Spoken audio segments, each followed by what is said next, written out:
In the instant when the blood-red Dao Bone was violently extracted, Fang Chen's pupils erupted with chaotic sword patterns.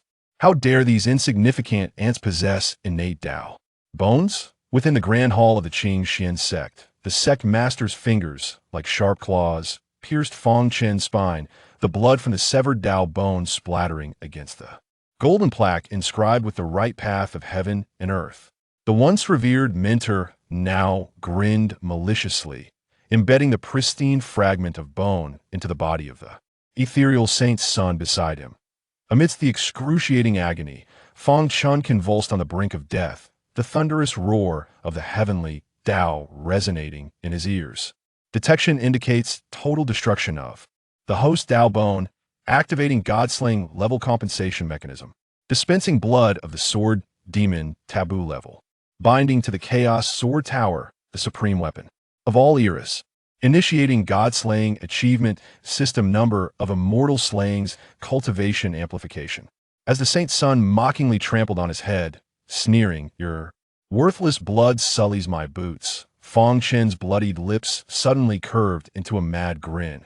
From a shattered spine, a phantasmal sword embryo, entwined with primordial malevolence, erupted forth, enveloping the entire celestial mountain in a blood-red sword domain.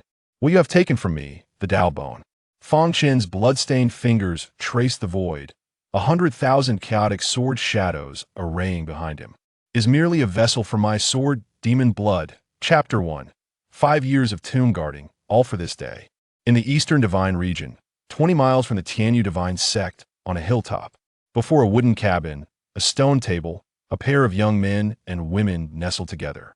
The youth was handsome, while the maiden was stunningly beautiful, a truly enchanting couple. "Brother Fang, do I look beautiful?" Su Weiner's large, watery eyes gazed at Fang Chen, filled with adoration, her delicate hand wandering back and forth across Fang Chen's chest. Fang Chen revealed a smile imbued with happiness, declaring, "Weiner shall forever remain the most beautiful. 5 years prior, Fang Chen's master, the esteemed Tianyangzi, the Lord of the Seventh Peak, returned gravely injured. In his dying moments, despite Fang Chen's inquiries, he urged him to forfeit his dantian, promising to guard his grave for 5 years. After 5 years, all answers would be unveiled. Deeply indebted to his master, Fang Chen, without hesitation, complied and self-destructed his dantian in his master's presence. Only then did Tianyangzi smile and pass away peacefully. Fang Chen interred his master on a hillside 20 miles southwest of the Seventh Peak and has vigilantly guarded the grave for a full 5 years.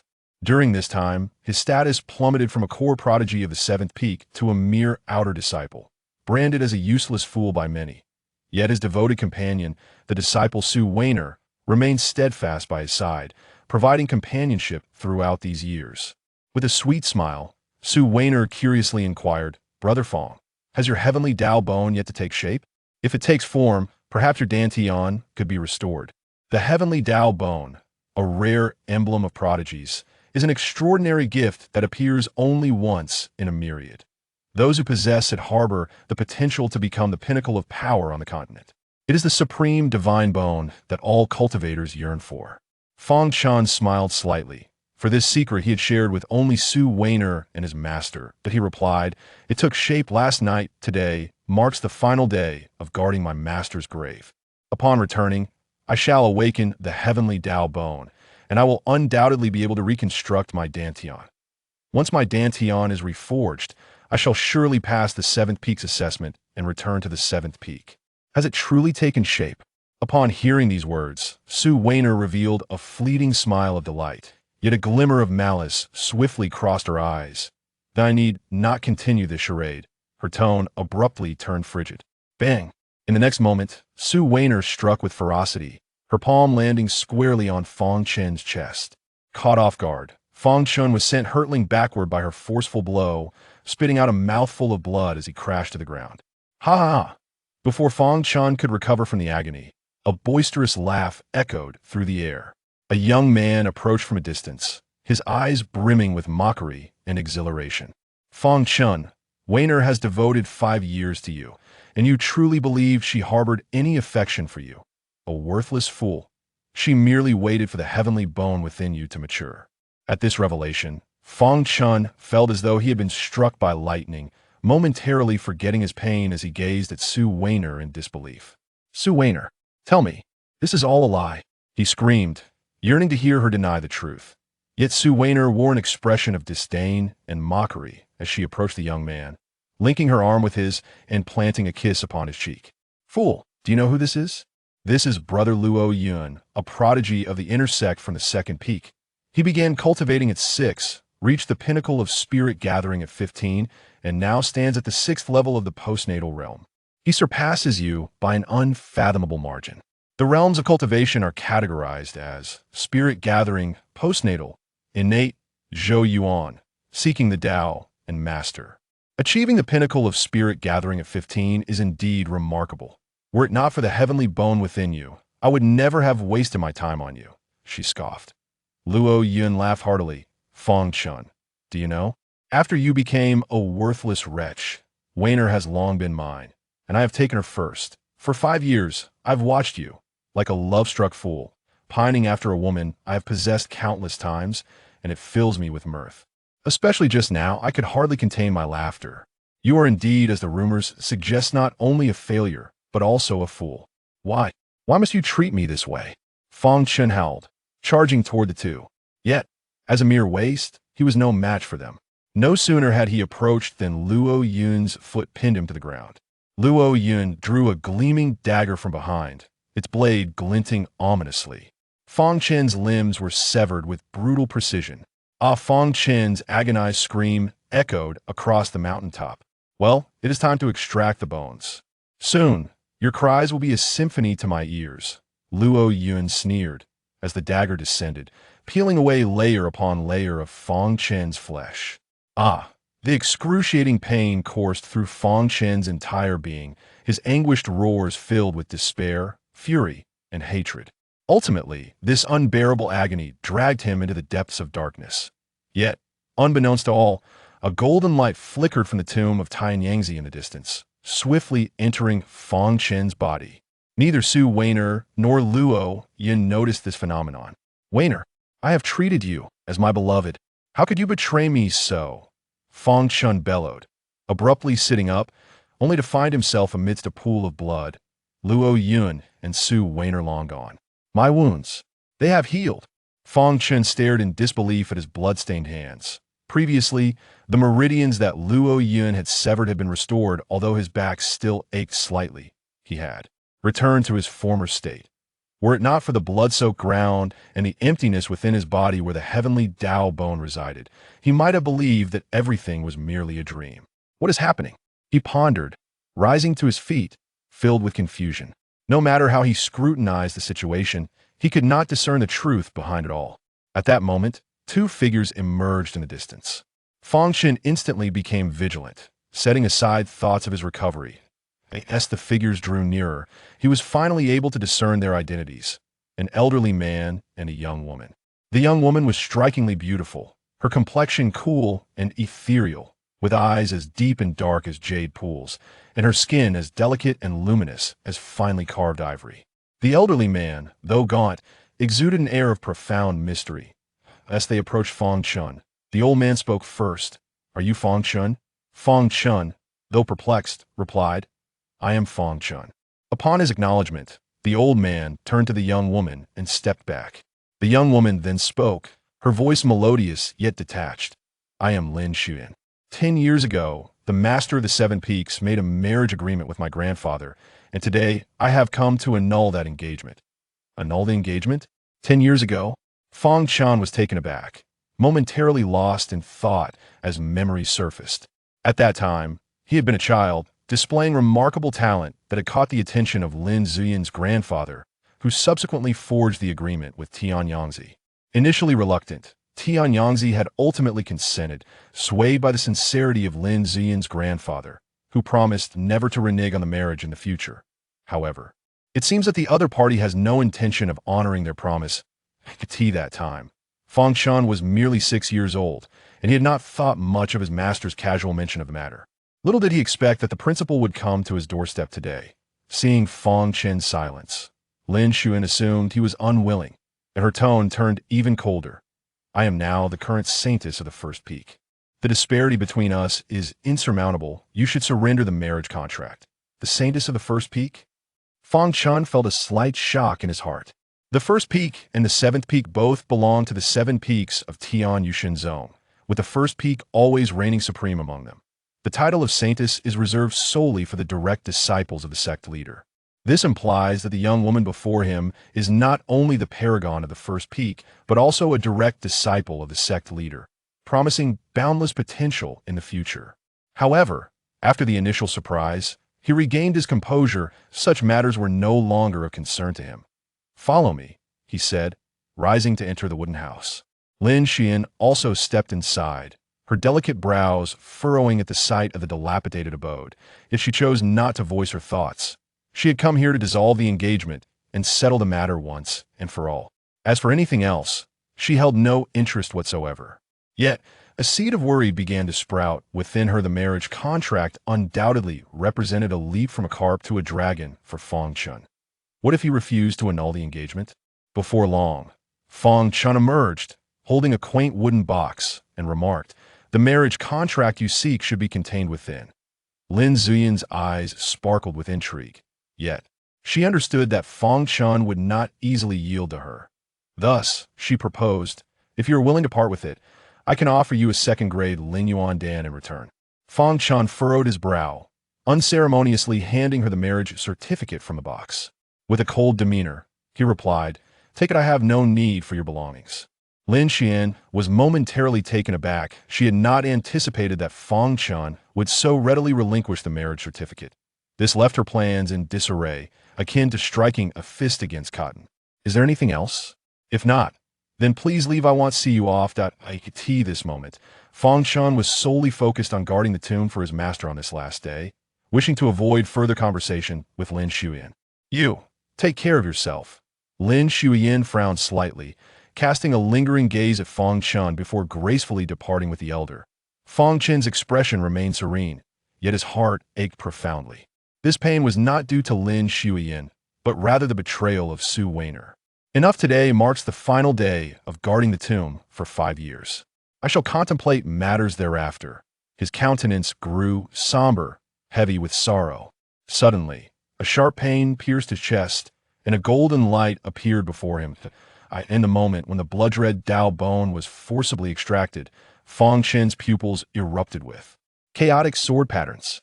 How dare mere ants possess innate Dao Bones?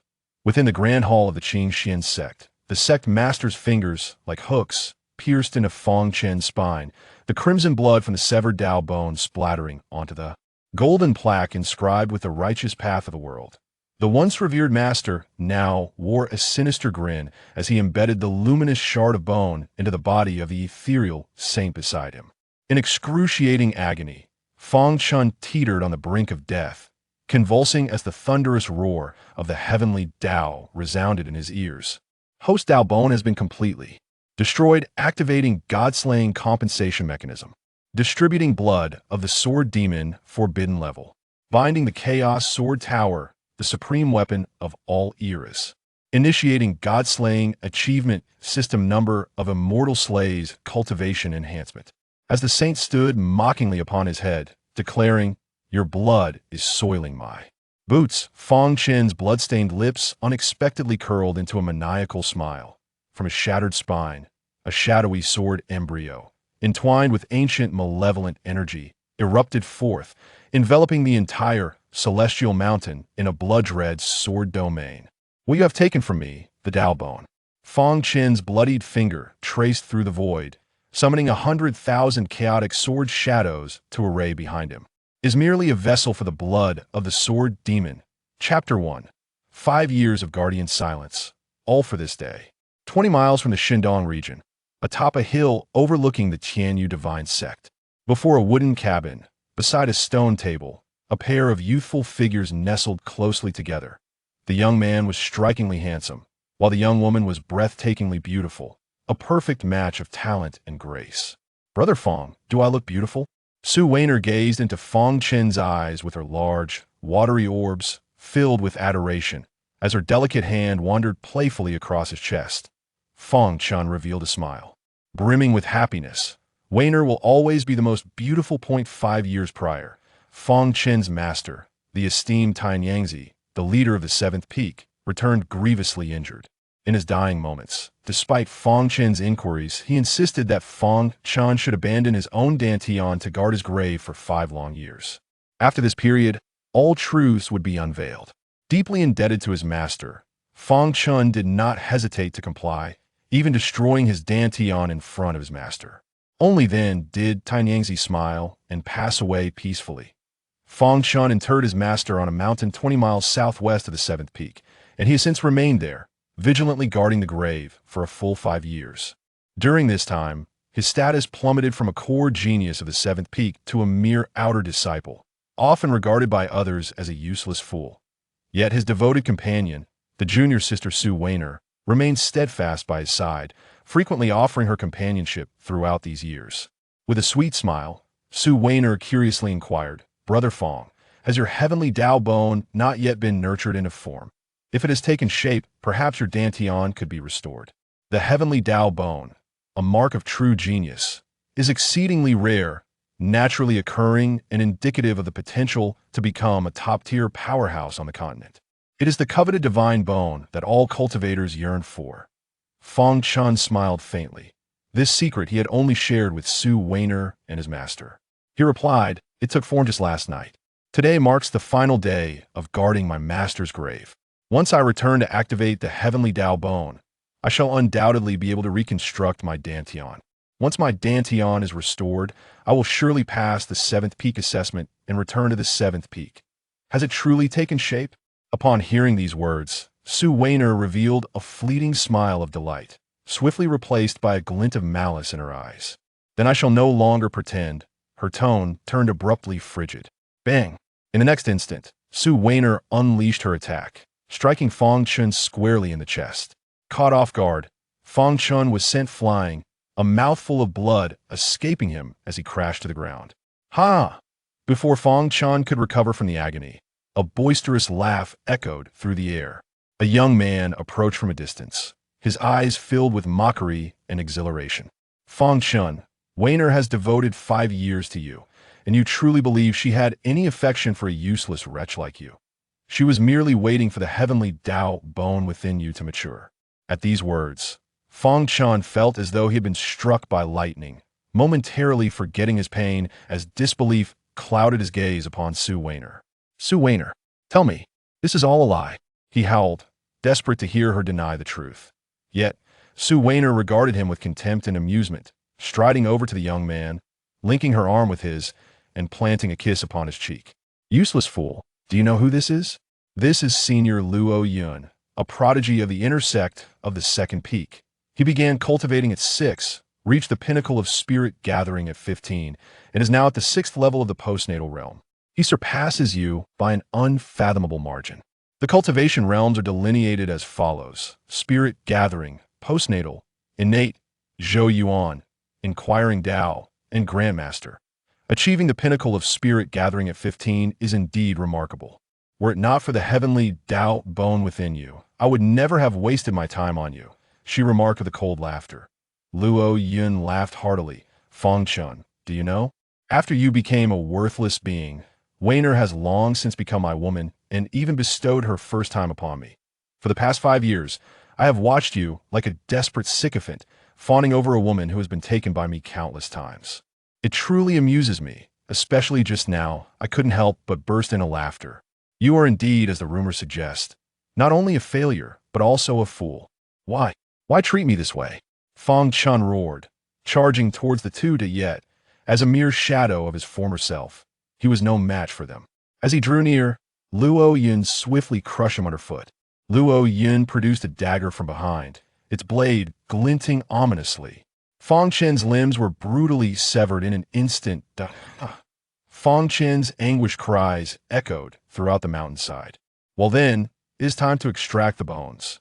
Your screams will surely be a delightful symphony," Luo Yun sneered. The dagger descended, peeling away layer upon layer of Fang Chen's flesh. "Ah, The excruciating pain coursed through Fang Chen's body, his cries filled with despair, rage, and hatred. Ultimately, he was drawn into the abyss by this unbearable torment. Yet unnoticed by anyone, a golden light flickered from the distant tomb of Tianyangzi, vanishing into Fang Chen's body in an instant. Neither Su Weiner nor Luo Yun observed this phenomenon. "Weiner, I have treated you with utmost love. How could you betray me so?" Fang Chen bellowed. Abruptly sitting up, he found himself amidst a pool of blood, with Luo Yun and Su Weiner long gone. "My wounds, they have healed," Fang Chen exclaimed in astonishment, raising his blood-stained hands. The meridians previously severed by Luo Yun have now been restored, though a lingering pain persists in his back. He has largely returned to his former self. Were it not for the blood-soaked ground and the hollow feeling within him where the heavenly Dao Bone once resided, he might have believed the entire ordeal to be a mere dream. "What is happening?" he inquired, rising to his feet, perplexed. However, no matter how he scrutinized the surroundings, he could not discern the nature of the situation. At that moment, two figures emerged in the distance. Instantly, Fang Chen's senses heightened, and he set aside his contemplation of his recovery. As the figures drew nearer, he could finally make out their identities: an elderly man and a young woman. The young woman possessed a strikingly ethereal beauty, her eyes resembling deep pools of obsidian, and her skin was as delicate and luminous as finely carved jade. The elder radiated an otherworldly aura. Although he appeared frail, he exuded an air of inscrutable depth. Approaching Fang Chen, the elder spoke first. "Are you Fang Chen?" Though uncertain, Fang Chen responded, "I am Fang Chen." Upon his acknowledgement, the elder turned to the young woman and took a step back. The young woman then spoke, her voice melodious yet distant. "I am Lin Shuyan. 10 years ago, the Seven Peaks Master arranged a marriage between my grandfather and you. Today, I have come to annul that engagement." "Annul the engagement?"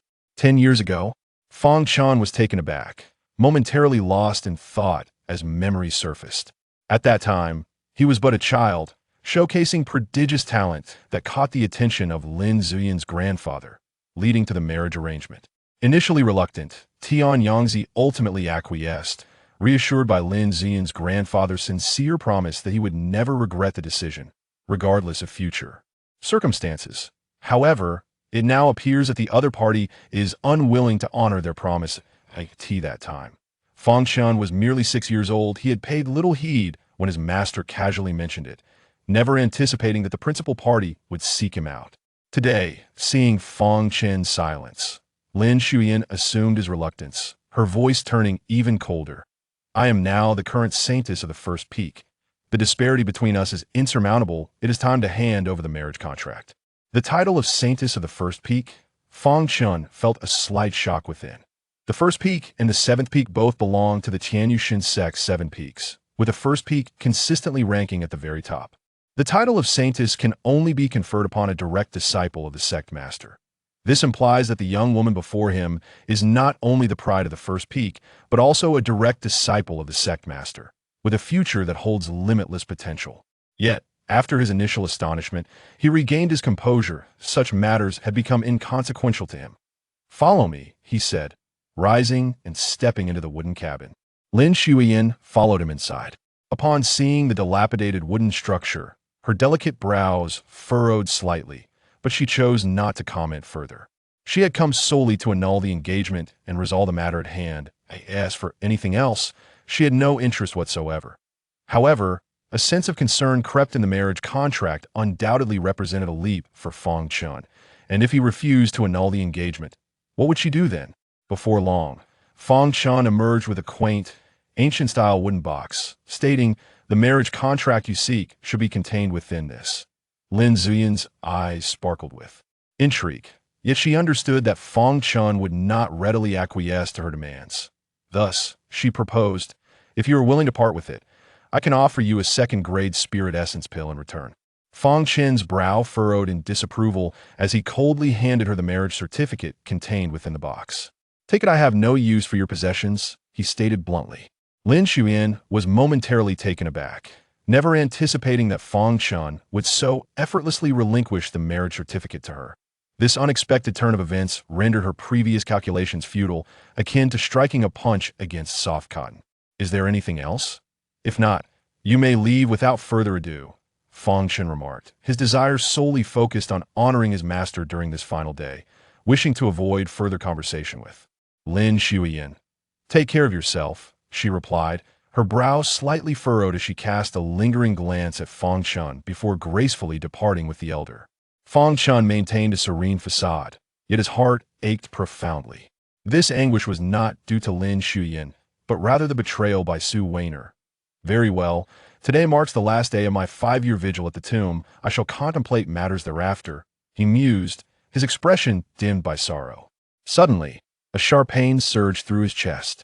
A radiant golden light materialized before him. Chapter 2. Blood of the Sword Demon. Ancient Sword Demon. The golden light dimmed slightly, revealing what lay beneath. It was a small tower, crafted from a blend of gold and bronze, its surface marred by rust. The tower boasted 9 peculiar and eccentric levels, exuding the essence of time itself. What is this? Fang Chen was taken aback, gazing perplexedly at the tower before him. Before he could fully comprehend the situation, the surrounding space abruptly twisted. He felt a slight dizziness, and by the time he regained his senses, he found himself within the tower. The interior of the tower bore no distinction from an ordinary Taoist tower. It contained only a blocked stone staircase and, at its center, a table with a box atop it. Before Fang Chen could process what was happening, a voice resonated within his mind. Moments later, he understood the significance of this place. This was indeed the opportunity left for him by his master. He stared at the box on the table, muttering to himself. The earlier message was a transmission from his master, indicating that this tower was a treasure of the heavens and earth, and he had sustained grave injuries because of it. He was tasked with guarding the tomb, using his own essence to nurture the tower. The need to shatter his dantian was due to its serving as a medium. It could be said that his master, Tianyangzi, had gone to great lengths to ensure Fang Chen received this chance. Rest assured, master, I shall strive diligently and will not disappoint your efforts, he asserted resolutely, then approached the table. According to his master, this tower comprised 99 levels, each a realm of transformation. He was uncertain what opportunity awaited him on the first level. As he spoke, he opened the box, and to his astonishment, a drop of black blood hovered within. The moment he opened it, a surge of demonic energy erupted forth, accompanied by a fierce sword intent. Demonic energy? Sword intent. In the next moment, the drop of blood seemed to perceive delectable sustenance, rushing directly towards Fang Chen and entering his body through his forehead. Fang Chen felt as though his head had been viciously struck by a knife, the pain penetrating from his skin to his bones and ultimately to his brain. The excruciating agony caused him to tumble from the high platform, rolling on the ground while howling in torment. This drop of blood appeared intent on devouring his very being, the tearing pain nearly driving him to the brink of madness. He screamed in agony, writhing on the ground, as if boiling blood coursed through him, akin to countless ants gnawing at his flesh. This torment was tenfold more unbearable than the most severe punishment imaginable, compelling him to wish for death as a release. However, he sensed that if he succumbed to unconsciousness, he might never awaken again. Gritting his teeth, he clenched his fists and knelt, resolutely resisting the onslaught. He recalled the words of his master, the betrayal of his junior sister, and the humiliation inflicted by Luo Yun. I cannot perish here. There remains much for me to accomplish. My vengeance has yet to be fulfilled. Thus, fueled by this indomitable will, Fang Chen endured for a full half-hour. His fingers had sunk deeply into the flesh of his palms, blood continuously flowing from his mouth, his eyes a terrifying crimson. Yet, in the instant the pain subsided, Fang Chen's physical form felt as if it had shattered its cocoon. Ancient patterns emerged upon his arms, and at that moment, he sensed an inexhaustible reservoir of strength within him. My dantian has been restored. To Fang Chen's astonishment, his shattered dantian had indeed rejuvenated, and it was now several times larger than before its destruction. I have regained my dantian. I can commence my cultivation. Wait. My cultivation level has also returned to the Gathering Spirit realm. I have directly ascended to the 4th stage of Gathering Spirit. Moreover, it seems that my heavenly Dao Bone has returned as well. But why has the heavenly Dao Bone turned pitch black? And why does it emanate a trace of demonic energy? Just as Fang Chen was bewildered, a droplet of demonic blood materialized within his dantian, appearing a quarter smaller than before. The demonic blood ignited like a flickering flame, with a faint aura of demonic energy coursing through his meridians. As the demonic energy reached his sea of consciousness, a wave of memories belonging to the demonic blood surged forth. The ancient sword demon, the most formidable race of the ancient era. One sword could cleave the heavens and the earth. One sword could annihilate all beings. Fang Chen was astounded. That was indeed the most powerful race of the ancient times, and he had just absorbed a fragment of their blood. Moreover, he had only absorbed a mere quarter. The heavenly Dao Bone within me has also been reborn due to the demonic blood. It is transformed into the heavenly Dao demonic bone of the ancient sword demon. With this bone, my comprehension of all matters related to the demonic path will surpass others by several folds. I could even channel the energy from the blood of the sword demon into the heavenly Dao demonic bone, enhancing its power and awakening even more innate talents. He gently closed his eyes. In the next moment, a profound realization dawned upon him. A white character for sword, no larger than a fist, appeared before him. Gazing at this character, Fang Chen was filled with disbelief. Dao text. Have I truly comprehended the Dao text in such a manner? This heavenly Dao demonic bone is truly extraordinary. It far surpasses my previous heavenly Dao bone by an immeasurable degree. To traverse further along the path of cultivation, one must grasp the essence of the Dao. For it is only through comprehending the Dao that one can transcend to the realm of inquiry. The Dao not only signifies the attainment of this realm, but also embodies one's personal combat prowess. In encounters between cultivators with and without the Dao, it is overwhelmingly the one possessing the Dao who emerges victorious. However, understanding the Dao is a formidable challenge. The majority of cultivators find it arduous to comprehend even a single Dao throughout their lives, thereby remaining stagnant in their progression. Most significantly, those who can discern the Dao while still in the spirit-gathering realm are exceedingly rare, and those who succeed are the unparalleled geniuses of the Qitian continent. Yet, he, having absorbed merely a quarter of the sword demon's blood, was able to comprehend the Dao of the sword, a revelation that ignited his excitement. This must be the opportunity that my master has bestowed upon me. Truly, my master did not deceive me.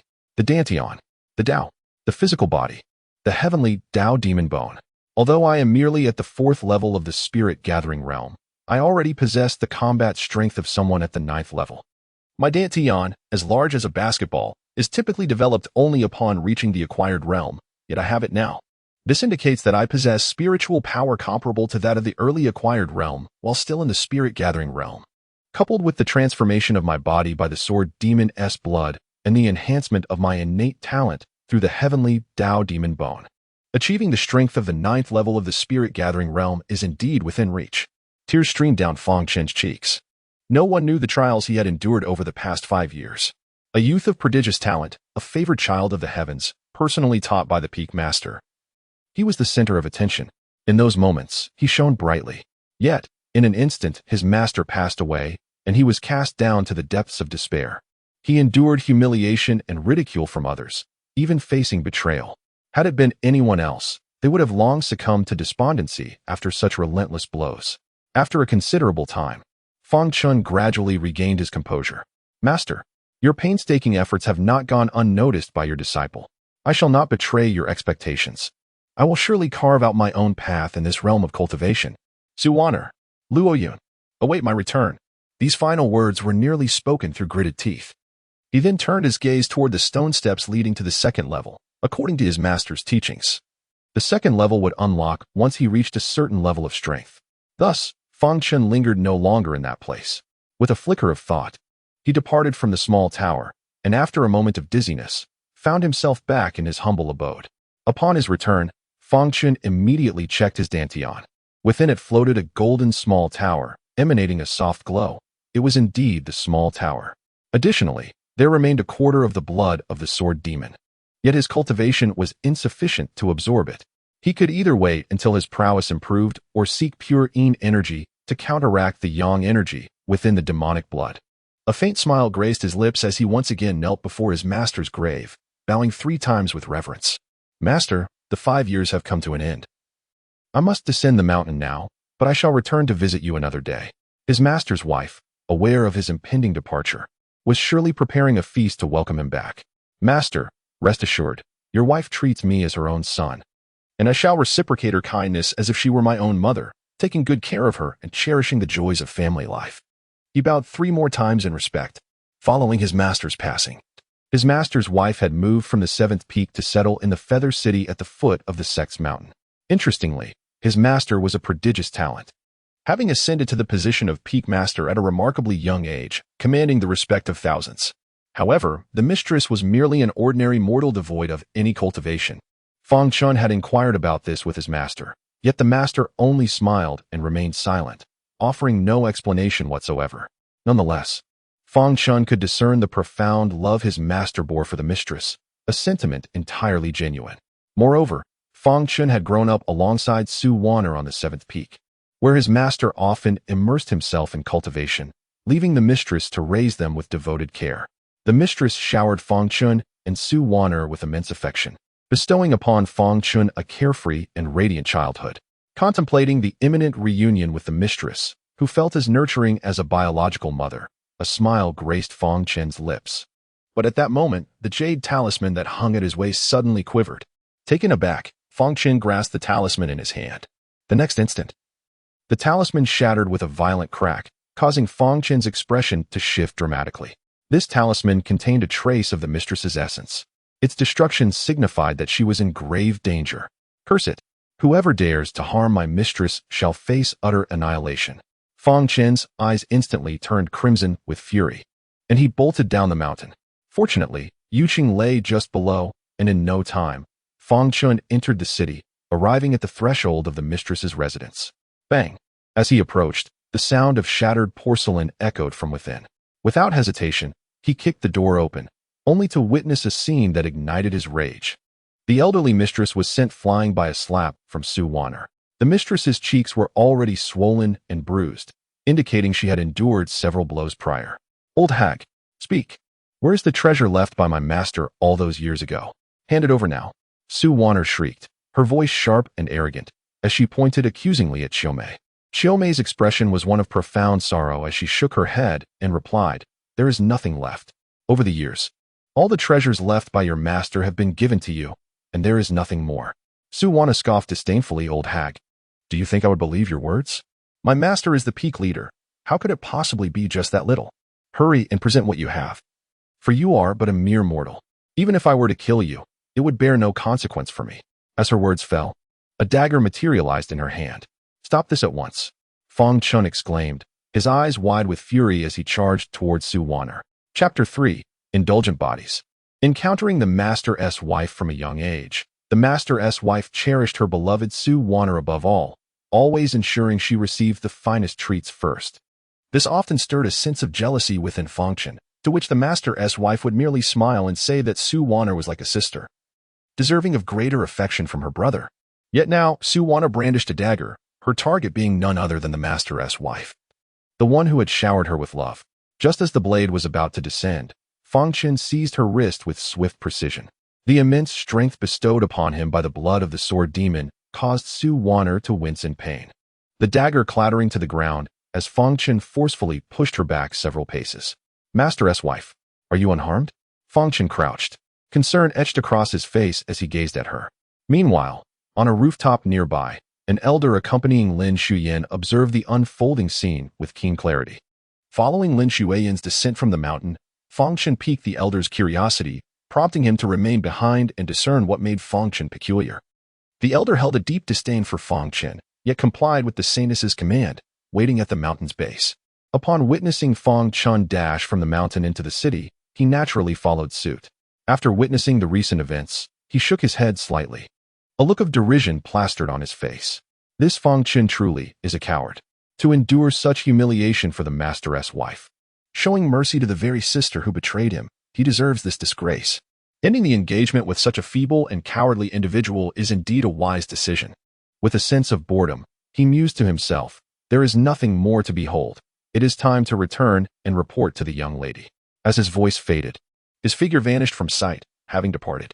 Fang Chen, you are still alive? Su Wan'er expressed her astonishment upon seeing Fang Chen's survival. However, she swiftly scoffed. What does it matter? A waste is a waste. You will forever remain a lowly bastard. Fang Chen paid no heed to Su Wan'er. His primary concern was for his master's safety. Master, are you unharmed? Xiaomei, upon seeing Fang Chen return, had reddened eyes and shook her head, stating, I am fine, master is unharmed. Yet Fang Chen remained apprehensive. As he assisted Qiumei, his spiritual sense probed her condition and, upon confirming it was merely superficial injuries, he discreetly exhaled in relief. "Master, I am late. It is my fault," Fang Chen said, his face filled with remorse. Qiumei offered a faint smile. "As long as you are safe, that is all that matters." Seeing herself ignored, Su Wanner was instantly filled with fury. "Waste, I am speaking to you. Did you not hear me? How dare you disregard me, you worthless fool? You deserve to die." As she spoke, she advanced, aiming a palm strike at Fang Chen's chest, intent on delivering a fatal blow. In her eyes, Fang Chen remained the same useless man with a destroyed dantian. Easily disposable. With her cultivation at the 7th level of the Gathering Spirit realm, eliminating Fang Chen would be a trivial task. However, at the moment she launched her attack, Fang Chen's gaze turned frigid as he fixed his eyes upon her. The sharpness in his eyes sent a tremor through Su Wanner's heart. In the next instant, Fang Chen's hand transformed into a palm and met Su Wanner's strike with a counterblow. Su Wanner felt as though she had been struck by a tremendous force against her palm, and an immediate pain radiated throughout her entire body. However, Fang Chen remained unaffected and stepped forward. He raised his hand and struck down with a resounding slap. The impact left Su Wanner's face swollen and bruised. "You, how dare you strike me, you worthless fool!" Su Wanner exclaimed in disbelief, touching her reddened cheek, which quickly transformed into fury. "You lowly bastard! I will kill you!" She screamed, her hand morphing into a claw as she lunged towards Fang Chen. "Today, I shall punish you, the unfilial and ungrateful beast." Fang Chen's gaze was icy as he swiftly advanced, effortlessly neutralizing Su Wanner's claw strike with a single palm strike. "How is this possible?" Su Wanner gasped in disbelief. Yet, Fang Chen was not surprised. He had observed her lack of dedication to her training, as she only sought someone to rely on. Otherwise, she would not have remained at the 7th level of the spirit gathering realm after all these years. "Furious," he declared, "your master raised you with care. She has showered you with affection. Yet today, you dare to inflict harm upon your own birth parents. You even seek to slay your mother. This series of slaps is a punishment for your ingratitude and cruelty." With a flurry of strikes, Su Wanner's cheeks became swollen and bruised, her vision blurred with stars. And she even lost 2 teeth in the process. She fell heavily to the ground, engulfed by pain and fear. She could not comprehend how Fang Chen, who had been on the brink of death not long ago, had recovered so swiftly and grown so powerful. Just as Fang Chen was about to deliver a fatal blow to Su Wanner, he was halted by Qiumei. "Little Fang, stop. If she dies, you will also face consequences." She could not bear to witness it. Despite Su Wanner's shameful behavior, she had watched her grow up. The betrayal among fellow disciples is indeed a grave sin. With Su Wanner's demise, Fang Chen's future is irrevocably marred. However, his disappointment in Su Wanner is profound. Today marks the final occasion he pleads for her mercy, after which their ties shall be irrevocably severed. Fang Chen gazes at his master's wife, her cheeks swollen and bruised, his heart heavy with compassion. Yet, she is right. He cannot jeopardize his own future due to Su Wanner's self-destruction. He glares at Su Wanner, his voice low and fierce. "Leave. Should you dare to harm my master again, I shall ensure that you and your accomplice meet your end at my hands."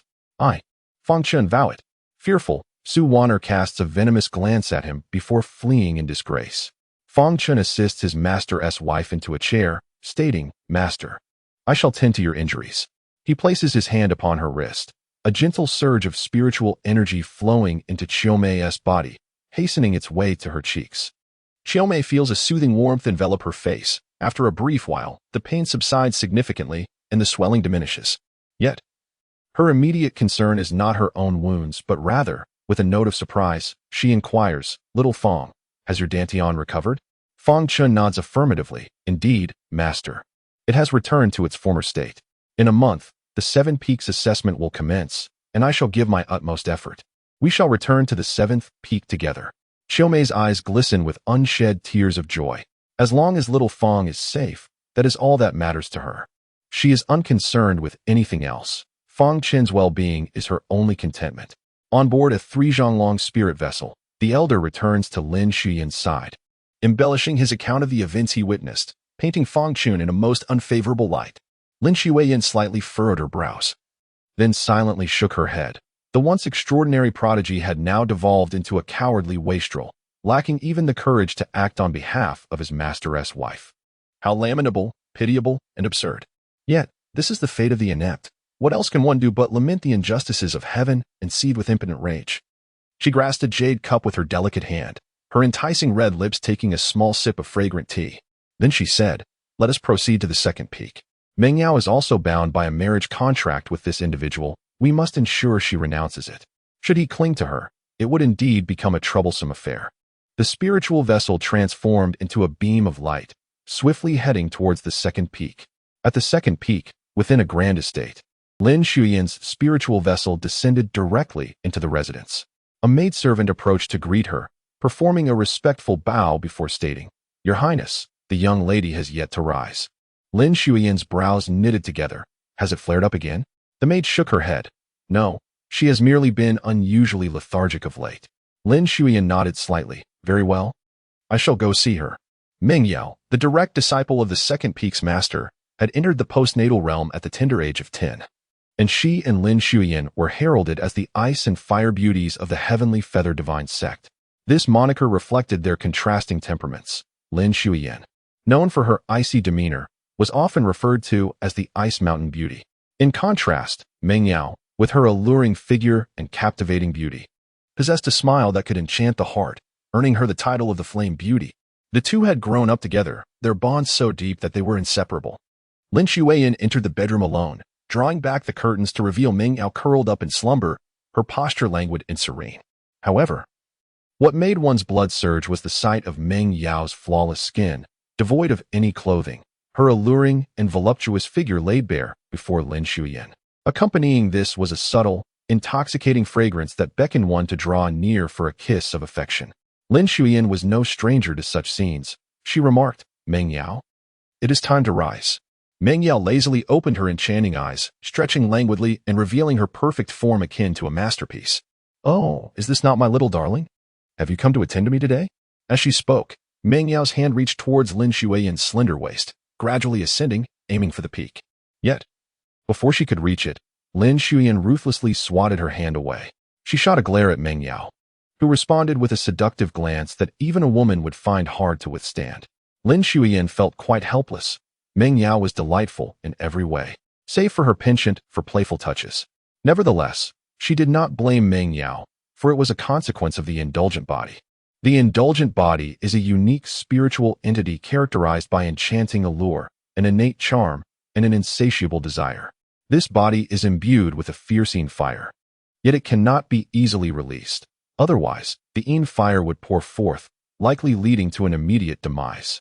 Likewise, a man who succumbs to the temptations of the indulgent body's Yin fire may find himself drained of life. Due to the inability to vent the Yin fire, it often retaliates against its master, akin to flames consuming the flesh, an unbearable torment. Even the second peak's master is rendered powerless in such matters. Lin Shuyan said, "Get up, I have something to discuss with you." "What is it?" "We can talk while we rest," came the reply. Meng Yao's voice was enchanting, imbued with allure. Lin Shuyan directly stated, "It pertains to the marriage contract you have established."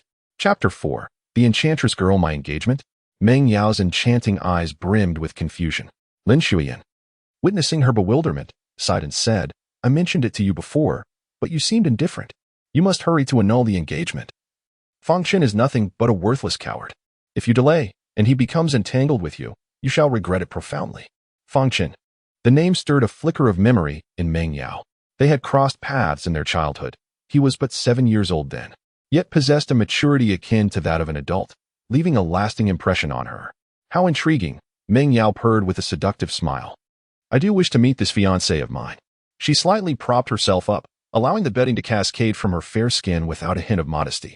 Unperturbed by her exposed allure, she wrapped her arms around Lin Shuyan's slender waist and, in a gentle yet enticing whisper, urged, "My dear, accompany me to see him." Lin Shuyan could perceive the delicate fragrance of Meng Yao enveloping her, yet she candidly shook her head. "No, I would rather not see him again." She was utterly disenchanted with Fang Chen. "Please, accompany me. I happen to need to retrieve some elixirs. Are you not afraid that I might succumb to temptation on the way?" Meng Yao coaxed playfully. Lin Shuyan, feeling exasperated, recognized that she could not believe Meng Yao would so easily lose herself. Otherwise, she would not have maintained her composure until now. "Fine, I shall accompany you." At last, Meng Yao beamed. "Now that is more like it. Even if I were to lose myself, it would only be for you. No one else is worthy.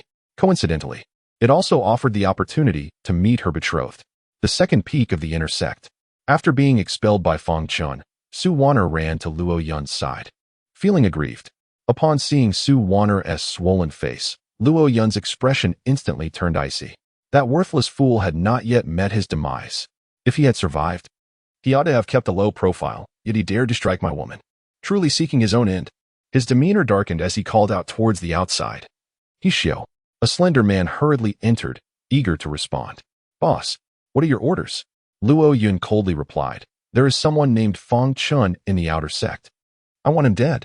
Upon hearing this, He Xiao smiled faintly. Rest assured, boss, I shall ensure it is done thoroughly. Meanwhile, after settling his master's wife, Fang Chen departed from the residence, heading towards the nameless peak of the outer sect. The nameless peak sprawled across more than a dozen mountains. While it did not compare to the 7 peaks of the inner sect, it was still immensely grand and imposing. This peak was frequented by many outer sect disciples, as it housed the outer sect library, the spiritual artifact pavilion, and the divine pill pavilion, resources indispensable for the outer sect disciples. Fang Chen had yet to collect his stipend for the month, though it amounted to merely 2 spiritual stones and a first-tier nurturing spirit pill. It held great significance for Fang Chen, who was currently devoid of funds. Upon arriving at the divine pill pavilion, Fang Chen stated his name. The disciple responsible for the stipends lazily glanced at Fang Chen, uttering no further words, and casually tossed him the 2 spiritual stones in the pill. Fang Chen carefully accepted them, securing them within his waist pouch. As he raised his head to express his gratitude, he noticed the disciple staring blankly behind him. Fang Chen was momentarily taken aback as he turned to look behind him, only to behold a young maiden approaching with a radiant smile. The girl appeared to be around 15 or 16 years of age, her smile as enchanting as a blooming flower, her beauty strikingly alluring, and her complexion exquisitely fair. Clad in a vibrant pink gown that accentuated her alluring figure, she outshone even the most resplendent brocade in her presence. This enchanting maiden was truly the epitome of seduction, leaving Fang Chen utterly captivated. Only Lin Xueyan, whom he had encountered previously, could rival her beauty. This young lady was none other than Meng Yao. Assuming she had also come to collect her stipend, Fang Chen instinctively stepped aside. However, Meng Yao walked directly toward him, her hands clasped behind her back, delicately rising onto her toes, and leaning in closer to Fang Chen with a playful laugh. Senior brother, I have just entered the sect and am unfamiliar with the Wuji Peak. Would you accompany me on a tour? Fang Chen cast a fleeting glance at Meng Yao, his eyelids twitching slightly. This girl was undeniably captivating to the core. Her every movement exuded an effortless charm, a myriad of enchanting postures that felt entirely natural rather than contrived. Such innate allure could only be a gift of nature. Outside the divine pill pavilion, Lin Xueyan observed the scene quietly. The two had initially intended to visit the elder of the divine pill pavilion to collect their medicinal pills, but they had not anticipated encountering Fang Chen, who had just come to collect his stipend. Lin Xueyan promptly informed Meng Yao of Fang Chen's identity, and upon hearing his name, Meng Yao felt a stirring in her heart. She yearned to ensnare Fang Chen's soul with her bewitching demeanor, revealing his lascivious inclinations. Then, she would broach the subject of their engagement annulment, delighting in the humiliation she would inflict upon Fang Chen. As for how he would react, she was utterly indifferent. However, when faced with the alluring proximity of Meng Yao, Fang Chen instinctively took several steps back, creating distance between them. After Su Wan'er's betrayal, he found it difficult to trust women again, especially those endowed with beauty. Furthermore, he was not naive. He recognized that there was nothing extraordinary about his current self. So how could someone like her possibly be interested in him? He replied coolly, "Apologies, but I am not familiar with you. Perhaps you should seek someone else." With that, he attempted to sidestep Su Wan'er and leave the divine pill pavilion. Meng Yao was momentarily taken aback, her adorably enchanting demeanor rendering the disciple speechless. He felt an overwhelming urge to exclaim, "I can take you." Yet, he refrained, fully aware of the identity of the person before him. The last individual who had dared to tease Meng Yao had ended up blind and crippled. Meng Yao was entirely unprepared for Fang Chen's indifference. This led her to question whether her irresistible allure was merely an illusion or if Fang Chen was simply not a man at all. Yet, even a woman would struggle to resist her charm. What on earth was wrong with this Fang Chen? As for her previous intentions, they were completely dashed by Fang Chen's cold response. Outside, Lin Shuyan gazed in disbelief at the scene unfolding before her. Meng Yao's admirers could circle the sect numerous times. This was the first time she had witnessed someone outright reject Meng Yao's advances, and in such an impolite manner. Regaining her composure, Meng Yao scrutinized Fang Chen's retreating figure with a sense of defiance, coupled with a newfound curiosity. In a swift motion, she reappeared before Fang Chen. Caught off guard by her speed, Fang Chen nearly collided with Meng Yao. Although they came to a halt, the two were exceedingly close. So much so that they could perceive each other's scent. However, Fang Chen's physical form had been transformed by the blood of the sword demon. And although the aura of darkness was faint, it still lingered. This essence, belonging to the extreme yang, had no effect on others. Yet it provoked a reaction in Meng Yao, whose extreme indulgent body was sensitive to such stimuli. In the next moment, Meng Yao's face flushed crimson, her eyes clouded with confusion. Her delicate body weakened, and her entire being blushed. Her lips parted slightly, releasing fragrant breaths akin to those induced by an aphrodisiac. Yet, Meng Yao furrowed her brows, revealing a visage of pain. Despite her willpower resisting the overwhelming sensation, she endured an agonizing fire of desire. Observing Meng Yao on the verge of collapsing, Fang Chen instinctively reached out to support her. However, the sword demon aura emanating from him only exacerbated Meng Yao's discomfort. Just as Fang Chen was about to inquire about Meng Yao's condition, a gentle breeze swept past, and a woman in her 30s, clad in the robes of an elder, appeared before them. Lin Shuyan, witnessing Meng Yao's sudden ailment, could no longer afford to hesitate and rushed in. Yet, she concealed her appearance with a secret technique, and Fang Chen did not recognize her as the Lin Shuyan who had previously called off their engagement. Upon seeing the female elder, he quickly exclaimed, "Elder Hong Yun, please, assist in her healing." Elder Hong furrowed her brow, gazing at Meng Yao with a look of perplexity regarding her sudden affliction. Nevertheless, she instructed, "You, support her inside," referring, of course, to Fang Chen. Chapter 5. I Can Heal. Fang Chen did not refuse, for Meng Yao had fainted before his very eyes.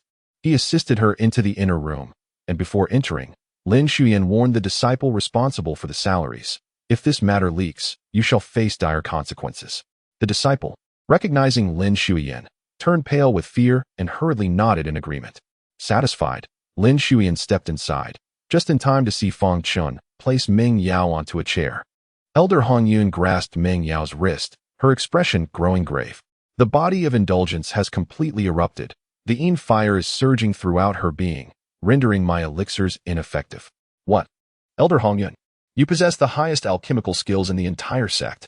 If even you cannot remedy this, does that not mean Meng Yao is doomed? Lin Shuyan was utterly distraught. At this moment, Meng Yao appeared increasingly worse, her entire body flushed, emitting alluring gasps, her face contorted in agony. The body of indulgence. Fang Chen felt a stir within his heart. He had once perused records regarding this condition. The intensity of the Yin fire was overwhelming, and during its onset, a reversal of the Yin fire could occur. Women with such a constitution often succumbed before the age of 20 due to the accumulation of Yin fire. He never anticipated that Meng Yao would possess such a legendary physique. Yet, simultaneously, a spark of inspiration ignited in his eyes. The blood of the sword demon, too potent in yang energy to be fully refined, could be harmonized by absorbing Meng Yao's pure Yin fire, alleviating the torment of the refinement process and allowing him to continue the absorption of the sword demoness blood. I may be able to heal her, he declared. Upon hearing this, Lin Shuyan and Elder Hong Yun's gazes immediately fixed upon Fang Chen. You can heal her? Lin Shuyan naturally did not believe him. Do you understand alchemy? Hong Yun also expressed her skepticism, yet she tactfully remarked, this disciple, with such a hedonistic constitution, is not easily cured. It is not a matter of mere treatment. Fang Chen understood their disbelief and further asserted, although I am not an alchemist, I possess the ability to heal. Let him give it a try. Meng Yao interjected.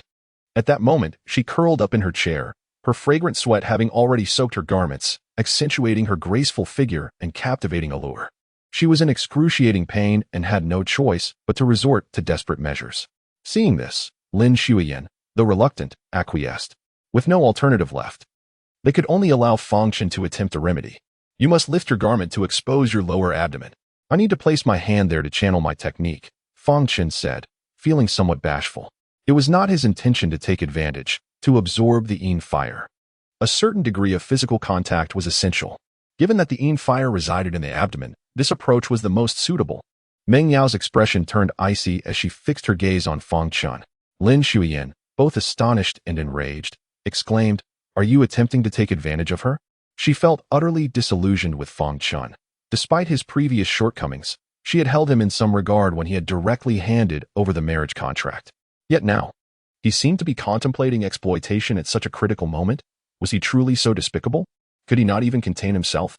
After a brief silence, Meng Yu nodded in agreement, thinking, he must believe that I am incapable of resisting his advances. Humph, all men are alike. Well, if he dares to lay a hand on me, I shall swiftly strike him away. Then I will declare the annulment of our engagement. At that moment, he will undoubtedly be overwhelmed with shame and will not dare to refuse. Meng Yao. Lin Shuyan gazed at Meng Yao in disbelief, astonished that she had actually agreed. Meng Yu subtly signaled to Lin Shuyan, who instantly comprehended her intentions. Yet, she still felt it was unjust for Meng Yao to pay such a hefty price for the annulment. Did he truly deserve it? Nevertheless, she refrained from dissuading her. As long as the engagement could be terminated, anything else was inconsequential.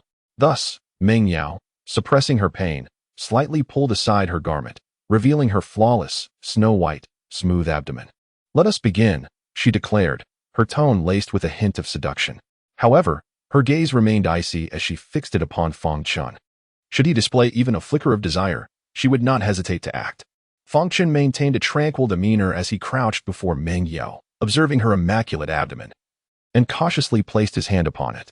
The unprecedented delicate sensation sent a shiver through him, compounded by Meng Yao's inherently warm and heated body, stirring a tumult of emotions within. Yet, he quickly regained his composure and focused his thoughts, commencing the refinement of the sword demon blood within him. In an instant, an excruciating wave of heat surged throughout his body. It seemed that the yin fire within Meng Yao sensed the formidable yang energy coursing through Fang Chen, requiring no coaxing as it surged through the acupoint of Meng Yao's abdomen and into Fang Chen's own being. At that moment, the clash of yin and yang fires erupted, and the tormenting sensation vanished entirely. Instead, the pure energy of the sword demon's blood fused into Fang Chen's body. The sword character Dao pattern within him gleamed brightly. A radiant ring gradually manifested. Second level Dao pattern. Should anyone witness the Dao pattern within him, it would undoubtedly create a stir throughout the Tianyuming sect. To comprehend a Dao pattern before reaching the Dao inquiry realm is already a mark of genius. And a second-level Dao pattern signifies the pinnacle among geniuses. Even within the vast Tianyu divine sect, there are but a handful of individuals who can boast of such an achievement. Meng Yao remained oblivious to these facts. She was merely waiting for Fang Chen's hand. However, Fang Chen did not act recklessly, and she sensed that the yin fire within her was slowly dissipating. A warm current flowed from Fang Chen's palm into her abdomen, spreading throughout her entire body. At that moment, Meng Yu felt only a sense of comfort. Yet, this sensation soon vanished. Why has it stopped? The abrupt disappearance of this feeling left Meng Yao somewhat dissatisfied. But when she looked at Fang Chen, she was taken aback by his appearance. His eyes were blood red, and blood seemed to ooze from his 7 orifices. His complexion was pale with a hint of green, rendering him exceedingly weak. "What has happened to you?" Meng Yao exclaimed in alarm. Fang Chen shook his head and replied, "It's nothing, just excessive consumption." He had absorbed half of the sword demon's blood, but when he prepared to continue, he discovered that his physical form could not withstand the transformation induced by the sword demon's blood. Thus, he promptly abandoned the idea of further refining the blood. It seems he must wait until his cultivation advances before he can continue the refinement. However, the energy of the recently refined blood of the sword demon had not yet been fully assimilated. He mused that breaking through to the 5th level of spirit gathering would pose no difficulty. Unbeknownst to Meng Yao, she attributed this improvement to Fang Chen's healing efforts on her behalf.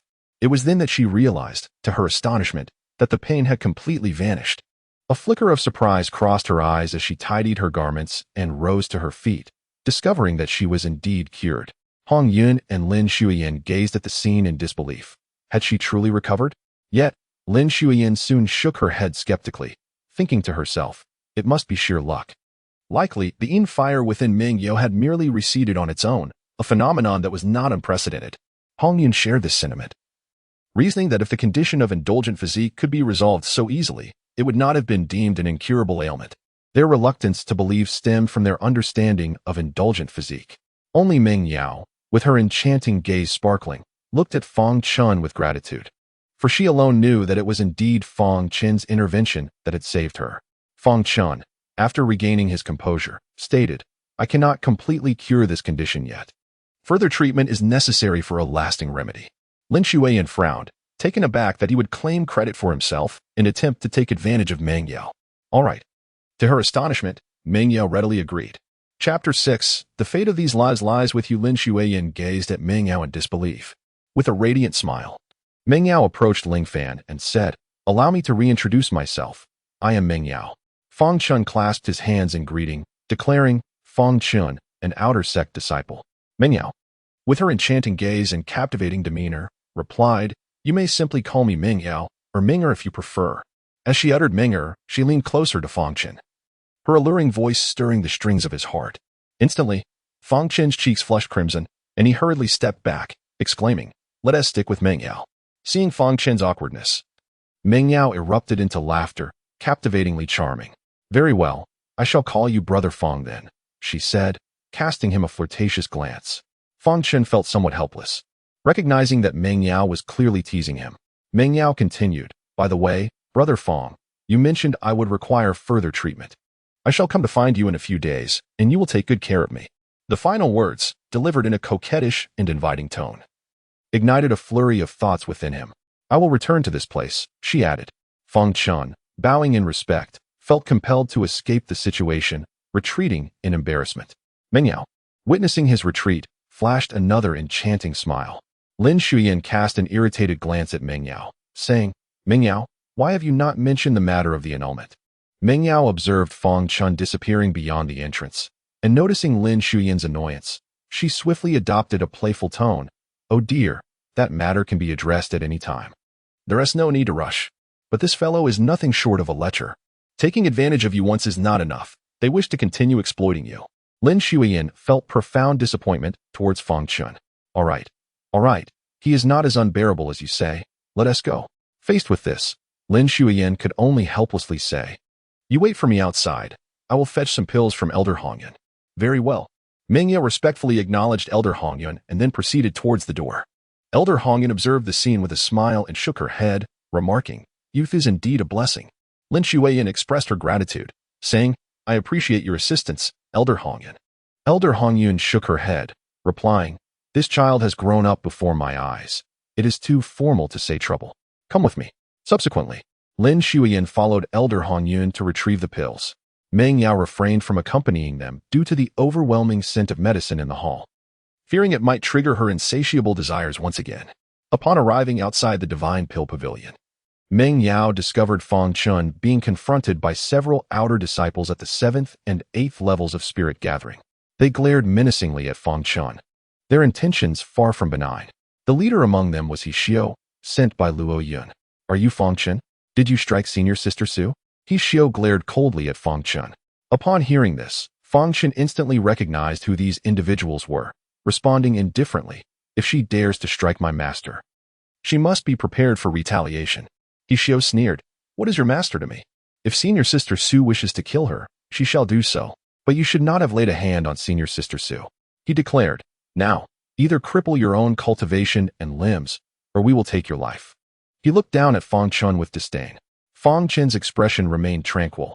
This is the inner sanctum of the sect. He Xiao laughed heartily. "That depends on whom it is useful for. Here, Brother Luo is like a deity. Whoever he wishes to perish shall meet their end." As soon as he spoke, he lunged toward Fang Chen with lightning speed, delivering a palm strike aimed directly at his heart. Should it land, death would be certain. Fang Chen let out a cold snort, despite He Xiao being at the 8th level of the spirit gathering realm, 4 levels above him. His physical body had been transformed by the blood of the sword demon, coupled with the sword character Dao text. He possessed the capability to contend with opponents even at the 9th level, let alone this mere 8th. He struck first. With a palm of his own, he countered. The 2 palms collided, and in the next instant, a crack resounded. He Xiao's hand was shattered. Yet, astonishingly, Fang Chen remained unscathed. "Ah!" A cry of agony erupted. He Xiao was hurled backward, crashing to the ground. His hand, now resembling a twisted, limp rope, hung uselessly. The onlookers were left in stunned silence. Even Meng Yao, who had intended to intervene, was taken aback. They had not anticipated that He Xiao, despite being several realms above Fang Chen, would be defeated in a single move. What are you all waiting for? Go. He Xiao, gritting his teeth against the pain, glared fiercely and venomously at Fang Chen, shouting. Only then did the others snap back to reality and charge toward Fang Chen. Facing multiple assailants, Fang Chen showed no fear. The sword character Dao text erupted within him, transforming his palm into a sword-like gesture. Each finger thrust sent an adversary flying. In mere moments, the ground was strewn with groaning figures. From a distance, Meng Yu stared in disbelief. Weren't they saying Fang Chen was a waste? In just a few exchanges, he had dispatched cultivators whose prowess surpassed his own. Was this truly a waste? What is happening? While she was momentarily lost in thought, several figures appeared. These individuals, clad in uniform attire, were disciples of the Outer Sect's law enforcement hall. The leader was named Huang Yong. Upon seeing the multitude of individuals sprawled on the ground, Huang Yong furrowed his brow. He Xiao, spotting Huang Yong, felt a surge of hope and exclaimed, Brother Huang, it's me. I am by Brother Luo Yun's side. The mention of Luo Yun instantly made Huang Yong recognize He Xiao, prompting him to ask, Brother He, what transpired? Who attacked you? He Xiao promptly pointed at Fang Chen, declaring it was him. He suddenly ambushed us and even threatened my life. Brother Huang, apprehend him. I was merely carrying out Brother Luo's orders. Huang Yong's gaze swiftly shifted to Fang Chen. You dare to launch a surprise attack within the sect? Such a crime deserves the gravest punishment. He bellowed.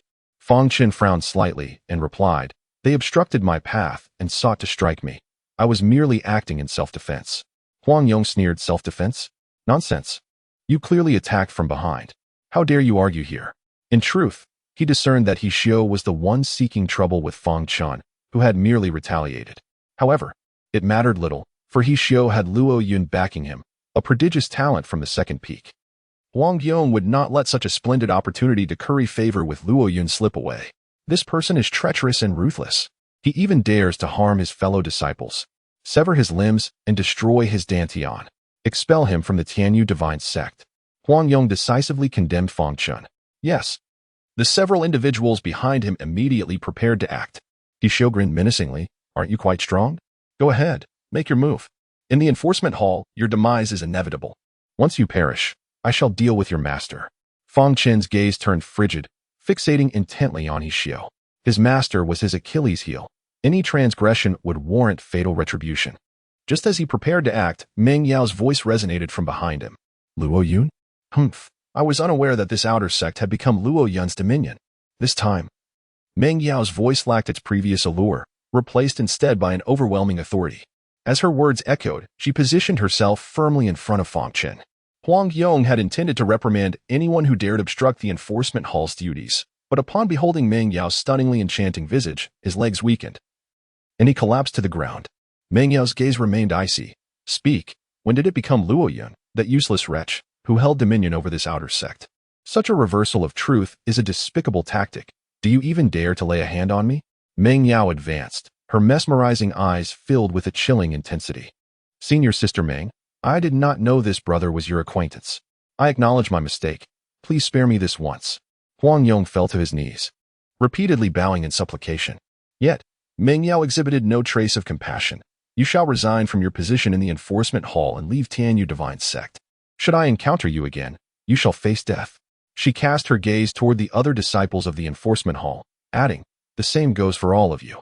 Huang Yong was engulfed in utter despair. His life was irrevocably shattered. In that moment, he harbored an intense hatred for He Xiao, wishing nothing more than to dismember him. It was all due to them that he found himself in such a dire predicament. He, filled with trepidation, crouched on the ground, while Luo Yun displayed utmost deference before Meng Yao, let alone himself. Upon noticing Meng Yao's gaze upon him, he hastily knelt and pleaded for mercy. Senior Sister Meng, I acknowledge my mistakes. With his other hand, he repeatedly struck himself, having long lost the arrogance he once held. Meng Yao cast a disdainful glance at him before turning her attention to Fang Chen, her expression softening in an instant. Their fates are for you to determine. Chapter 7. The Soul Heaven Demon. I'm Master Fang. I acknowledge my mistakes. Please, spare me this once. He Xiao, quick-witted, immediately pleaded for mercy from Fang Chen. Fang Chen's expression remained indifferent, devoid of any compassion. Self-destruct your cultivation and roll out of the Tianyu divine sect. Having absorbed the blood of the sword demon and suffered betrayal, Fang Chen would grant no further chances to his adversaries. Meng Yao cast an appreciative glance at Fang Chen. In the realm of cultivation, showing pity was the most ludicrous act. Meanwhile, Lin Xueyan happened to emerge from the Divine Pill Pavilion and witnessed this scene unfold. Her brow furrowed. In her eyes, Fang Chen was abusing his power, relying on Meng Yao's influence. Destroying one's dantian. How is this different from murder? It is even more brutal than killing. Xiao trembled, his eyes filled with despair. What are you still hesitating for? Meng Yao said coldly. Xiao understood the implication of her words. If he did not destroy his own cultivation, his fate would be far more tragic, potentially endangering his family as well. I thank you both for your mercy.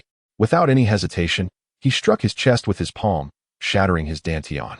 The others, fearing the same fate, followed suit and self-destructed their dantians. On the second peak, Meng Yao was the absolute authority. Observing the scene, she scoffed. Aren't you all going to leave? Xiao and the others could only endure the excruciating pain and despair as they fled in utter disarray. Fang Chen gazed at Meng Yao with a complex expression, feeling a tumult of emotions within. The ability to compel others to self-destruct their dantians with just a few words indicated Meng Yao's exceptionally high status within the sect. It seemed that during his 5 years of guarding the tomb, the Tianyu divine sect had undergone numerous changes of which he was unaware. How intriguing. It appears you have taken an interest in me. I am willing to offer you an opportunity to truly understand me, in private, of course. In the presence of Fang Chen, Meng Yao resumed her enchanting demeanor, every gesture and movement captivating the heart. Not at all, Fang Chen replied resolutely, shaking his head. I am grateful for your assistance today, and I shall certainly help you resolve your indulgent nature as a means of repaying this favor. Farewell. With that, he offered a slight bow and turned to leave. As she observed Fang Chen's upright and determined figure retreating, Meng Yao found herself engulfed in self-doubt. Was my allure no longer enticing? Or was this fellow merely oblivious? Perhaps he harbors an inclination towards the same sex? Meng Yao? Why are you still aiding him in his arrogance? Lin Xueyan approached, reproaching her. However, Meng Yao did not respond to that inquiry. Instead, she posed her own question. Xian, do you believe I lack allure? Lin Xueyan paused, gazing at the ethereal Meng Yao, and replied, not at all. Yet that fellow did not even spare me a glance. Meng Yao mused, her brows knitted in contemplation. Lin Xueyan, momentarily taken aback, then recalled something. He was previously in a relationship with his junior sister, but was betrayed by her. Perhaps he has yet to emerge from that shadow. A spark of realization flickered in Meng Yao's eyes. That must be it.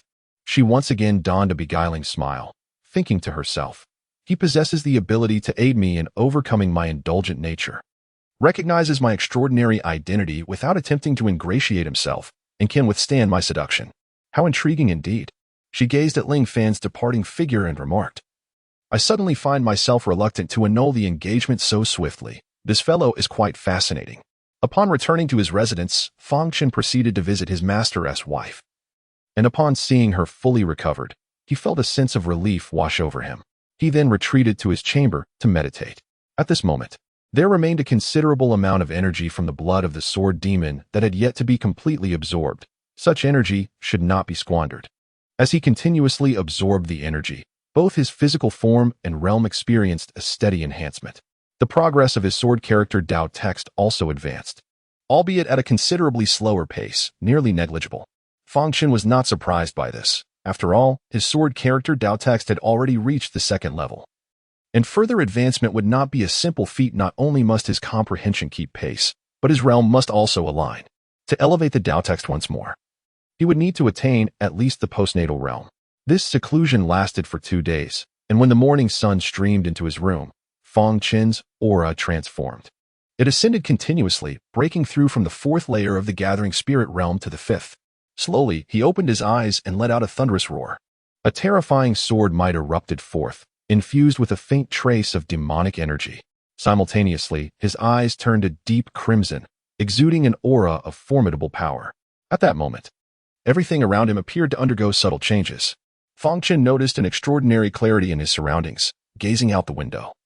He could even discern a cicada singing atop a tree 20 yards away. Its minute movement seemed to unfold in slow motion before his eyes. Fang Chen was filled with immense joy, He had not anticipated that his recent absorption would fortuitously awaken the soul demon eye of the ancient sword demon. This eye possesses the extraordinary ability to penetrate the very fabric of existence. Furthermore, it wields a terrifying soul attack. A mere glance can transform all into blood and bone. It can pierce through the heavens and the earth, altering the very laws of nature. However, at present, the soul demon eye that Fang Chen had awakened was not nearly as formidable. One might even say it lacked a fraction of its potential. Nevertheless, in the heat of battle, it enabled him to foresee the movements of his opponents, while simultaneously slowing down their actions significantly. As for further enhancement, it would necessitate continued absorption of the sword demon's blood. Fang Chen was quite content with this eye, as it would prove invaluable in combat. Just as he intended to rise, he felt a slight dispersion of his aura, but fortunately managed to suppress it and regain stability. Slowly, he opened his eyes and sighed deeply. Though the sword demon's blood is indeed remarkable, my rapid breakthrough has rendered my foundation somewhat unstable. It seems I must visit the library to seek a martial art suited to me. Without a foundational practice, my realm may easily become precarious.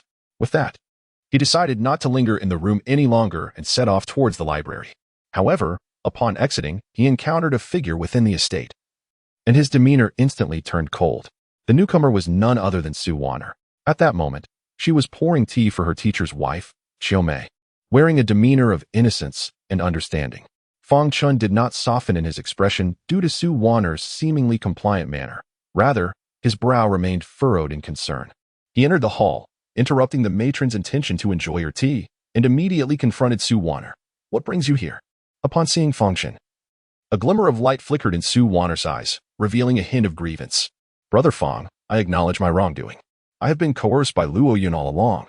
He threatened to kill me if I did not assist him. I assure you, Brother Fang, having grown up together, I have always harbored feelings for you. I vow to cherish our future together." After uttering these words, she displayed a pitiful demeanor.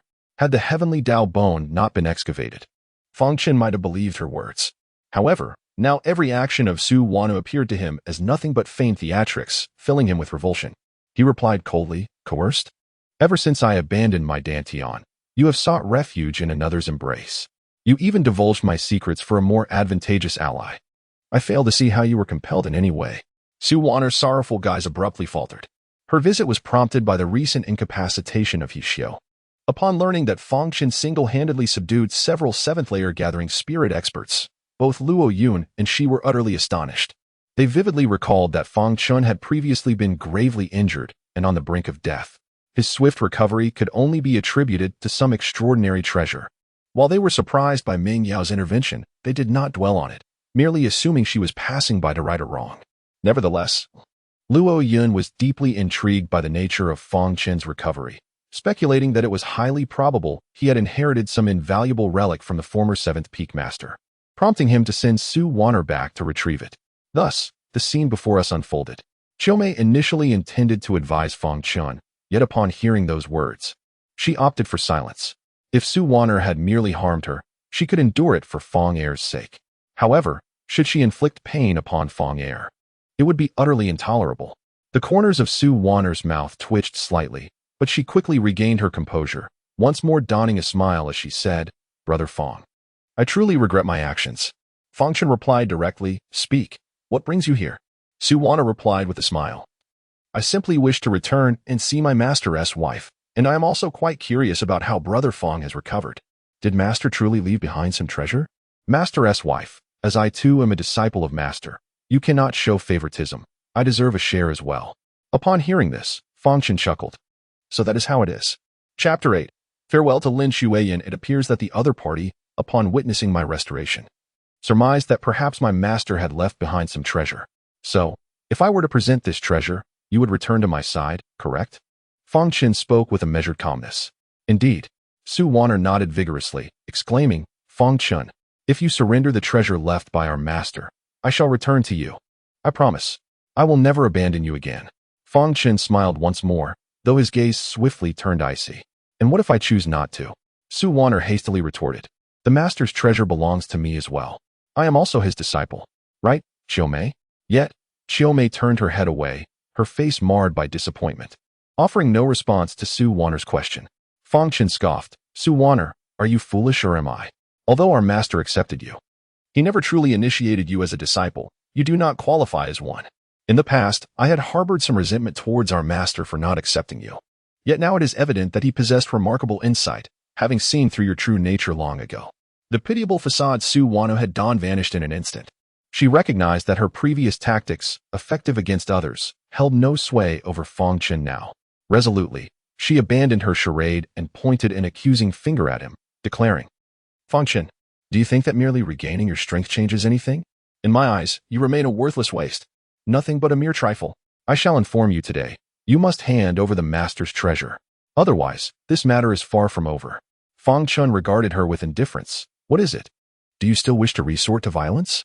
To kill me?" Su Waner naturally dared not act recklessly. The tomb of Tian Yangzi lay in desolate wilderness, where killing Fang Chen would incur no consequences. However, should her actions come to light in Yu City, she would find herself in a predicament of considerable magnitude. Yet, casting a cold glance at Xiaomei, she declared, "Fang Chen, I am powerless against you. But this old hag is merely immortal. Eliminating her would be effortless. In fact, I could sell her to some wandering cultivators, as someone of her kind is quite sought after."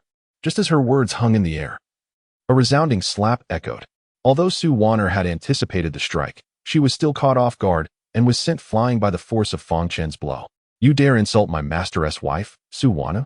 You deserve to die," Fang Chen said coldly, a genuine murderous intent flickering within him. "Ah, that hurts." Su Waner cried out in agony, for Fang Chen's strike had been delivered with such ferocity that her cheek swelled grotesquely, turning a deep shade of purple. "You wretched fool! How dare you strike me? Fang Chen, this time you are as good as dead." Her eyes glinted with malice as she screamed, "Get in here! Disable him!" In an instant, the door was kicked open, and 10 formidable practitioners of the 8th layer of Gathering Spirit Realm surged into the room, each wielding magical artifacts. It seemed Su Waner had not only prepared a contingency plan, but had also set the stage for an outright confrontation. Fang Chen surveyed the scene with a cold smile. "Very well, let us see how you fare against the Soul Heaven demonic eye." As he spoke, his gaze transformed into a deep crimson hue. In that moment, the movements of the 10 intruders slowed, allowing Fang Chen to predict their next moves. Without hesitation, he dashed forward, undaunted by the encirclement. Witnessing this, he transformed his fingers into a blade-like stance. With a formidable combination of physical speed, he struck with a single finger, leaving his opponent utterly unable to react. The attack pierced through the shoulder effortlessly. Others attempted to assault from Fang Chen's blind spot, yet he evaded them as though he possessed eyes in the back of his head. Harnessing the momentum of his adversary's prior exertion, he pierced through another's shoulder with ease. In a mere 10 breaths, 10 individuals lay groaning in the courtyard, their shoulders rendered useless by Fang Chen's prowess, without at least half a year of recuperation. Recovery was unthinkable. How could this be? Su Waner gazed in horror at the scene before her, utterly astonished that the once inept Fang Chen had now become capable of simultaneously confronting 10 8th-tier spirit gathering experts. Fang Chen regarded Su Waner with a cold, indifferent gaze. Under the piercing stare of his crimson eyes, she felt as if she were being hunted by a merciless fiend, trembling in sheer terror. However, Fang Chen refrained from further action. The crimson hue in his eyes gradually faded. "Leave this place. Returning will not be so simple," he stated coldly. It was not that he harbored no desire to kill, but rather that he was not yet in a position to do so. Furthermore, he wished to avoid the complications that would arise from slaying Su Waner. Su Waner dared not linger any longer, fleeing in disarray. The others on the ground followed suit, dragging their injuries as they escaped the estate. Yet, as they retreated, Su Waner felt a sense of dissatisfaction. Upon crossing the threshold, she cast a resentful glance at Fang Chen, declaring, "Fang Chen, I know you will undoubtedly participate in the 7 Peaks assessment to rejoin the inner sect. I assure you, no matter how hard you strive, you will never pass the assessment. You shall never return to the inner sect in this lifetime." She departed with a triumphant smile. Fang Chen maintained his serene demeanor. "Let us see whether you can dominate the Tianyu divine sect, or if I, Fang Chen, will tread upon your faces as I return to the 7th peak." Just as Su Waner departed, a figure materialized once more at the doorway. The newcomer was none other than Meng Yao. Meng Yao gazed in the direction Su Waner had taken, her brow furrowed in curiosity. Who is that person with a birthmark on their face? They seem somewhat familiar, almost like your former partner. Fang Chen was taken aback. "Have you met her?" Meng Yao shook her head, a charming smile gracing her lips. "I looked into it. She wouldn't be here seeking your reconciliation, would she? She then fixed her gaze on Fang Chen and inquired, "Did you agree?" Fang Chen replied with a shake of his head, "No, she has returned to deceive me. I shall not be as gullible as before, nor will I place my trust in her again." Meng Yao expressed her admiration. "Now that is more like it. You possess some backbone." "Miss Meng, what brings you here so suddenly?" Fang Chen asked, puzzled. Meng Yao's cheeks flushed slightly as she seductively replied, "I have been feeling unwell and uncomfortable lately, so I came to you." Her words were accompanied by a lingering gaze directed at Fang Chen, enchanting and alluring. Fang Chen realized that she had succumbed to her desires once more and had come to him for healing. "Come, let us go to my place for a private treatment," she suggested, her tone laden with temptation. However, Fang Chen hesitated. "But my master's wife." He feared that Su Wanner might bring trouble to his master's wife. Meng Yao, sensing Fang Chen's concern, smiled reassuringly. "That is easily resolved." With a clap of her hands, two women appeared instantaneously. "Your Highness." The two individuals bowed respectfully. Fang Chen was taken aback. Their speed was such that he could scarcely react. Meng Yao remarked, "You must ensure the safety of the esteemed elder inside. There must be no mishaps." "Yes." The two replied with reverence, and in an instant, they vanished from sight. "Let us proceed. These two are formidable practitioners of the acquired realm, so there will be no danger," Meng Yao said with a charming smile. Fang Chen felt a sense of relief and nodded, saying, "Very well. I shall inform my teacher's wife. Please wait for me a moment." He then conveyed his intention to tend to Meng Yao's injuries to Qiumei. With curiosity, Qiumei glanced at Meng Yao, who returned the gesture with a polite bow of a junior. Observing this, Qiumei refrained from further comments and, after advising them to be cautious, allowed Fang Chen and Meng Yao to depart. However, as they left the residence together, Su Wanner reappeared in the alley. Her gaze filled with venom as she watched Fang Chen and Meng Yao depart. How could this worthless person possibly know such an exquisite woman? Jealousy consumed Su Wanner. Upon seeing Meng Yao's unparalleled beauty as she left the residence, her envy intensified. She had noticed Meng Yao entering Qiumei's estate and lingered to discern the purpose of the woman's visit. Now witnessing her laughing and conversing with Fang Chen as they left, her heart burned with jealousy. She did not know Meng Yao, as her current status was that of an outer disciple, allowing her only occasional visits to the second peak, thus lacking the privilege to meet Meng Yao. Humph. That woman is undoubtedly using Fang Chen. That good for nothing. Absolutely. She could not believe that Fang Chen, after parting ways with her, could find a beauty that surpassed her by several magnitudes.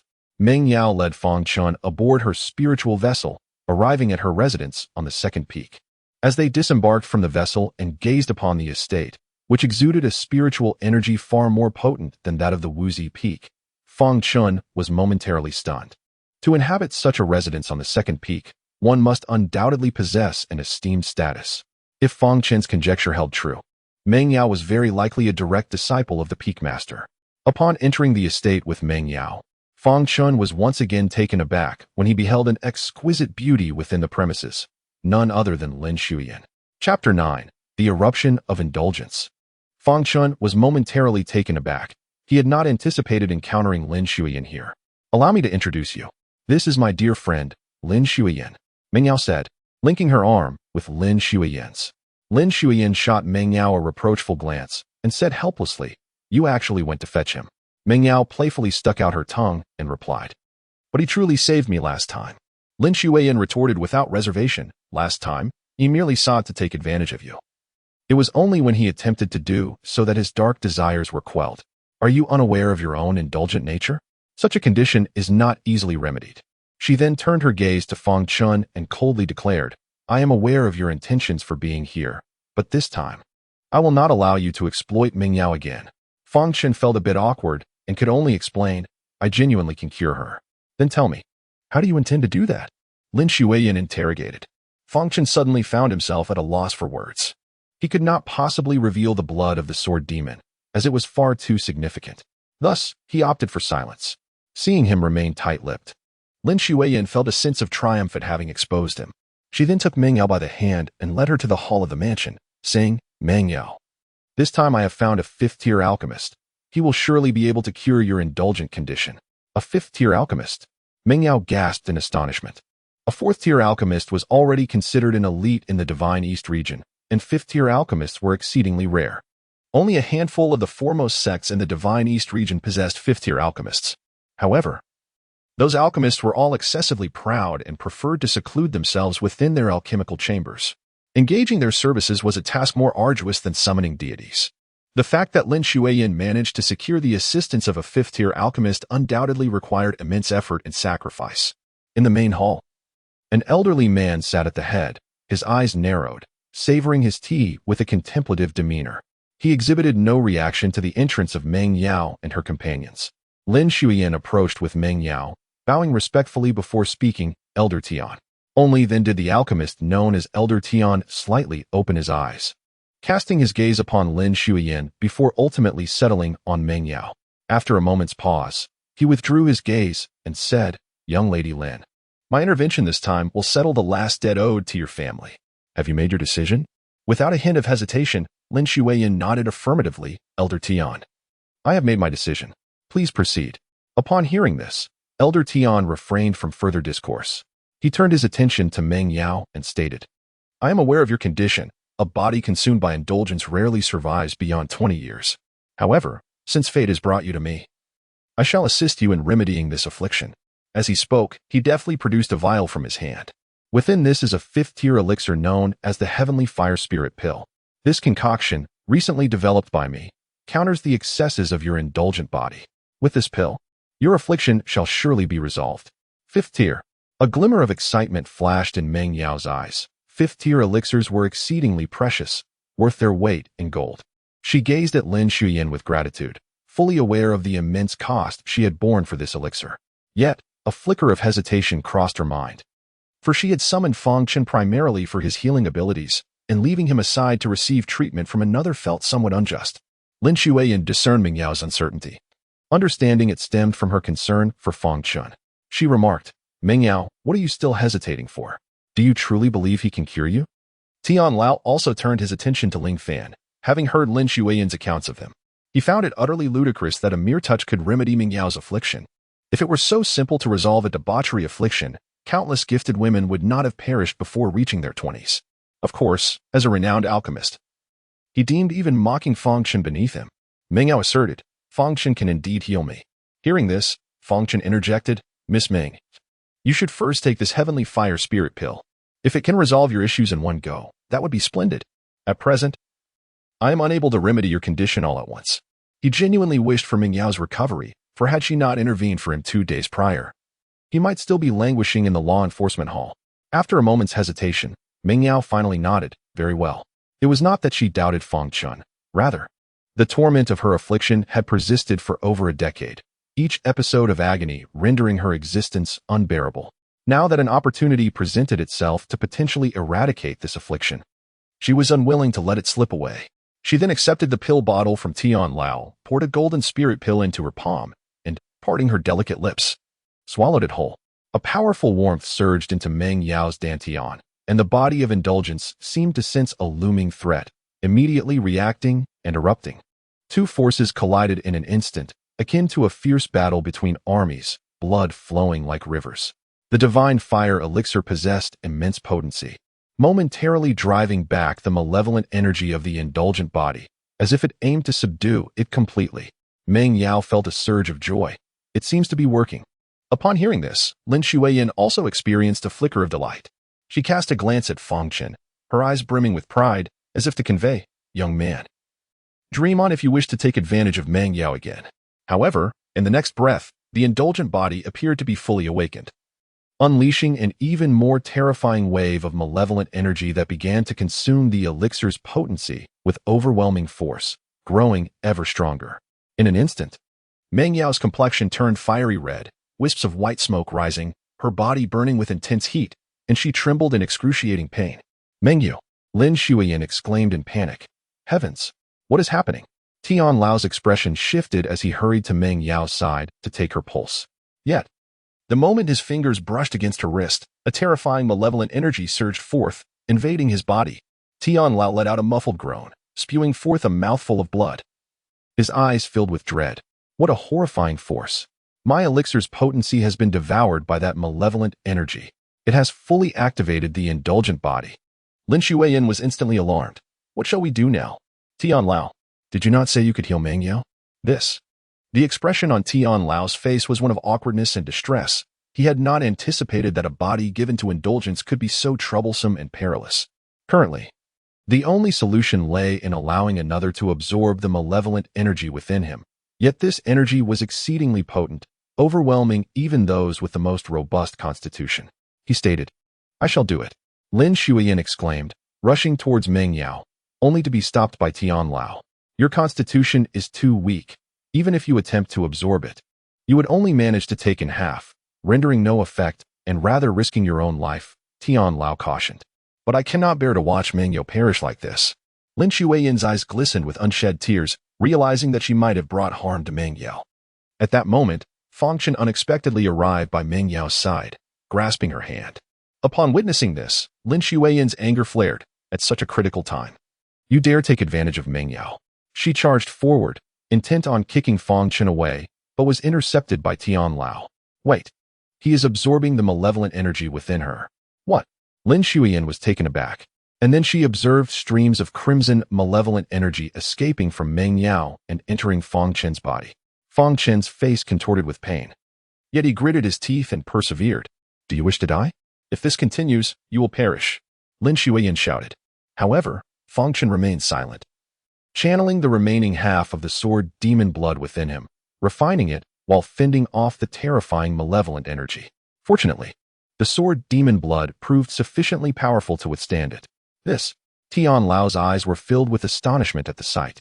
If it were someone else, they would likely have succumbed to this malevolent energy by now. How is it that Fang Chen can endure? His physique is remarkably resilient. Perhaps he truly possesses the fortitude to withstand this sinister force. Yet at this moment, an even more terrifying wave of malevolence suddenly erupts from within Meng Yao. Chapter 10. How did it stop? Oh no. The expression on Tian Lao's face shifted dramatically as he led Lin Shuiyan out of the hall. Suddenly, several formation flags materialized in his hand, shooting towards the periphery of the hall. In an instant, the hall was sealed, preventing any malevolent energy from leaking out. However, this also confined Fang Chen and Meng Yao within, obscuring the situation inside from those outside. At this moment, Fang Chen furrowed his brow. The eruption of his indulged desires exceeded his expectations. It's so uncomfortable. Meng Yao suddenly embraced Fang Chen, stirring his heart. Yet, upon noticing the agony etched across her enchanting visage, he suppressed the tumult within. Sensing Fang Chen's lack of cooperation, Meng Yao's delicate brows knitted slightly as she began to withdraw. Gazing upon her already glistening form, Fang Chen felt a twitch in his brow. Fortunately, his reason remained dominant, preventing him from losing control. "Ah," a beguiling voice echoed, causing Fang Chen's thoughts to spiral. "My apologies," he gritted his teeth and uttered, resolutely channeling the remaining blood of the sword demon within him. The two energies collided violently, incessantly depleting each other's pure yin and pure yang energies. Meng Yao, drained of all strength, collapsed into Fang Chen's embrace. Simultaneously, she sensed that pleasurable sensation in her dantian returning. Fang Chen's heart ached. Meng Yao's naturally alluring voice, amplified in such a manner, was utterly lethal. Fortunately, this ordeal did not persist for long. After nearly half an hour, the yin fire that Meng Yao had unleashed was once again suppressed. Fang Chen exhaled a heavy breath, a bitter smile etched upon his face. The blood of the sword demon within him had been completely refined, yet he dared not allow his body to assimilate this potent energy, fearing he might not withstand it. Thus, he bestowed it all upon the heavenly Dao Demon Bone. At present, the demonic energy coursing through the heavenly Dao Demon Bone surged with unparalleled vigor, evoking within Fang Chen a faint sensation of enlightenment regarding the Dao text. Why has it halted? Meng Yao stirred from her slumber, still lingering in a dreamy state. However, upon awakening and discovering herself nestled in Fang Chen's embrace, her upper garments conspicuously absent and only her intimate attire remaining. The flush that had just faded returned in an instant. She assumed Fang Chen was the culprit and instinctively raised her hand to strike him. Yet, upon observing his pale and weakened countenance, she realized that he had acted to heal her. Glancing at the faint red marks upon his neck, she recognized them as the consequences of her own actions. Instantly, her cheeks flushed even deeper, her bashful demeanor exuding an enchanting charm that was utterly captivating. "Thank you for saving me once again. To repay your life-saving grace, I shall become your Dao partner. How does that sound?" She gazed at Fang Chen with sultry eyes. a look that could sway the hearts of countless men. Fang Chen, too, felt his face warm under her alluring gaze, unable to meet her eyes directly. Miss Ming, you are too kind. I promised to come and heal you. How could I possibly turn a blind eye to your plight? He stammered, seeing Fang Chen's flustered demeanor. Meng Yao let out a soft giggle. However, she soon pouted her lips, feigning indignation as she said, "Did we not agree? I shall call you Brother Fang. And you must call me Meng Yao. Well, hurry up." Under the warning gaze of Meng Yao, Fang Chen ultimately chose to relent. Satisfied, Meng Yu nodded and said, "In that case, I owe you my life this time. I can grant you any request, anything at all." As she concluded, her voice was laced with temptation, suggesting that she would acquiesce to any improper demands made by Ling Fan. Upon hearing this, Fang Chen felt a stir within. He had been troubled by his inability to enter the library and select a martial art technique. If he had Meng Yao's assistance, it would indeed be a trivial matter. Thus, he expressed, "I wish to enter the library." The library? Meng Yao blinked her large, sparkling eyes, thinking she had misheard. Fang Chen affirmed, "Yes. I am currently just an outer disciple and lack the qualifications to access the higher levels of the library. Therefore, I wish to enter the library to select a martial art for practice."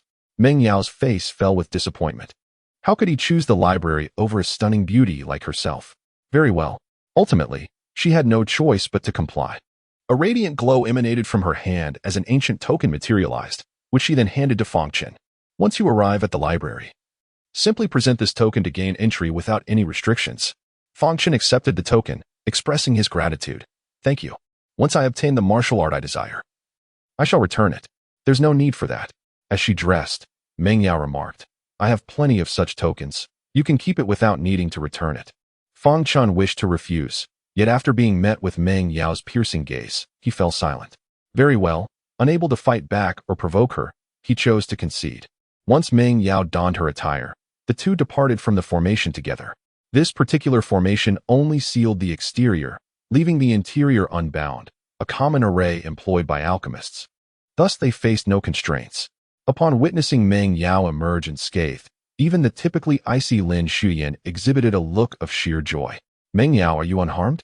she inquired anxiously. Meng Yao reassured her, "I am fine. Thanks to Fang Chen, I have fortuitously survived." Lin Shuyan turned her gaze towards Fang Chen, and at that moment, even if she remained skeptical, she had to concede that it was Fang Chen who saved Meng Yao. Just as she intended to express her gratitude, she noticed the unmistakable marks of a kiss and traces of rouge on Fang Chen's neck. Fury surged within her. "Indeed, you were not behaving properly inside. You took advantage of Meng Yao." Only then did Fang Chen recall that he had yet to address the cosmetic marks on his neck. Meng Yao's cheeks flushed crimson as she hurriedly interjected, "Shi Wei Yin, this is merely a result of my own reckless indulgence. He truly did not do anything to me." Yet Lin Shuyan remained unconvinced. She believed Fang Chen's proximity to Meng Yao was driven by a desire for beauty and status. Nevertheless, out of respect for Fang Chen's act of saving Meng Yao, she refrained from further remarks. Nonetheless, her wariness towards Fang Chen intensified, and her resolve to ensure Meng Yao reclaimed her marriage certificate grew stronger. Tian Lao approached, and upon confirming Meng Yao's well-being, expressed his apologies. "Miss Meng, I am truly sorry. I did not anticipate that this elixir would cause you harm." Meng Yao shook her head, replying, "Senior Tian, there is no need for such formality. You acted with the intention of saving me." With a deep sigh, Tian Lao shook his head and addressed Lin Shuyan, saying, "This matter of human sentiment does not count. Should you require my assistance in the future, do not hesitate to speak." He then turned his gaze to Fang Chen, remarking, "This young brother has truly opened my eyes today. Were it not for your timely intervention, my reputation would have been irrevocably tarnished. I owe you a favor. Should you visit the Tiandan Linglu in the future, do not hesitate to seek me out, and I shall reward you handsomely." Tiandan Linglu. Fang Chen was momentarily taken aback. For this was the foremost alchemical authority in the Shandong region, a power so formidable that even the Tianyu divine sect would treat it with utmost respect. He quickly cupped his hands in gratitude, replying, "Senior, you are too kind. It is my duty to assist." Tian Lao made no further delay, retracting the formation and taking his leave. "I, too, must be on my way," Fang Chen said, bidding farewell as he intended to visit the library to select suitable cultivation techniques. "I shall accompany you," Meng Yao offered. However, Lin Shuyan interjected, "I have something to discuss with you." Meng Yao replied, Let us speak upon my return. That is not acceptable, Lin Shuyan insisted, grasping her hand. Observing this, Fang Chen interjected, there is no need. I can manage on my own. Meng Yao, you have just recovered and require rest. Upon hearing Fang Chen call Meng Yao by name, Lin Shuyan's brows furrowed slightly. Fang Chen, understanding the situation, chose not to linger and departed the residence. As he left, Meng Yu felt an unexpected sense of reluctance. Lin Shuyan, however, pulled her back into the room and questioned, Meng Yao, you must not act recklessly. He is here for you. Did you not hear how he addressed you? He called you by name. Chapter 11. The fierce sword technique. Meng Yao's cheeks flushed slightly. She hesitated to reveal to Lin Shuyan that it was she who had asked Fang Chen to summon her. Thus, she remarked, what does it matter? He has rescued me twice already. No. Lin Shuyan resolutely interjected, I cannot allow him to succeed, no matter the circumstances. In her heart, she was already convinced that Fang Chen had ulterior motives toward Meng Yao, and she could not let her dear friend fall into peril. After Fang Chen departed, he made his way directly to Wuji Peak, arriving at the library pavilion. The library pavilion consisted of 9 levels, divided into 3 lower levels, 3 middle levels, and 3 upper levels. The lower 3 levels were accessible to all disciples, the middle 3 levels were reserved for inner disciples and above, while the upper 3 levels were exclusively for core disciples. At that moment, the library was bustling with numerous disciples. Upon seeing this, Fang Chen approached the counter where an elder, seated in a grand chair, was dozing with half-closed eyes. Fang Chen respectfully bowed and said, Elder, I wish to ascend to a higher level. He presented the token that Meng Yao had given him. The elder lazily opened his eyes a fraction, but upon noticing the token in Fang Chen's hand, he was momentarily taken aback. It was a heavenly token. The heavenly token is the highest grade of token among the disciples, conferring significant authority. Thus, entering and exiting the outer sect's library pavilion was a mere formality. However, very few individuals possessed such a token, as it was exclusive to core disciples and above, so much so that it could be described as exceedingly rare. The notion of others impersonating or finding one was utterly implausible. This token was extraordinarily unique, and its user could not utilize it without the owner's consent.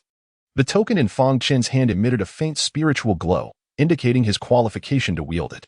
The elder cast a profound glance at Fang Chen before stating, You may enter. The library will impose no restrictions upon you.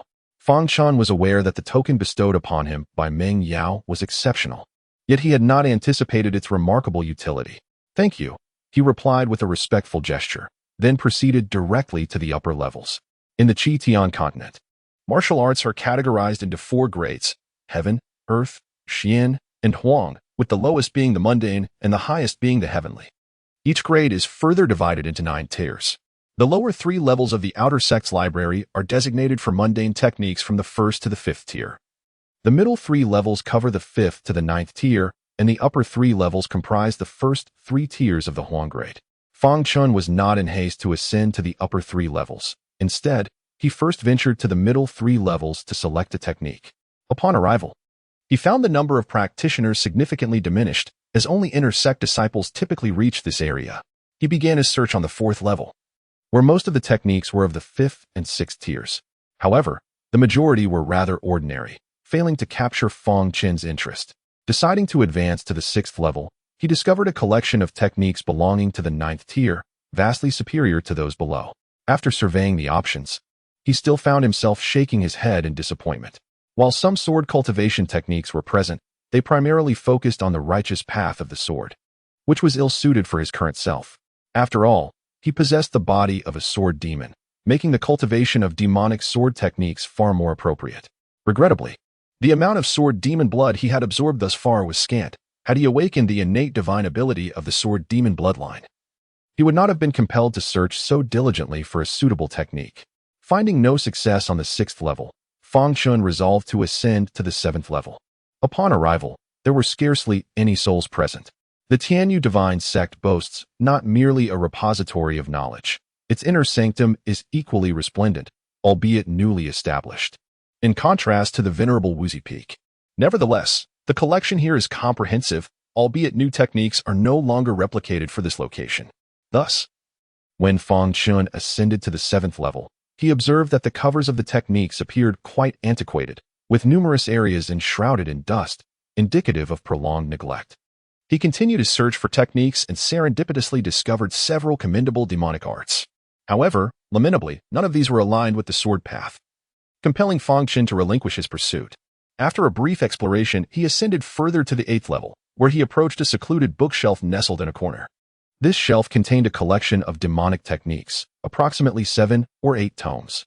As he scanned the titles, his gaze fell upon one particular technique, igniting a glimmer of excitement in his eyes. He retrieved the tome and began to peruse its contents. The title read, Fierce Demon Sword Technique, a yellow-grade second-tier method, comprising 9 tiers. The sword emerges fierce, and in its fierceness, it delves into the demonic. A single stroke can sever all. Note, this technique is demonic. While it possesses formidable power, it is prone to leading the practitioner astray into madness, necessitating utmost caution. After a thorough reading, Fang Chen discerned that this technique harnesses the demonic essence to forge a sword, transforming the demonic blade into a fierce offensive force, each movement grand and expansive. The essence lies in a singular principle. Every strike must maintain its ferocity. The more relentless the strikes, the greater the resultant power. Yet, should one become entranced, the risk of succumbing to madness during cultivation or battle looms, leading to one's demise. Nevertheless, a spark of illumination flashed in Fang Chen's eyes. This technique seemed tailor-made for him. As for the threat of madness, now he is indeed a demon. How could one speak of being possessed by a demon? It is him, Fang Chen decisively concluded, yet after a moment's contemplation, he decided to take a glance at the 9th level. Unfortunately, the 9th level contained only a few scattered manuals, with no demonic techniques in sight. Thus, Fang Chen returned directly to the counter, placing the manuals respectfully before the elder and stating, Elder, I have chosen the techniques. He then produced 2 spirit stones. Borrowing techniques required the payment of spirit stones, and 2 stones for a month was considered reasonable. However, any damage would incur a full compensation. The elder glanced at the spirit stones and replied indifferently, With a heaven-grade token, there is no need to pay spirit stones. Just note how many months you wish to borrow. Of course, the maximum borrowing period is 3 years, after which they must be returned. Such privileges left Fang Chen astonished, quickly followed by joy. Saving 2 spirit stones was quite advantageous, especially since that constituted his entire fortune at present. Then, esteemed elder, I would like to borrow for 1 year, he said. The elder nodded and then cast a glance at the manuals, somewhat surprised. Demonic techniques? Do you wish to cultivate demonic powers? Fang Chen did not deny it and nodded in affirmation, indeed. The elder scrutinized Fang Chen, advising, I suggest you choose another. While demonic cultivation may yield swift progress, it often leads to an unstable foundation, fraught with peril. Particularly with this manual, it is all too easy to fall into madness during practice. This is why, in recent millennia, there have been fewer practitioners of demonic arts compared to righteous ones. Although the distinction between righteous and demonic cultivation is not absolute, the heinous acts committed by demonic cultivators have tarnished their reputation considerably. Fang Chen comprehended that the other party's intentions were for his own benefit. Yet having already absorbed the blood of the sword demon, his destined path was irrevocably that of darkness. He expressed his gratitude, saying, Thank you for your counsel, elder, but I have made my decision. Upon hearing this, the elder sighed deeply and ceased his persuasion, stating, Since you have resolved upon your course, I shall not dissuade you further. Take care of yourself. He then proceeded to register Fang Chen, who, with the acquired techniques in hand, performed a respectful bow and took his leave. Instead of returning directly, Fang Chen clutched the token within his grasp and mused, since the library can be utilized, the Spirit Artifact Pavilion should also be accessible. Though he had obtained the techniques, the absence of a suitable sword-type artifact would hinder his cultivation. One cannot always wield one's finger as a sword. Thus, he set forth towards the Spirit Artifact Pavilion. Artifacts are categorized into 5 grades: Heaven, Earth, Profound, Yellow, and Mortal, each further divided into 9 tiers. Upon entering the Spirit Artifact Pavilion, Fang Chen observed numerous disciples engaged in the selection of artifacts. This was quite customary, as the 7 Peaks assessment was fast approaching, and everyone aspired to choose an artifact that suited them for this forthcoming challenge. Naturally, most of the disciples could only rent artifacts. Renting was not overly expensive.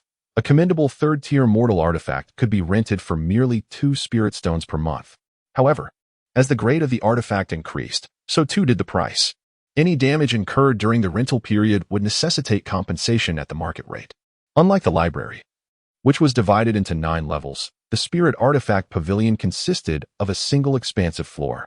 Nonetheless, it occupied a significantly larger area than the library, with artifacts ranging from 3rd tier to 9th tier mortal.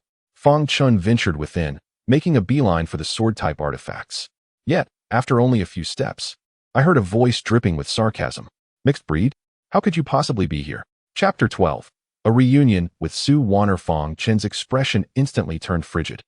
The voice he heard was all too familiar. Who else could it be but Su Wan'er? She gazed at him with disdain. Oh? Are you here to rent a magical artifact from the Spirit Tool Pavilion? Do you possess the requisite spirit stones? It seems that all your spirit stones and treasures from the past 5 years now belong to me. Her laughter rang out mockingly, her eyes brimming with derision. Of course. If you were to kneel before me and plead, perhaps I might show you some mercy and grant you a mundane artifact of 3rd rank or lower. Who knows? Ha ha ha. Fang Chen remained impassive, choosing not to respond to this venomous woman. Isn't this Miss Su? At that moment, a voice interjected, and a middle-aged man approached with a smile, addressing Su Wan'er. Miss Su, young Master Luo has already made arrangements. I shall have the 7th rank mundane artifact you requested delivered immediately. Su Wan'er turned her attention to the middle-aged man, her eyes brightening as she respectfully bowed. Thank you. Pavilion Master Ning. The man before her was Ning Yang, the deputy master of the Spirit Tool Pavilion. With a smile, Ning Yang replied, no need for such formality. Miss Su, as young Master Luo's companion, you were like family to us. He signaled to a disciple to retrieve the artifact, and soon the disciple returned, holding a long box with both hands. Upon opening it, they revealed a delicate pink jade sword, intricately crafted.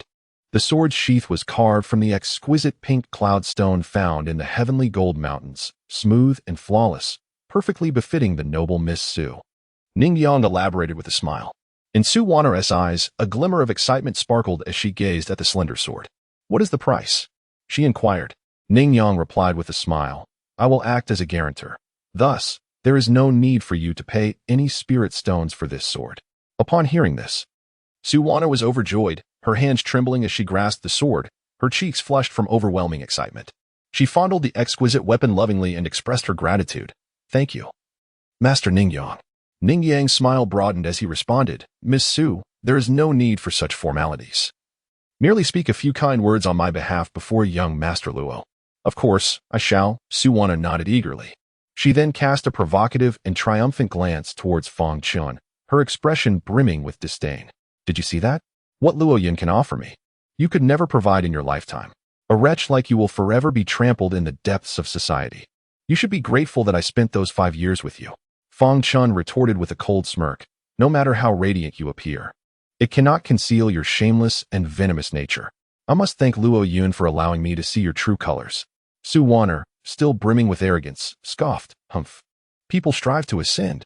Am I to be perpetually burdened by a worthless individual like you? I have been progressing over these 5 years, and what about you? Hearing this, Fang Chen laughed. Progressing? Are you truly advancing by relying on your filthy body? Do you genuinely believe that Luo Yin would consider a vile woman like you as a partner? Ultimately, you are destined to be cast aside. What did you say? Her words pierced Su Wan'er's heart like sharp thorns, igniting her fury as her veins throbbed with rage. Beside them, Ning Yang sensed something amiss and inquired, Miss Su, who is he? It was only then that Su Wan'er remembered Ning Yang's presence, and a glimmer of insight crossed her eyes. He is nothing but a waste, a fool. She divulged Fang Chen's identity to Ning Yang. Upon hearing it, Ning Yang chuckled. So, it is that self-deprecating fool who became the subject of derision in the past. How audacious of him to return to the Tianyu divine sect. Fang Chen's act of renouncing his cultivation to guard a grave had indeed become a significant source of ridicule, reducing him to a mere fool in the eyes of many. While most had forgotten about it, Su Wan'er's mention rekindled Ning Yang's memory. Su Wan'er continued, Lord Ning Yang, I implore you to take action and properly deal with this disgraceful disciple who tarnishes the reputation of our sect. Knowing Fang Chen's identity alleviated Ning Yang's concerns, and he nodded with a smile. Miss Su, rest assured. He then turned to Fang Chen and spoke coolly. Disciple, I suspect you have pilfered treasures from the Spirit Artifact Pavilion. I must conduct a search of your person. A spark of realization flashed in Su Wan'er's eyes at this proclamation. Indeed, Ning Yang was determined to incapacitate Fang Chen. Fang Chen furrowed his brow and retorted coldly. What gives you the right to search me? With a sneer, Su Wan'er replied, Lord Ningyang is the vice master of the Outer Gate Spirit Artifact Pavilion. Do you doubt his authority? Fang Chen, stealing from the Artifact Pavilion is a grave offense.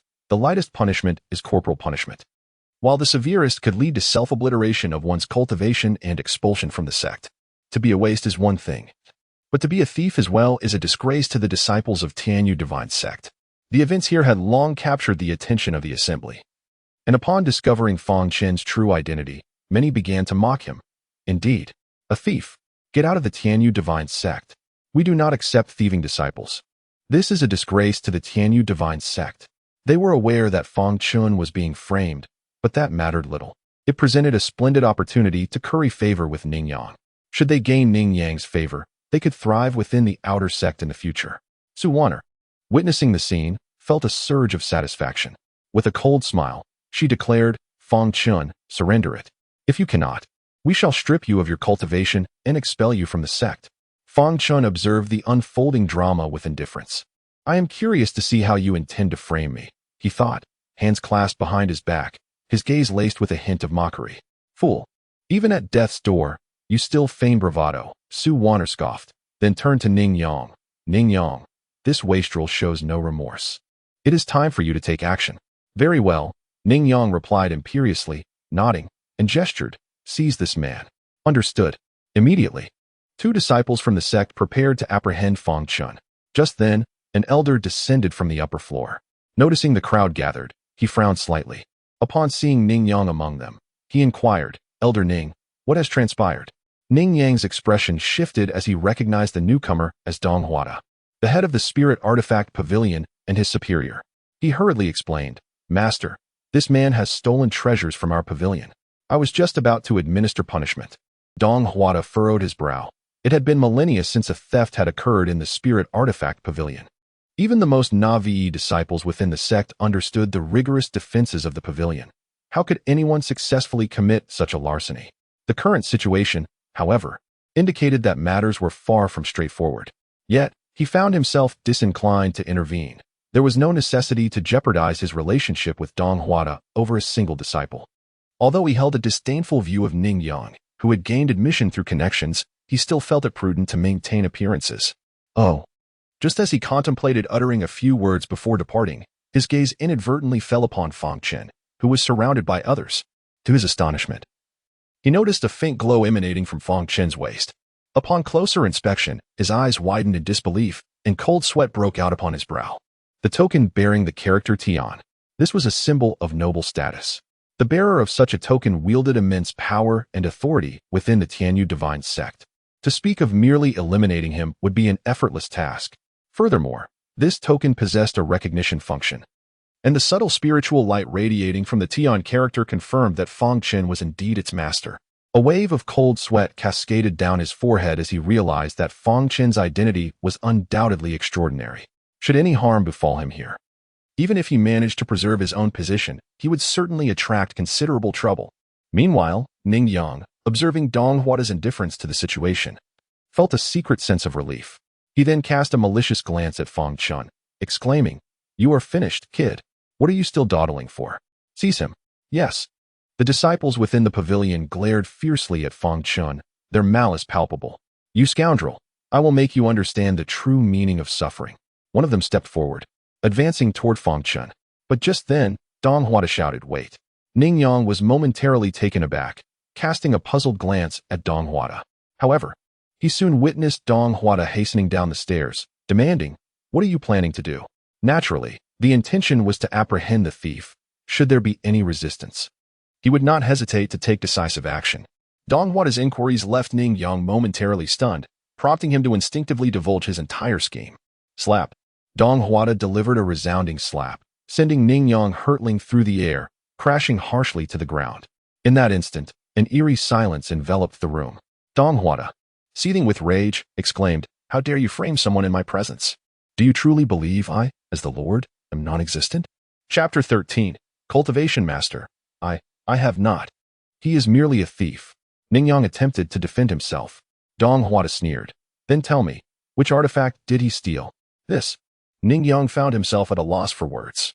Each artifact within the pavilion had been meticulously catalogued, making the notion of loss utterly preposterous. This was merely an excuse he had devised to undermine Fang Chen, yet he had not anticipated such a vehement reaction from the master, nor that he would resort to violence. "Master, I am the younger brother of Elder Ning Xiao from the inner sect."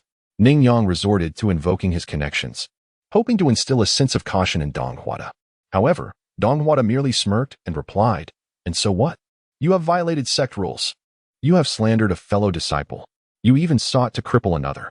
I hereby declare that from this day forth, you are no longer the vice master of the Spirit Artifact Pavilion. Now begone." Upon hearing these words, the entire assembly stood in stunned silence. To dismiss a vice master for the actions of a single disciple was unprecedented. "And you," Dong Huada pointed at the two disciples who had followed Ning Yang's lead. "You are equally culpable.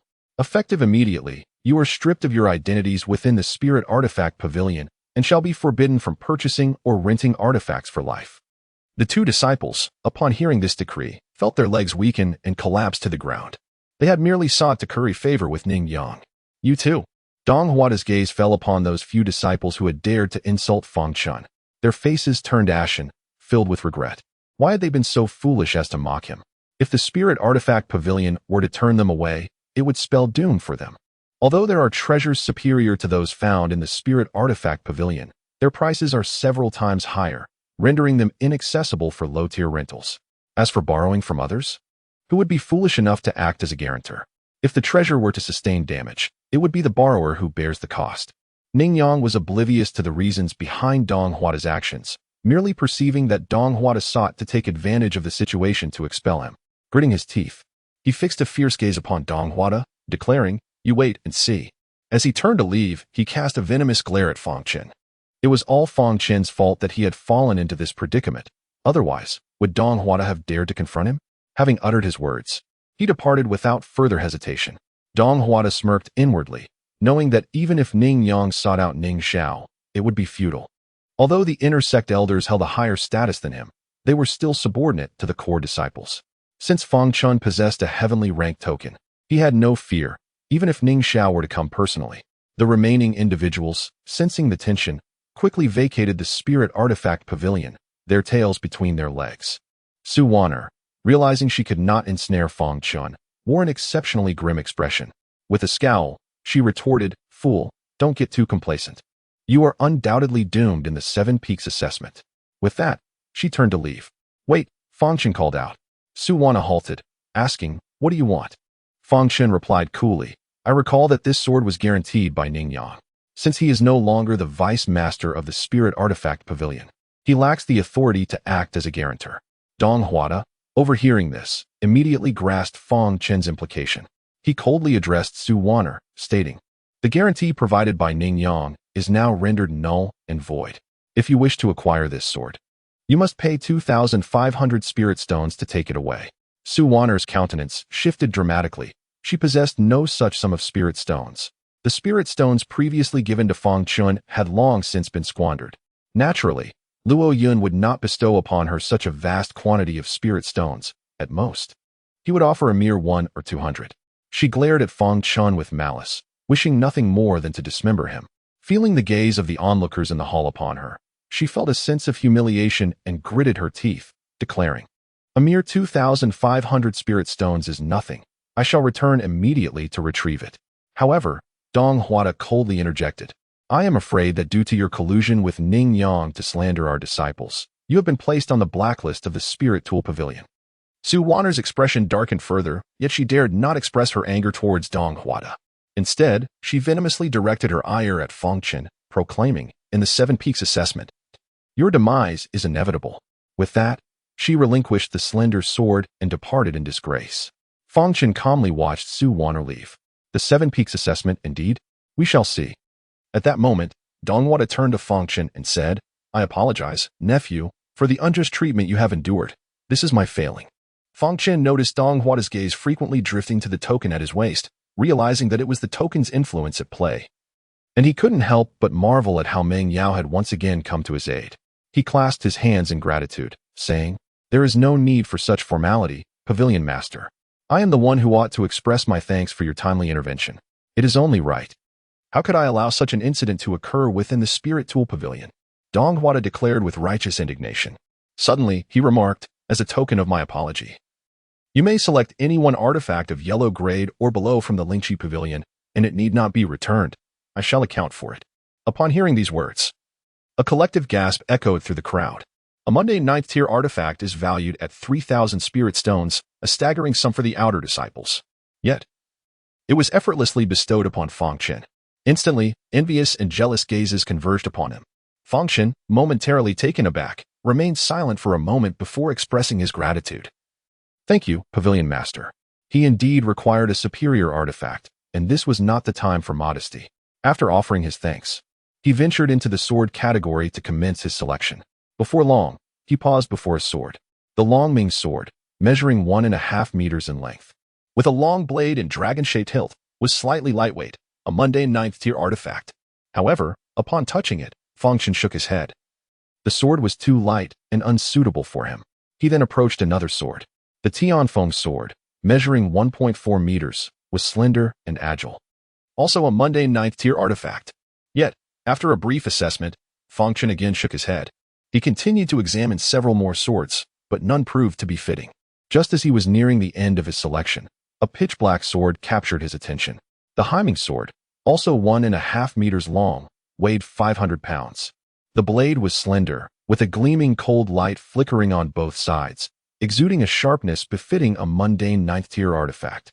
Most importantly, Fang Chen could sense a surge of demonic energy emanating from it. As he touched the sword, the demonic energy surged towards him, attempting to invade his being. Fang Chen let out a cold snort, and in an instant, his imposing aura suppressed the encroaching demonic energy. The indomitable demonic energy was instantly subdued by the imposing aura of Fang Chen's sword demon body, rendering it incapable of any further resistance. This is it. Fang Chen smiled faintly, having made his decision. This sword, a demonic blade, was perfectly suited for him. Upon seeing the sword in Fang Chen's grasp, Dong Huada was momentarily taken aback, his surprise palpable. He could not help but advise, I suggest you select another weapon. This is a demonic sword, imbued with malevolent energy. Initially, you may be able to suppress this dark force, but as the sword remains by your side longer, the demonic energy will gradually erode your essence, leading you down the path of corruption. Before you, several have perished due to this sword. However, Fang Chen resolutely shook his head. Thank you, esteemed leader. But my determination is unwavering. Observing Fang Chen's steadfastness, Dong Huada ceased his counsel, stating, in that case, I shall say no more. However, should you feel the demonic energy invading your being, it would be wise to dispose of this sword swiftly. Thank you, esteemed leader, Fang Chen acknowledged, understanding that the advice stemmed from concern for his well-being. He then returned to his estate, and after greeting his master, he proceeded to the courtyard. Now equipped with both artifacts and techniques, all that remained was the favorable wind. It was time to commence his cultivation. He retrieved the fierce demonic sword technique.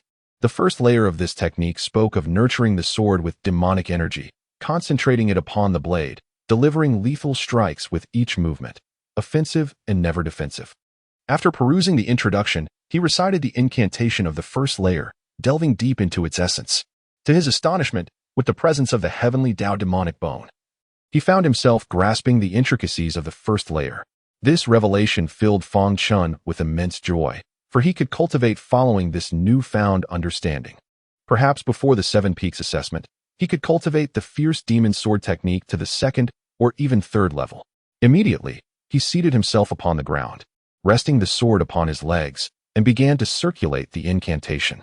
Within him, the heavenly Dao demon bone flickered with a faint radiance, and streams of demonic energy began to converge within his dantian, subsequently flowing throughout the meridians of his body. One cannot autonomously manipulate demonic energy. The only power that can be wielded is spiritual energy. Practitioners of demon arts transform this spiritual energy into demonic energy through their techniques, thus giving rise to the practice of demon cultivation.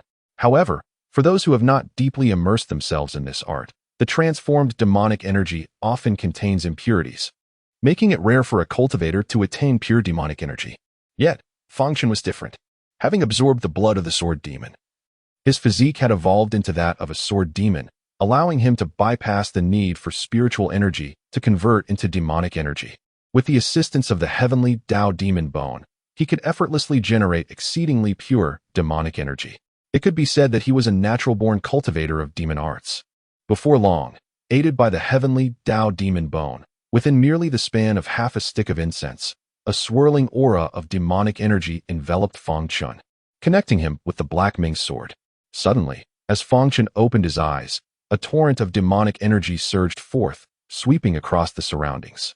Chapter 14. The Seven Peaks assessment begins with a thunderous roar. He grasped the Haiming sword and began to wield it in the open field. Each stroke was executed with remarkable ferocity, a grand display of skill where every strike targeted the vital points of his opponent. However, as he delivered the final blow, a surge of purple-black sword energy erupted, only to violently explode 2 zhang away, dissipating into nothingness. Fang Chen furrowed his brow. The last strike was supposed to possess the greatest power, yet he found himself unable to merge the sword aura with the demonic energy seamlessly. It appeared that further comprehension and practice were required. Mastering the first layer of this formidable demonic sword technique would not be an easy feat. Although the cultivation of demonic arts progressed swiftly, it was not something that could be rapidly grasped by just anyone. Thus, relentless and arduous training was the only path to complete mastery. Fang Chen then settled back onto the ground, resuming his contemplation of this formidable demonic sword technique. Time rushed by, and the Seven Peaks assessment loomed near. Seated in the courtyard, which now lay in ruins and disarray, he suddenly felt an explosive surge of energy enveloping him, propelling him directly into the 6th level of the gathering spirit realm. Opening his eyes, he reveled in the transformation coursing through him, a glimmer of joy illuminating his gaze. Not only had he ascended to the 6th level of the gathering spirit realm, but he had also advanced the demonic sword technique to its 2nd layer. Luo Yun and Su Wan Earth. I am eager to see how you intend to thwart my progress in the Seven Peaks assessment.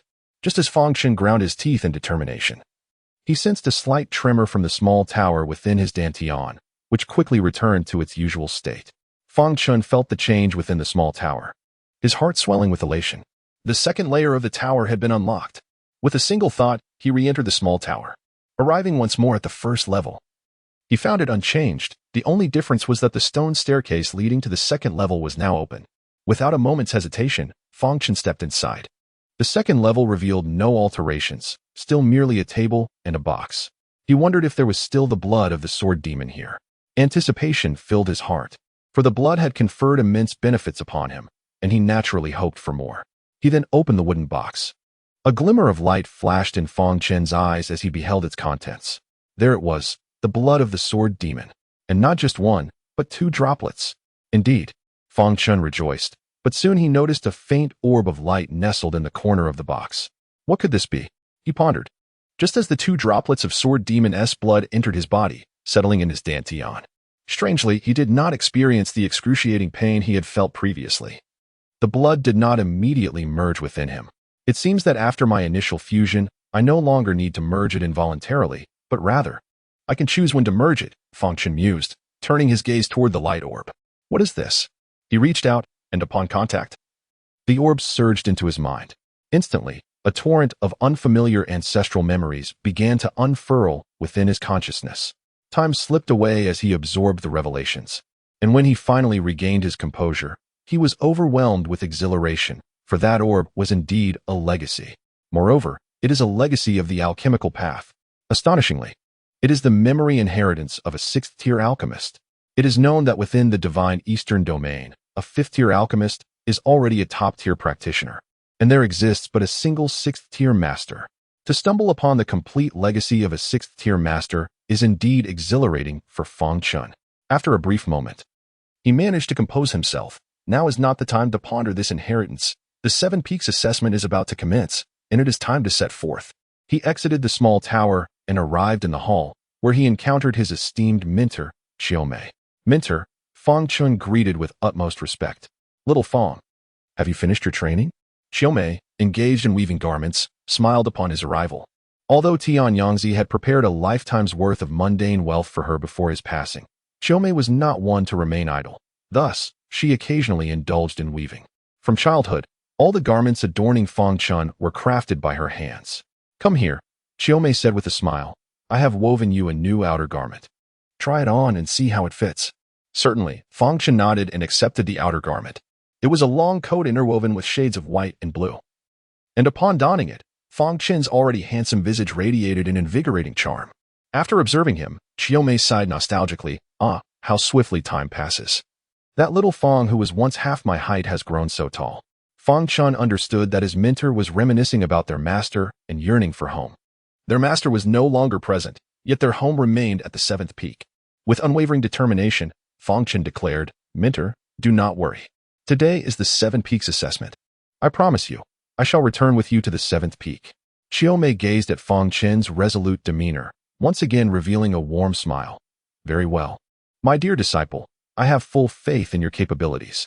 Subsequently, Fang Chen bid farewell to Xiaomei and proceeded towards the nameless peak. The 7 peaks assessment venue lay on a vast expanse behind the mountain, and at this moment, the square was teeming with a multitude of people, numbering over 10,000. Naturally, half of them were merely spectators, while those congregated at the center of the square were the outer disciples participating in the 7 peaks assessment. Most of them possessed cultivation levels around the 7th or 8th stages of spirit gathering, as it was widely acknowledged that a minimum of the 7th stage was required to have a chance of passing. There were also quite a few who had reached the 9th stage, having deliberately awaited this level to compete, motivated by the enticing rewards. The top 10 in each assessment would receive various prizes, with the first place offering particularly generous rewards. Thus, even those who were capable of entering the inner sect preferred to remain in the outer sect until they felt sufficiently prepared to participate. Among the crowd, there were some with only the 6th stage of spirit gathering.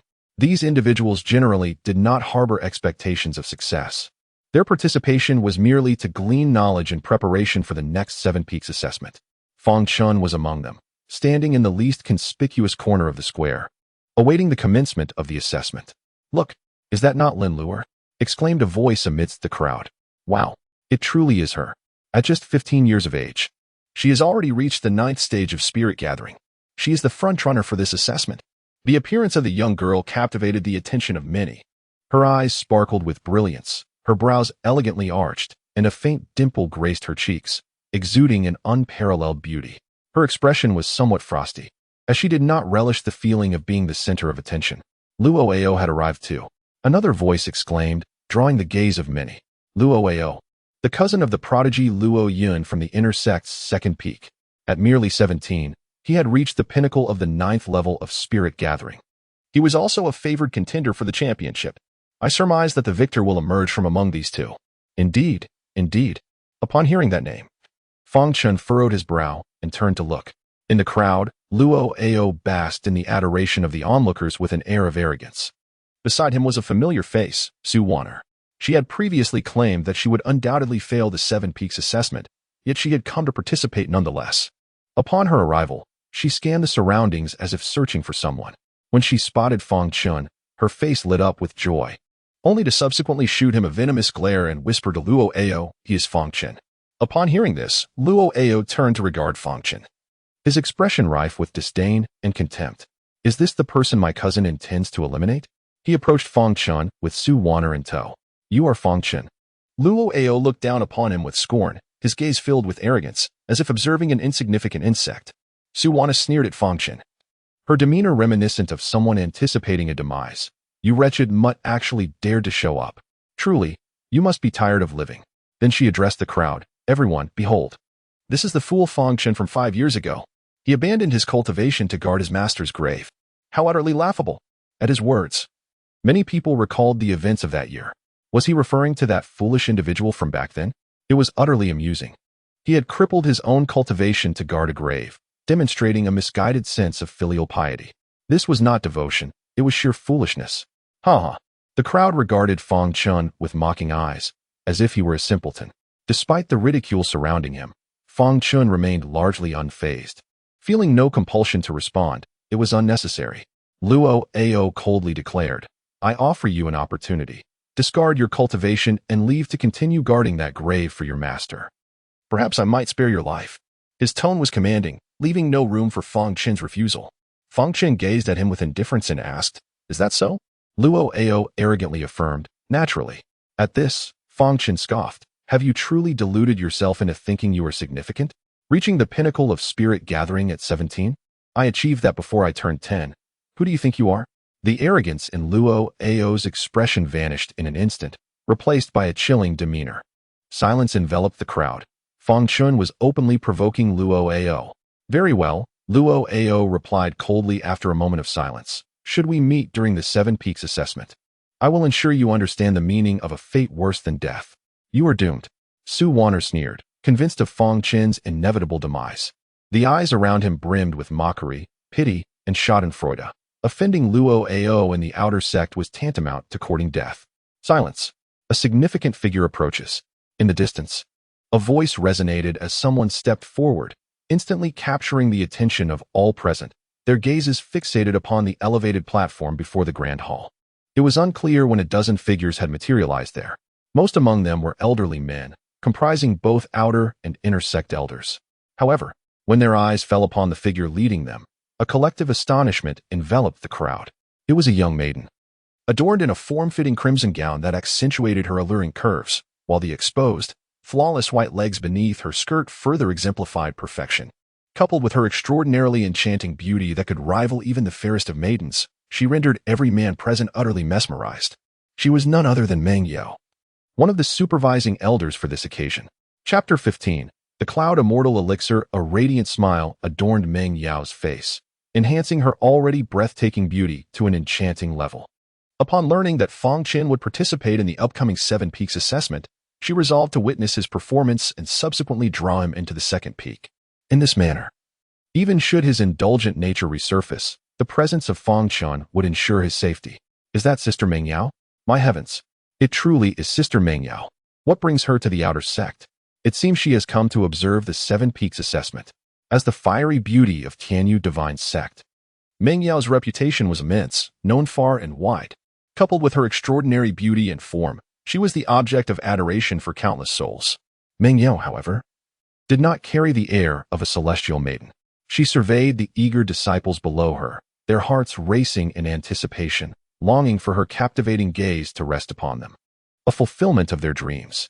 Yet, her enchanting eyes swept past their faces, ultimately landing on Fang Chen. A spark lit up her gaze upon seeing him, and she then cast a flirtatious glance his way. However, Fang Chen was not alone. Many others occupied his vicinity. The allure of her glance left those in his area spellbound, swiftly igniting waves of excitement and fervor. That flirtatious glance from Meng Yao is undoubtedly directed at me. Nonsense. She is clearly gazing at me. It must be me. Look at my dashing and charismatic appearance. Sister Ming is undoubtedly enamored with me. It is I. They are fiercely vying for the favor of a mere glance, fighting to the point of injury. Silence. Luo Ao's follower glared at them, asserting, "What are you even? Do you think you are worthy?" That glance from Sister Ming is undoubtedly meant for the boss. Who are you to contend? Luo Ao, himself entranced by Meng Yao's recent glance, felt a surge of excitement within him. Sister Ming must have heard of my existence. She specifically came to witness this 7 Peaks assessment. It is undeniable, he thought to himself, his resolve solidifying. I shall perform splendidly. I will not disappoint Sister Ming. Observing the throng around her captivated by Meng Yao, Su Wanner was consumed with jealousy. She regarded Meng Yao, sensing a strange familiarity, yet was unable to place her. Although she had seen Meng Yao before, it had only been glimpses of her profile and silhouette. Moreover, since she viewed Fang Chen as nothing more than a lowly wretch, she would naturally not associate the elevated Meng Yao with him. In another room, Lin Shuiyin was present as well. However, she remained concealed, observing the unfolding scene from a high vantage point. Upon witnessing Meng Yao cast a flirtatious glance toward Fang Chen, her eyes filled with helplessness. For some time now, Meng Yao had been eager to meet Fang Chen, but she had consistently thwarted her attempts. She had thought Meng Yao would forget about this fellow, yet here she was, still drawn to him. Glaring at Fang Chen, she resolutely declared to herself, "Fang Chen, I will never allow Meng Yao to fall for your tricks." In yet another high tower, Luo Yun had also arrived. Upon encountering Meng Yao, he felt a flicker of surprise accompanied by a glimmer of desire in his eyes. Who within the Tianyu Divine Sect would not wish to possess such a captivating beauty as Meng Yao? Naturally, he harbored the same longing. In fact, part of his decision to join the 2nd Peak was motivated by his admiration for her. Why had she come here? Luo Yun gazed curiously at Meng Yao's enchanting visage. Yet, no matter how he pondered, he could not fathom the reason and could only shake his head. Muttering to himself, perhaps she merely came to observe the outer sect assessment. His attention then shifted to Fang Chen. This rascal seemed to have made some progress in his cultivation, which piqued his interest. There must be some secret he possessed. First, he would ensure this rascal's elimination and then capture him. I shall interrogate him thoroughly. I do not believe he can keep the secret of his recovery from me. With this thought, he grinned sinisterly. He had made considerable preparations for this 7 Peaks assessment and was absolutely confident that Fang Chen would not even pass the first stage. Unbeknownst to Fang Chen, he had already attracted the attention of many. Faced with Meng Yao's alluring gaze, he could only bitterly smile and pretend he had seen nothing. Meanwhile, the presiding elder stepped forward and announced, "All right, everyone quiet down. The 7 Peaks assessment is about to commence." At this declaration, the commotion below instantly subsided. The presiding elder continued, "The 7 Peaks assessment consists of 3 stages. The first evaluates talent, the second tests willpower, and the third is a competition on the arena. As long as you pass the first 2 stages, you will qualify for the inner sect of the 7 Peaks. However, the third stage, the arena, offers substantial rewards that will greatly assist you upon entering the inner sect." Someone from the crowd inquired, "Elder, what is the reward?" Inquired the chief elder. "All 8 finalists shall receive a second-tier Luo Ling grass to enhance their cultivation. The 4 semi-finalists will each be granted 3, while the champion will receive 5, along with a special reward." At this point, he wore a mysterious smile. The crowd was instantly filled with curiosity about the nature of this special reward. Could it be a kiss from Sister Meng? Some pondered wistfully. The chief elder smiled faintly and continued, "This special reward is provided by my esteemed niece, Sister Meng. It is a 3rd-tier Yunxian Dan." Upon hearing this, the audience erupted in excitement. Did I hear correctly? The Yunxian Dan. That is an essential elixir for entering the postnatal realm. It is exceedingly precious. Even inner disciples must pay a considerable price to obtain one. Yunxian Dan is notoriously difficult to acquire. Only grand sects like the Tianyu Divine Sect possess a significant number. Yet, even for the Tianyu Divine Sect, these elixirs are in short supply, and not every disciple can lay claim to one. This scarcity has led many cultivators to remain stuck at the gathering spirit realm for their entire lives, unable to progress further. The crowd buzzed with anticipation, their eyes gleaming with fervor. Perhaps this was their chance to soar to new heights. Among them, Luo Ao was the most exhilarated. Even though the Luo family was powerful, acquiring a Yunxian Dan remained a formidable challenge. With such a spirit elixir, he could potentially ascend to the postnatal realm more swiftly. Sister Meng has indeed come for me. I am the favorite to win this championship. Who else could claim this elixir but me? His heart brimmed with unwavering conviction, believing that Meng Yao had come for him alone. A glimmer of light flickered in Ling Fan's eyes. The Yunxian Dan held particular significance for him as well. Observing the disciples' elevated spirits, the chief elder was quite pleased. However, no one noticed when his gaze inadvertently drifted towards Fang Chen in the distance, only to be quickly averted without drawing anyone's attention. He spoke in a calm tone. "All right, let us commence with the registration and the acquisition of numbers in preparation for the first round of assessments." Subsequently, over 100 disciples approached the front, each carrying a wooden box.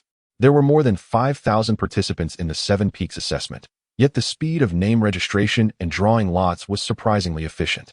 Fang Chen found himself towards the end of the line, and after the passage of a mere incense stick's worth of time, it was finally his turn. Upon stating his name, he proceeded to draw a lot. As his hand delved into the box, it brushed against a slip of paper. Without a second thought, he retrieved it and stepped aside. Upon opening it, he discovered the number 5,321. It was a rather lowly draw, suggesting he would be among the last to be assessed. Fang Chen paid little heed to this, securing the slip before finding a spot to await his turn. Once all participants had drawn their lots, the chief elder waved his hand, and a flash of spiritual light illuminated the area, revealing a spirit orb approximately the size of a basketball. At that moment, the orb was transparent, shimmering with ethereal light. The chief elder announced, "Talents are categorized into 9 tiers. To pass the first round of assessment is straightforward. One need only achieve a 4th tier to succeed." Curiously, a disciple inquired, "Elder, we have already undergone talent testing upon entering the outer sect. Why must we be tested again?" The chief elder elucidated, "The reason is quite simple. One's innate talent evolves alongside one's cultivation. Should your foundation be unstable or superficial, or if there are latent issues left during your training, it may lead to a decline in your innate abilities. Therefore, Do not assume that surpassing the external gate's talent guarantees a smooth transition to the inner sanctum. A solid foundation is of paramount importance. Now, the first round of assessments shall officially commence. Let the first candidate step forward. Chapter 16. What of the Tenfold? A youthful lad of 18 emerged from the crowd, his demeanor slightly anxious as he approached the spirit orb. He placed his hands upon it and summoned a strand of spiritual energy. The orb flickered gently, and soon, a series of luminous points began to illuminate. However, by the time the third point appeared, the orb ceased to shine, returning to its dim state. Witnessing this, despair clouded the boy's eyes. An elder beside him proclaimed, "Third-grade talent, not qualified." An air of tension enveloped the crowd. The first contestant had failed, indicating that this initial assessment was no trivial matter. Next, number 2. The elder announced. One by one, the disciples ascended the stage for their tests, the elder's voice echoing with results of approval or disqualification. Most of those who succeeded possessed talents of 4th or 5th grade, with the occasional 6th grade talent, typically due to their nearing 25 years of age and thus a sufficiently solid foundation. Soon, half of the participants had completed their assessments. When a young woman took her place upon the platform, she instantly captured the attention of many. "It's Lin Lu," they murmured, curious about her potential grade. With bated breath, the crowd watched as Lin Luer placed her hands on the spirit orb. Moments later, the orb began to sparkle with points of light. As the final point emerged, an audible gasp resonated through the spectators. Heavens! 7th grade talent. The crowd marveled, acknowledging Lin Luer's remarkable abilities. The elder on the platform regarded her with evident admiration. Lin Luer, however, maintained her composure, bowed gracefully, and then descended from the stage. After several others had their turn, it was finally Su Wan'er's moment to step forward. Su Wan'er ascended the high platform with an air of pride, promptly placing her hands upon the spiritual orb. However, those below remained oblivious to the talisman concealed within her palm, meticulously hidden from view. This talisman possessed the power to alter the orb's sensitivity, elevating her innate talent level. The chief elder officiating the event had noticed it, yet chose to remain silent. He had received instructions from Luo Yun to ensure that Su Wan'er succeeded, no matter the cost. In an instant, the orb shimmered with radiant points of light, astonishingly illuminating 7. She too possessed a 7th-tier talent. Good heavens! Who is this person? How could she also have such extraordinary talent? Gasps of astonishment filled the air as the crowd gazed in disbelief at Su Wan'er. Quickly, she concealed the talisman. Reveling in the adoration and awe reflected in the eyes of the onlookers, her face radiating with pride. So this is what it feels like to be regarded as a genius. She cast a triumphant glance at Fang Chen, seeking to discern surprise or regret in his expression. To her irritation, however, Fang Chen remained utterly composed, not even sparing her a second glance. "Humph. I shall see how long you can maintain your composure. It will surely be amusing when your talent is revealed to be of the 1st tier during your assessment." A sinister smile crept upon her lips, for she was well aware of Luo Yun's schemes to deal with Fang Chen. After several hundred individuals had taken their turns, it was finally Luo Ao's moment. Before stepping onto the platform, he cast a cold glare at Fang Chen, declaring, "Waste. You shall learn what true talent is." With that, he ascended the high platform, placing his hands upon the spiritual orb, channeling his energy into it. In an instant, a single point of light flickered to life. 2 sevens. 8. 8 luminous points. Remarkably, a total of 8. My heavens. Surely, I am not mistaken. An 8-fold talent. It is no wonder that Luo Ao is extraordinary. Truly a paragon of genius. The Luo family is indeed formidable. First, there was Luo Yun, and now we have another, Luo Ao. This is the rhythm of an impending rise. The crowd gasped in astonishment, and many female disciples gazed at Luo Ao with admiration and infatuation. Luo Ao was quite pleased with this achievement. His head held high as he cast a disdainful glance at Fang Chen, as if regarding an insignificant insect. "Do you see? This is the chasm that lies between us." After stepping down, Luo Ao passed by Fang Chen and arrogantly remarked, "Is that so?" Fang Chen's lips curled into a slight smile. "Then let us see." As the number of participants dwindled, only one remained. Just as the elder was about to announce the next, the chief elder approached the spirit pearl, seemingly inspecting its spiritual essence. Unbeknownst to anyone, the chief elder held a piece of dark purple jade, which, upon contact with the spirit pearl, seamlessly merged into it. Instantly, the spirit pearl dimmed slightly. Yet no one noticed this subtle detail, nor would they suspect that the chief elder would resort to such manipulation. At that moment, another elder called out the final contestant. 5321, please step forward. Fang Chen slowly emerged from the crowd, capturing the attention of countless onlookers. Overestimating oneself, Luo Ao scoffed. I shall see how you embarrass yourself shortly. Beside him, Su Wan'er also chuckled derisively. To think he would return after voluntarily crippling his own cultivation, could he possibly believe he still possesses the same innate talent as before? Such self-damage leaves significant hazards within the body, and I doubt he can even reach the third rank. I estimate he might barely qualify for the first. Many below chuckled derisively. Let me witness your talent. Only Ming Yao's enchanting gaze shimmered with anticipation. Fang Chen disregarded the mockery and approached the spiritual orb. He gently placed his hand upon it, channeling his own spiritual energy within. Yet, after a brief moment, the orb remained completely unresponsive. Witnessing this scene, laughter erupted from the crowd below. Could it be that he possesses even less than the first rank? Truly the most worthless of the worthless. No wonder he is a fool who would willingly cripple his own cultivation. How impressive! Laughter echoed around, filling the air. The presiding elder sneered inwardly. The falling star stone will diminish the spiritual sensitivity of the testing orb by a factor of 10, no matter how exceptional your talent. You can only attain the first rank. From a high balcony, Luo Yun looked down at Fang Chen with a cold smirk. This is the consequence of crossing me. Meanwhile, Lin Shuyan shook her head, aware of Fang Chen's inadequacy, yet astonished at how far he had fallen, unable to even reach the first rank. Her resolve to prevent him from endangering Meng Yao only strengthened. Yet, suddenly, their laughter ceased abruptly. The spiritual orb erupted with blinding brilliance. In an instant, it shattered into a fine powder with a resounding bang. Silence enveloped the arena, as all present stood in dumbfounded astonishment, unable to comprehend what had just transpired. What had just occurred? How did the spirit orb explode? I am uncertain. All I witnessed was a brilliant flash, followed by the explosion. So, does this imply that Fang Chen has passed or failed? After the initial shock, discussions erupted below. Among them, only Fang Chen remained composed, displaying no signs of surprise. He was no longer the person he once was, endowed with the sword demon body, the heavenly Dao demon bone, the soul heaven demon eye, the sword demon bloodline, and the Dao text. Each of these attributes, if possessed by an individual, would surpass the 9th-tier talent limit of the spirit orb. And with all these combined within Fang Chen, even a tenfold reduction would still result in an explosion. Fang Chen's talent was far beyond what those present could fathom. Meng Yao blinked her alluring eyes, taken aback by the outcome, which exceeded her expectations. The chief elder of the judges stared in astonishment at the scene, momentarily at a loss. However, his expression soon turned cold as he stated blandly, "The explosion of the spirit orb signifies that you have not passed the assessment. You are eliminated." Upon hearing this, the venue erupted into chaos. Does this mean he has failed? An explosion surely cannot equate to success. Could it not be that his exceptional talent caused the explosion? What are you thinking? Such a notion is implausible. The crowd buzzed with varying opinions.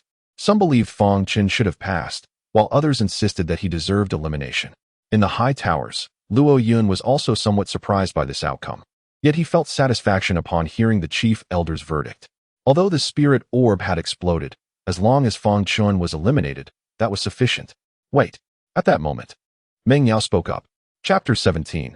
The celestial ladder. Meng Yao's words instantaneously captured the attention of the crowd. She articulated, "Chief Elder, how can we determine elimination if the spirit pearl has failed to reveal any innate talent?" The chief elder was taken aback by Meng Yao's defense of Fang Chen. Indeed, it seemed prudent to consider the situation further. Perhaps his talent was simply too extraordinary to be assessed accurately. Exactly. The other elders chimed in, fully aware of the need to align with Meng Yao's formidable standing. Recognizing that proceeding with Fang Chen's elimination was untenable, the chief elder proposed, "Let us do this instead. I possess a spare spirit pearl. We shall allow this disciple another assessment." Meng Yao shot him a frosty glance. If there is a spare, why not present it sooner rather than hastily declaring his elimination? The chief elder, drenched in cold sweat, could only stammer an explanation. "I just did not think of it at the moment." He then retrieved another spirit pearl, yet this one too contained the ominous meteoric stone, and in greater quantity. "Let us try once more," the chief elder coldly instructed Fang Chen. Fang Chen regarded him with a knowing glance. suspecting that this man was undoubtedly affiliated with Luo Yun. He smirked inwardly and placed his hand upon the spirit pearl once more. Boom. Yet again, the spirit pearl exploded, just as before. The venue fell into an eerie silence. What on earth was happening? Indeed, Meng Yao mused inwardly, unnoticed by others, her eyes shimmering with a golden light as she beheld the spectacle of the spirit pearl's explosion. In that fleeting moment, she observed the pearl enveloped in shimmering points of light, bursting forth with an intensity so great that it shattered completely. In other words, Fang Chen's talent transcended the limits of the spiritual orb's detection, reaching above the 9th rank. Her beautiful eyes blinked in curiosity as she gazed at Fang Chen. Finding him increasingly intriguing, she silently mused, growing more fascinated by him. The chief elder, witnessing the explosion of the spiritual orb once again, wore a look of utter astonishment. I refuse to believe this. He retrieved another spiritual orb, this time adding a full 10 pieces of fallen dark stone within it. Bang! Yet the orb erupted once more. At this point, the chief elder was at a loss, as he had run out of spiritual orbs. Seeing this, Meng Yao remarked nonchalantly, "Why not continue?" The chief elder could only respond awkwardly, "The spiritual orbs are gone." Meng Yao then suggested, "In that case, let him pass directly. If he truly lacks the capability, he will undoubtedly fail the second round." Indeed, others echoed in agreement, recognizing the wisdom in Meng Yao's words. The chief elder, realizing he could not refute this, understood that it was impossible to eliminate Fang Chen in the first round. Ultimately, with a firm resolution, he announced that Fang Chen had passed the assessment. This fellow's luck was simply extraordinary. How could he succeed against such odds? Just moments ago, when it was my turn, why didn't it explode? Humph. What does good fortune matter? He will surely be eliminated in the second round. The onlookers below cast envious glances at Fang Chen, especially those who had been eliminated, their jealousy bordering on hatred. Luo Ao's expression darkened, yet he remained disdainful. Merely a lucky fool. He will undoubtedly fail in the second round. Su Wanner's expression was exceedingly grim. Just moments ago, she had confidently asserted that Fang Chen would not even surpass the first trial, yet now he had indeed succeeded. What of it? Even if he has passed the initial stage, Brother Luo has more than one trick up his sleeve. Soon, her countenance transformed into a cold smirk. Luo Yun, too, had not anticipated that Fang Chen would breeze through the trial, and his expression turned sour. However, it swiftly morphed into a mocking smile. "In the second trial, I shall ensure you take not a single step further." The second trial was not conducted here. Under the guidance of the chief elder, the group proceeded to another mountain in the Wuzi Peak range. Here lay an extensive staircase crafted from white jade, comprising 1,000 steps.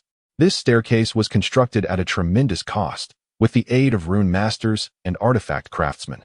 Upon stepping onto it, one would immediately feel an overwhelming force of suppression. Those with wavering resolve would find it impossible to ascend even 10 steps. The chief elder elaborated, "This staircase is known as the Heavenly Ascension, and it constitutes the second trial. The requirements for passing are straightforward.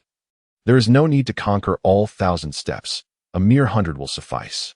I urge you all to assess your capabilities. Should you attempt to ascend forcibly, you will face a backlash, and in severe cases, death may ensue." As he uttered the word death, he deliberately cast a glance at Fang Chen.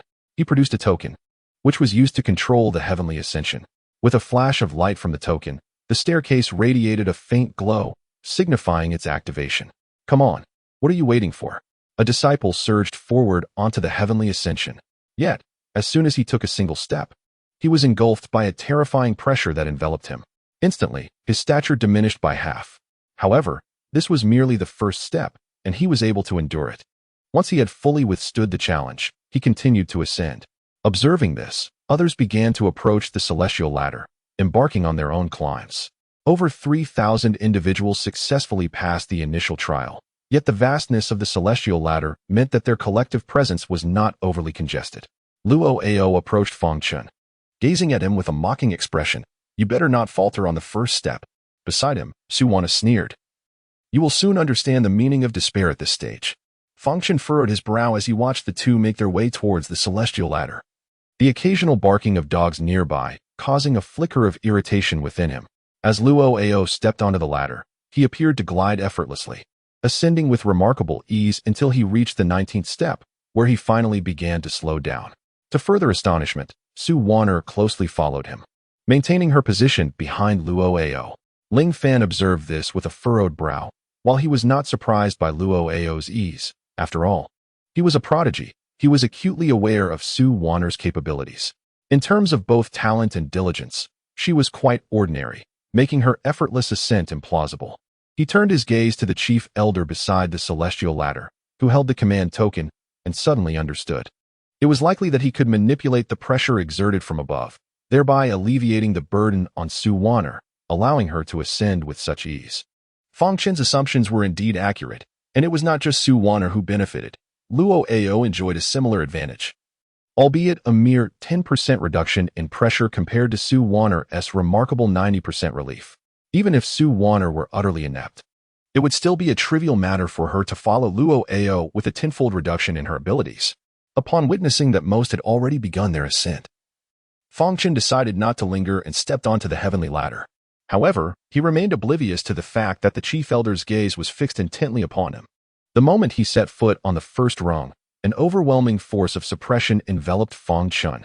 The chief elder scoffed, stating, "Your suppression is tenfold that of others. Even a practitioner at the early stages of the postnatal realm would find it arduous to withstand. I am keen to observe how you intend to navigate this challenge." Fang Chen furrowed his brow, sensing that the pressure was decidedly peculiar. Were it not for his transformation through the blood of the sword demon and the inhuman trials he had endured, he would likely struggle to bear it. He cast a frigid glare at the chief elder, who returned his gaze with a mocking expression. Fang Chen was certain that this was the elder's handiwork. Meanwhile, Luo Ao and Su Wan'er, witnessing Fang Chen's immobility on the first rung, exchanged derisive smiles. "You think you can contend with us? Eliminating you would be a mere formality." Yet, their expressions quickly froze as they watched the unfolding scene. Chapter 18, What if 20-fold? After lingering on the first step for merely a moment, Fang Chen ascended directly to the second, then the third, and on to the fourth. It appeared as though the tenfold oppressive force inflicted upon him posed no harm whatsoever. No one knew how Fang Chen had endured these past 5 years, tormented by the aftereffects of his self-inflicted disability. The confusion and fear regarding his future, compounded by the excruciating pain of bone extraction, the betrayal by Su Wan'er, and the agony endured during the transformation of his sword demon physique, had all tested his resolve. Fang Chen's willpower was not solely a byproduct of his sword demon blood. He was innately formidable. What significance did it hold if he could withstand tenfold pressure? Step by step, he ascended. The 10th step, the 20th step, the 30th step, the 50th step. Gradually, he caught up with the 3 individuals leading the way.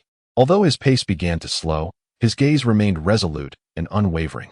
In stark contrast to Fang Chen, Su Wan'er, who was merely enduring a fraction of his burden, was already perspiring profusely. Indeed, even with just a tenth of the pressure, she struggled immensely. As she cast her eyes back to the approaching Fang Chen, her expression twisted in disbelief. It was impossible. How could this waste be so powerful? Luo Ao, too, regarded Fang Chen with a heavy expression, his mind rife with questions. Could it be that the chief elder had not truly imposed the tenfold pressure upon him? The chief elder was equally perplexed. He could distinctly sense that Fang Chen was indeed under the weight of tenfold oppression. Yet, the speed at which Fang Chen advanced was astonishing. He was even on the verge of overtaking the frontrunners. I refuse to believe this. The chief elder's expression darkened, and the token in his hand flickered with a faint glow. In an instant, the pressure surrounding Fang Chen surged to an astonishing 20-fold. Fang Chen's body sank slightly, yet his gaze remained resolute. The sword demon physique erupted, and the soul heaven demon eye unfurled. He straightened his back once more and pressed forward. How could this be possible? What on earth is this fellow? The chief elder could no longer conceal his astonishment, his eyes widening at the spectacle before him. I refuse to believe this. He gritted his teeth and intensified the suppression. 30-fold, 40-fold, 50-fold. As the pressure reached 50-fold, Fang Chen found himself unable to advance another step. Half kneeling on the 78th step, the chief elder felt a surge of delight, but his expression soon shifted. He had forgotten that when the pressure on the celestial ladder reached 50-fold, it would manifest from the ethereal into the tangible. In the next moment, everyone witnessed the visible force of suppression enveloping Fang Chen, pinning him down with great difficulty in his movements. Meng Yao had been closely observing Fang Chen. Initially, she believed that willpower was his weakness. However, Upon noticing how Fang Chen's form occasionally sank as if weighed down by some heavy burden, she sensed something was amiss. Now, seeing the tangible force of suppression upon Fang Chen, she immediately understood that this must be the chief elder's doing. A tangible pressure could only emerge at 50-fold. Such a level of oppression would be arduous for even a late-stage practitioner of the acquired realm to endure. Anger surged on her enchanting face, her gaze icy as she fixed it upon the chief elder. What is the meaning of this? The chief elder was taken aback by Meng Yao's icy gaze. The crowd also sensed something unusual. The pressure emanating from Fang Chen was incomparably greater than that of others. Yet, despite this overwhelming force, Fang Chen continued to ascend relentlessly. What terrifying willpower must one possess to achieve such a feat? The chief elder broke into a cold sweat, stammering and unsure of how to respond. Sister Meng, there is no need to be concerned. Just then, Luo Yun approached, his arrival immediately eliciting gasps from the crowd. It is senior brother Luo Yun. My goodness. He is so handsome. Senior brother Luo Yun. Luo Yun held considerable renown within the Tianyu divine sect, not only due to his talents, but also because he was the eldest scion of the Luo family. Meng Yao recognized Luo Yun, yet her expression remained as frigid as ever. What? Did you instigate this? With an unwavering smile, Luo Yun replied, certainly not. However, I do understand why the chief elder has acted in this manner. Meng Yao maintained her wintry demeanor. Speak. Luo Yun, still smiling, said. I presume Sister Ming is unaware that Fang Chen is an exceedingly lascivious individual. After he crippled his own cultivation, Sister Su devoted 5 years to caring for him, striving to help him regain his confidence. Yet, he showed no gratitude for Sister Su's kindness and even attempted to take advantage of her. Truly despicable.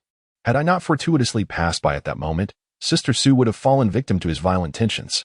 I informed the chief elder of this matter, and it is likely that he was justifiably outraged, leading him to target Fang Chen in this manner.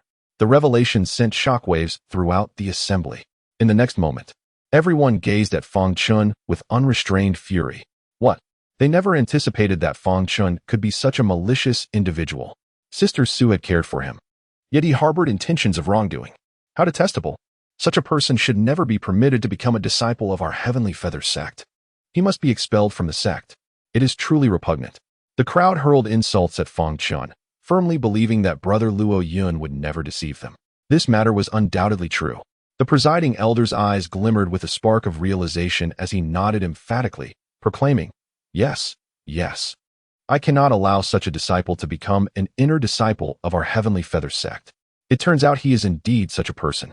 In the distance, Lin Shuiyin was utterly disillusioned with Fang Chen, realizing that the blood he bore earlier was the result of his nefarious deeds, punished by Luo Yun. Meanwhile, Fang Chen remained composed amidst the surrounding accusations. He had no intention of defending himself, for he understood that no one would believe his words. His gaze remained fixed ahead, determined to grow stronger, knowing that all false accusations would eventually crumble. Yet, there was one who believed in Fang Chen, Meng Yao. She could not accept that a person who had chosen to retreat upon first seeing her could be a lecher.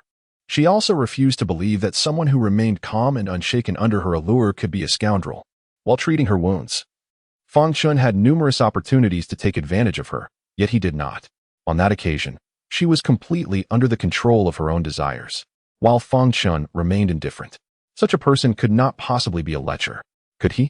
Where is the evidence? Meng Yao inquired coldly. Luo Yun was taken aback. This was something he had fabricated, and where would he find any evidence? Even if there were evidence, how could it possibly be presented? It was evident that Meng Yao did not trust his words. Fang Chen, upon the Tongtian ladder, was also momentarily stunned. He could discern the trust in Meng Yao's tone towards him.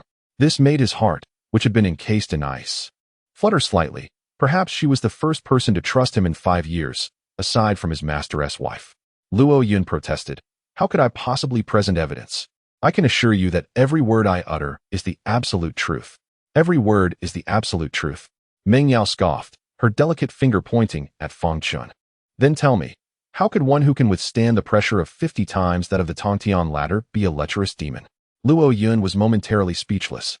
The Tongtian ladder's trial tests the resolute will of a person, encompassing their state of mind. The will of a lecherous demon is exceedingly fragile, after all. How could one strengthen themselves while perpetually consumed by such thoughts? Individuals of that ilk would find it challenging to endure even ordinary pressure, let let alone 50 times that.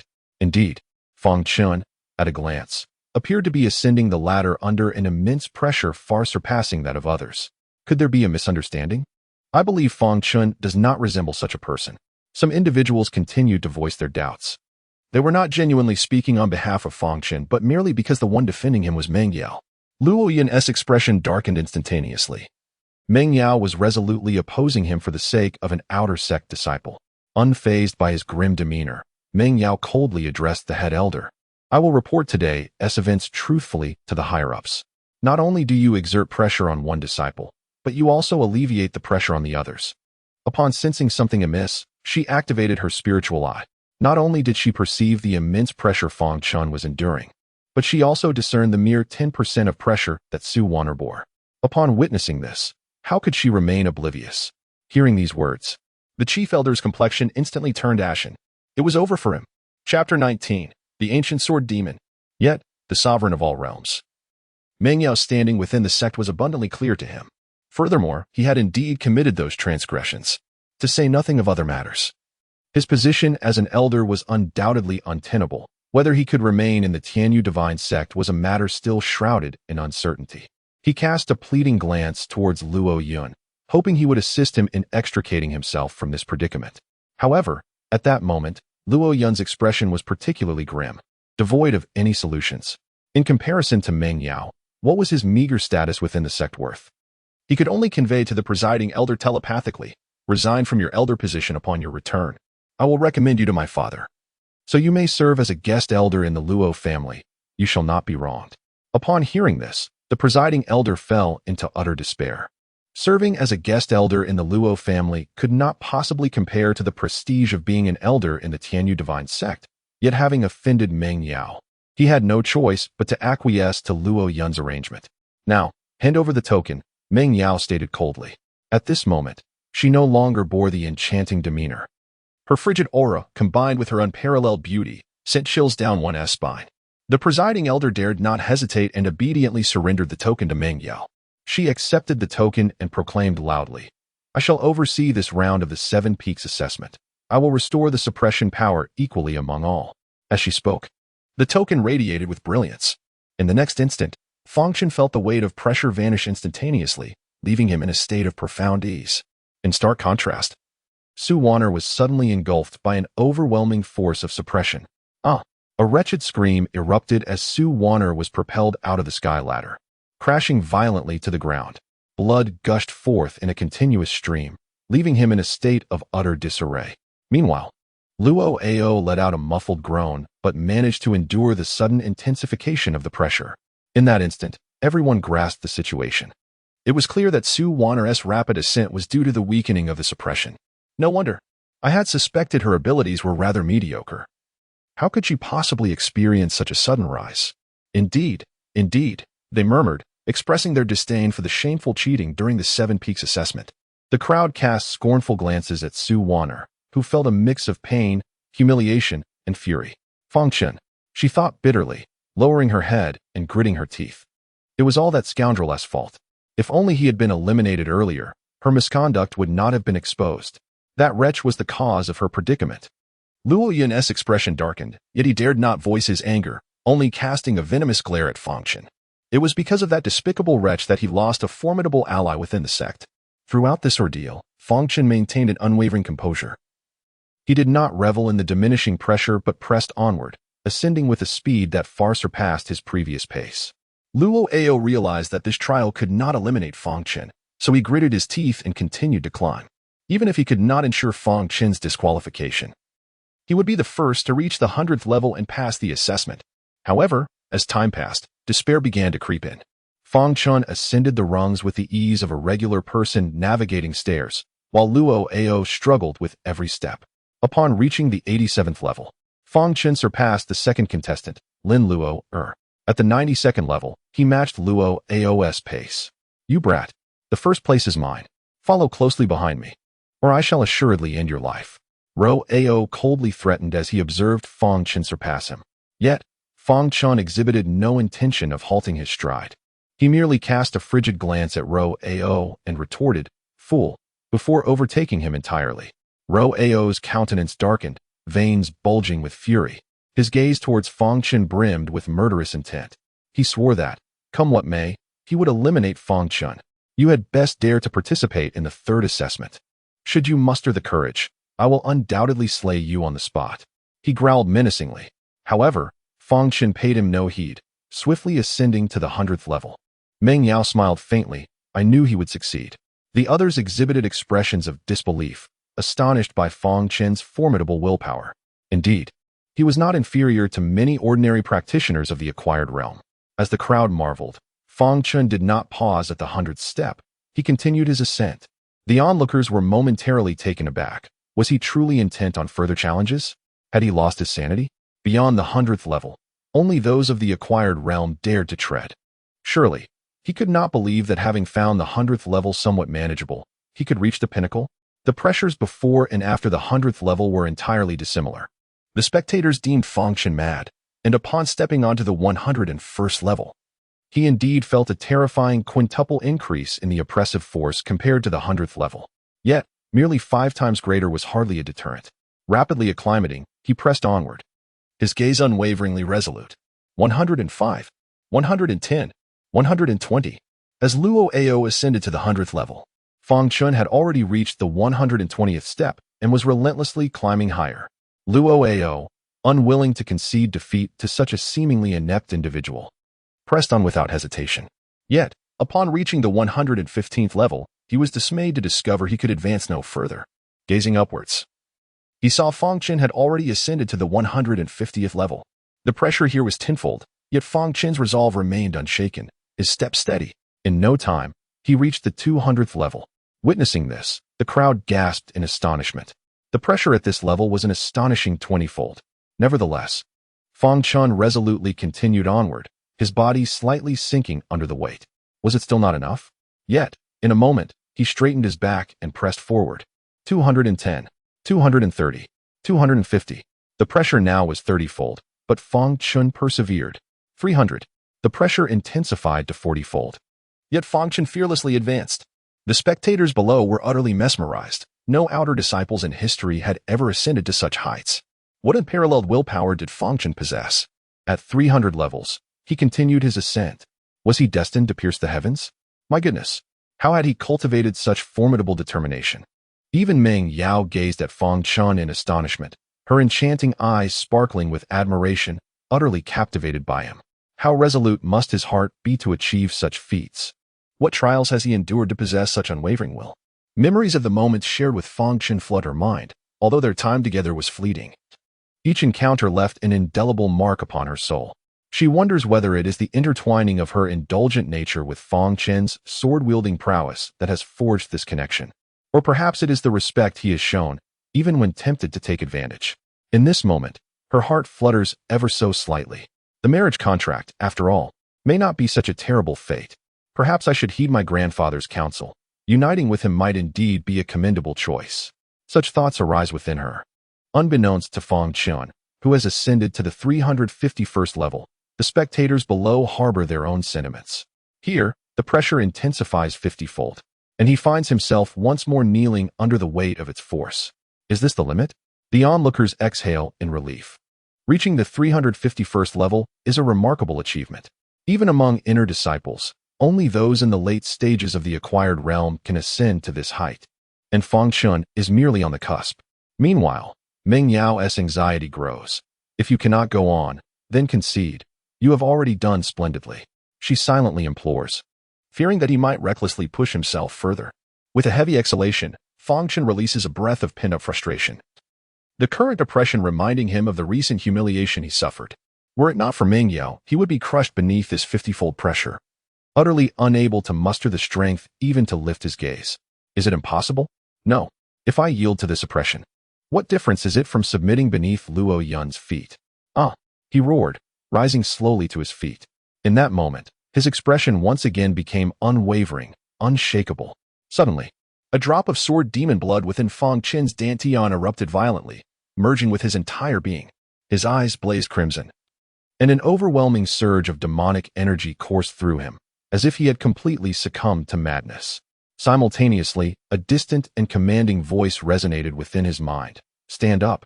I am the ancient sword demon, the sovereign of all realms. Boom. Fang Chen straightened his back, lifted his head, and his eyes shone with a fierce determination amidst the crimson hue. Under the astonished gazes of the crowd, he ascended the steps, 351 in total. The onlookers were left in stunned silence. Fang Chen had actually withstood 50 times the pressure. Impossible. How could this waste possibly climb so high? Luo Ao bellowed with a twisted expression. In his eyes, Fang Chen was akin to an ant, incapable of surpassing him. Even in willpower, you believed this to be true. Yet, this damned wretch had managed to reach such heights. Luo Yun was equally astonished. What merit did Fang Chen possess to achieve this? But then, he glanced at Ming Yao, contemplating a possibility. Fang Chen must be cheating. Yes, it must be Ming Yao who alleviated the pressure upon him, allowing him to ascend. Absolutely. Just wait and see how I expose you. He sneered. Lin Shuiyin also looked on in disbelief as Fang Chen reached the 351st step. However, she soon regained her composure and shook her head, stating, willpower cannot equate to strength. Innate talent is the pivotal factor for one to progress further. No amount of effort can rival a prodigy who has grasped the essence of the Dao.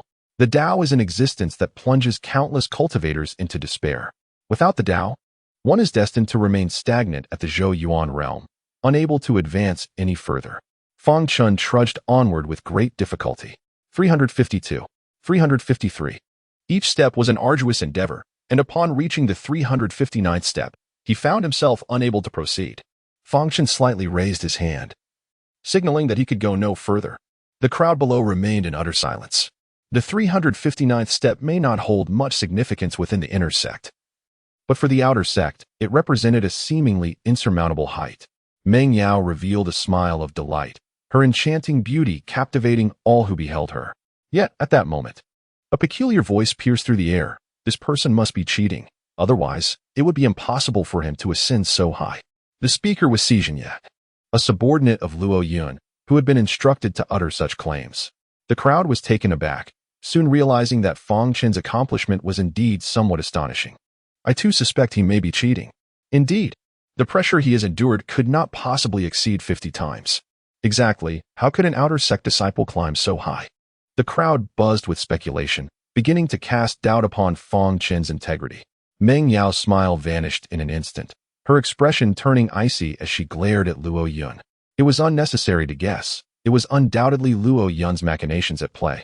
As Dream Yao gazed ahead, Luo Yun also revealed a faint smile, stating, Sister Meng, this individual abandoned his cultivation 5 years ago. He is but a waste.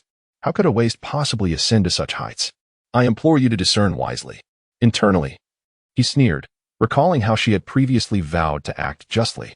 He was eager to witness how she would uphold her principles once Fang Chen's transgressions came to light. He was convinced that Dream Yao had lessened the restrictions on Fang Chen. Otherwise, even if Fang Chen could endure the pressure below the 350 steps, it would be utterly impossible for him to progress further. What he failed to perceive was the hint of mockery in Dream Yao's icy gaze. Luo Yun continued, Sister Meng, the heavenly ladder is a treasure of immeasurable worth, and the token is equally significant.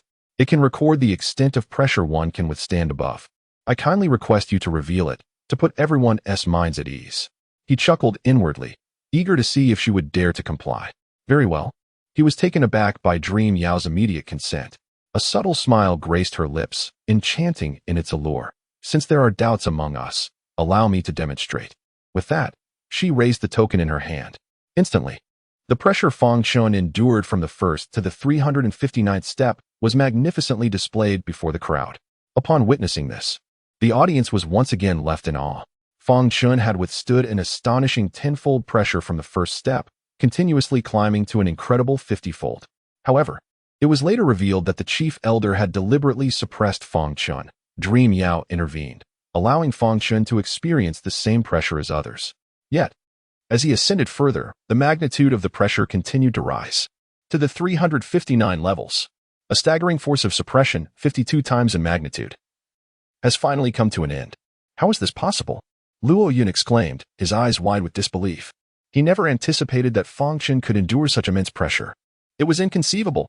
How could that waste accomplish such a feat? Is there any dissent? Meng Yao's voice resonated in the minds of all present. The crowd fell into a profound silence, none daring to voice any further objections. Si Jinya, trembling with fear, retreated into the throng, no longer bold enough to speak out. Meng Yu continued, "This is his true willpower. Do not presume that just because you cannot achieve something, others cannot either. Do you truly believe you are a genius? This continent is vast.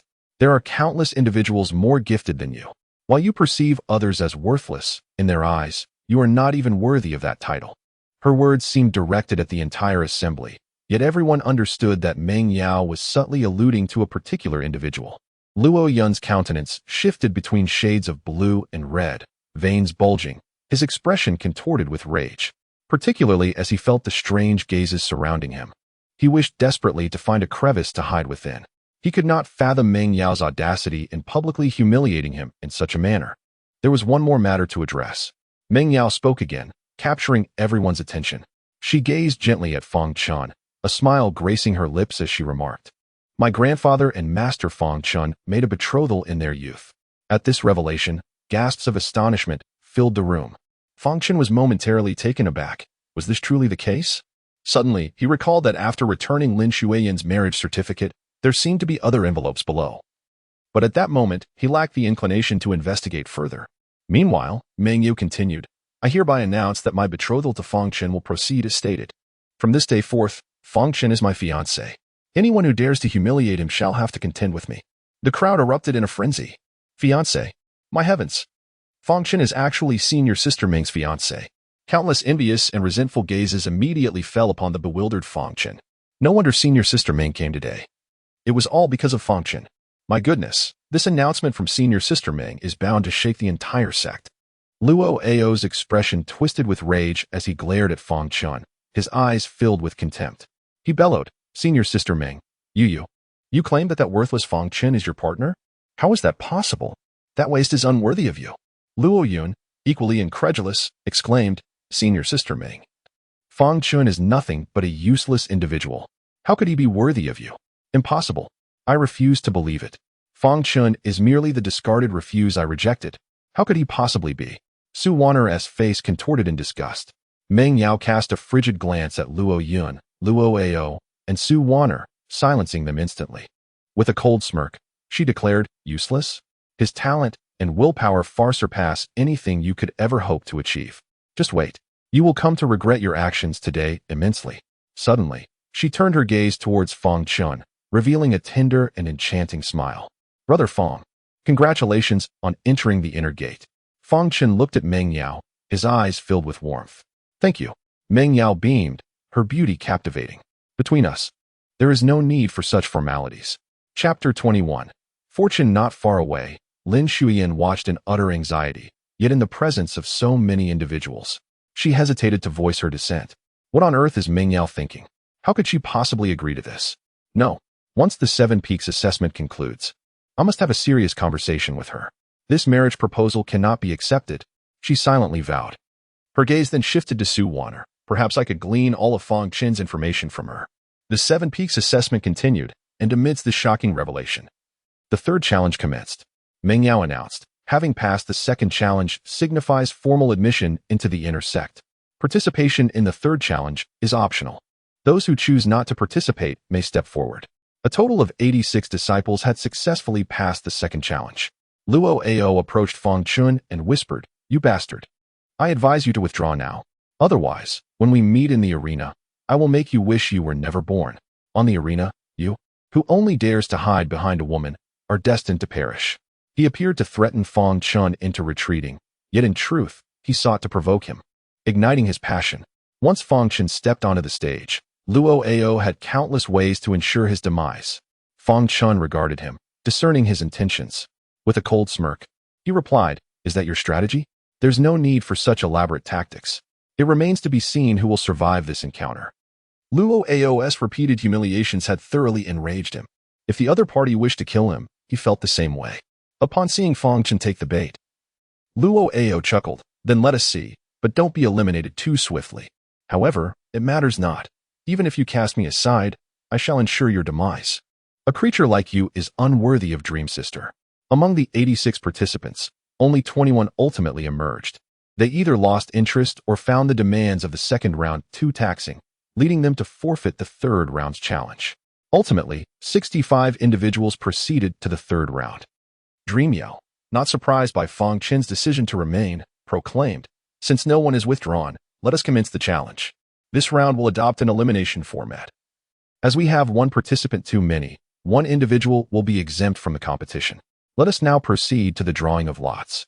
The crowd moved forward, forming a line to draw their lots. After Fang Chen drew his lot, he glanced at it. Number 1, not too shabby. Once everyone had drawn, Dream Yao announced, "The challenge begins now. The exempt lot is number 1. I wonder who has drawn the exempt lot?" Curiosity swept through the crowd as they sought to discover the identity of number 1. Who is number 1? "Oh no, I am number 2. Step forward quickly. Do not waste our time." Fang Chen was initially taken aback, then slowly raised his hand. I am number 1. In an instant, all eyes fell upon Fang Chen. As they realized it was him, the crowd was left in disbelief. Could it truly be him? How fortunate. Surely this is a scheme by Dream Sister? Do not speak nonsense. The exempt lot is determined by the elders on stage, not by anyone's whims. Meng Yao was momentarily taken aback. She had not assisted Fang Chen in any way, as the selection of this particular draw was made by someone else without dissent from the other elders. It could merely be said that Fang Chen was fortunate. Indeed, luck was on his side. However, this boded well, as it increased the chances of encountering him in the next round.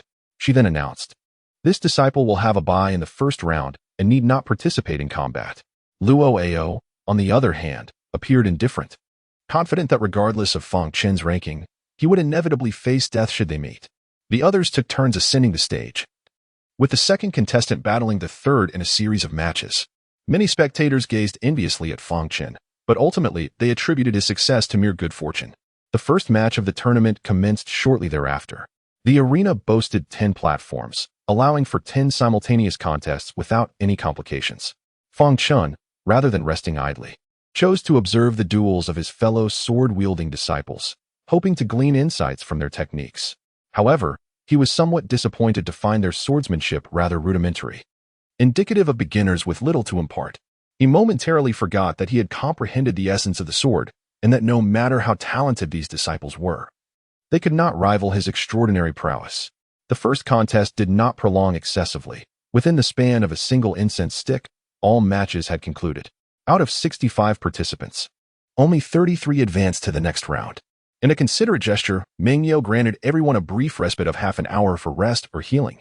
Once the time elapsed, she declared, "We shall now proceed to the drawing of lots for the second round, which will also include buys."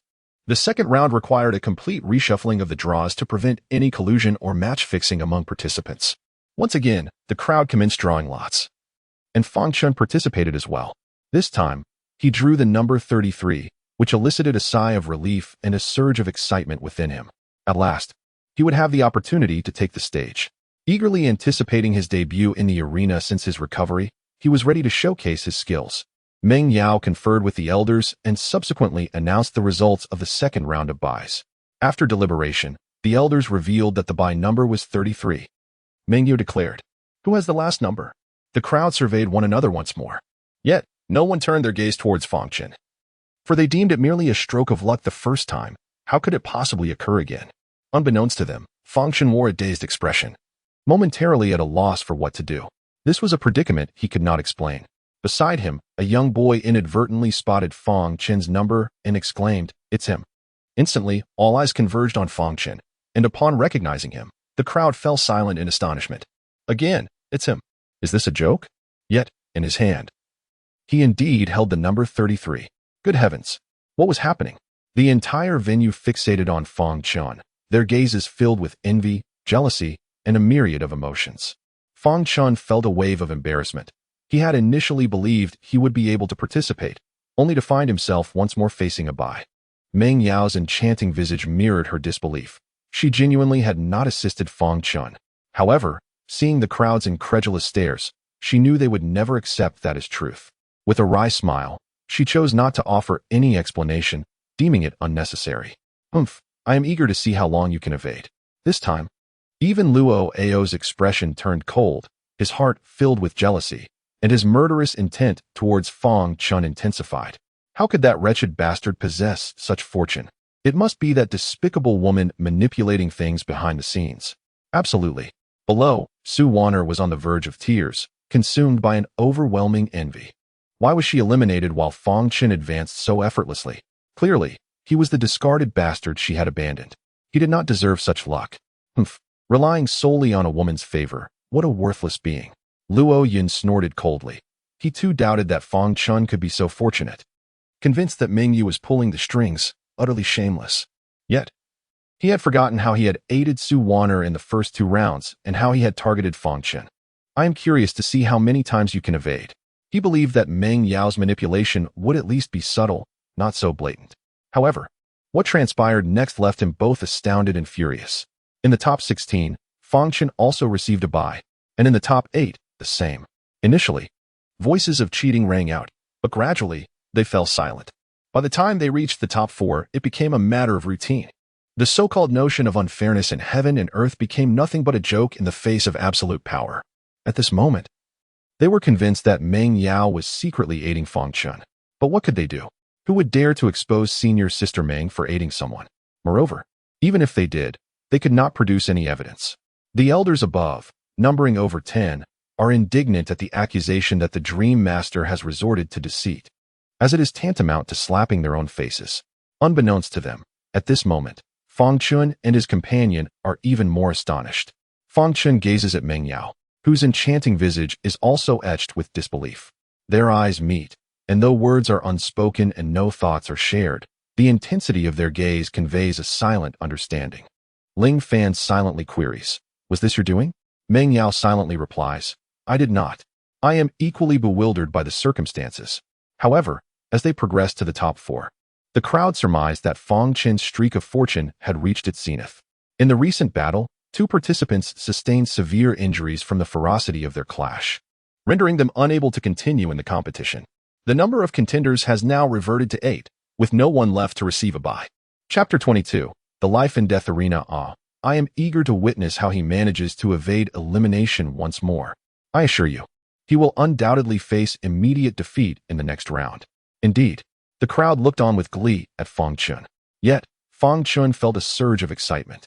At long last, he could engage in a proper battle. Having watched others clash fiercely, he was filled with fervor, eagerly awaiting his first adversary. Now, it had finally arrived. Thus, the competition among the top 4 officially commenced. After the draw, Fang Chen ascended the stage, poised for his opponent's arrival. Before long, a pale-faced youth, tinged with a hint of green, stepped onto the platform.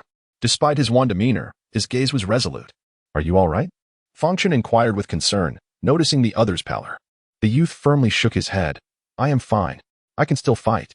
Defeating you will be no problem at all." Filled with envy at Fang Chen's consecutive byes, the youth had vowed to himself that he would surely vanquish him upon discovering that Fang Chen was his opponent. Observing this, Fang Chen chose to refrain from further words. Subsequently, the 2 declared their names. "I am Huamo. I am Fang Chen." The elder presiding over the match announced, "Let the contest begin." Fang Chen gazed at the Haiming sword in his hand and declared, "This battle marks our first encounter. Allow me to witness the extent of your strength." Bang! Just as Fang Chen raised the Haiming sword, he was startled by the sound of a heavy object collapsing to the ground. Upon closer inspection, he was astonished to find Huamo lying on the ground, unconscious. The elder's expression shifted subtly as he hurried over to assess the situation. However, after taking a look, he could only shake his head in resignation, his gaze towards Fang Chen filled with an air of peculiarity. Fang Chen was taken aback. Why was he looking at him like that? He hadn't done anything at all. In the next moment, the elder announced, "Humo's injuries are too severe. In this battle, Fang Chen is the victor." A profound silence enveloped the crowd. Suddenly, a voice of indignation pierced through the stillness as someone hurled their sword to the ground. A fiery expression of frustration. Chaos ensued. Is this even possible? His luck is extraordinary. Where is his ancestral grave? I wish to relocate mine next to his. At that moment, the onlookers felt as if their understanding of the world had shattered. If that middle-aged man had been present, one could only wonder what he would have thought. It appeared that even in his absence, Fang Chen's fortune was remarkably favorable, effortlessly advancing to the semifinals. Fang Chen himself wore a perplexed expression, sensing that his luck today was unusually fortuitous. Could it be that after 5 years of misfortune, his luck had finally turned? This was the only conclusion he could arrive at. Thus, he found himself stumbling into the semifinals. Before long, The final 4 battles concluded, leaving only 4 contenders. During the drawing of lots, Luo Ao once again approached Fang Chen. What is this? Do you genuinely believe you are fortunate? This is the heavens conspiring for you to perish at my hands. Take a good look at this sky. Soon you will understand what true hell on earth is. With a hearty laugh, he departed. Fang Chen gazed at him calmly, a smirk of derision forming in his heart. Fortune, whether favorable or not, shall soon reveal itself. The anticipation for the semi-finals is palpable, with many eager to witness the clash between Fang Chen and Luo Ao, whose extraordinary luck has sparked envy among the masses. Yet, to everyone's dismay, Luo Ao ultimately draws as his opponent the equally talented Lin Luo'er. Fang Chen, on the other hand, is pitted against another prodigy, who ranks just below Luo Ao and Lin Luo'er. Half an hour later, he stands upon the stage, awaiting the arrival of his adversary. However, the crowd is taken aback as Hu Lai fails to make an appearance. The presiding elder calls out Hu Lai's name repeatedly, yet there is still no response. Just as the time for the match is about to elapse, a disciple ascends the platform. Initially, the audience assumes it to be Hu Lai, yet it is evidently not him. The disciple bows respectfully to the elder and proclaims, "Elder, brother who is unable to attend due to severe injuries and has chosen to forfeit." These words plunge the arena into silence. Another forfeit. What extraordinary luck this fellow possesses. Without lifting a finger, he strides directly into the finals. What sheer folly is this? The crowd murmurs, once more lamenting the perceived injustice of fate. Fang Chen, upon hearing this news, is momentarily taken aback. Such fortuitousness arrives so unexpectedly that he finds himself at a loss for words. Perhaps this is a small token of mercy from the heavens, acknowledging the tribulations he has endured over the past 5 years. Conversely, Luo Ao's fortune proves to be far less favorable than that of Fang Chen. Both individuals are the pride of their generation, and their confrontation naturally unfolds as a fierce battle. Neither side holds back, exerting their utmost effort. The spectators erupt with cheers, their spirits ignited by the intensity of the contest. However, Lin Luo'er, at merely 15 years of age, lacks the training duration and experience compared to the 18-year-old Luo Ao. Ultimately, she falls short and is defeated. Nonetheless, she manages to strike Luo Ao with a single blow. Regrettably, it bears no significant impact. What a splendid display. Thus, the title of champion undoubtedly belongs to Brother Luo. Everyone regards this battle as the ultimate showdown, paying little mind to Fang Chen, and certainly not believing he could emerge victorious. Meng Yao furrows her brow and discreetly communicates with Fang Chen. Brother Fang, why not forfeit this round? Second place is still commendable. She worries that Fang Chen may not be Luo Ao's match, considering he has spent 5 years guarding a tomb, effectively wasting those years. After defeating Lin Luo'er, Luo Ao, consumed by pride, shows no intention of leaving the stage. He stands defiantly on the platform, his blade pointed at Fang Chen, proclaiming arrogantly, "Waste. Step up and meet your demise. Today you shall learn what a true genius is." His voice booms, clear for all to hear. Instantly, every gaze turns towards Fang Chen, precisely the reaction Luo Ao desires, compelling Fang Chen to confront him, even if he is hesitant. Fang Chen maintains an air of calm, first casting a reassuring glance towards Meng Yao. Then, he turns to Luo Ao with a smile and suggests, "What is the point of a mere duel? Let us elevate the stakes." What? To the death arena.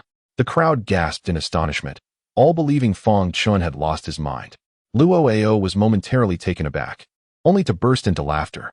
He had witnessed many seek their own demise, yet none had done so as brazenly as this. Just when he was concerned about how to concoct an excuse to eliminate Fang Chen, the latter willingly offered it on a silver platter. "Very well, I accept your challenge." He hastily agreed, fearing that Fang Chen might retract his words. On the high platform, Luo Yun was overjoyed, exclaiming, "Truly, when there is a path to heaven, you refuse to tread it, yet you recklessly barge into hell." Cursing under her breath, she thought, "You wretched dog. Once you perish, I shall revel in the demise of that old woman. All of Master S' treasures will ultimately belong to me." Su Wanner grinned maliciously. Dream Yao, however, found herself at a loss. She had not anticipated Fang Chen would instigate such a life-and-death duel. Yet, upon witnessing the unwavering determination in his eyes, she realized further words would be futile. Frustrated, she stamped her foot, muttering, "You fool. If you perish, what will become of me? Am I destined to remain a widow?" This is utter madness. Unaware of the turmoil around him, Fang Chen smiled faintly as he stepped onto the high platform. He then turned to the elder presiding over the duel, inquiring, "Elder, does the life and death duel between us hold validity?" The elder, required to oversee such events, nodded affirmatively. "Indeed. It is recognized. You may be a fool, yet you are rather meticulous," Luo Ao sneered. "But it matters not. Your fate is sealed." Fang Chen remained silent, his gaze steady upon him.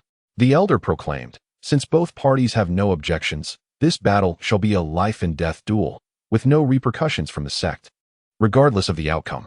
With the formation activated, the duel began. As the words fell, the chief referee descended from the platform. Simultaneously, the arena's formation activated, confining the two combatants within its bounds.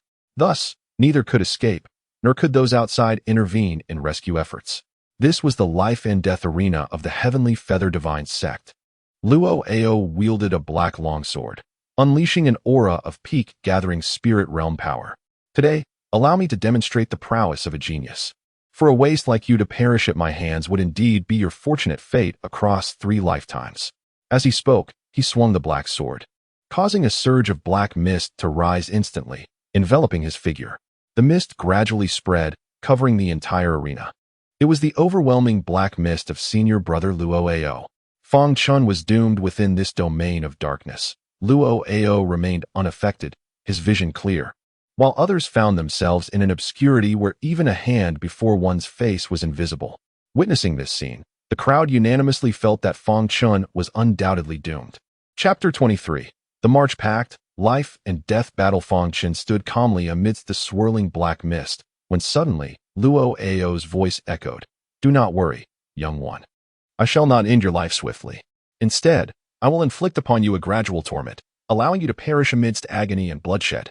Haha, I assure you, the sight of your demise will be both tragic and captivating." Concealed within the dark fog, Luo Ao yearned to witness Fang Chen's terror. Yet, Fang Chen remained not only composed, but even bore a slight smile upon his lips. "Is that so?" he drawled, drawing forth the black cry sword. "I would indeed relish a game with you. Alas, my time is limited, and I shall not indulge you further. This is not a decision you, a mere waste, can dictate." Luo Ao scoffed with disdain. "No." Fang Chen grasped the black cry sword, its demonic aura surging forth, as he activated the Soul Heaven Demon Eye. Luo Ao, under the delusion that he was concealed from Fang Chen's sight, was oblivious to the fact that Fang Chen could perceive his exact location with clarity. He spoke slowly. "This is indeed within my power to determine." With those words, a character representing sword manifested behind him. Indeed, the Dao text. Simultaneously, Fang Chen's Soul Heaven Demon Eye fixated upon Luo Ao. Suddenly, a sharp pain pierced through Luo Ao's head.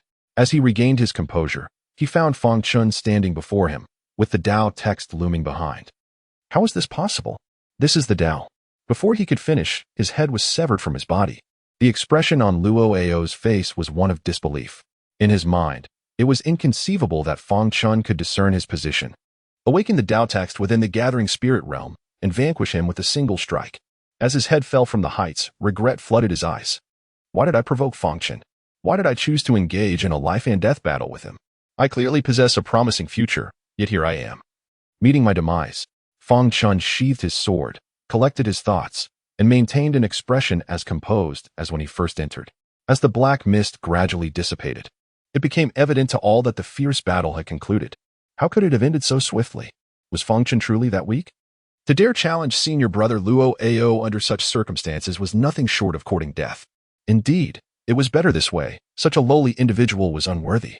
Just as they chattered among themselves, convinced of Fang Chen's inevitable demise, the black mist vanished. However, the scene they anticipated did not unfold. Instead, Fang Chen stood there unscathed, with a headless corpse lying at his feet, and in the distance, a stunned and regretful head, none other than Luo Ao's. Boom. The crowd was struck as if by a bolt of lightning, gazing incredulously at the unfolding spectacle. Not only had Fang Chen survived, but he had also slain Luo Ao. How could this be? Bang! Luo Yun abruptly rose to his feet, his eyes wide with disbelief as he fixated on the scene before him. No, this is impossible. My cousin is at the pinnacle of spirit gathering. How could he possibly fall to this worthless fool? It is utterly inconceivable. You must have employed some insidious trick. Absolutely. He refused to accept this reality, even if it cost him his life. Could it be that Luo Ao sustained injuries during his battle with senior sister Lin? Suddenly, someone suggested. This statement garnered considerable agreement from the onlookers. Yes, it must be that way. My goodness, Fang Chen's luck is astonishingly fortuitous. Indeed, it is fortuitous that he has reached the finals, coinciding with Luo Ao's injury. Truly, such luck is remarkable. Many voiced their admiration for Fang Chen's extraordinary fortune. However, not everyone shared this sentiment, particularly Meng Yao. At this moment, her enchanting eyes widened in astonishment, and her cherry lips parted slightly in surprise. A glimmer of golden light danced within her beautiful gaze. While others remained oblivious, she utilized her spiritual sight to perceive the truth with utmost clarity, including Fang Chen's sword-based Dao text. My heavens, he has actually awakened a Dao text, and a second-tier one at that. He is merely at the gathering spirit realm. Her heart trembled with shock. After all, even she had only comprehended the Dao text upon stepping into the postnatal realm. To grasp a Dao text while still in the gathering spirit realm is to be a prodigy among prodigies. Overcome with excitement, her cheeks flushed slightly, rendering her even more alluring. What delighted her the most was the extraordinary talent Fang Chen displayed. Even her family could not contest their engagement. You vile scoundrel, how dare you slay my cousin? I shall grind you to dust. Suddenly, Luo Yun snapped back to reality, fury blazing in his eyes. With a fierce roar, he leaped down from the high platform, charging forth like a cannonball, unleashing the overwhelming pressure of his seventh-tier postnatal realm, locking his sights on Fang Chen. The elder referee hesitated momentarily, but chose not to intervene, preferring to remain uninvolved in such troublesome affairs. Luo Yun, what do you intend to do? Meng Yao exclaimed sharply. In a flash, she appeared before Fang Chen, striking out with a palm to clash against Luo Yun. Bang! Luo Yun was sent stumbling back 3 paces, while Meng Yao merely took 3 steps back, supported by Fang Chen. Sister Meng, this man has slain my cousin. He must pay the price. Luo Yun shouted recklessly. The two of you are engaged in a life-and-death duel. Do you wish to defy the sex rules? Meng Yao questioned coldly. Luo Yun's expression remained twisted with malice. This boy is so vicious. Even when Luo Ao is injured, he still resorts to such treachery. A man of this caliber will undoubtedly be exceedingly sinister in the future. A backstabber. Such a person deserves to die? Sinister? Fang Chen retorted with a cold laugh. What do you know of true treachery? You conspired with Su Wanner, coveting the heavenly Dao Bone within me. When the bone takes form, you would poison me, carve my flesh, and extract my bones. Who then is the real villain? Who truly deserves to die? His words stirred a tempest of astonishment among the crowd, erupting into a cacophony of disbelief. What? Did I hear that correctly? To extract another's heavenly Dao Bone? That would ruin a life. Digging for bones? Surely. Senior brother Luo is not that kind of person. The murmurs cascaded through the assembly. Meng Yao's expression turned icy in an instant. To dig into another's bones was an act devoid of morality. You speak nonsense. What sort of person is Luo Yun? And what are you, Fang Chen? But a worthless failure? Do I need to covet the heavenly Dao Bone within you? Luo Yun bellowed, his eyes glinting with a chilling intent. It is you, Fang Chen. Who is the true failure? Yet you cast all the blame upon me. Despicable and shameless. Indeed, Fang Chen. It was your own malevolence that led to my injury at the hands of senior brother Yun. Do not blame the innocent first. Su Wanner interjected. Fang Chen's gaze turned icy as he fixed his stare upon the two, sneering. The heavenly Dao Bone has only been within you for a month. It has yet to fully merge with your essence, has it? My sect possesses a secret method that requires merely a drop of our blood to ascertain to whom this heavenly Dao Bone truly belongs. Luo Yun, do you dare to test it? All eyes suddenly fell upon Luo Yun. Fang Chen was correct. There existed a method within the sect that could reveal the true affinity of the heavenly Dao Bone within one's body. If it were found to be over 50% compatible with Fang Chen, it would undoubtedly belong to him. For if the heavenly Dao Bone had never manifested within Fang Chen, such a compatibility would be impossible. Useless fool. Who do you think you are?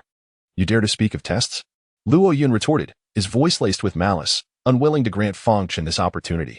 Upon hearing his words, everyone could nearly confirm that Luo Yun had indeed usurped Fang Chen's heavenly Dao Bone.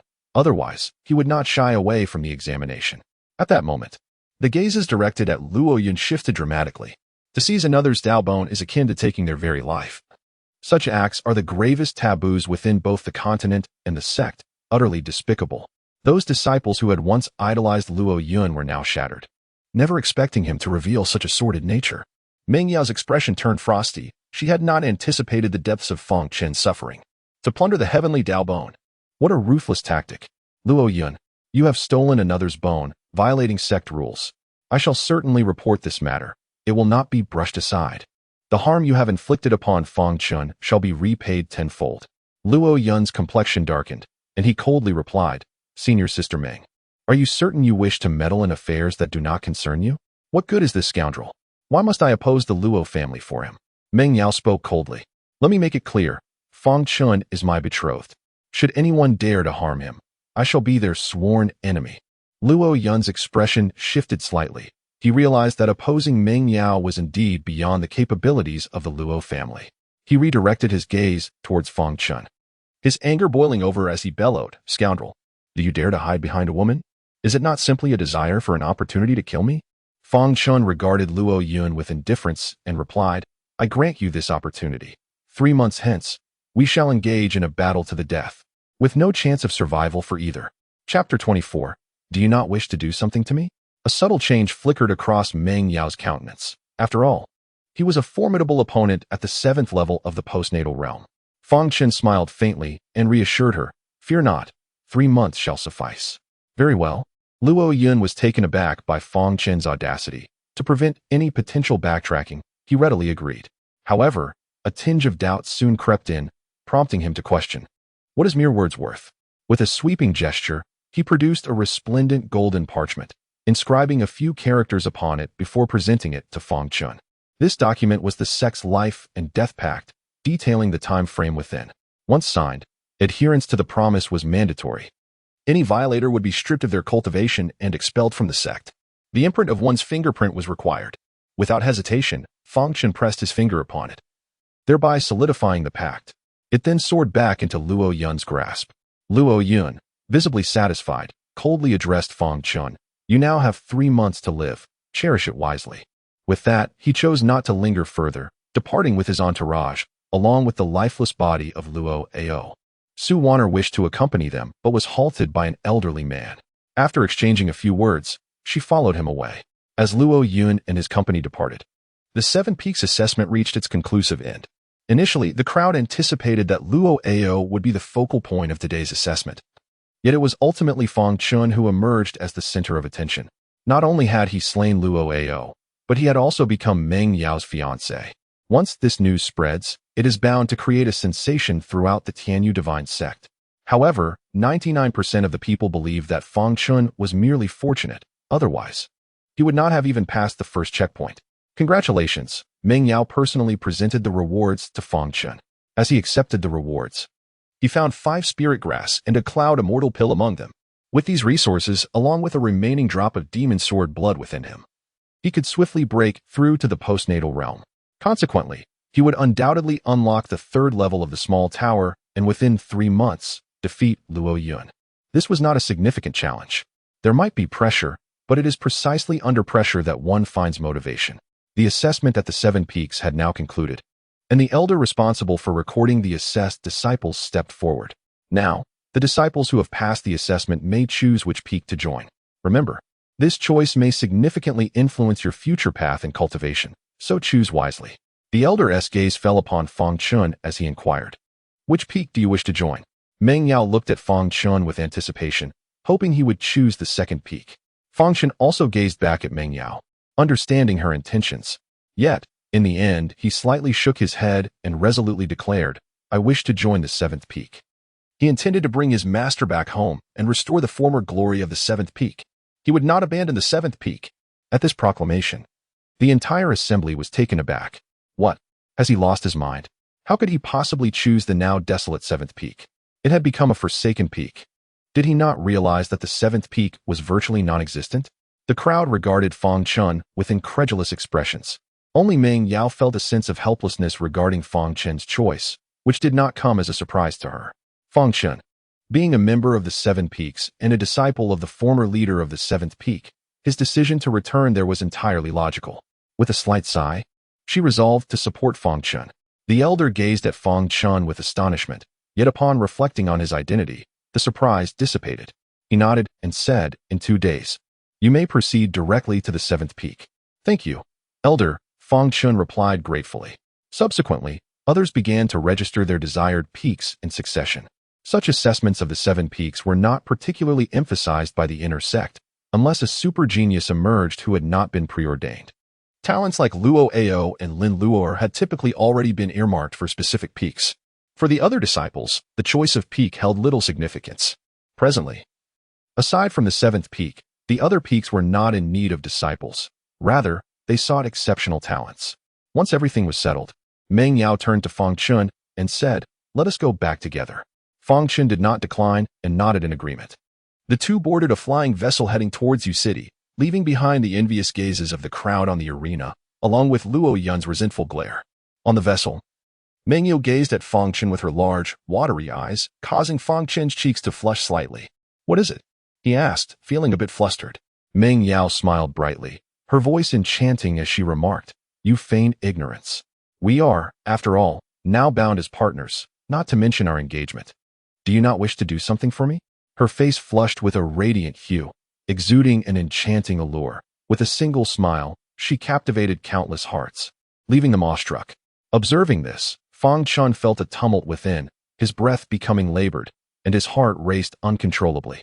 Noticing Fang Chen's flustered demeanor, Meng Yao stifled a giggle, covering her mouth as she playfully remarked, "All right, I shan't tease you any further. Even if you desire it now, I cannot grant you that wish. You are aware of my circumstances. Should anything untoward occur, it would spell disaster for both of us." Fang Chen understood that Meng Yao referred to the burdens of indulgence. With his understanding of such burdens, he recognized the immense suffering and hardship they brought her. He resolutely declared, "Rest assured, I will undoubtedly assist you in overcoming the affliction of indulgence." Seeing the determination in Fang Chen's gaze, Meng Yao's enchanting eyes sparkled with intrigue. Yet, she soon leaned closer with a seductive smile, teasingly inquiring, "What is this?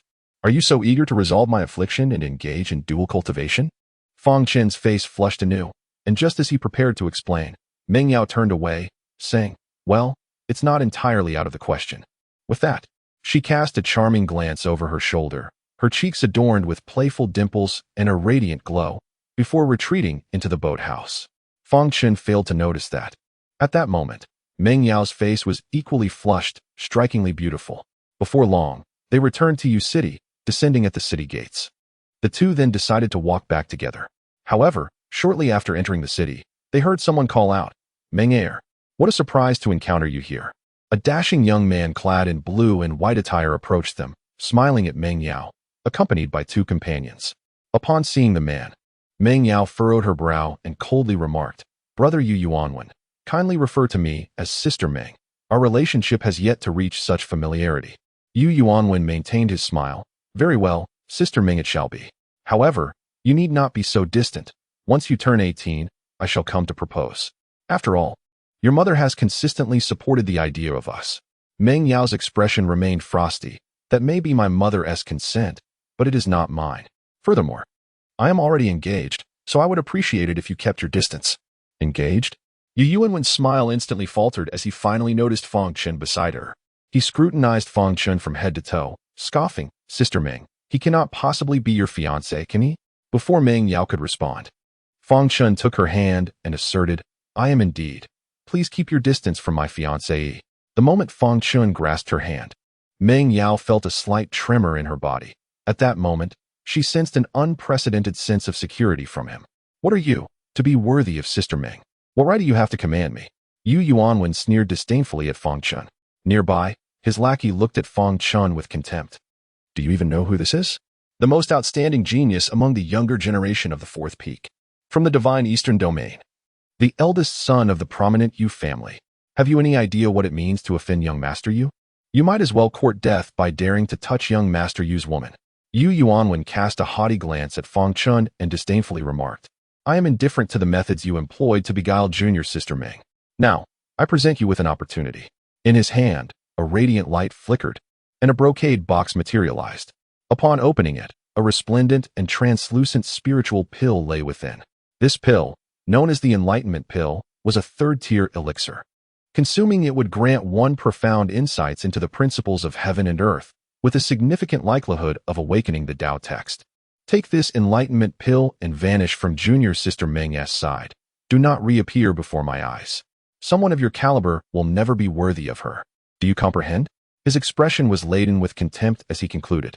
Fang Chen glanced at the pill, unable to suppress a derisive laugh. To flaunt a counterfeit pill in such a manner, was this truly what it meant to be a young master of the Yu family? Chapter 25. Insulting you as a fool. Upon hearing this remark, Yu Yuanwen was momentarily taken aback, followed by a hearty laugh. You've amused me. A fool claims that a pill above the third tier is counterfeit? Allow me to enlighten you. This elixir was procured at the Wanqing auction house for a staggering 12,000 spirit stones. Are you even aware of what the Wanqing auction house is? Someone of your caliber likely does not. Fang Chen maintained his composure. I must admit, I am indeed unfamiliar with the Wanqing auction house. Then refrain from making a spectacle of yourself. Fang Chen gazed at the Wutian pill and remarked softly. The Wutian pill primarily features a golden hue, complemented by silvery highlights. It exudes a radiant aura, accompanied by a fragrant aroma. This Wutian pill embodies those qualities. However, its silvery sheen is particularly dim, marred by fine cracks on its surface. What appears to be minor blemishes due to insufficient temperature is, in fact, indicative of forgery. If I am not mistaken, this should be a counterfeit pill, merely sheathed in a fade of another. As his words fell, Fang Chen extended his hand and tapped the pill. In an instant, a cracking sound echoed. The surface of the pill shattered, revealing a pitch-black pill within. The onlookers were left in utter disbelief. It was indeed a counterfeit. To their astonishment, the pill bore the inscription, "Fool." Witnessing this, Fang Chen chuckled and remarked, "Did you see that? That person just called you a fool." Yu Yuanwen's expression shifted from shock to a deep, furious pallor. He could hardly fathom that the pill, which he had purchased for 12,000 spirit stones at the Wanqing auction house, was a mere imitation, leaving him with an overwhelming sense of being duped. Meng Yao blinked in disbelief as she gazed at Fang Chen. She was well aware of the Wanqing auction house, a reputable establishment that would never engage in fraudulent activities. Furthermore, a number of appraisers were specifically tasked with authenticating items, making it exceedingly difficult for anything to escape their scrutiny. This Wutian Dan had undoubtedly undergone the rigorous examination of the Wanqing auction house, and yet it was Fang Chen who discerned the truth behind the counterfeit pill. The commotion had already drawn the attention of several onlookers, especially after Yu Wenwen's public humiliation, their gazes filled with awe and admiration. However, when Fang Chen declared the pill to be fake, particularly with the use of the term fool, many could not contain their laughter. Good heavens! Who would be so foolish as to spend 12,000 on a counterfeit pill? This young master, you must be quite the gullible one. At that moment, Yu Wenwen's veins bulged, and upon seeing the scornful looks directed at him, he wished he could vanish into the ground. He glared intensely at Fang Chen, furious that this individual had brought him such humiliation. What? Fool? You still intend to make a move? Fang Chen's expression remained calm as he regarded him coolly. Meng Yao stepped forward, coldly addressing Yu Wenwen. What is it, Yu Wenwen? Do you dare to harm my fiancé? Should you lay a finger on him? I will ensure that we are locked in a bitter feud. Junior sister Meng has misunderstood. I have no such intentions, Yu Wenwen stammered, his cold sweat pouring down as he hastily shook his head. The Yu family was powerful in the Divine East region, but the Meng family was akin to the heavens there. Although the Yu family was not insignificant, they still paled in comparison. He could only glare fiercely at Fang Chen before turning to his subordinate and commanding, "Let us depart." However, just as he was about to leave, he transmitted a message to Fang Chen. "You, boy, will not easily escape the consequences of today's events. Just wait, even if you have Meng Yao as protection. I possess countless methods to bring about your demise." After delivering his ominous words, he left in a state of disarray. Another enemy had been provoked. Fang Chen felt quite helpless, yet he understood that this was inevitable. After all, he was currently holding the delicate hand of the enchanting beauty from the Heavenly Feather Divine sect. With this thought, he couldn't help but tighten his grip. Her hand was like a soft willow, slender and exquisite, so tender it felt as if it had no bones, providing an exquisite comfort that made him reluctant to let go. Meng Yao noticed Fang Chen's hands were rather unrestrained, causing her cheeks to flush deeper. Nevertheless, she did not pull away, allowing him to hold her hand. Meng Yao. Suddenly, a familiar voice rang out. Startled, the two quickly released their hands, feigning innocence. Turning to see who it was, they discovered it was Lin Shuyan approaching. Naturally, Lin Shuyan had witnessed the earlier scene, and her heart was aflame with anger. She strode over to Meng Yao, pulling her aside. "Shuyan, what's wrong?" Meng Yao asked, puzzled. Lin Shuyan replied, "I have something to discuss with you." Upon seeing Lin Shuyan's fierce glare directed at him, Fang Chen realized that trouble was brewing. Thus, he turned to Meng Yao and said, "Meng Yao, since senior sister Lin has arrived, I shall take my leave." "Very well," Meng Yao conceded with a reluctant nod, sensing Lin Shuyan's hostility towards Fang Chen. Consequently, Fang Chen bid his farewell. Lin Shuyan pulled Meng Yao back onto the spirit vessel, and Meng Yao inquired, "Shuyan, what is the matter?" "Meng Yao, do not let him deceive you. I have spoken with that Su Wanner. She revealed everything to me." Fang Chen had long mistreated her, and out of desperation for a treasured artifact, she was forced to conspire with Luo Yun to extract his heavenly Dao Bone. Moreover, Fang Chen was previously a scoundrel. Lin Shuyan explained. "Shuyan." Meng Yao feigned anger as she gazed at Lin Shuyan. "You are unaware of who Su Wanner truly is, but I am well informed. Fang Chen and his master have always indulged her, yet she betrayed Fang Chen, even attempting to kill her master. As for the so-called scoundrel, it is impossible. For 5 years, Fang Chen has vigilantly guarded the tomb of the esteemed Tian Lingzi. You have visited that desolate place. Who would venture there? Furthermore, during that time, Fang Chen was merely a mortal. How could he have possibly mistreated the capable Su Wanner? Additionally, he ascended 359 steps on the celestial ladder while in the gathering spirit realm. You should comprehend the magnitude of his willpower. How could such a person commit such deeds?" But Lin Shuyan wished to express more, yet she found some validity in Meng Yao's words. Meng Yao continued, "Shuyan, you have long been immersed in cultivation, detached from worldly affairs, making it difficult to discern right from wrong, as you steadfastly cling to your beliefs. Reflect deeply on Fang Chen's actions from the beginning." Lin Shuyan fell into complete silence. Indeed, it seemed that Fang Chen had not committed any egregious acts. Could it be that she had misjudged him? Meng Yao grasped Lin Shuyan's delicate hand and remarked, "In order to truly understand a person, one must not only observe with the eyes, but also perceive with the heart. After all, you have a betrothal with him too, don't you? Why not forego that engagement and join me in marrying him? We promised each other in our childhood that we would always be together. If we are to marry, let us marry the same man." With a playful flutter of her large eyes, Meng Yao smiled enchantingly. Lin Shuyan's face flushed instantly, and with a mix of embarrassment and indignation, she glared at her. "What nonsense are you spouting?" Meng Yao replied with a grin, "I assure you, I would never mind. Besides, you are my dearest friend. I could never bear to see you wed to anyone else." As their banter continued, they became playful once more, filling the air of the spirit ship with the delightful sound of their melodious laughter. Chapter 26. Mental Power on the Other Side. At the Wanqing auction house, Yu Yuanwen brandished the Wutian pill, creating a tumult within the establishment. This commotion immediately caught the attention of the higher-ups. Initially, they perceived it as mere disorder. However, upon confirming that the Wutian pill indeed originated from their auction house, their demeanor shifted to one of serious concern. Within the chamber of the auction house, a resounding thud echoed as Yu Yuanwen, consumed by fury, pointed at the Wutian pill lying on the table. "I expended a staggering 12,000 spirit stones for this, and it turns out to be counterfeit. Had it not been for my discerning eye, I would have been deceived by your establishment."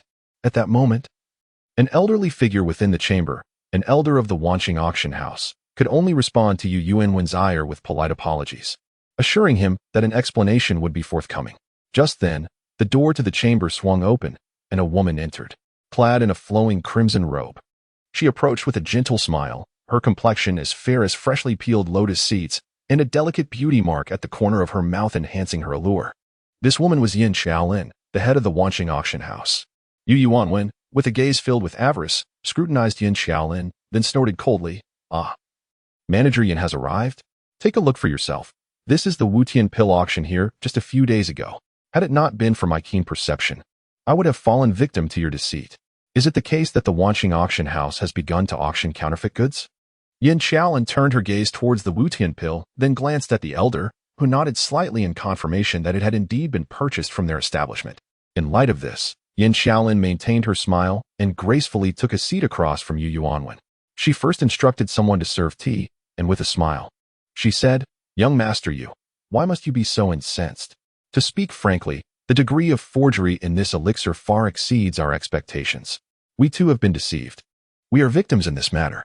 Thus, how about this? Our auction house will compensate you double. What do you think? A glimmer of light flashed in Yuanwen's eyes. But he soon snorted coldly, saying, What? Manager Yin, do you think this trivial double compensation can resolve the issue? How much do you desire then? At least tenfold. Otherwise, I shall make this matter public, and at that point, your esteemed establishment's reputation will be in tatters. In the face of his threat, Yin Xiaolin maintained her composure. She picked up a teacup from the table and sipped the fragrant tea before replying, Young master you, one should show mercy when possible. Double compensation is what our establishment can afford, but if you insist on this tenfold, it can be arranged. It all depends on whether you dare to take it. Her final words were laced with an icy chill. Yuanwen's heart quivered. He had heard from his father that Wanxing Auction House had profound connections and should not be offended. In his eagerness to profit from the counterfeit elixir, he had momentarily forgotten this crucial point. Clearing his throat, he said, Very well, considering that your establishment did not act with malice, let us put this matter to rest. Upon hearing this, Yin Xiaolin finally revealed a smile and gestured for someone to bring forth the spirit stones. Yuanwen felt an overwhelming sense of joy. He had not anticipated turning a profit from this ordeal. After collecting the spirit stones, he did not linger and departed promptly. Go, Yin Xiaolin commanded, gazing at the counterfeit elixir. Investigate who sold this elixir. We shall unearth the truth, no matter how deep we must dig. Dare to deceive me in the Wan's auction house, and I shall undoubtedly dismember him. As she uttered these words, her expression darkened. The acceptance of counterfeit goods without detection was an unparalleled humiliation for her. Yes, the elder, having received the command, prepared to descend for an investigation. Wait, Yin Xiaolin suddenly recalled something and continued, Send someone to investigate who discerned that it was a fake pill. The level of counterfeiting is so sophisticated that it can almost be mistaken for the real thing. The fragrance, color, and form of the pill are nearly indistinguishable. Even our appraisers were deceived. Those who can identify this counterfeit are certainly not ordinary individuals. If they could be of service to us, such situations would surely not arise in the future. But didn't you just say it was young Master Yu who recognized it? The elder questioned, perplexed. With his limited abilities? If he truly could have discerned it, he wouldn't have waited until today to come forward, Yin Xiaolin replied with disdain, fully aware of Yuanwen's capabilities. Yes. The elder acknowledged and went out to make arrangements. Yin Xiaolin gently picked up the counterfeit pill, her curiosity piqued about the identity of the person capable of such discernment. Upon returning to his residence, Fang Chen shared the delightful news of securing first place in the Seven Peaks assessment and entering the intersect of the seventh peak with his master's wife. Xiaomei was overjoyed upon hearing this and promptly organized a sumptuous feast. After dinner, Fang Chen retreated to his chamber. Today, while ascending the Tongtian ladder, he absorbed a drop of Sword Demon's blood. This drop was not intended for physical enhancement, cultivation, or the heavenly Dao's demonic bones. Rather, it was absorbed by sheer willpower. Willpower can also be referred to as mental strength. This mental fortitude is of utmost importance for practitioners, especially for alchemists, weaponsmiths, formation masters, and rune masters. One can even wield mental strength as a means of attack, eliminating foes without a trace. Take, for example, Fang Chen's Soul Heaven Demon Eye technique, which relies on the formidable power of mental strength. The ability of Luo Yun and Meng Yao to communicate through thoughts also depends on their mental prowess. However, mental strength can only be attained upon reaching the acquired realm, as it cannot be gathered in the gathering spirit realm. Yet, the blood of the sword demon surpasses all expectations. After absorbing a drop of this blood, Fang Chen found himself endowed with mental strength even while still in the gathering spirit realm. This exemplifies the might of the ancient sword demon. Currently, Fang Chen's mental strength surpasses that of a first layer in the acquired realm. Although it may seem merely a first layer, one must understand that most practitioners fail to reach even this level when they enter the acquired realm, requiring vast amounts of time and effort to do so. Most importantly, Fang Chen can now commence the cultivation of his mental strength, a feat that other gathering spirit realm practitioners can scarcely imagine. Of course, Fang Chen is not in haste to cultivate his mental strength, for such training necessitates a heart method. Without it, progress would be exceedingly slow. He produced a low-ling herb, convinced that he must swiftly break through to the acquired realm. With these 5 low-ling herbs, reaching the pinnacle of the gathering spirit realm within a short time should not pose a problem. Without any hesitation, he directly consumed one of the low-ling herbs, chewing and swallowing it. Instantly, a wave of pure energy surged into Fang Chen's body, which he began to absorb continuously. The following day, Fang Chen's aura surged dramatically, propelling him directly from the 6th level of spirit gathering to the pinnacle of that realm. As he opened his eyes, he was filled with disbelief as he sensed the transformation within himself. Remarkably, he had absorbed the full potency of the Luo Ling herb. Typically, if the medicinal strength of an herb is complete, an ordinary individual can only harness a mere 30% of its efficacy, with the remaining 70% expelled from the body through various channels, dissipating into the air. To absorb a greater amount of medicinal energy, the optimal approach would be to refine it into a pill. Yet, even in pill form, one could only hope to absorb an additional 10% at most. However, Fang Chen had astonishingly managed to absorb the entirety of the Luo Ling herb's potency. This explained how he had ascended directly to the peak of the 6th level with just a single herb. Moreover, this breakthrough was exceptionally stable, ensuring that his foundation remained unshaken. The sword demon physique truly proved its worth. If I continue this way, I shall surely break through to the 7th level by tomorrow. With this thought, he hesitated no longer and took out another Luo Ling herb to resume his cultivation. On the following day, a terrifying aura erupted forth as Fang Chen broke through to the 7th level. As he felt the changes within himself, a faint smile graced his lips. Ever since the enhancement of the sword demon physique, each breakthrough had enabled Fang Chen's strength to multiply exponentially. Whether it be his physique, abundant spiritual energy, foundation, dantian, or sea of consciousness, he surpassed ordinary 7th-level spirit-gathering practitioners by several folds. He could even contend with those in the early stages of the acquired realm. Fang Chen was quite satisfied with his transformation, yet he had no intention of continuing his cultivation further. Today marks the 2nd day, and it is time to relocate to the 7th peak for reporting. He promptly stepped out of the house, but upon witnessing the scene within the residence, he was momentarily taken aback. Chapter 27. Your master is truly impressive. In the courtyard, numerous attendants appeared to be moving the scant furniture and belongings within the residence, while the master's wife and Meng Yao stood at the entrance, engaged in cheerful conversation and directing the activity. Both women wore smiles, seemingly enjoying their lively chat. Brother Fang. Upon spotting Fang Chen, Meng Yao beamed with a captivating smile. Fang Chen approached, puzzled, and inquired, Meng Yao, what brings you here? Her smile unwavering. Meng Yu replied, today is your reporting day at the 7th peak. I've come to assist the master's wife with the move.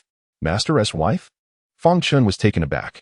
Xiaomei stepped forward and said, I have already heard from little Meng. Young Fang, you must treat her well from now on. If I find out you have bullied her, I shall not spare you. Thank you, master's wife, Meng Yu interjected, linking her arm with Xiaomei's. If Brother Fang bullies me, I shall seek your help. With a smile, Xiaomei nodded. Very well. If he mistreats you, just tell me, and I will teach him a lesson. Fang Chen found himself both amused and exasperated. Had he truly fallen out of favor in just 2 days of seclusion? Then, Meng Yao asked, Brother Fang, is there anything in your room that needs tidying up? My room is indeed in order. Recalling something, Fang Chen returned to his chamber and retrieved the wooden box he had brought back from his master's tomb. Upon opening the box and examining its chaotic contents, he discovered several marriage certificates hidden amidst the disarray.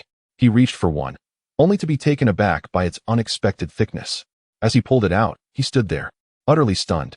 He presented a total of 9 marriage certificates. 9 marriage certificates. Meng Yao, who entered shortly after, was taken aback by the stack of documents. Including the one from Shui Yin, your master has arranged for you a total of 10 brides. Meng Yao wrinkled her tiny nose, her enchanting face filled with jealousy. This. Fang Chen was momentarily at a loss for words, as he had been entirely unaware of this situation. I am eager to see which young brides your master has lined up for you. Meng Yao took the 9 marriage certificates from Fang Chen and began to peruse them. The moment she glanced at them, she was astounded. Tiannan region, the young heiress of the Duanmu family. Duanmu by Shui. Luo Tian region, the holy maiden of the Tian Shui sacred sect. Zhao Shimai, and there is more. Each name she read left Meng Yao in utter shock. These factions are among the most prestigious across the realms, each boasting extraordinary talents, renowned throughout the world. Who would have thought that they were all bound by marriage contracts with Fang Chen? If this news were to spread, it would undoubtedly cause an uproar across the realms. Fang Chen would be torn to shreds by countless suitors vying for their affection. Meng Yao gazed deeply at Fang Chen and finally uttered, Your master is truly impressive. Fang Chen responded with an awkward smile, as he had been oblivious to all of this previously. Give them to me. He took the marriage certificates and set Meng Yao's aside, intending to tear the others to shreds. "Don't!" Meng Yao exclaimed, quickly stopping Fang Chen. "Why are you tearing them up?" Fang Chen replied, "Having only your marriage certificate is more than sufficient for me." Upon hearing this, Meng Yao felt a gentle stir in her heart. Yet she still seized Fang Chen's marriage certificate and declared, "But it must not be torn. This is a legacy left to you by your master. It embodies his heartfelt intentions." But Fang Chen attempted to protest, only to be silenced by Meng Yao. "Even if you wish to renounce this engagement, you must first communicate clearly with the other party before dissolving it. If they are waiting for you and you simply disregard them, does that not reflect a lack of responsibility?" Her words left Fang Chen speechless. Therefore, Meng Yao carefully placed the marriage certificate back into the wooden box. "You should keep it for now. Should you have the opportunity to visit them in the future, you can explain the situation. This way, there will be no discord, will there? If the other party has been waiting for you, you must bring them back. Do not let them down." Fang Chen gazed at Meng Yao in a daze, profoundly moved by her words. To have a wife like her, what more could one desire? He gently embraced Meng Yao and vowed, "In this lifetime, I, Fang Chen, shall never let you down." Meng Yao smiled softly and returned his embrace, saying, "But let it be clear, regardless of how many wives you may have, you must first marry me. I want to be the primary wife." Fang Chen chuckled and replied, "With you alone, I am more than content." Soon after, the two tidied up their belongings. Once everything was packed, Meng Yao piloted the spirit ship towards the seventh peak of the Heavenly Feather Divine Sect's inner sanctum. The 7 peaks of the Heavenly Feather Divine Sect each possessed numerous mountain territories, sprawling over an immense area. Yet the 7th peak stood alone, isolated, while the other peaks had been allocated to different factions. Consequently, the 7th peak had garnered the reputation of being the Wasteland Peak. Fortunately, the 7th peak ultimately retained its majestic summit from its glorious past. The residence of Fang Chen and his master's wife was situated atop this very peak. Only a few palaces remained on the summit, their structures long since crumbled and neglected by the passage of time. Standing before the grand entrance of the main hall, Fang Chen gazed up at the inscription reading Heavenly Palace of the 7 Peaks, his expression a tapestry of emotions. Beside him, Qiu Mei shared a similar sentiment. Astonished that she had truly returned to this place, Meng Yao remarked, "I have investigated the current state of the 7th peak. It is now virtually devoid of disciples, with only one peak master who has remained absent for an extended period. Thus, it could be said that the 7th peak is entirely yours, free for you to do as you wish." Alas, Qiu Mei sighed softly, the old man has returned to his homeland. If he were still here, at least there would be someone to converse with. The old man, a mere mortal, had once followed Tian Yangzi, and after Qiu Mei's arrival, he had remained by her side to offer care. By now, he must be around 70 years of age. Suddenly, from the seemingly deserted holy hall of the 7th peak, a chilling voice pierced the silence. "Old man, you better sign quickly. Otherwise, I shall gouge out your eyes, disable your limbs, hang you in the forest, let countless ants feast upon you. I assure you, that would be quite a sight." The voice continued, "Hurry up. Damn it, we've been waiting for nearly 2 days. We need to return and report to Senior Brother Luo. Wasting time on you, a mere mortal, is indeed unfortunate." Fang Chen furrowed his brow. "Senior Brother Luo? Luo Yin?" He forcefully pushed open the grand door and immediately beheld 3 disciples clad in inner sect attire surrounding a frail old man, poised to strike. As Fang Chen fixed his gaze upon the elderly figure, astonishment washed over his countenance. Grandfather Wang, the individual underfoot, trampled by the leading disciple, was none other than the old man his master's wife had just mentioned had returned to his hometown. In the next instant, Fang Chen's eyes blazed crimson. The old man's face was ashen, and his tattered garments were marred by gruesome wounds, unmistakably bearing the scars of maltreatment. With bloodshot eyes, he glared at the 3 assailants, a surge of murderous intent emanating from him. "Old man," Qiu Mei, upon spotting the elder, felt a pang of sorrow, her nose tingling and her eyes swelling with tears. "Miss, young master, I have finally awaited your return." The old man, upon recognizing Fang Chen and Qiu Mei, was overwhelmed with emotion, his already sorrowful face now streaming with tears. How could you have come back so swiftly?" It was evident that he recognized Fang Chen, and his pallor shifted drastically, momentarily leaving him at a loss. Their purpose in coming to the 7th peak was by the command of Luo Yun, seeking to seize dominion over the territory. Once the 7th peak was under his control, Luo Yun could ensure that Ling Fan would have nowhere to reside. They had arrived on the very first day, but at that time, The old man was occupied in the back mountains of the seventh peak, gathering firewood and preparing provisions. Given his advanced age, it was customary for him to venture out on the first day and return on the second. Hence, they had only managed to locate the old man now, under the assumption that he would have more time. Yet he had not anticipated that Fang Chen would arrive so early. You shall pay for this. However, Fang Chen had no intention of engaging in meaningless conversation with the three. With a swift motion, he appeared directly before the leading disciple and delivered a powerful kick. Chapter 28. The old man, the leading disciple, shot forth like an arrow released from its bow, crashing to the ground with a resounding thud. The other two did not spare him either. They delivered forceful kicks that sent him flying. At this moment, Fang Chen's heart was truly filled with murderous intent. Old man, what is happening? Why are they hurting you so? Fang Chen suppressed his bloodlust, choosing to seek clarity first. The old man, overwhelmed with joy and tears, instantly replied to the young master. The current master of the Seven Peaks intends to embark on a journey. However, according to the sect's rules, a leader for the seventh peak must be appointed. Alas, aside from this old servant, there is no one else. Thus, the master has entrusted the leadership of the seventh peak to me. Those three sought to coerce me into transferring my position to them, but I refused, and they. Beside them, Meng Yao elucidated. After the demise of the previous peak master, the seventh peak inexplicably fell into disrepair, becoming a desolate place with exceedingly scarce spiritual energy, rendering it of little value. Consequently, no one regards it with any significance. It merely retains the name of the seventh peak. The current peak master is but a figurehead. So to him, bestowing leadership upon a mere mortal holds no consequence, even if the seventh peak were to vanish. Fang Chen nodded, quickly grasping Luo Yun's intentions. What a cunning Luo Yun, capable of employing any stratagem. His expression turned icy as he fixed a steely gaze upon the trio. Noticing Fang Chen's resolve, Meng Yao spoke. You may do as you wish, except for taking a life. I will handle matters on my end. Fang Chen nodded in acknowledgement, saying, Thank you. Upon hearing this, the faces of the three turned ashen, their terror palpable. You cannot harm me. I am one of Luo Yun's people. If you dare to touch me, you will be expelled from Tianyushan Zone. No one will come to your aid. Faced with this threat, Fang Chen remained composed. Observing his demeanor, the leading disciple could only plead, Brother Fang. No, Master Fang, I beg you to spare me this once. I assure you, I shall never dare again. I was coerced by Luo Yun to come here. I did not wish to act thus. He repeatedly bowed, seeking forgiveness from Fang Chen. Yet, how could Fang Chen pardon someone who had harmed his loved ones? The old man had cared for him since childhood, akin to a grandfather. To injure his family, how could forgiveness be granted? He coldly replied, Go back and inform Luo Yun that his lifespan is less than 3 months. Immediately, he took action. The air was filled with anguished cries. The three were rendered powerless, their dantians and arms destroyed, leaving only their legs to return and report. Get out, Fang Chen said icily.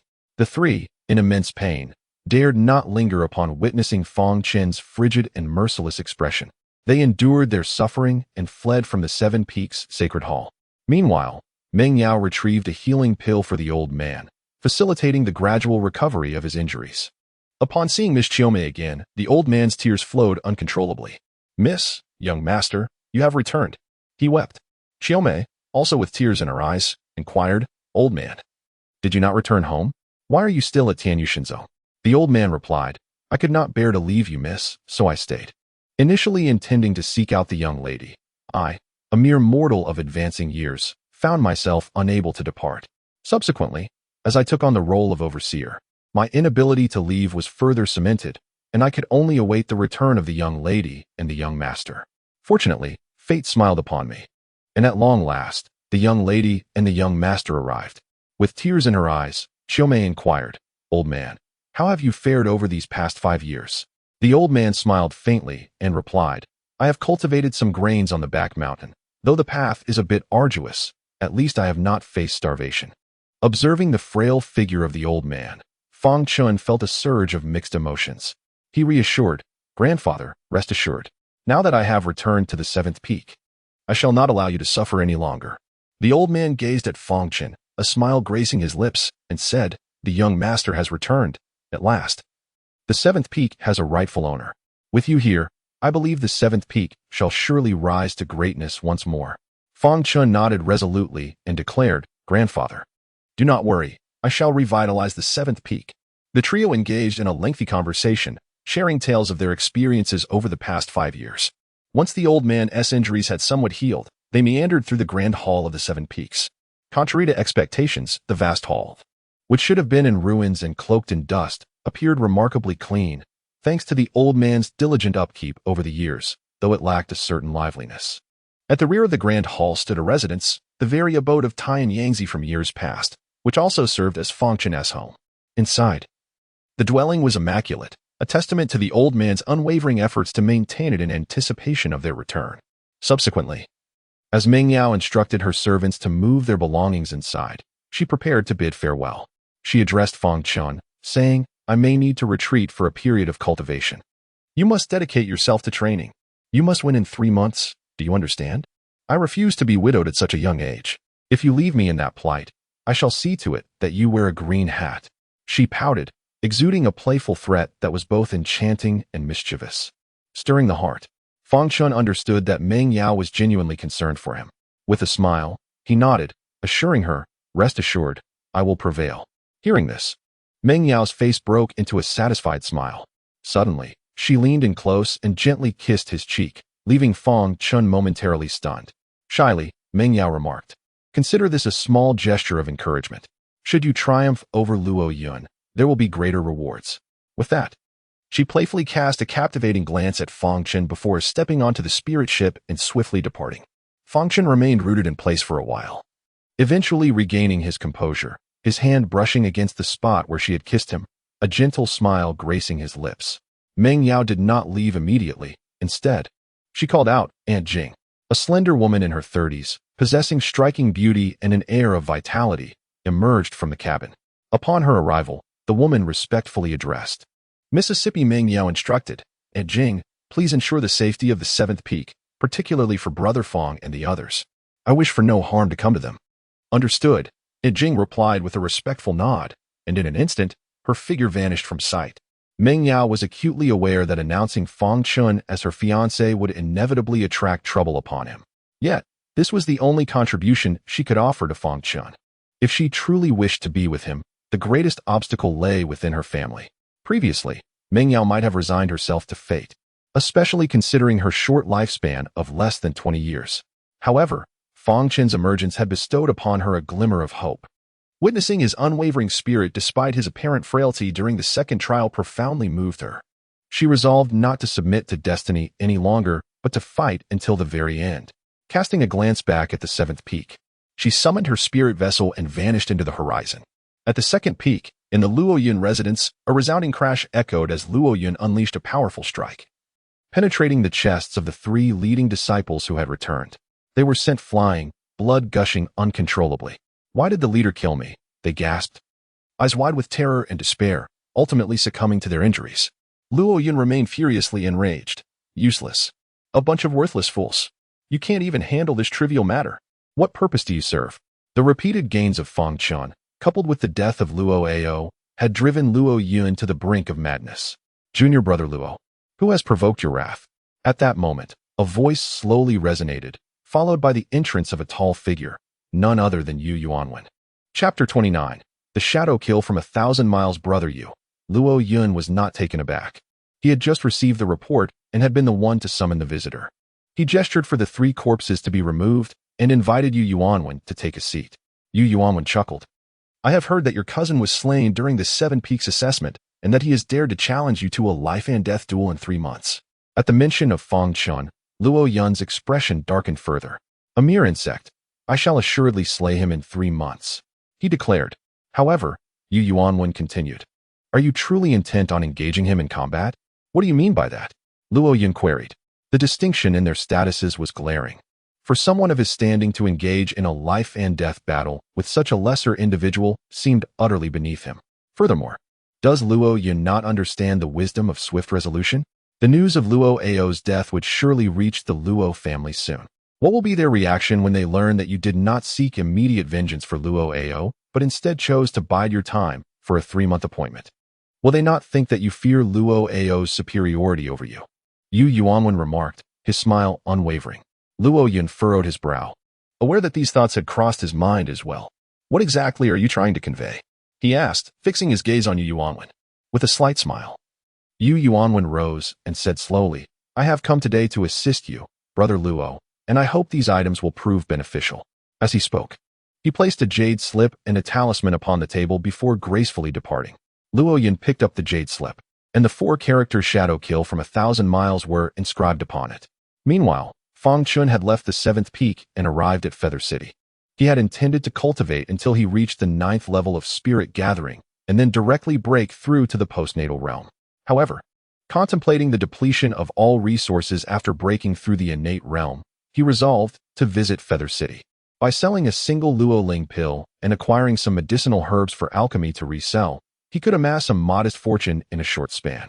Naturally, this endeavor would require a considerable investment of time for the refining process. Alas, Fang Chen sighed, reflecting, a single penny can thwart even the most valiant hero. Fang Chen. At that moment, a familiar and melodious voice resonated. Fang Chen turned, quickly identifying a striking figure. Lin Shuiyan. Dressed in a blue and white gown, Lin Shuiyan, though completely enveloped, emanated an ethereal beauty. Beside her stood another young man, clad in a long white down coat, exuding elegance with his sharp brows and starry eyes. Undeniably handsome. Yet, the gaze he directed at Fang Chen was anything but amicable. What brings you here? Is today not your entrance into the inner sect? Lin Shuiyan, oblivious to the underlying tension, maintained her usual aloof demeanor, though her attitude towards Fang Chen had softened ever so slightly, a mere hint of warmth. It seemed that Meng Yao's words had prompted her to reflect, recognizing some misunderstandings regarding Fang Chen. I have already relocated to the 7th peak, Fang Chen replied. I came today to procure some medicinal materials for cultivation. Oh, Lin Shuiyan responded curtly, nodding coolly. Miss Lin? Who is he? The young man interjected. Lin Shuiyan coldly replied. A fellow junior disciple. Just a fellow junior disciple, is it? The young man narrowed his eyes slightly, seemingly skeptical. However, he refrained from further inquiries and said, Miss Lin, the auction at Wanqing Auction House is about to commence. We should not squander any more time here. Lin Shuiyan nodded in agreement. The reason she had come to Yuqing was to represent her family at the Wanqing auction on their behest. Although she was reluctant, her family insisted on her participation, leaving her with no choice but to comply. Upon seeing the young man, she understood the rationale behind her family's insistence. The young man's name was Yi Tianyu, and the Yi family had a cooperative relationship with hers. Yi Tianyu had long harbored affections for her, and in a bid to strengthen the alliance between their families, her family was intent on bringing her and Yi Tianyu together. This notion, however, was one that Lin Shuiyan vehemently opposed, clearly stating her refusal to marry. Nevertheless, her family continued to arrange encounters between her and Yi Tianyu, and despite her distaste, she felt compelled to endure. As the Lin family relied heavily on their partnership with the Yi family, hearing Yi Tianyu's words, she nodded and prepared to head towards the Wanqing auction house. Yet, Yi Tianyu gazed at Fang Chen and, with a smile, remarked, since this is Miss Lin's fellow disciple, why not allow him to join us as well? It would be a splendid opportunity for him to broaden his horizons, wouldn't it? The more, the merrier. Lin Shuiyan pondered for a moment, realizing the validity of his statement, and then inquired of Fang Chen, do you have any other engagements? Fang Chen considered that the Wanqing auction house also dealt in spiritual herbs and thought it would be a good opportunity to sell the Luoling grass while also experiencing the world. Thus, he nodded in agreement, saying, in that case, I am most grateful. Yi Tianyu smiled and replied, there is no need for such formality. We are all friends here. However, Fang Chen remained oblivious to the fleeting cold smile that graced Yi Tianyu's lips. As one of the top 3 auction houses in the Divine Eastern region, the Wanqing auction house attracted a multitude of patrons with each event. At this moment, the auction house bustled with activity, filled with the affluent from Yuqing and nearby cities. Yi Tianyu, with a smile, produced 2 intricately carved invitations from gold and jade, presenting them to the maid standing at the entrance of the Wanqing auction house. Upon receiving them, the maid bowed respectfully and said, esteemed guests, please enter. 2 guests? Lin Shuiyan's brow furrowed slightly. Only 2 may enter? The maid nodded affirmatively. Indeed. This auction at Wanqing is a members-only event. Only members are permitted entry. Both you and young Master Yi are registered members, and thus may enter. However, this individual is not a member of Wanqing and therefore cannot be admitted. The maid cast an apologetic glance toward Fang Chen. Lin Shuiyan's expression deepened with concern. Is it not possible to bring others inside? Regrettably, no. This auction is strictly for members. Rest assured, watching auction house will ensure your safety during the event. The maid replied. A smirk played at the corners of Yi Tianyu's mouth as he cast a disdainful glance at Fang Chen, then feigned surprise. Oh. Is it possible that this esteemed friend is not a member of watching? I had assumed you were. My sincerest apologies for your wasted trip. Fang Chen, however, understood that the other party was clearly aware of the auction's regulations. Yet, he still chose to bring him along, evidently aiming to create difficulties for him. What puzzled Fang Chen was that he had not offended him in any way. As anticipated, this place immediately captured the attention of numerous onlookers. Many, upon seeing Fang Chen clad in exceedingly ordinary handmade attire, mocked him for daring to attend the auction, derisively exclaiming, "He is clearly a pauper. How dare he come to the Wan's auction? Does he truly believe anyone, regardless of status, can participate in the Wan's auction? This is utterly hilarious. A beggar like him has no place here." The crowd continued to ridicule Fang Chen, perceiving him as nothing more than a jester. Lin Xueyan also discerned that Yi Tianyu was intent on humiliating Fang Chen and coldly directed her gaze at him. "What do you mean by this?" Yi Tianyu maintained his smile, replying, "Miss Lin, this is all a misunderstanding. I did not anticipate that this would be a members-only auction."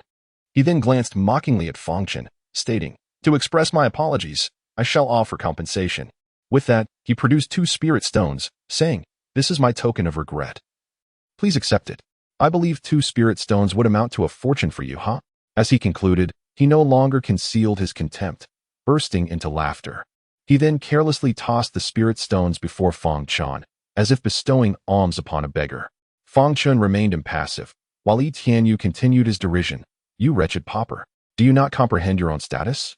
Snoyan is not someone of your lowly caliber can covet. Depart at once. Do not think that being a disciple of the Tianyu divine sect grants you any significance. To dispose of someone as contemptible as you, I need only lift a finger." Chapter 30. Are you Fang Chen? Fang Chen was taken aback. It seemed that after exchanging a few words with Lin Xueyan, he was to be subjected to humiliation. His expression remained tranquil, yet a chill permeated his heart.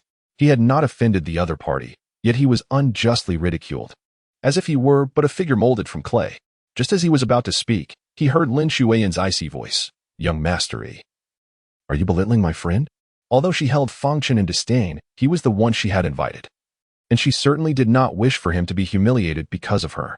She coldly declared, "Since my friend cannot enter, then I shall not attend the Wan's auction house either." Turning to Fang Chen, she added, "Let us leave." Yi Tianyu was momentarily taken aback. He had not anticipated that Lin Xueyan would be so concerned about this lowly individual. This realization further affirmed his belief that their relationship was indeed extraordinary, considering that Lin Xueyan would scarcely greet acquaintances in the past. Yet, in Fang Chen's presence, she exhibited remarkable enthusiasm. This only fueled his ire. He possessed both authority and wealth, yet Lin Xueyan dared to reprimand him for a mere commoner.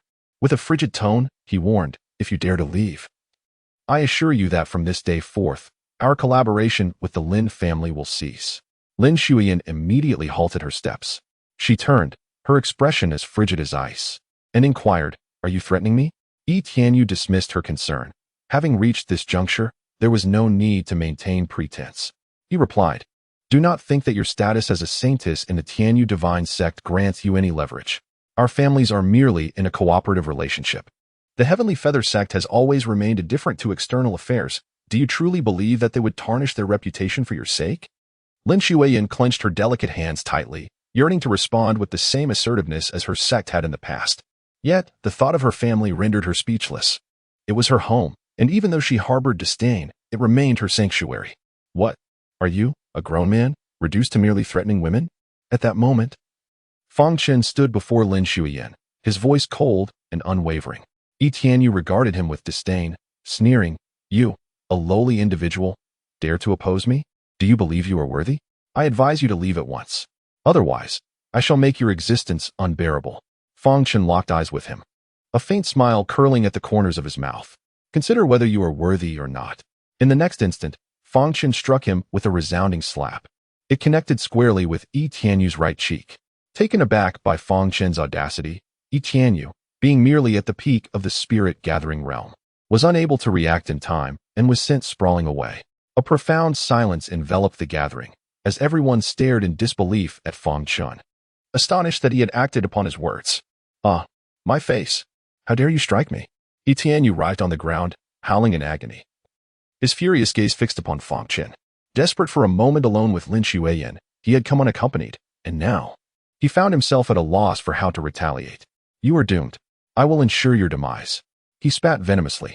Fang Chen's lips curled into a faint smile. Relishing the moment, he looked at Etienne and said nonchalantly, Remember my name, Fang Chen. I await your revenge.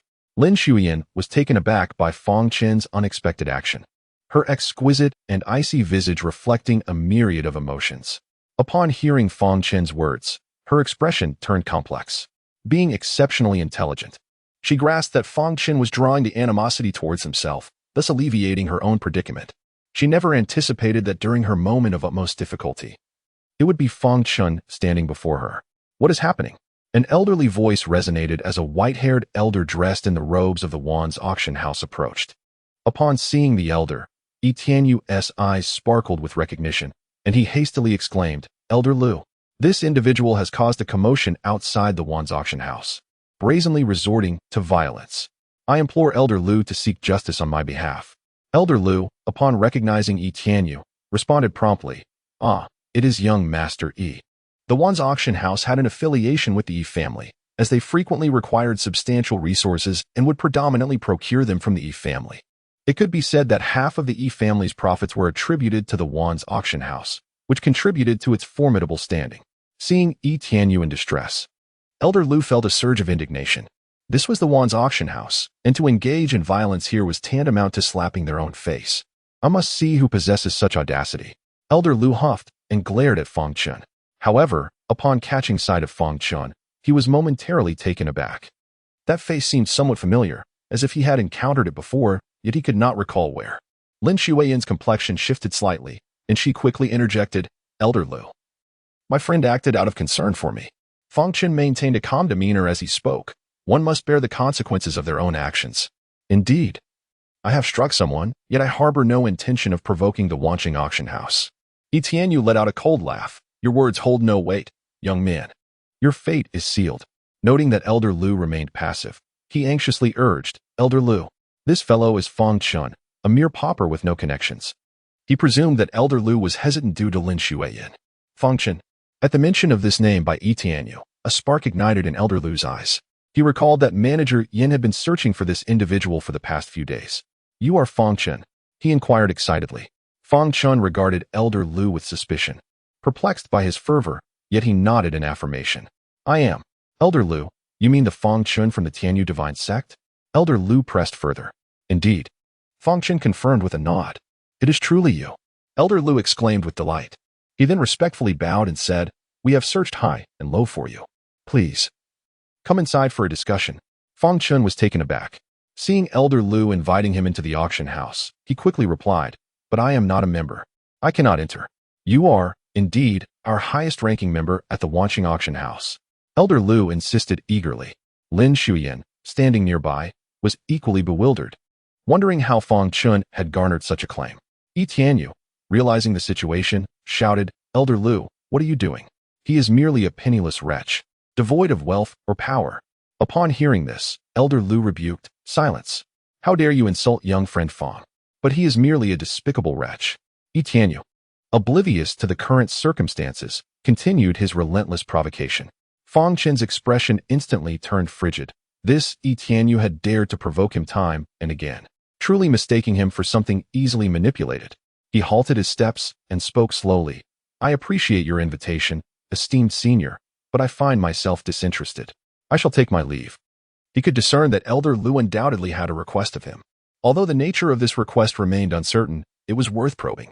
Should the other party truly value him, they would likely take action against Etienne. If not, he would suffer little loss and could simply turn away. You truly think? Etienne sneered, preparing to further ridicule Fang Chen, only to find himself unceremoniously kicked away by Elder Lu, landing in a heap. How dare you insult a distinguished guest of the Wan's auction house? Etienne, Yi family, you possess an audacity beyond measure.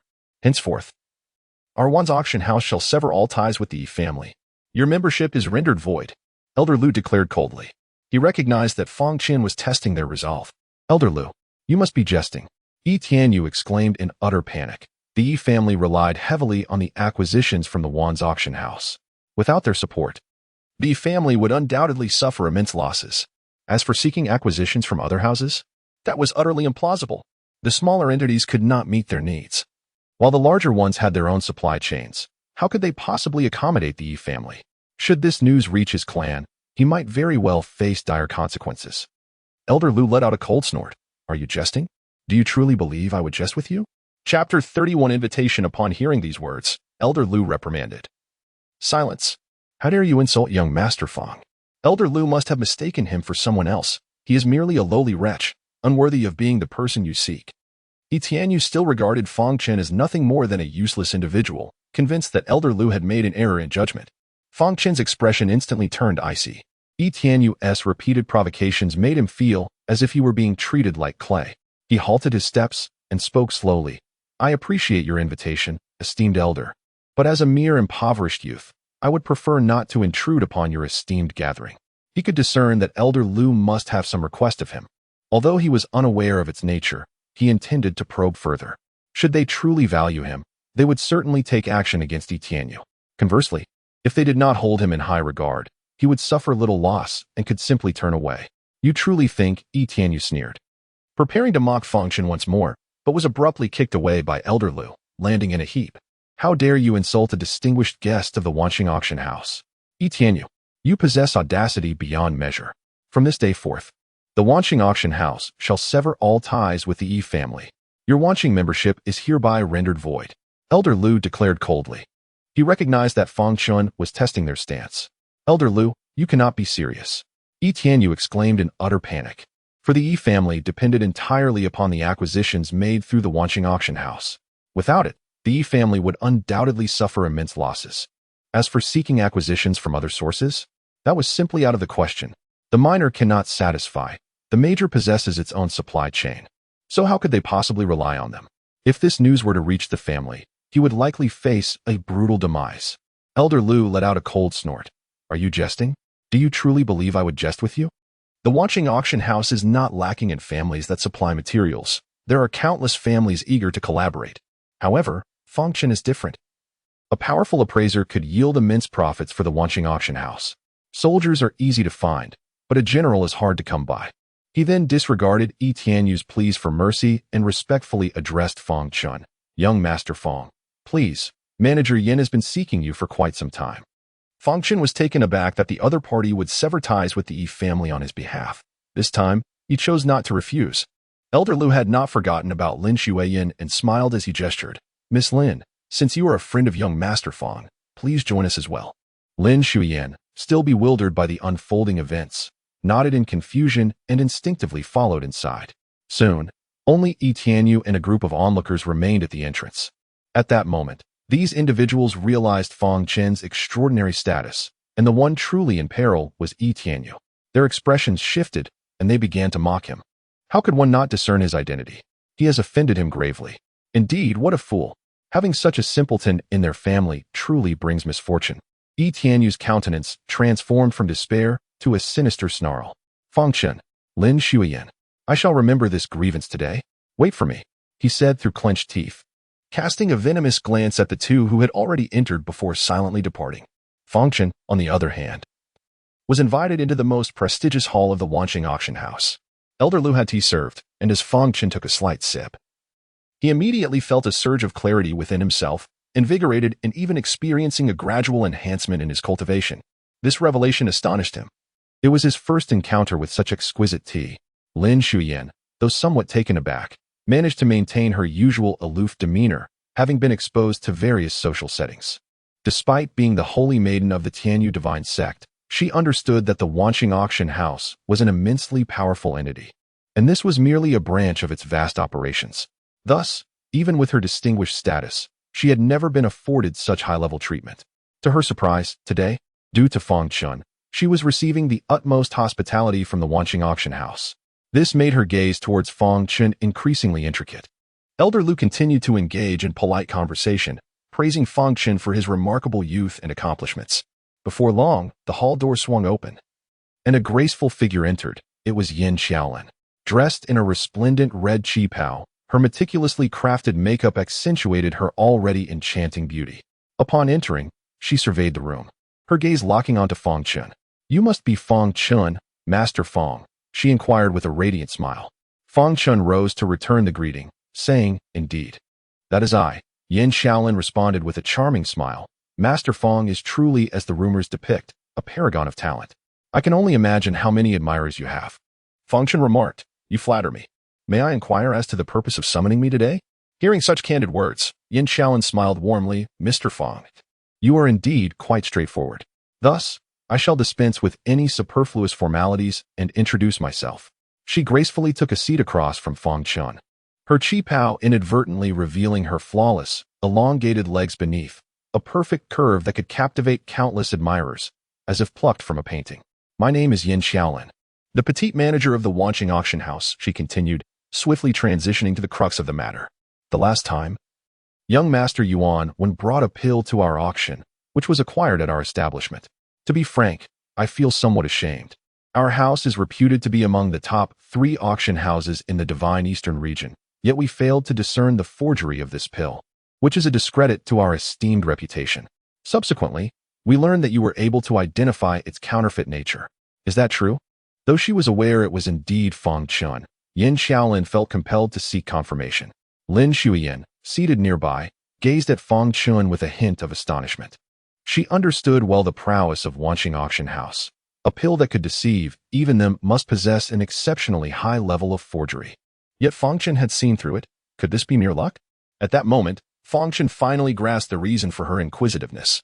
He did not deny it, nodding in affirmation. "Indeed." Upon hearing his confirmation, a glimmer of excitement flickered in Yin Shaolin's eyes, prompting her to inquire further. "Might I ask how you discerned its true nature?" Fang Chen then recounted the observations he made that led to his realization of the pill's forgery. Yin Shaolin listened intently, and after a long moment of contemplation, she inquired, "So, does it mean that you can discern the authenticity of both elixirs and medicinal herbs?" "Naturally, I cannot boast such a claim," Fang Chen replied cautiously. "However, within the 5th tier, I can generally identify them." In truth, he could also recognize the 6th grade, but such a declaration would be too astonishing, so he opted for modesty. Yet, his self-proclaimed humility caused the onlookers to gasp in astonishment. The 5th tier. In the Shundong domain, this was already considered the pinnacle of expertise. Of course, Yin Shaolin would not take Fang Chen's words at face value, as they were merely assertions without evidence. She remarked, "We happen to have several auction items here whose authenticity we cannot ascertain. May I request that Master Fang appraises them? If you are able to discern their true nature, I assure you that our establishment will not treat you poorly." Fang Chen pondered for a moment but did not decline. Nodding in agreement, Yin Shaolin clapped her hands, and immediately, 5 elegant and tall maidens entered, each bearing a redwood tray. The trays were covered with a cloth, concealing their contents. The maidens placed the trays on the table and gracefully retreated. "Please proceed with the appraisal," Yin Shaolin requested. Fang Chen was not one to stand on ceremony. He approached the first tray and lifted the cloth. Inside lay a 2nd-tier elixir, vividly red with cracks adorning its surface, exuding a rich aroma intertwined with a hint of medicinal scent that was invigorating. However, after a mere glance, Fang Chen discerned its authenticity. This elixir, though seemingly radiant, was merely superficial. The cracks were not a result of excessive heat, but rather marks left by forgery, indicating it was a counterfeit. The enchanting beauty of Yin Shaolin's eyes sparkled like a fairy's, and it took their appraisers a considerable amount of time to discern the truth. However, Fang Chen immediately perceived the subtle details. "Please continue," she urged. Fang Chen unveiled the 2nd item, a vibrant green herb resembling jade, crystalline and translucent. With a mere glance, he declared, "This is the 3rd tier by Yuling Chui Chao, but alas, it is a counterfeit. There exists a spirit herb known as Jiatian Jiayu Chao, which possesses no efficacy and bears a resemblance to Bai Yuling Chui Chao. Through specialized methods, one can create a perfect imitation." The brilliance in Yin Shaolin's gaze intensified, and Lin Shuyan, standing nearby, looked at Fang Chen in astonishment. She was unaware that Fang Chen possessed such remarkable abilities. His discernment was indeed meticulous and precise. He accurately identified the remaining 3 items without error, further solidifying Yin Shaolin's belief that his previous recognition of the elixirs was not mere luck but a testament to his genuine skill. "Young Master Fang." Yin Shaolin rose, clasping her hands in respect. I kindly request that you become a guest elder at our Wanqing auction house. Chapter 32. Just arrived at 17 guest official? Fang Chen was taken aback. Yin Xiaolin nodded earnestly and said, Young Master Fang, as long as you agree, I am willing to offer you the highest level of treatment. In addition to becoming the supreme member of our Wanqing, you will enjoy the utmost privileges and benefits at all Wanqing auction branches, along with a generous discount of 30%. Furthermore, we will provide you with an annual stipend of 100,000 spirit stones. Upon hearing this, Fang Chen felt a surge of temptation. Lin Xueyan, unable to maintain her aloof demeanor any longer, widened her eyes in disbelief, covering her cherry lips in astonishment. She never anticipated that the Wanqing auction house would extend such a lucrative invitation to Fang Chen. It is worth noting that just over a month ago, Fang Chen was merely an unremarkable individual without any cultivation. Yet now, how little time has passed, and he has already become a distinguished guest of the Wanqing auction house. Noticing Fang Chen's hesitation to immediately agree, Yin Xiaolin grew anxious and inquired, Young Master Fang, is there something that does not meet your satisfaction? We can discuss it further. Fang Chen shook his head and replied, No. It is just that I require a significant amount of time for my cultivation and cannot commit to working for your esteemed establishment every day. Ah, worry not. Yin Xiaolin beamed with a smile. What you need to do is quite simple.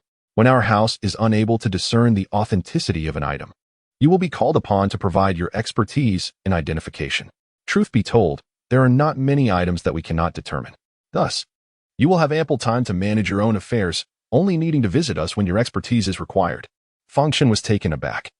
Such favorable conditions were indeed unexpected. This is nothing short of a lucrative position where one is paid without the necessity of performing duties. To refuse would be utterly intolerable. Thus, there is no issue at all. He nodded in agreement. Yin Xiaolin's smile blossomed even further, becoming all the more enchanting. Then, we warmly welcome Master Fang, or rather, Lord Fang Keping, to join our Wanqing auction house. The hall erupted with enthusiastic applause. Subsequently, Yin Xiaolin produced a jade token, presenting it with both hands, and reverently stated, Lord Fang Keping, this is the esteemed guest token of our establishment. With this token, you shall enjoy the highest privileges at any of our branches. Simply drop a drop of your blood onto the jade token to acknowledge ownership. The token bore the emblem of Wanqing auction house, featuring an exquisitely carved character in its center. The guest ranks at Wanqing auction house are divided into 4 levels, with the first being the highest and the 4th the lowest. Fang Chen, upon his arrival, was granted the 1st rank, a testament to the importance placed upon him by Wanqing auction house. As Fang Chen accepted the token, Yin Xiaolin produced a finely crafted small bag with golden edges. She elaborated, this is a spatial storage bag unique to our establishment, with an internal capacity of 10 zhang, already containing 100,000 spirit stones. A storage bag. Fang Chen's eyes lit up. Such bags do not come cheap in the Shandong domain. 1,000 spirit stones could merely purchase a space of 1 zhang. A storage bag of 10 zhang would cost at least 10,000 spirit stones, plus an additional 2,000 due to its origin from Wanqing auction house. This is exceedingly valuable. Fang Chen hastily protested.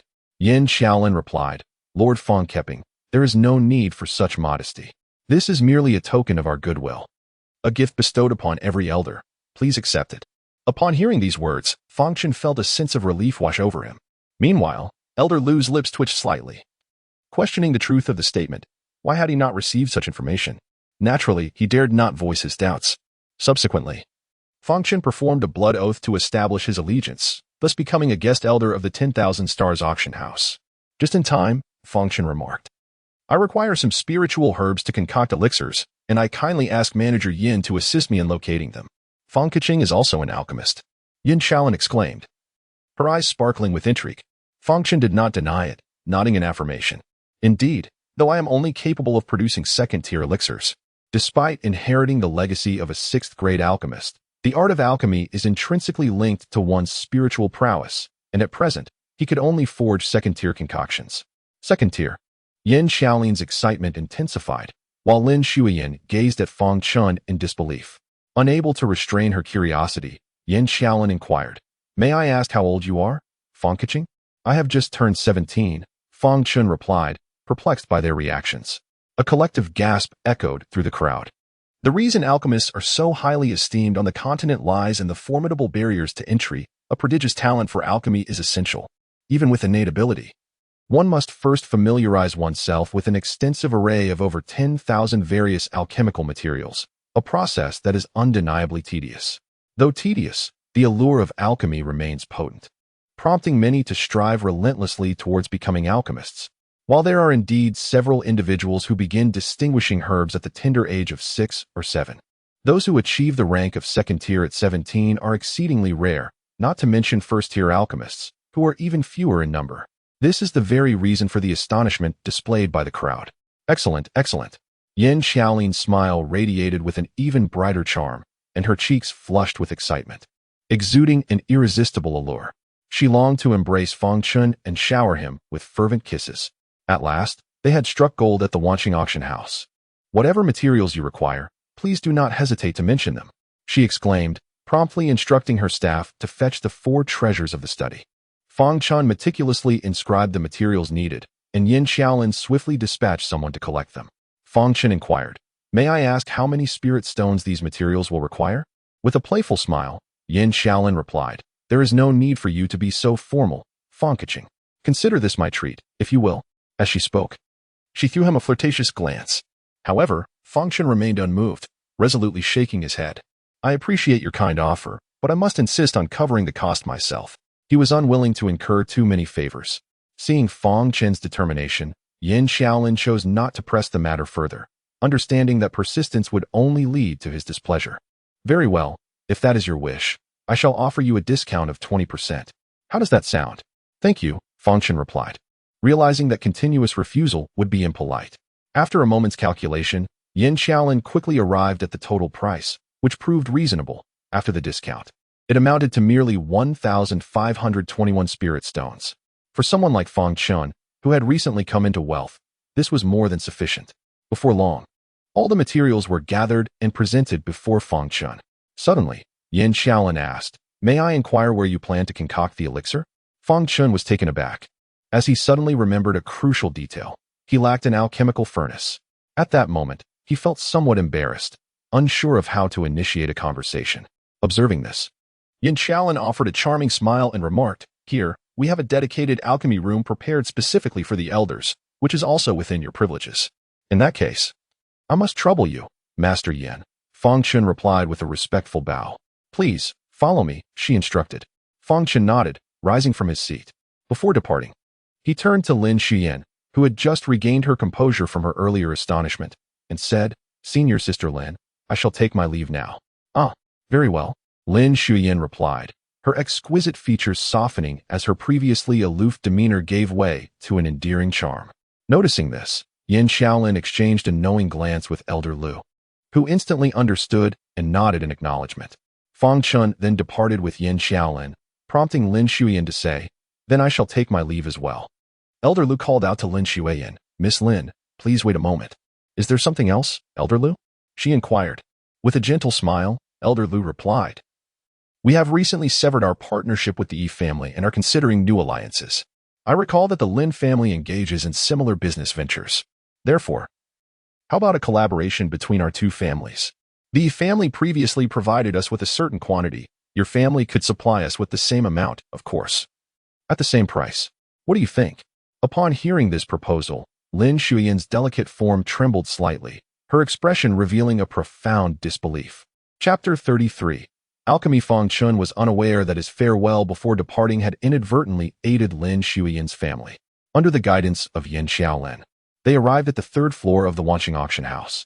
This level exuded even greater opulence, yet the number of patrons was noticeably sparse. Passers-by would respectfully bow to Yin Xiaolin while expressing curiosity towards Fang Chen. Soon, they ventured deeper into the establishment, where the alchemy rooms were located, many of which were clearly in use, as indicated by the closed doors. Yin Xiaolin led Fang Chen to the last alchemy room, opening the door to reveal a simple yet functional space. It contained a furnace, a stone table, and various essential alchemical tools.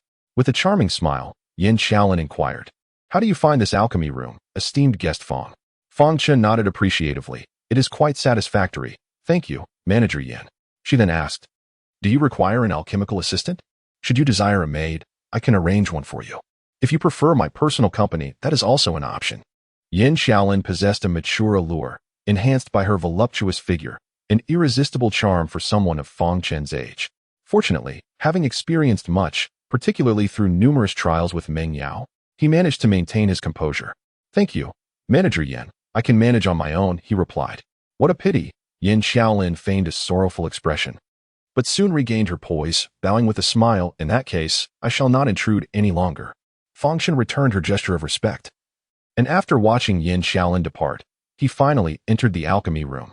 Upon entering the alchemy chamber, Fang Chen meticulously laid out all the materials and began to write with the brush found within the room. Moments later, a pill recipe materialized before him. This was the elixir he intended to concoct, known as the Luotian pill, which, when combined with the luoling grass, could amplify its efficacy several-fold. At this moment, he felt a twinge of nervousness, for this was his inaugural attempt at alchemy. He pondered whether his mind could grasp what his hands could not, and whether he would indeed succeed in crafting the pill. Nevertheless, one must face their in-laws. Even if the bride is unappealing, should he fail, he could always try again. After all, he had prepared an ample supply of materials. He ignited the alchemical furnace and commenced the refining process. With the furnace ignited, he carefully controlled the flames, refined the medicinal ingredients, integrated them, and ultimately succeeded in forming the pill. He followed the ancestral teachings step by step, feeling akin to a sixth-grade alchemist. To his astonishment, he discovered a remarkable proficiency in the process, which belied his novice status. After half an hour, gazing at the freshly produced Luotian pill, Fang Chen was filled with elation. He had not anticipated that his first attempt would yield such success. The inheritance truly proved its worth, and he felt as though he were indeed that sixth-grade alchemist. He carefully set aside the spiritual pill and took a moment to regain his composure, replenishing his spiritual energy. He resolved to continue his alchemical endeavors. Over the subsequent period, Fang Chen successfully crafted 3 Luotian pills without a single misstep. His confidence grew as he became increasingly adept at the process, shedding the initial anxiety and uncertainty he had felt. Moreover, he discovered that the act of alchemy could also augment his mental fortitude. Though the enhancement was modest, it nevertheless constituted a form of cultivation. With an even broader smile, he contemplated the pills in his hand and mused, "This place is quite secure. Why not practice my cultivation right here?" Upon this realization, he settled into a cross-legged position upon the ground, regulating his breath to achieve tranquility, and consumed a vial of Luo Ling Dan. Instantly, a surge of pure medicinal essence coursed through his body, entering his dantian and radiating to all his limbs and bones. It must be said that Fang Chen's sword demon physique was extraordinarily gifted. The medicinal power was absorbed in an instant without a trace of waste. Consequently, his strength experienced a qualitative enhancement, elevating him to the pinnacle of the 8th layer of spirit gathering. What astonished him further was that while absorbing the medicinal essence, he simultaneously practiced the fierce demon sword technique, which unexpectedly catalyzed the activation of the heavenly Dao demon bone, allowing him to cultivate at an accelerated pace. With such circumstances, Fang Chen need not worry about an unstable foundation. Free from concerns, he hesitated not and ingested another Luo Tian Dan. The subsequent 5 days were devoted entirely to his cultivation. When he finally opened his eyes once more, his prowess had ascended to the 9th layer of spirit gathering, just a step away from breaking into the post-heaven realm. Savoring the enhancement within himself, Fang Chen felt a sense of satisfaction. However, it was somewhat regrettable that he had not re-entered the small tower. It appeared that access to the small tower was reserved for those who had broken through to the post-heaven realm. Nevertheless, he was in no rush to achieve this breakthrough, as carrying the Yun Xian Dan was exceedingly burdensome. Thus, he placed the elixir on the 7th peak and did not bring it back. Having spent 5 days here, it was time for him to return. He recalled that upon breaking into the post-heaven realm, inner disciples were granted an opportunity to enter the Ling Cheng's secret realm.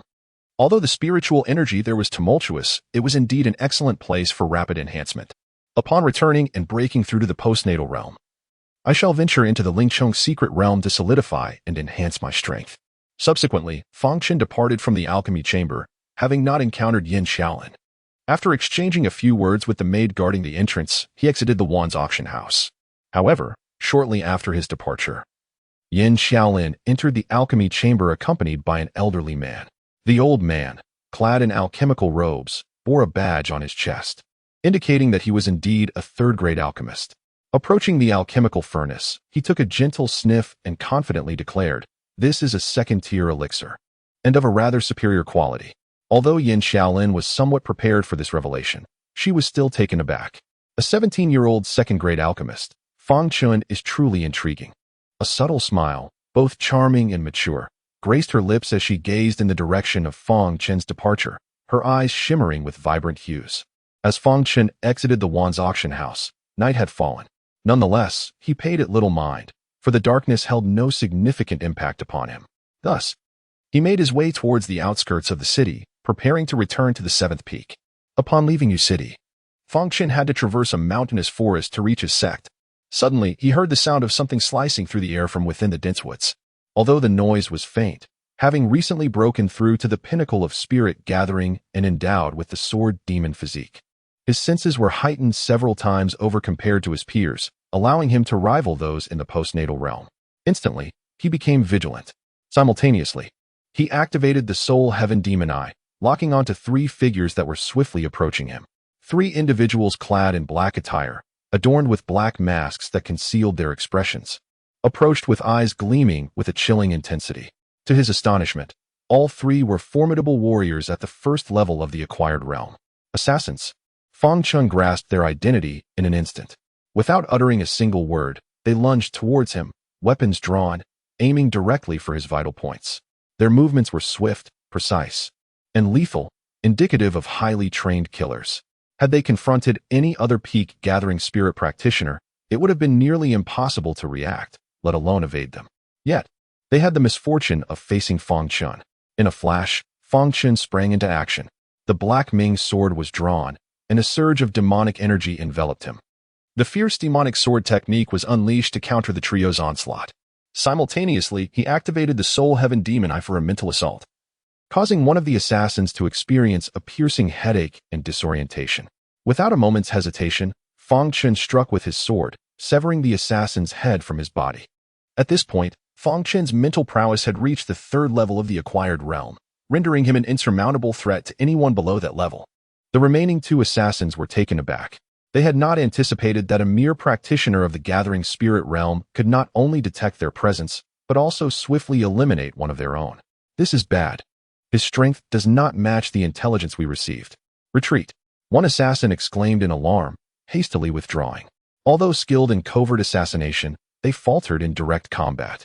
When faced with failure, they opted to retreat, even against a seemingly insignificant opponent like Fang Chen.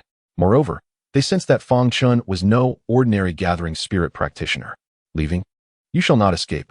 Fang Chen's voice was icy, and in the next moment, he vanished from sight, moving with a speed surpassing that of the 2 acquired realm assassins. Chapter 34. Becoming the disciple of the peak. As Fang Chen unleashed the formidable sword technique of the demonic blade, he swiftly advanced, appearing behind the assassin with a single step. With a decisive stroke, he severed the foe's head, the blood gushing forth like a column of water. He then hastened forward, showcasing the overwhelming power of his sword demon physique, quickly closing in on another adversary. I shall fight you to the death. The assassin, taken aback by Fang Chen's astonishing speed, realized escape was futile. With a roar, he lunged at Fang Chen. In response, Fang Chen let out a cold snort, activating the Soul Heaven Demonic Eye. The fierce sword technique erupted as he unleashed a series of strikes. The assassin stood no chance of resistance.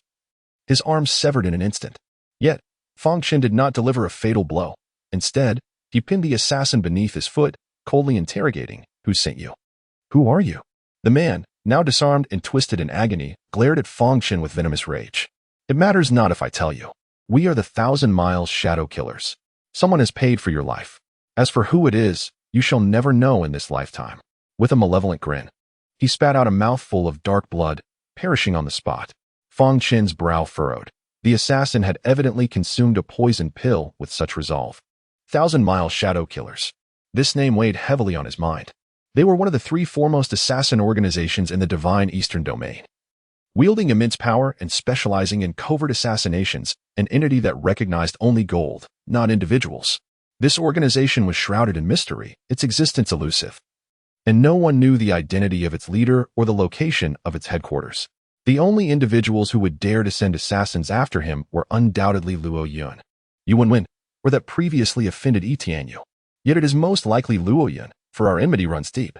He squinted slightly, a cold smirk escaping his lips. How intriguing. Casting a brief glance at the lifeless body, he departed without hesitation. At this moment, the night was profound. And upon returning to the chiefing's sacred hall, Fang Chen found the old man waiting for him before the main hall. Fang Chen inquired, "Grandfather, why are you still awake at such a late hour?" Upon seeing Fang Chen's return, the old man's weariness vanished instantly. With a tone filled with urgency, he replied, "Young master, trouble is brewing. Not long after you left, a large group of people arrived, demanding your presence." "A large group?" Fang Chen furrowed his brow, concern flooding his mind. "Is my mistress unharmed?" The old man shook his head. "The young lady is safe. The group, upon realizing your absence, intended to force their way in, but fortunately, an elder from the Tianyu divine sect intervened and dissuaded them from their reckless intentions." Hearing this, Fang Chen felt a slight relief wash over him, and he then asked, "What do they want with me?" "They claim you are unworthy of Miss Ming and wish for you to vacate the Tianyu divine sect," the old man explained. Fang Chen understood then that his troubles had begun since he had confirmed his bond with Meng Yao. "Will they return today?" he asked. The old man replied, "After learning of your absence, some have left, while others intend to wait for your return. However, a particularly stubborn individual has been coming almost every day, only returning at night." "I see," Fang Chen said. "Grandfather, you should rest. I will handle this matter. Young master, you must exercise utmost caution. Those individuals possess formidable strength." The old man expressed with concern. "Rest assured," Fang Chen replied, assuring the elder of his vigilance before the old man retreated to his chamber to rest. However, once the elder departed, Fang Chen's expression darkened. It was unequivocal that these individuals had come due to his association with Meng Yao. "I am eager to discover who dares to cause trouble." This evening, he resolved not to return to his room for meditation, but instead made his way to the entrance of the Seven Peaks Sanctuary, practicing the fierce sword demon technique while awaiting the arrival of the individual. At dawn the following day, Fang Chen was drenched in sweat as he slowly retracted the Black Ming sword in his hand. Having advanced to the third level of the fierce sword demon technique, both the techniques and their potency had seen tremendous enhancement. Fang Chen estimated that with his current strength combined with the sword demon physique, he could easily contend with an ordinary practitioner at the third level of the postnatal realm. However, this was insufficient. He sensed that his attacks were too singular. If he wished to defeat Luo Yun within a mere 3 months, he could not solely rely on the fierce sword demon technique, but needed to master other martial arts and supernatural abilities. After a night of contemplation, Fang Chen conceived an alternative method for rapid self-improvement. This involved the paths of the physical and spiritual realms. Upon reaching the postnatal realm, one could choose between 2 paths, Dao cultivation or body cultivation. Dao cultivation encompasses the honing of both spiritual and mental faculties, while body cultivation follows the path of the physical body, with stages that include body refinement, bone forging, marrow cleansing, transformation, golden body, divine power, celestial body, and thousand mountains. Body refinement is aimed at the spirit-gathering realm and extends beyond. Typically, one traverses this path due to an inability to comprehend the profound principles of cultivation, remaining perpetually at the realm of the ordinary. However, this does not imply a weakness in physical prowess. On the contrary, such individuals possess remarkable strength, often rendering their counterparts in spiritual cultivation ineffective. Yet, the disparity lies in the fact that while the cultivation of the body is resource-intensive, it often leads to significant physical tolls and injuries. Without the aid of rare celestial materials, aspiring to excel in the physical path is an exercise in futility. Furthermore, as one progresses, physical cultivators tend to be eclipsed by their spiritual counterparts of equal standing, prompting many to forego this route. Nevertheless, Fang Chen is an exception. Blessed with the physique of a sword demon, he is inherently suited for the cultivation of the body. As for the necessary celestial materials, his current status as a distinguished guest at the esteemed Wanqing auction house alleviates any concerns during the initial stages of his journey. Contemplating this, Fang Chen mused that Bajang Mountain is not only a sanctuary for spiritual cultivation but also a revered site for physical training. After resolving his current matters, he intends to journey to Bajang Mountain, striving to break through to the postnatal realm and hone his physical path. At that moment, a figure appeared on the horizon. Swiftly approaching, Fang Chen immediately took notice as the figure drew near, an exceptionally handsome young man, approximately 20 years of age, with a shaved head. Upon reaching Fang Chen, the man's eyes sparkled with excitement as he brandished a long staff, pointing it directly at him. "You must be Fang Chen," he proclaimed with an air of arrogance. Fang Chen nodded in affirmation. "Indeed, that is correct." The young man proudly gestured to himself, declaring, "I am Steel Tiger, the pinnacle genius of the younger generation from the third peak. I am at the second level of the postnatal realm and have grasped a glimmer of the path as principles, with hopes of comprehending the profound texts upon entering the innate realm. Only individuals of my exceptional caliber are worthy of Dream Senior Sister. I hereby command you to immediately annul your engagement with her. The essence of the Tao is a prelude to enlightenment, and not everyone possesses the instantaneous comprehension of the Tao like Fang Chen. The difficulty of grasping the Tao has led to the abandonment of the path by 80% of cultivators. To attain even a mere glimpse of the Tao's essence in the post-heaven realm is already quite remarkable." Fang Chen slightly narrowed his eyes. "What if I refuse?" Steel Tiger, unfazed by the response, brandished his heavy club and declared, "Then let us duel. If I win, you shall withdraw from your pursuit of Dream Senior Sister." Fang Chen replied, "I am at the peak of the spirit-gathering realm, while you are merely at the second level of the post-heaven realm. Do you not think this is a bit unfair?" Peak of the spirit-gathering realm? Steel Tiger was taken aback, finally realizing that Fang Chen's cultivation was indeed limited to the spirit-gathering realm. "How could you be so weak? What does Dream Senior Sister see in you? Even if I were to win, it would indeed seem a bit like bullying." He fell into a state of distress. Fang Chen found it somewhat amusing. Steel Tiger might possess some talent. However, his straightforward nature, though proud, was not that of a bully. With this in mind, he felt a surge of inspiration. If he could bring this person to the seventh peak, it would be just perfect. The development of the seventh peak cannot rely solely on himself. And since he would often need to leave, it was essential to have someone there to protect the master mother and grandfather Wang. With this thought, he said, "I can accept your challenge, but what if I win?" "Impossible." The Steel Tiger confidently declared, "I cannot possibly lose. Since it is a duel, there must be a victor and a vanquished. If I were to win and gain nothing, why would I engage in this duel?" Fang Chen questioned. Indeed, Steel Tiger conceded. Although he believed in his own inevitable triumph, he found the reasoning sound. He inquired, "Then tell me, if you win, what would you require of me?" He was a person of straightforward disposition, for while Fang Chen had departed for several days, he remained stubbornly here when everyone else had left. A slight smile graced Fang Chen's lips as he replied, "If I emerge victorious, you shall join my seventh peak as a disciple to assist with tasks." Chapter 35. What about this? Upon hearing these words, Steel Tiger was momentarily taken aback, then burst into hearty laughter. "You truly dare to aspire to be a mere servant disciple of the seventh peak? Do you dare?" Fang Chen gazed at him with calm determination. "Very well." Steel Tiger responded without a hint of hesitation, confident that he would prevail regardless of any conditions Fang Chen might propose. A subtle smile graced Fang Chen's lips. "If that is the case, let us engage in battle." The two adversaries took their stances outside the sacred hall of the seventh peak. Steel Tiger brandished his iron rod, roaring, "Today, let me show you. Only a genius like me is worthy of Sister Meng."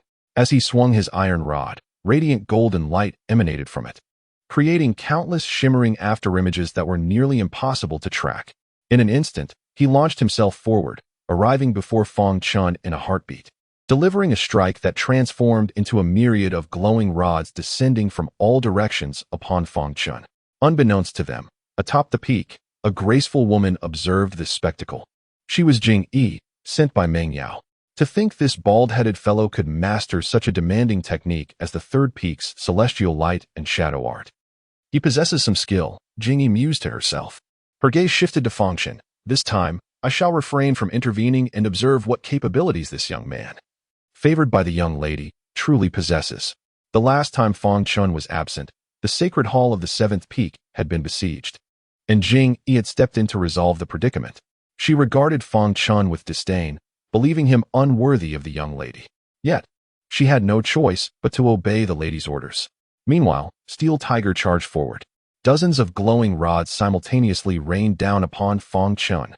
Fang Chen remained utterly unperturbed, a fleeting glimmer of crimson flashing across his eyes. The soul sky demon eye unfurled, and in an instant, he discerned the trajectory of dozens of light rods with perfect clarity. A slight smile graced his lips as he drew forth the Black Ming sword. With formidable reflexes and physical prowess, he remarkably withstood the ferocious assault of the Steel Tiger. How is that possible? The Steel Tiger's eyes widened in disbelief.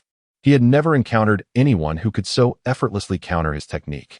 Moreover, Fang Chen was merely at the pinnacle of spirit gathering. He ought to have succumbed to his divine ability. Yet, he effortlessly parried the strike. What are you dazed for? It's my turn now. Fang Chen's gaze turned sharp in an instant, and the fierce demon sword technique erupted forth. His grand and commanding maneuvers, combined with the sword demon physique, allowed him to execute the third layer of the demon sword technique with remarkable finesse. The sheer dominance of his assault forced the Steel Tiger to retreat repeatedly. The Steel Tiger attempted to resist, but was astonished to realize that he was not merely caught off guard by a momentary lapse.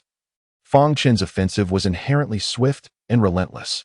Had he not been an extraordinary postnatal realm practitioner, he would have likely been defeated by now. What on earth is happening?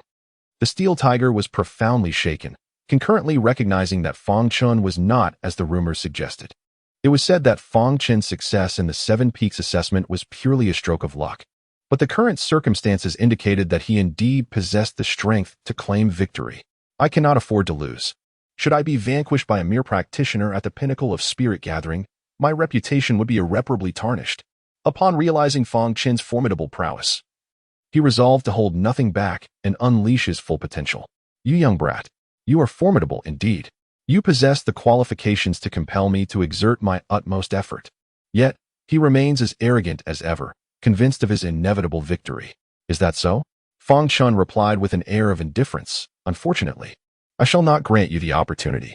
As he spoke, a crimson glimmer flickered in his eyes. Steel Tiger suddenly felt a sharp sting in his head. Though he quickly regained his composure, that fleeting moment provided Fang Chen with the perfect chance to strike. The demonic energy on the Black Ming sword surged violently, swiftly coalescing into a purple glowing blade. A terrifying aura of dark magic surged forth, accompanied by a fierce intent of the sword. With a thunderous roar, he brought the purple blade down. Steel Tiger had just regained his senses and was utterly unprepared to unleash his powers in defense. He could only hastily raise his iron rod in a futile attempt to block the blow. Boom! The purple blade struck Steel Tiger, sending him hurtling several feet away, blood spewing from his mouth as he crashed violently to the ground. This strike was a manifestation of the third level of the fierce demonic sword technique that Fang Chen had mastered, capable of instantaneously gathering demonic energy and sword intent, wielding an unfathomable power that ordinary early-stage practitioners could not withstand. Steel Tiger felt a heavy fog enveloping his mind, while a searing pain tore through his chest. At that moment, Fang Chen approached, pointing his sword at Steel Tiger and declaring, "You have lost." Steel Tiger gazed at the Black Ming sword, now mere inches away, fully aware of his defeat. I refuse to accept this. I have yet to unleash my full power. You prevailed only through a sneak attack. This does not count. He glared at Fang Chen, brimming with indignation. Fang Chen maintained his calm demeanor, a slight smile gracing his lips. Then how about this? Are you still unsatisfied?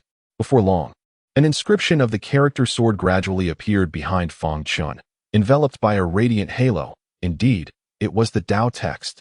This was the Dao text, and to be precise, it was of the second tier. Steel Tiger was rendered speechless, his already small eyes nearly bulged out in astonishment. The Dao text, a coveted treasure sought after by countless cultivators.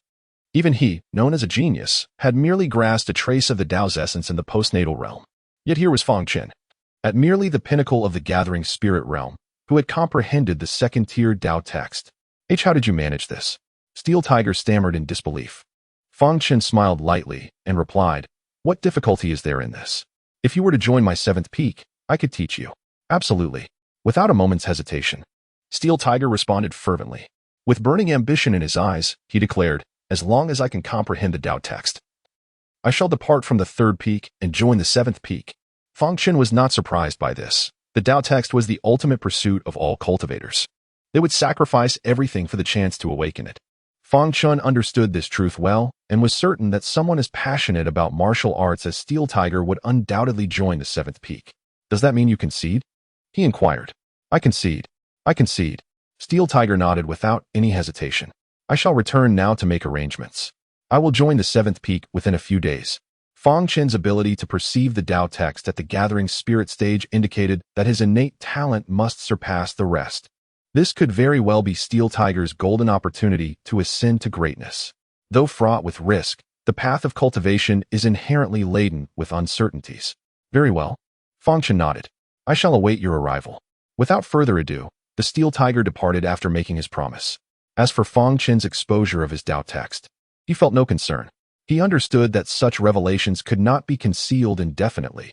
There would inevitably come a moment of discovery. Moreover, being discovered might not necessarily be detrimental. It could potentially attract the attention of the sect. In the distance, Aunt Jing finally regained her composure, though her heart remained awash with astonishment. A secondary Dao text. No wonder the young lady held him in such high regard. He was truly an extraordinary prodigy. This realization sparked a glimmer of insight in her eyes. The young lady's discernment was indeed remarkable. If this youth were to flourish, his future accomplishments would undoubtedly be limitless. At that moment, her previous disdain for Fang Chen vanished entirely, and she even contemplated fostering a connection between him and the young lady. However, she reasoned, it would be unwise to allow the sect to learn of Fang Chen's prodigious talents prematurely. If others were to exploit this opportunity, it would be a disservice to the young lady. I must catch up to that young man. I cannot allow him to divulge Fang Chen's possession of a secondary Dao text. Additionally, I must assist him in completing his transition to the 7th peak swiftly. With this resolve, she vanished in a flash, racing towards the direction of the Steel Tiger. Upon returning to his residence, Fang Chen was aware that even if Steel Tiger wished to come, it would likely take a few days. Yet, the very next morning, Steel Tiger reappeared, brandishing the jade slip that signified his transfer to the 7th peak. "Junior brother Fang, I have successfully transitioned to the 7th peak," he exclaimed with uncontainable excitement. "That was remarkably swift," Fang Chen replied, somewhat taken aback. Steel Tiger scratched his head and remarked, "I never anticipated that it would proceed so smoothly. Perhaps my master believes my resolve is unwavering." Fang Chen did not dwell on it further and simply nodded. With anticipation, Steel Tiger inquired, "So, brother Fang, may I begin my lessons?" Fang Chen cleared his throat and replied, "There is no rush. I shall instruct you once I have attained the post-heaven realm. After reaching that stage, my understanding of the great Tao will be significantly profound." Chapter 36. Yaeyama. He was not merely deceiving Steel Tiger. After a breakthrough, cultivators typically gain deeper insights. Steel Tiger was well aware of this and nodded repeatedly. "Excellent. Let us await Junior Brother Fang's breakthrough." He then cautiously inquired, "Might I ask when Junior Brother Fang intends to break through?" Fang Chen replied, "I must journey to Yaeyama for my breakthrough. During my absence, I hope Senior Brother Steel can safeguard the 7 Peaks Sacred Hall, especially my master and grandfather Wang, for they are mere mortals, and I wish to spare them any harm." "That shall not be a problem," Steel Tiger declared, patting his chest. "Junior Brother Fang, you may proceed without concern. As long as I am present, I will ensure they suffer not a scrap of injury. Furthermore, the sect has regulations against wanton slaughter, and this applies to mortals as well. While they may act bolder when unseen, none would dare to act recklessly in my presence." Upon hearing this, Fang Chen felt a degree of reassurance. Before his departure, he visited Tianong Mansion to pay his respects to Qiumei, advising her to remain indoors if possible. Naturally, Qiumei acquiesced, as did the old man. Having completed these matters, Fang Chen departed from the 7 Peaks, heading towards Yuzi Peak. Yuzi Peak serves as the true heart of the Tianyu Divine Sect, housing the Spirit Tool Pavilion, Divine Pill Pavilion, and the Library Pavilion, much like Wuzi Peak. Nestled within the rear mountains of Yuzi Peak lies the revered Yaeyama, one of the 3 great sanctuaries for cultivation. After traversing several hills, a dark mountain peak loomed ahead, its summit pulsating with rampant spiritual energy. Dark clouds perpetually shrouded the sky, accompanied by flashes of lightning. This was indeed Yaeyama. Fang Chen arrived at the foot of the mountain, where a spacious clearing lay before him, serving as the entrance to the Eightfold Mountain. "Halt!" A young man blocked Fang Chen's path at the entrance. Appearing to be around 20, he donned a blue and white robe, unmistakably marking him as a senior disciple. He scrutinized Fang Chen from head to toe, his eyes brimming with disdain. Fang Chen clasped his hands respectfully and said, "Esteemed senior, I am a newly admitted disciple, and I possess a complimentary pass to enter the Eightfold Mountain once." He then produced his disciple token, which was given to him by Ming Yao when she assisted him in his relocation. The young man arrogantly accepted the token, glancing at it casually before pausing in surprise. 7 Peaks. Indeed, Fang Chen affirmed. The young man's expression shifted as if a thought had struck him, and he barked, "Take your token and scram. 7 Peaks is a wasted peak, unworthy of entering the Eightfold Mountain." Fang Chen furrowed his brow, recognizing that the individual was clearly targeting him. intent on preventing his entry into the mountain. He replied coolly, "The seventh peak is also one of the inner sect's 7 peaks, possessing the right to enter the Eightfold Mountain. I say you cannot, therefore you cannot." The young man retorted with a mocking laugh. "Today, I am on duty, and if I say you cannot enter, then you shall not." Fang Chen fixed his gaze upon him and calmly inquired, "Are you affiliated with Luo Yun or Yu Yuanwen?" If there were any influential figures he had offended within the sect, it could only be those two. It was evident that no one would arbitrarily obstruct him. Clearly, this was orchestrated by either Luo Yun or Yu Yuanwen. Alternatively, this individual might be acting on his own volition, merely to curry favor with them. The young man's complexion subtly shifted as he shouted, "What nonsense are you spouting? Get out of my sight immediately. Otherwise, do not blame me for my rudeness." This peculiar scene attracted the attention of others, who hastily gathered around. Among them were several new disciples, akin to Fang Chen.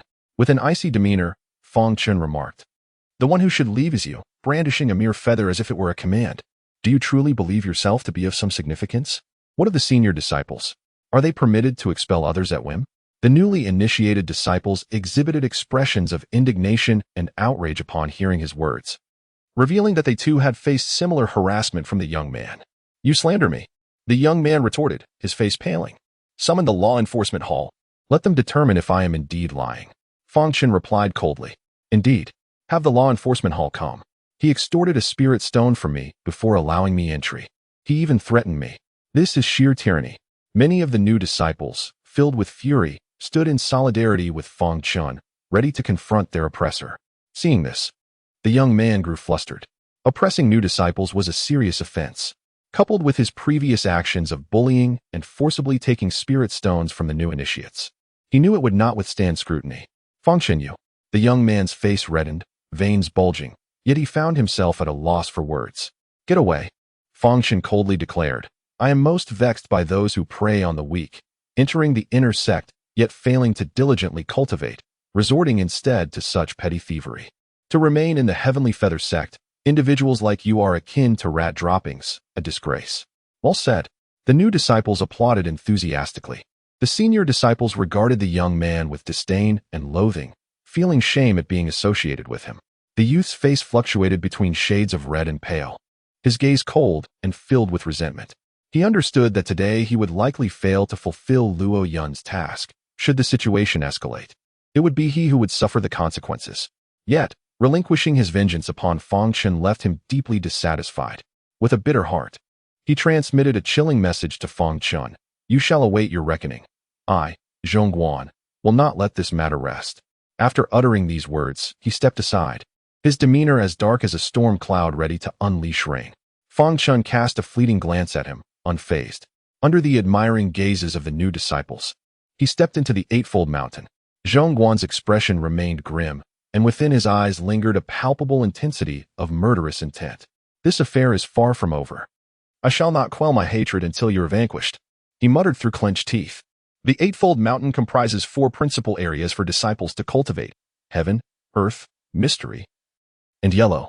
It is said that there exist even more superior realms within the Eightfold Mountain, exclusively reserved for the cultivation of elders and formidable beings. As Fang Chen was a recent initiate, and at the gathering spirit level, he naturally opted for the most basic yellow area. The 4 regions are interconnected, though their entrances are located at different points. Upon arriving at the entrance to the yellow area, Fang Chen encountered a formation concealed by mist. Crossing through the haze would grant him access to the true essence of the Eightfold Mountain.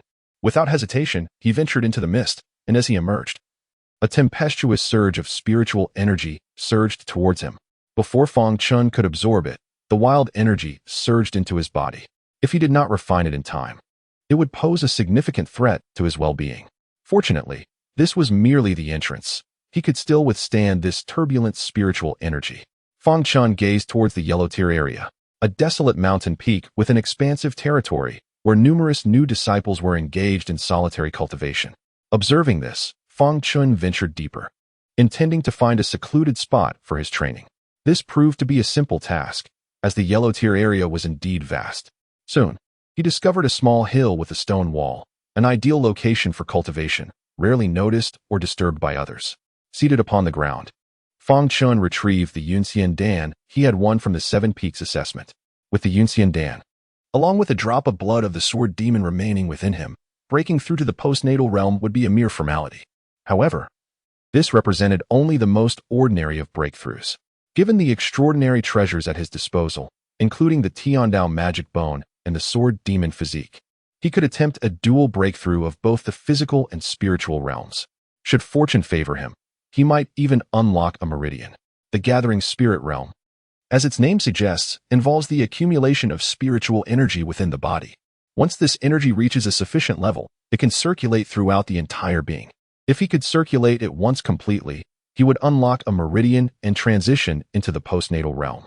Should he manage to circulate it twice, he would attain the second level of the postnatal realm. As for meridians, once one is opened, there is no need to open another until he reaches the innate realm, at which point he may unlock an additional meridian. However, cultivators who have only opened a single meridian are exceedingly weak, often serving merely as stepping stones for the truly gifted. Within the human body, there exist a total of 36 meridians. Should one manage to unlock all of them and step into the realm of the Zhou Yuan, that would undoubtedly be hailed as an extraordinary genius, with a future brimming with promise.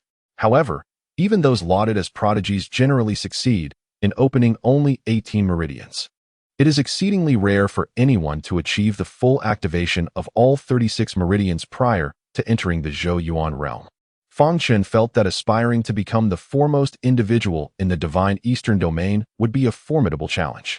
Nevertheless, he harbored a modicum of confidence in unlocking 18, or perhaps even exceeding 20. Simultaneously, the turbulent spiritual energy surrounding him began to surge once more, seeking to invade Fang Chen's body. The longer one lingered in the Eightfold Mountain, the more one would sense the intensifying ferocity of the spiritual energy. Newly initiated disciples could typically endure no more than a day within the confines of the Eightfold Mountain. The process involved channeling the surrounding spiritual energy to assail the physical body, followed by circulating one's own spiritual power to achieve the utmost limits of the physique. Such a breakthrough would allow one to enter the postnatal realm while simultaneously attaining the first level of body refinement, achieving a dual breakthrough in both law and body. This method of breakthrough is not a closely guarded secret. However, the journey is fraught with immense agony. Should one falter, the repercussions could be devastating, potentially leading to severe injury or even the shattering of the dantian. Consequently, many opt for a conventional breakthrough rather than risking the dual advancement of law and body. Yet, Fang Chen remained undaunted. He possessed the sword demon physique, the sword word Dao text, the cloud immortal pill, and the heavenly Dao demon bones. To succumb to fear would be a gross misappropriation of such gifts. Thus, he ingested the cloud immortal pill and commenced his breakthrough. On another front, Zhang Guan knelt before Luo Yun, his expression resolute. Luo Yun regarded him with a measured gaze and spoke calmly, "Are you truly resolute in this course of action? This individual cannot be allowed to live. My heart is burdened with an unquenchable hatred. I implore you, senior brother Luo, to acquiesce." Zhang Guan spoke with a grimace on his face. Chapter 37. Breaking through the acquired realm. Luo Yun sighed deeply and said, "Since that is the case, let us proceed." With a flick of his wrist, a black dagger appeared in his hand. This was a first-tier yellow-grade assassination artifact, known as the Shadow Blade, capable of taking lives unseen. After you finish him off, you must leave immediately. Even if the law enforcement hall investigates and deduces your involvement, they will have no evidence against you, Luo Yun instructed. Understood. Zhang Guan respectfully accepted the Shadow Blade, nodding earnestly.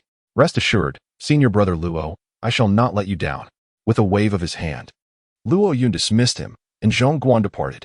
After Fang Chen consumed the cloud immortal pill, a circulatory pathway automatically formed within him. This is precisely why the cloud immortal pill is deemed essential for breaking through the acquired realm. It opens the most suitable circulatory path for one's energy, allowing for a seamless breakthrough without detours. Should one attempt to break through independently, any miscalculation in energy circulation could inflict severe harm. Once the pathway was determined, Fang Chen began to gather spiritual energy and set it in motion. Simultaneously, a torrent of violent energy surged into Fang Chen's body. Relying on his sword demon physique, he absorbed and refined it frantically, transforming it into his own spiritual power to integrate into the operational array. This would broaden the pathway, enabling him to circulate his energy more swiftly than others in the future. As the spiritual energy began to circulate, the first meridian was opened. This process demanded utmost concentration. with no room for negligence. It was essential to maintain a sufficient supply of spiritual energy. Any deficit could lead to failure. As his aura grew increasingly potent, the circulation of spiritual energy reached its midpoint. At this moment, Fang Chen extracted the last drop of Sword Demon's blood from his dantian and allowed his body to absorb it. Instantly, a searing pain coursed through his entire being, accompanied by a slight tremor. Another surge of energy followed closely behind his spiritual power, initiating a process of body refinement. This was Fang Chen's intention, to utilize the Sword Demon's blood as a medium to transcend the physical realm of body refinement. The harmonious operation of both forces would yield a superior fusion, greatly benefiting Fang Chen in the future while also preventing any potential rejection from the dual cultivation of law and body. However, this process was excruciatingly painful and exceedingly protracted. Fang Chen felt as though countless ants were gnawing at him, compounded by a scorching sensation reminiscent of purgatory that caused his veins to bulge. Each refinement felt like being struck by thousands of hammers, an agonizing ordeal. If it weren't for Fang Chen's formidable willpower, any other peak cultivator at the gathering spirit stage would find it exceedingly difficult to endure such torment. Even those who had ascended 300 levels on the celestial ladder would be unable to withstand this soul-crushing despair. The most arduous battle was within his mind. Amidst this torment, a voice incessantly whispered, "Give up. Why endure such suffering? A conventional breakthrough is sufficient. You can refine your body later. Why pursue dual cultivation of law and body, thereby inviting unnecessary pain and tribulation? With the aid of the small tower, you can also attain the status of a supreme powerhouse. Why make things difficult for yourself? Isn't it better to gain strength with ease?" This inner voice relentlessly urged Fang Chen to surrender, and even he felt a flicker of doubt, contemplating the expectations of his master and mistress. The humiliation from Luo Yun and Su Wan'er, the despair and unwillingness before death, the hopes of Meng Yao, and the cold gaze of Lin Shuyan.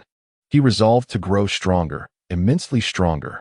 He aimed to reassure his master and mistress, to make Luo Yun and Su Wan'er pay the price, to eradicate that sense of despair, and to bring happiness to Meng Yao as her betrothed.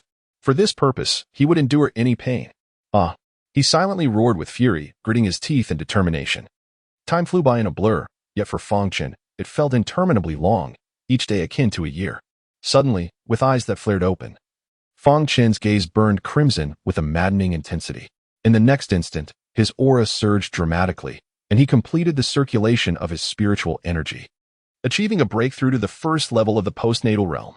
Not only that, but under the influence of the blood of the Sword Demon, Fang Chen completed his body refinement, successfully advancing in the body Dao, and consecutively broke through 3 minor realms, reaching the 3rd level of the body refinement realm. At last, he had entered the postnatal realm.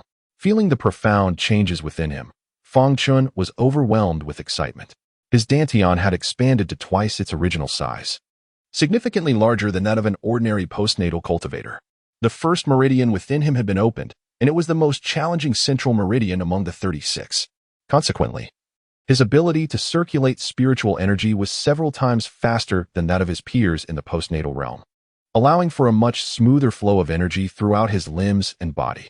Although it seemed merely a matter of speed, in the heat of battle, this advantage could tip the scales and determine the outcome. Moreover, in the course of daily cultivation, one must surpass others at a remarkable pace, reaping numerous benefits. Upon reaching the 3rd tier of the body refinement realm, Fang Chen's physical strength ascended to the power of 5 cauldrons, while his reflexes became several times that of an ordinary person. In the heat of battle, this would serve as a formidable asset. It can be asserted that Fang Chen, having transcended the acquired realm, would face opponents below the 7th level without issue, and could even contend with those at the 7th level. At this moment, a subtle reaction emanated from the small tower within his dantian. The 3rd layer has opened. Fang Chen was filled with immense joy and entered the small tower without hesitation.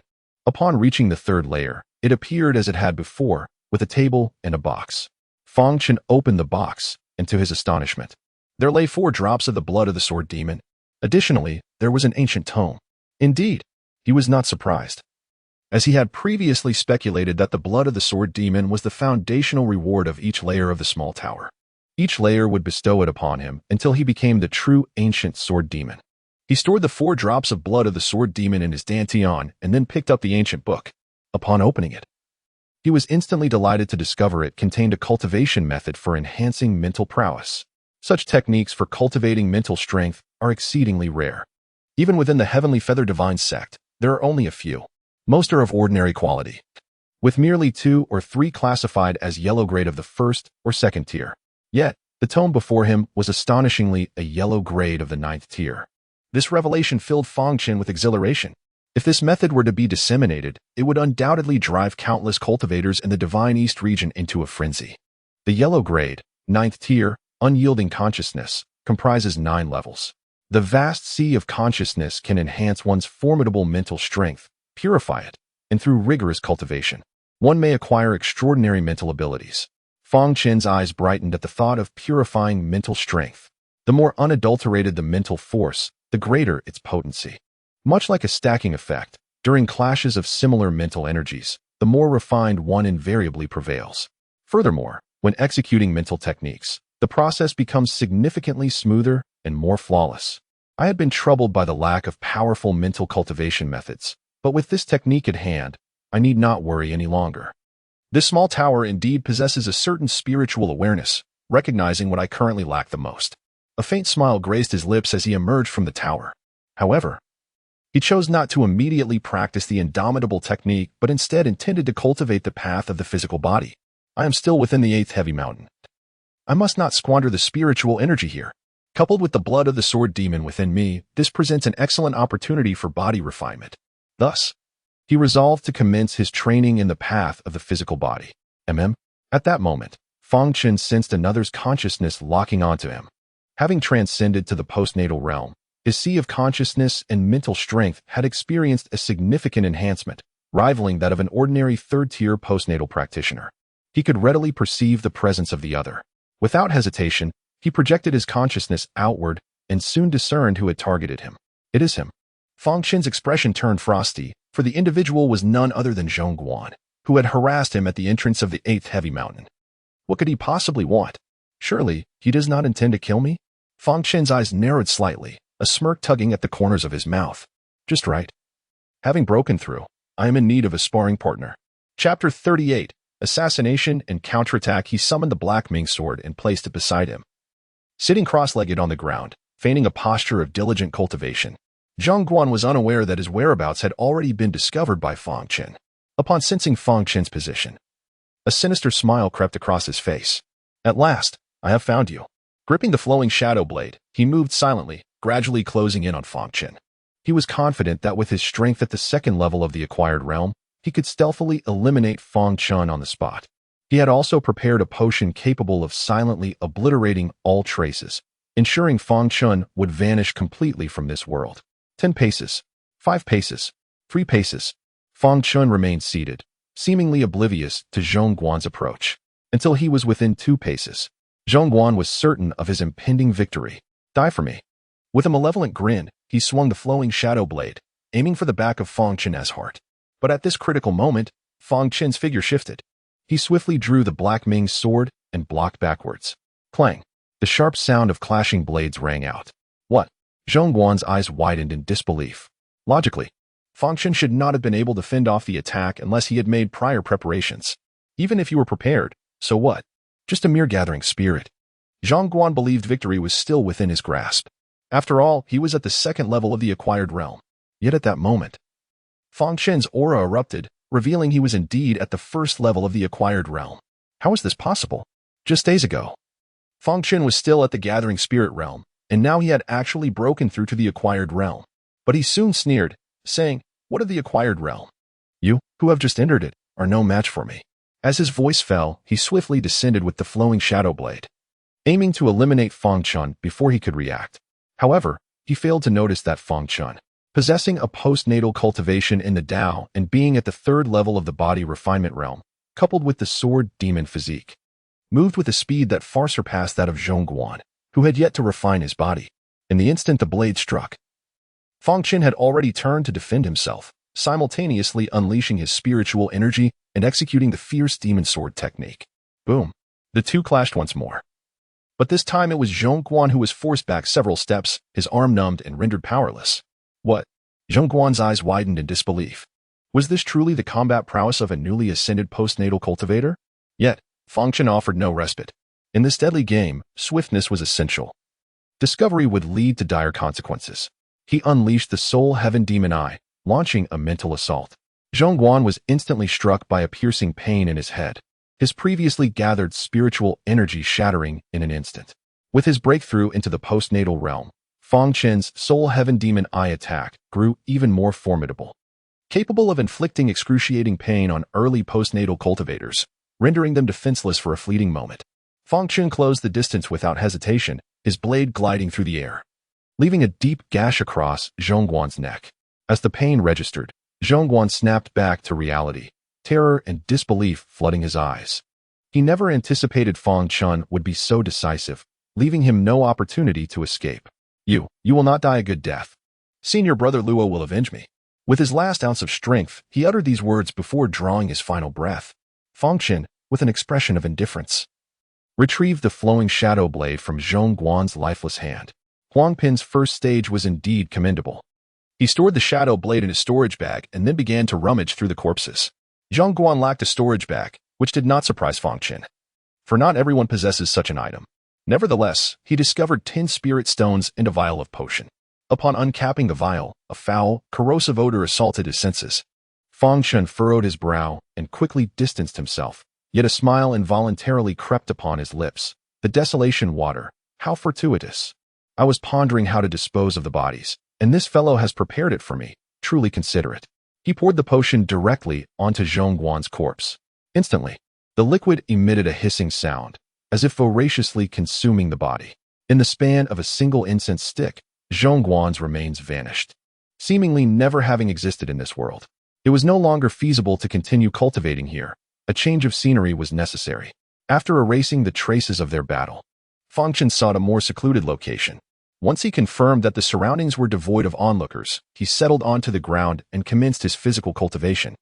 He first refined a single drop of Sword Demon's blood, then drew upon the surrounding turbulent spiritual energy to impact and refine his body. This method of cultivation was equally excruciating, as Fang Chen had to endure the brilliant energy refined from the Sword Demon's blood while facing the agony of bodily refinement. Despite the arduous process, the speed of his physical refinement was remarkably swift and devoid of any adverse effects. Thus, Fang Chen remained in the Eightfold Mountain for a full 20 days. On this day, his aura surged dramatically. His physical cultivation reached the 7th level of body refinement. The physical strength has indeed reached a formidable level, equivalent to 100 cauldrons of power. Yet, Fang Chen finds himself somewhat discontented. Having consumed 2 drops of the blood of the Sword Demon, he has merely advanced to the 7th stage of body refinement, a pace he deems rather sluggish. Were his sentiments to be overheard by others, they would undoubtedly rebuke him. After all, it takes an ordinary person a full year of relentless training to achieve such progress in merely 20 days, transitioning from the 3rd to the 7th stage of body refinement. Nevertheless, Fang Chen remains unsatisfied, well aware of the formidable potential encapsulated within the Sword Demon's blood. However, its efficacy in body refinement appears to be rather limited. It seems prudent to refrain from squandering it further and instead procure some medicinal herbs specifically tailored for body refinement. This notion resonates within his mind. On a more positive note, he is pleased to observe that the 2nd meridian has been partially unlocked under the vigorous energy of the Sword Demon's blood. If he continues his practice, complete activation is merely a matter of time. However, Fang Chen must depart. He has reached a state of saturation, unable to absorb any more spiritual energy. Remaining any longer would significantly jeopardize his well-being. It is time to return. Next time, he plans to prepare some body refinement elixirs, confident that breaking through to the bone forging stage will not pose much of a challenge. As for the Sword Demon's blood, it should be reserved for enhancing his constitution, elevating his cultivation, and augmenting his mental strength and the heavenly Dao's demonic bones. At this juncture, he realizes that the remaining 3 drops of Sword Demon's blood may prove insufficient. As he makes his way towards the exit, he contemplates how to judiciously utilize the Sword Demon's blood to further his own advancement. In deep thought, he departs from the Eightfold Mountain. Fang Chen's departure went unnoticed, and no one could have anticipated that a life had been extinguished in the Yachang Mountain. Yet, as Fang Chen stepped out of the mountain, a formidable consciousness locked onto him. His brow furrowed slightly. This presence was undeniably powerful, characteristic of an elder. Indeed, A middle-aged man clad in the robes of an elder approached him with rapid strides, his expression dark and filled with malice. "Are you Fang Chen?" he inquired coldly. "Indeed," Fang Chen replied. The middle-aged man narrowed his eyes and coldly stated, "So you were the one who killed Luo Ao?" In an instant, Fang Chen comprehended that this man was from the Luo family. "It was I who killed him," Fang Chen admitted without hesitation. The middle-aged man was taken aback by Fang Chen's nonchalance, showing no fear of his elder status, which provoked him to laughter tinged with rage. "Good. Very well. As long as you dare to admit it, that's sufficient. Do you understand? You have slain someone you ought not to have killed," he said ominously. "He sought to take my life, thus I took his." "What of it?" Fang Chen retorted coldly. "He intended to kill you, and you should have succumbed to him. What was his status? And who are you, wretched creature, to compare yourself to him?" The middle-aged man shouted. He then coldly continued, "I am Luo Ao's uncle, Luo Tianxiao. Having slain him, you shall accompany him to the grave." "Is the elder intending to kill me here?" Fang Chen maintained his composure. Luo Tianxiao sneered. "A lowly creature like you is not worthy of my direct intervention. I now command you in my capacity as a core elder. 3 days hence, we shall embark towards one of the 3 sacred realms, the realm of all things. Within it lies a recently unveiled small world, which requires disciples to explore. The esteemed elders of the Tianyu divine sect are categorized into 4 ranks: outer gate, inner gate, core, and elder. However, a core elder possesses the authority to command disciples of the inner gate. Elder Luo, this seems rather inappropriate, a voice interjected. Fang Chen turned to see the speaker. Momentarily taken aback, for it was none other than Elder Hongyun, the head of the outer gate's divine pill pavilion, with whom he had only exchanged a brief acquaintance. Chapter 39. Although I serve as the master of the divine pill pavilion in the outer sect, Elder Hongyun holds the esteemed position of an inner sect elder. Naturally, her status is still a notch above that of Luo Tianxiao. Upon recognizing Hongyun, Luo Tianxiao coldly remarked, "Elder Hongyun, this matter does not concern you." Yet, Hongyun was resolute and refused to retreat. She replied, "Elder Luo, it is rather inappropriate for you to make things difficult for a disciple." Luo Tianxiao scoffed. "I possess the authority to command disciples. How is this making things difficult? Moreover, the exploration of new worlds comes with substantial rewards, a privilege others yearn for but cannot attain." Hongyun countered, "Elder Luo, let us not beat around the bush. I am well aware of your intentions. Such actions are not permitted by the Tianyu divine sect." Luo Tianxiao remained unfazed, casually stating, "I am not sure what you are referring to, and I am certainly not coercing anyone." He cast a cold gaze upon Fang Chen, adding, "Of course, he is free to refuse. However, should he choose to do so, he must be prepared to face the corresponding penalties." This was no exaggeration. As a core elder, he indeed wielded such power. It could be said that if Fang Chen were merely an inner sect disciple, Luo Tianxiao could easily bring about his demise. Fang Chen's expression turned icy as Hongyun sent him a mental message. "Do not acquiesce. You have slain Luo Ao, and he will undoubtedly arrange for someone to eliminate you during this exploration. Furthermore, within the new world, death incurs no accountability, only compensation." Upon hearing this, Fang Chen finally grasped Luo Tianxiao's scheme. He mentally inquired, "What if I refuse?" "If you refuse, the worst that may happen is a deduction of your stipend or perhaps confinement. However, given Luo Tianxiao's animosity towards you, confinement for 6 months seems likely," Hongyun replied. Fang Chen fell silent. This was a crucial period for his cultivation.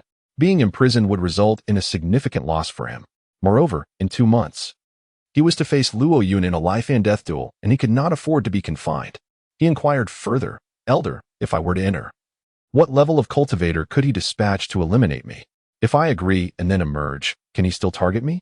Hongyun responded, "The entrance to the new world is unstable. If one's cultivation is too high, it may collapse. Therefore, only those at the 7th level of postnatal realm may enter. Should you emerge, he will not be able to command you for 6 months. This is a regulation of the sect to prevent core elders from intentionally targeting disciples." 6 months? I understand now. Thank you, Elder. Fang Chen expressed his heartfelt gratitude, surprised by Hongyun's willingness to assist him despite their brief acquaintance. He then turned to Luo Tianxiao and declared, "Very well, I shall participate. If only those at the 7th level can enter, what is there to fear? Even if I cannot win, surely I can escape." Luo Tianxiao was taken aback, not expecting Fang Chen to truly accept. He sneered coldly and contemptuously remarked, "You've got guts. Rest assured, I shall ensure that you are well entertained in the new world. You will come to realize that offending the Luo family is the most regrettable decision of your life." He laughed heartily, brimming with arrogance, before transforming into a streak of light and departing into the distance. "How could you agree? I told you he wants your life." Hong Yin reproached him. Fang Chen clasped his fists in gratitude and replied, "Thank you for your reminder, elder. However, I must overcome this obstacle, otherwise, I shall never find peace in the days to come. Rest assured, even if I cannot prevail, I can certainly evade." Hong Yun, witnessing Fang Chen's resolute determination, felt it was still too perilous, yet refrained from voicing her concerns any further. "May you find fortune in your endeavors," she said with a hint of resignation. Subsequently, seemingly vexed or remorseful, she said nothing more and departed. Throughout this exchange, Fang Chen maintained an unwavering calm, though his gaze was imbued with a chilling resolve. "Do you wish for my demise? The Luo family is not yet capable of that," he scoffed inwardly, choosing not to linger any longer and headed towards the direction of the seventh peak. Luo Tianxiao, on the other hand, proceeded directly to Luo Yun's residence, disregarding the fact that he was in seclusion, and barged in without hesitation. Luo Yun, unperturbed, addressed him, "Uncle, may I inquire what has stirred your ire so profoundly?" Luo Tianxiao fixed his gaze upon Luo Yun, a sardonic smile gracing his lips. "Do you truly not comprehend why I am enraged? How long has it been since I returned to the Luo family? Luo Ao has been slain, and the perpetrator remains at large. Tell me, why should I not be furious? If it were not for that young man from the Yu family informing me, would I still be left in the dark until I returned and learned of this tragedy?" Luo Tianxiao was consumed by rage. Luo Ao was a junior whom he held in high regard and shared a close bond with, now lost to the clutches of death. In anticipation of this confrontation, Luo Yun calmly responded, "Uncle, rest assured, I have already arranged a 3-month appointment with that Fang Chen. As soon as the time arrives, I shall undoubtedly slay him in the arena and proclaim to all that the Luo family is not to be trifled with." Luo Tianxiao, however, let out a cold laugh and remarked, "Do not presume that I am unaware of your intentions. You seek to solidify your position as the foremost talent of the Luo family, aiming to seize control in the future. With Luo Ao's recent arrogance, you have begun to feel threatened, thus you plan to eliminate him through the hands of another." Upon hearing this, Luo Yun furrowed his brows. The Luo family is rife with discord, divided into 2 factions. Luo Yun and Luo Tianxiao represent these opposing sides, and as a core elder of the Tianyu divine sect, he commands immense authority within the clan.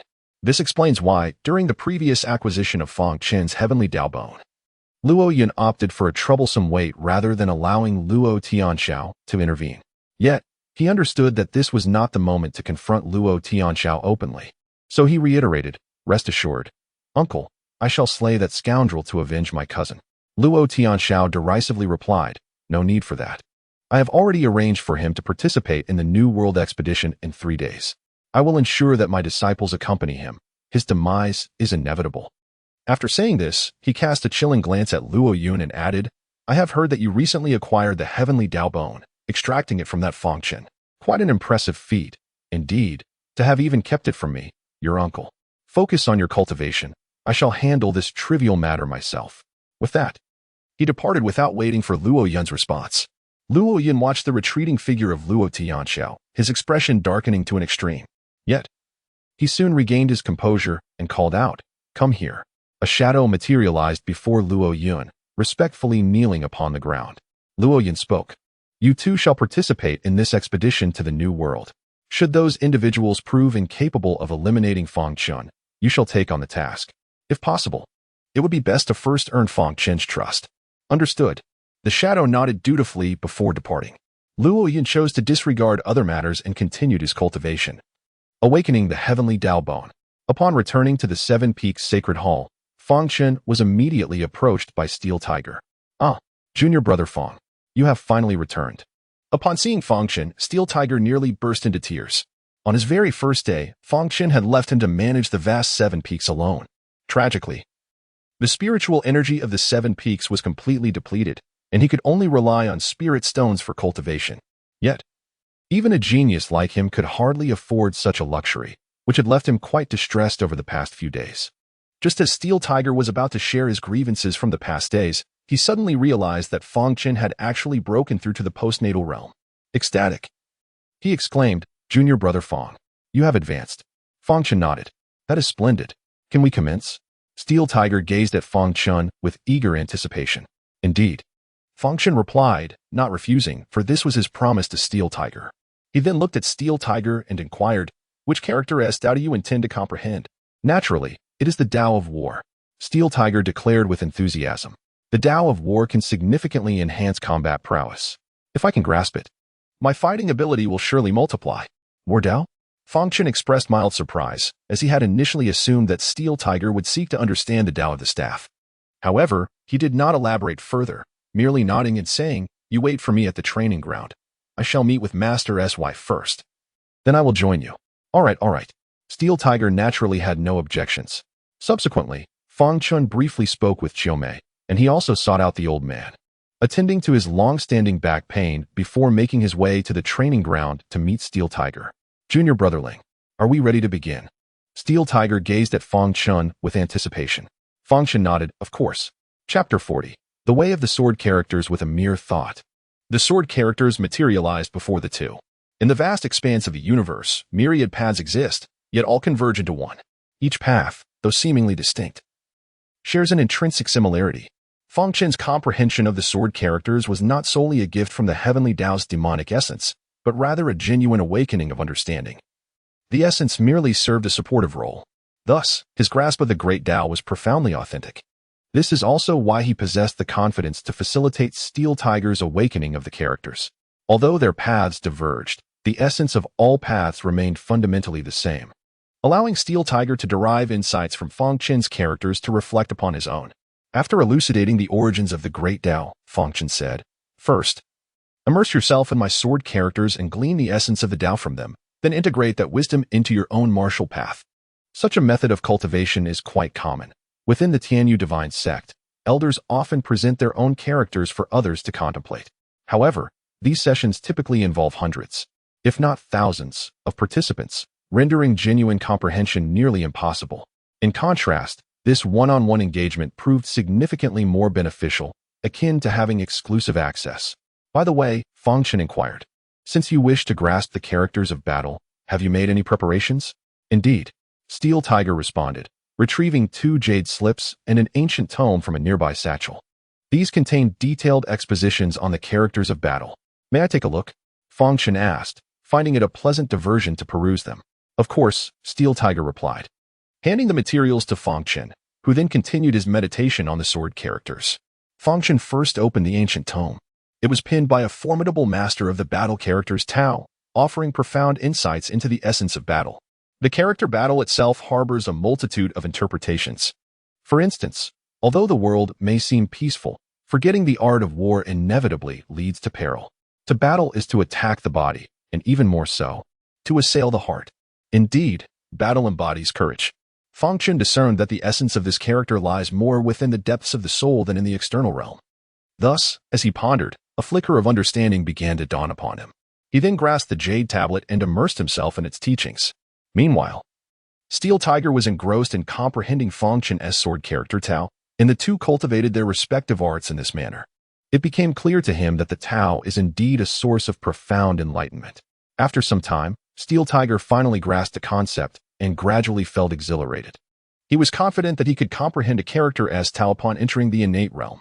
Suddenly, he noticed a faint glimmer beside the sword character Tao. The light coalesced into a single character, Battle. The battle character? The battle character's Tao. Steel Tiger was instantly electrified. Could it be that I have grasped the battle character's Tao? Aha. Just as he was about to laugh uproariously, he sensed something amiss. Wait, why is that Tao manifesting on Fang Chen's side and not on mine? Upon closer inspection, he was struck dumb. The radiance of the battle character's Tao was not directed toward him, but rather toward Fang Chen. This was not the battle character's Tao that he had comprehended. It was evidently an insight that Fang Chen himself had attained. At this moment, he was rendered speechless. His gaze fixed intently upon Fang Chen without so much as a blink. Meanwhile, Fang Chen had completed his perusal of the final jade slip and remarked, "This scripture of the battle character is indeed profound and enigmatic." It was then that he noticed Steel Tiger's unwavering stare and inquired with curiosity, "Why are you looking at me? Aren't you going to continue your comprehension?" Steel Tiger remained silent, instinctively raising his finger to point at the battle character scripture. Fang Chen followed his gaze, and was taken aback. "You have comprehended the battle character scripture?" he asked. Steel Tiger kept his silence. And it dawned on Fang Chen that the battle character scripture was adjacent to the sword character scripture, clearly linked to his own understanding. He stood motionless, lost in thought, until he finally regained his senses and tentatively questioned, "Have I truly comprehended the battle character scripture? You are asking me? Whom then shall I inquire?" Steel Tiger leapt up in frustration, exclaiming, "Oh my heavens! This is the scripture I was meant to comprehend. I have toiled endlessly without success. I have gazed upon those texts for ages, yet failed to grasp them." He merely glanced once and achieved understanding. "Is there any hope left for us?" Fang Chen, equally bewildered, reflected on the fleeting insights he had gleaned earlier. Indeed, the laws of heaven and the demonic essence had responded. Yet, he had merely thought he had grasped a modicum of the grand principles, never anticipating that he would directly comprehend the battle character scripture.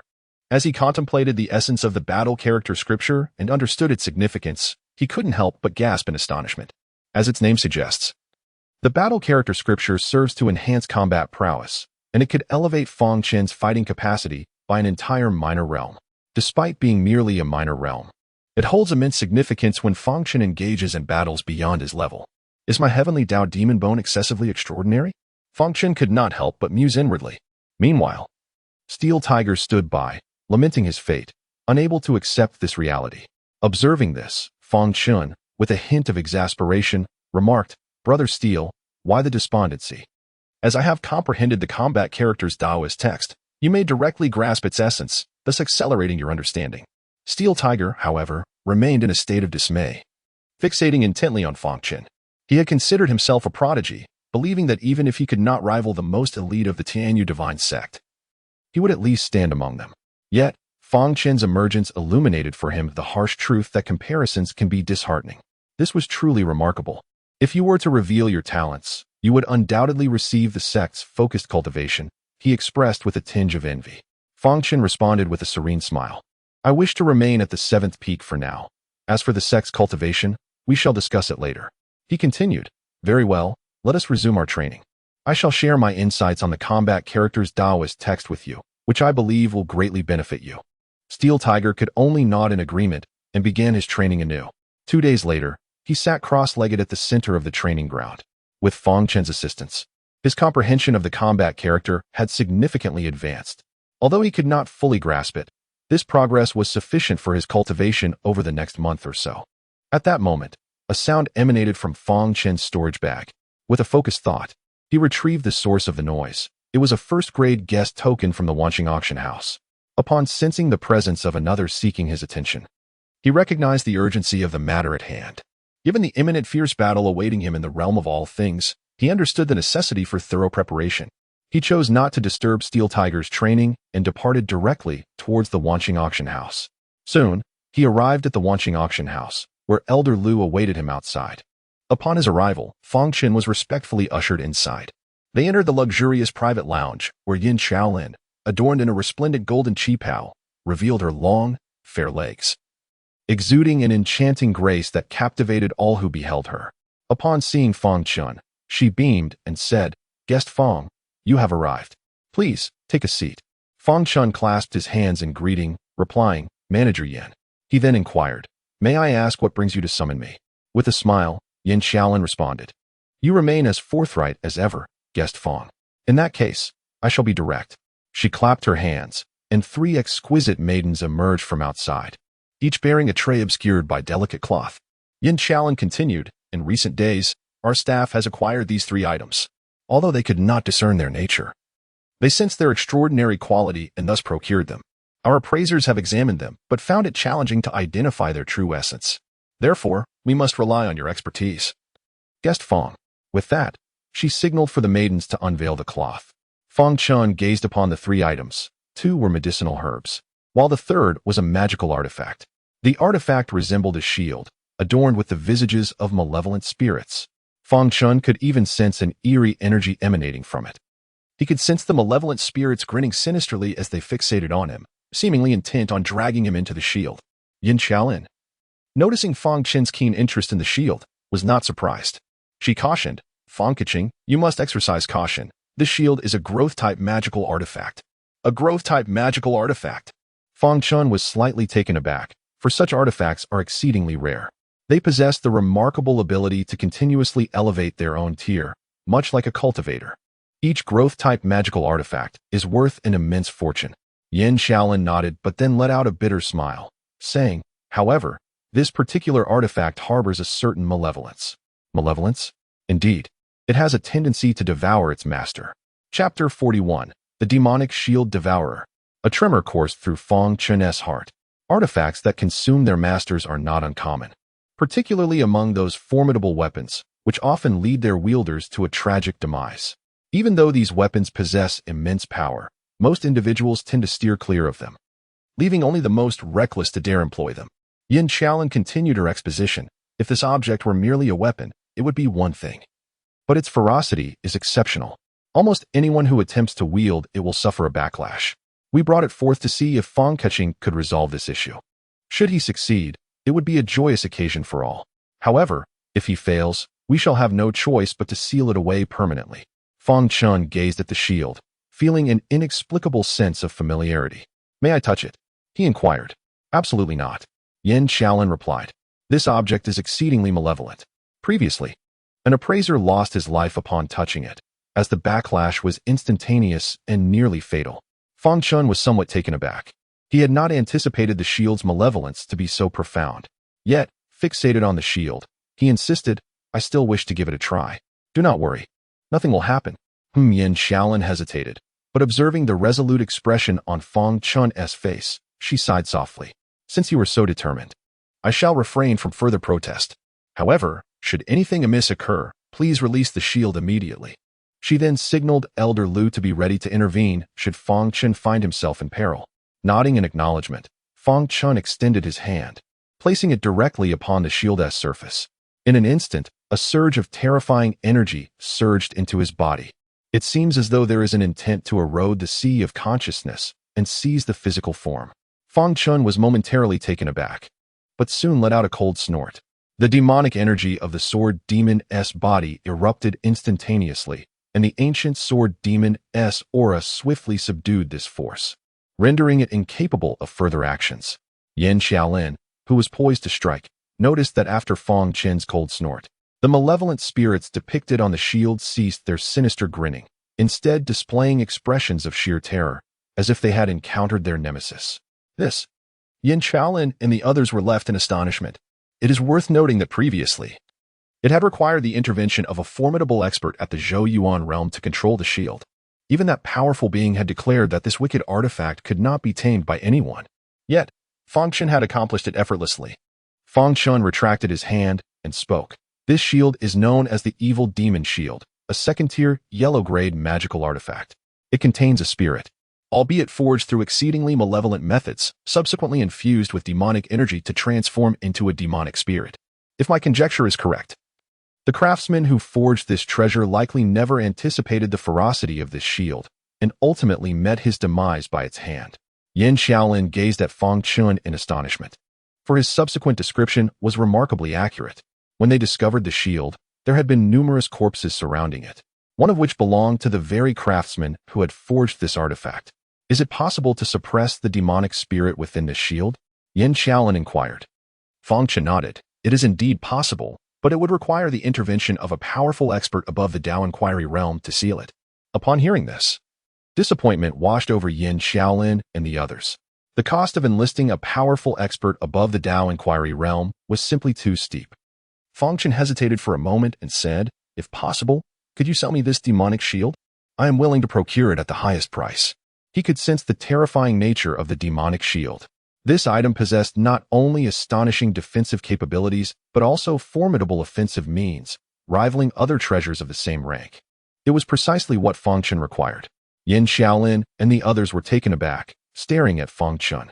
He elucidated, I practice the path of demons, and this item happens to be a demonic artifact, which I can subdue. As he spoke, a surge of demonic energy erupted around him. The overwhelming aura of malevolence instantly transformed Yin Shaolin and Master Lu's expressions. Such a dense and pure demonic energy was a rarity for them. No wonder Fang Chen could suppress this shield. Without any hesitation, Yin Shaolin nodded and said, Elder Fang, you are indeed a distinguished elder of our Wanqing auction house. so it is certainly permissible. Thank you. Fang Chen expressed his gratitude. Yin Xiaolin smiled gently and replied, there is no need for such formality, Elder Fang. We actually did not expend too many spirit stones to acquire this item. Even if we were to auction it off, its excessive danger might render it of little value, perhaps even leading to it being unsold. Given your privileges and discounts, we shall offer it to you for 10,000 spirit stones. Would that be acceptable to you? 10,000 spirit stones is already a considerable price for a second-tier yellow-grade item. Yet it was evident that Wanqing Auction House had incurred significant losses due to this treasure. Therefore, Fang Chen did not hesitate and nodded, saying, very well, let it be so. He then added, Manager Yin, I also require some healing and restorative elixirs. There are still a few talismans, preferably those for evasion and deception against foes, as well as powerful offensive talismans. I wonder if Wanqing possesses any? Yin Xiaolin gazed at Fang Chen and inquired, are you, esteemed guest, preparing for a trial? Fang Chen nodded. With a smile, Yin Xiaolin responded, indeed, we do have some. Please wait a moment. She then turned her attention to Elder Lu, who understood her intent and stepped outside. Yin Xiaolin continued, there is no need for you to rush. Esteemed guest, we still have 2 medicinal herbs that we have yet to identify, and we kindly request your expertise once more. It is my duty, he replied, glancing at the 2 remaining specimens, both of which were rare and obscure species. However, with the extensive and comprehensive knowledge of a 6th-grade alchemist, Fang Chen found no challenge in this task. A mere glance and a sniff sufficed for him to elucidate their properties. Upon hearing his explanations, Yin Xiaolin's admiration for Fang Chen deepened. Simultaneously, her curiosity grew regarding how this young lad had acquired such vast knowledge at such a tender age. Before long, Elder Lu returned, bearing 4 embroidered boxes and 3 elixirs. The attendant began to open the boxes one by one, revealing their contents to be talismans. Elder Lu introduced, within this box lies the Earth Escape Talismans, all of the 9th rank among mortal artifacts, capable of unleashing the speed of a first-tier innate realm practitioner. This box contains the Earth Escape Talismans, Mist Talismans, and Illusion Talismans, all of the 9th rank. Additionally, there are explosive talismans of the 1st rank, with the might to deliver a full-force strike equivalent to an 8th or 9th tier acquired realm practitioner. As for the elixirs, they include healing elixirs and spirit recovery elixirs, both classified as 3rd-grade potions. There exists a 3rd-tier elixir capable of enhancing combat prowess. In truth, the Wan's Auction House offers even superior items. Yet not all that is superior is beneficial to Fang Chen. Certain talismans and elixirs, when employed before reaching a specific realm, pose considerable peril. Thus, these are the most suitable for Fang Chen at present. After absorbing the introduction, Fang Chen procured 5 Earth Escape Talismans, 3 Celestial Mist Talismans, and 3 Illusion Talismans, along with 3 Explosive Talismans. For elixirs, he acquired a healing potion and a restorative potion, each containing 20 doses, in addition to 3 Battle Sky elixirs designed to enhance combat strength. All these treasures cost him over 20,000 spirit stones, a sum that left him feeling quite pained for an extended period. Subsequently, Fang Chen took his leave and returned to the 7th peak with his acquisitions. Upon reaching his chamber, he retrieved the Shamo shield. Growth-type magical artifacts require a drop of blood for soul binding, yet for a weapon like the Shamo shield, the process is exceedingly perilous, with the risk of backlash lurking at every turn. However, Fang Chen harbored no fear of such consequences. For the ancient sword demon stands as the most formidable entity within the demonic path. Even if Fang Chen's current sword demon form pales in comparison to the true ancient sword demon by a factor of 10,000, it suffices to intimidate this minor weapon. He pricked his fingertip and allowed a drop of blood to fall upon the Shamo shield. Instantly, the shield's aura surged, resonating with Fang Chen. The soul binding commenced. Yet, scarcely had it begun when a terrifying demonic energy surged into Fang Chen's body. The Shamo shield, unwilling to submit so easily, sought to resist despite recognizing Fang Chen's formidable strength. Fang Chen snorted coldly, unleashing the full potential of his sword demon form. Submit, he commanded. Chapter 42. Journey to the New World. In that fleeting moment, the demon shield felt as though a divine entity stood before it, gazing down with contempt. Should it entertain even a hint of rebellion, it would be crushed like an insignificant insect. The demon shield instantaneously lost the courage to resist and willingly submitted to Fang Chen. Observing this, Fang Chen revealed a faint smile. However, he understood that although the demon shield acknowledged him as its master, It remained poised for a potential backlash, necessitating his utmost vigilance. While he could indeed enhance the power of the shield, he must ensure that it never surpasses his own strength, lest it devour its master. Grasping the demon shield, he began to sense its inherent abilities. This revelation filled him with joy, for the shield not only possessed formidable defensive capabilities, but also had the capacity to absorb the powers of others, transforming them into his own offensive might. Thus, it could be said that while he fortified his defense, he was equally prepared to launch an attack. With the shield in his possession, he had secured an additional safeguard for his journey into the realm of all things. Reflecting on the forthcoming expedition to Wanwu Mountain, Fang Chen's expression turned somber. If one wished to take his life, they would soon discover who would meet their end. On the third day, after bidding farewell to his master, Fang Chen set forth towards Wanwu Mountain within the realm of all things. This realm was situated on a neighboring peak of Yuzi Peak, featuring a vast expanse at its summit. In the center of this open area stood several towering statues, with a gaping spatial rift resembling a black hole at its heart, serving as the entrance to the realm. At this moment, thousands had gathered around the plaza, some there to partake in the expedition to the New World, while many others were merely drawn by curiosity. Luo Tianxiao had already arrived, serving as the leader of this exploration into the New World. At this moment, his eyes were gently closed, resembling a state of slumber. Yet, in the next instant, he suddenly opened his eyes wide, a subtle smile playing at the corners of his mouth. At last, you have arrived. In the distance, Fang Chen approached slowly, instantly capturing the attention of the onlookers. You audacious hybrid, how dare you show up? As Fang Chen reached the gathering, a voice laced with sarcasm rang out. Fang Chen furrowed his brow, recognizing that voice all too well. It belonged to Su Wanner. She regarded him with a cold smirk, as if observing an ant destined for demise. What are you doing here? As an outer disciple? Fang Chen asked, his tone icily measured. Su Wanner displayed a triumphant demeanor as she replied, Why should I not be here? I am now an inner disciple, and thus I belong. After her elimination, Su Wanner had leveraged her connection with Luo Yun to gain entry into the inner circle. Such occurrences were commonplace within the sect, often resulting in nothing more than minor inconveniences. You struggled fiercely to enter the inner sect, yet for me, it was a mere trifle, she disdainfully asserted. And in this realm of all things, you shall undoubtedly perish in the New World. As she spoke, a glimmer of hatred flickered in her eyes. Rest assured, once you are dead, I will take excellent care of your master. Upon hearing this, Fang Chen's expression turned frigid in an instant. A surge of terrifying demonic energy erupted forth, locking onto Su Wanner. His master was his forbidden line. Anyone who dared to harm her would face his unyielding wrath. Su Wanner was startled by the overwhelming aura emanating from Fang Chen, stumbling backward in alarm, nearly collapsing to the ground, but she was quickly steadied by someone nearby. Supporting her was a striking young man, standing at an impressive 9 feet tall, approximately 22 years of age. Following him were a robust man of rugged appearance and a woman of exquisite beauty, enchanting in her demeanor. A furrow of concern crossed Fang Chen's brow upon realizing that all three were at the 7th level of the acquired realm. Moreover, trailing behind them were a total of 47 individuals, each casting malevolent glances toward Fang Chen. If his intuition served him correctly, these were assassins arranged by Luo Tianxiao. Are you Fang Chen? The young man demanded, his gaze fixed intently on Fang Chen, his voice laced with coldness. Fang Chen remained silent, merely regarding him with an indifferent expression. The young man scoffed before continuing, I truly wonder where you find the audacity to offend my master. Relish these moments, for they shall be your last. He then transmitted a message, stating, Remember my name, Luo Xiao, the one who will end your life.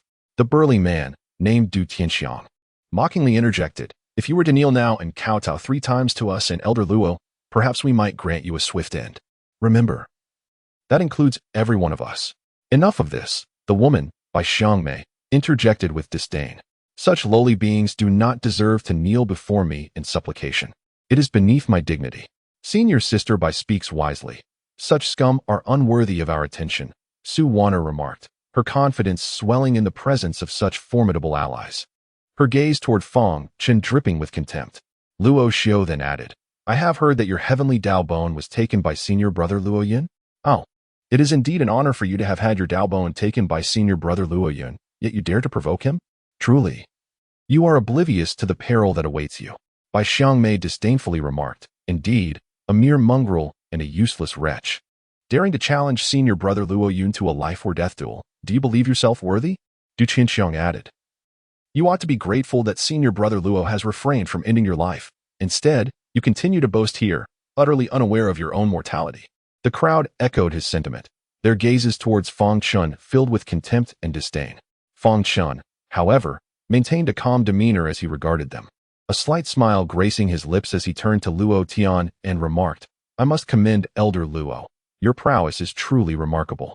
The onlookers were momentarily taken aback, soon revealing their scornful expressions. It was evident that Fang Chen was attempting to curry favor, acknowledging his defeat. What now, mongrel? Are you frightened? Suwana sneered, her triumph palpable. Fang Chen's smile remained, and he continued, the livestock raised by Elder Luo are indeed obedient and fiercely loyal. At this, the crowd fell silent. The disciples watching unable to suppress a gasp. Fang Chen had brazenly insulted Luo Xiao and the others, likening them to domesticated animals. Luo Xiao and the others were instantly incensed, their fury palpable, as they yearned to retaliate immediately. You possess quite the audacity, Du Tianxiang bellowed. The others glared at Fang Chen, their expressions seething with rage, as if they longed to tear him apart. Yet, in the face of the crowd's fury, Fang Chen remained tranquil, exhibiting no signs of disturbance. Enough, Luo Tianxiao finally spoke. There is no need to engage in a war of words with one who is on the brink of death. Once you enter, conduct yourselves as necessary. Remember, when encountering the demon beasts, do not be quick to slay them. New beasts may emerge within. Dissect before you destroy. The crowd understood Luo Tianxiao's insinuation. When faced with Fang Chen, they were not to execute him immediately, but to torment him thoroughly, making him comprehend the essence of suffering worse than death. Luo Xiao and the others sneered, replying in unison, understood. Fang Chen was also aware of their intentions, yet he maintained his calm demeanor. Junior brother Fang. At that moment, he heard a young girl's voice resonating in his mind. He turned slowly to look. The speaker appeared to be a girl of around 17 or 18, clad in a light green garment, with an oval face, strikingly beautiful, whose clear eyes met his for a fleeting moment before she averted her gaze. Who are you? Fang Chen inquired telepathically. The girl responded, I am Han Xiangxiang, a disciple of Elder Han Yun. She mentioned that if you encounter me in the new world, you may seek my assistance. While I may not be of much help, I can certainly ensure your protection. Fang Chen felt a surge of gratitude. He had only met Elder Han Yun once, yet she had been continuously looking out for him. Thank you, Senior Sister Han. He conveyed his appreciation. Han Xiangxiang replied, It is my duty, but for now, we must conceal our connection, otherwise, I may also become a target upon entering. Understood. I will steadily advance towards the heart of the new world. You need only to head in that direction to find me. After transmitting her message, Han Xiangxiang ceased further conversation and vanished into the crowd. Very well, Luo Tianxiao announced. Now that everyone has arrived, let us prepare to enter the new world. All participants, please move forward. The assembly promptly complied. And soon over 300 individuals emerged from the throng of more than 1,000, while the others retreated to the sides. These 300 souls would embark on the expedition into the new world, including Fang Chen. Luo Tianxiao continued, Your task is to explore the new world. Each of you will be provided with a magical artifact that allows you to access a map. Once inside, your objective is to investigate various locations and thoroughly explore the entire map within a month. Naturally, as this is a mission from our sect, there shall be rewards. Each participant will receive 20 spirit stones, and those who provide the most complete and detailed maps will be awarded a third-tier elixir, the Opening Veins Pill. Chapter 43, Danger Open Meridian Pill. The exclamation reverberated through the crowd, igniting an overwhelming excitement among the participants. Those who were unable to join now felt an immense regret. However, such opportunities were not merely about desire. They required both eligibility and presence. Fang Chen felt a stirring in his heart. The elixir capable of unlocking meridians would undoubtedly confer great benefits upon him. In response, Luo Tianxiao commanded the distribution of the treasure that recorded maps to the disciples below. When a disciple handed the artifact to Fang Chen, their gaze bore an unusual intensity. Fang Chen noticed this but chose not to dwell on it, for he had become the focal point of attention, attracting many curious glances. The distributed artifact resembled a shallow plate, a mere third-tier, mundane item, emanating a faint glow interspersed with runes. Its usage was straightforward. Upon activation, it would autonomously document the surrounding environment, and could further elaborate the map's details at will. Soon, over 300 individuals had received the mapping artifacts. Luo Tianxiao cautioned, "Remember, you must take great care of the map artifact. Should it be lost, you will forfeit your qualification, and the 20 spirit stones will be unrecoverable." Understood, the crowd responded in unison. Luo Tianxiao then produced a token, forming hand seals that cast an imprint upon the spatial rift. The rift shimmered subtly, its form shifting. Upon entering, you will be transported directly to the new world. Though the location will be uncertain, rest assured, you will not be sent near any threatening entities. What are we waiting for? Charge forth. A voice suddenly called out, prompting an individual to leap into the spatial rift. One by one, others followed suit, vanishing without a trace. However, Luo Xiao and her companions remained unmoved, evidently waiting for Fang Chen to enter before they made their own descent. Fang Chen, fully aware of their intentions, hesitated not and stepped into the rift alongside the others. Only then did Luo Xiao and her group follow suit. Once everyone had entered, the rift closed instantaneously, only to reopen a month later.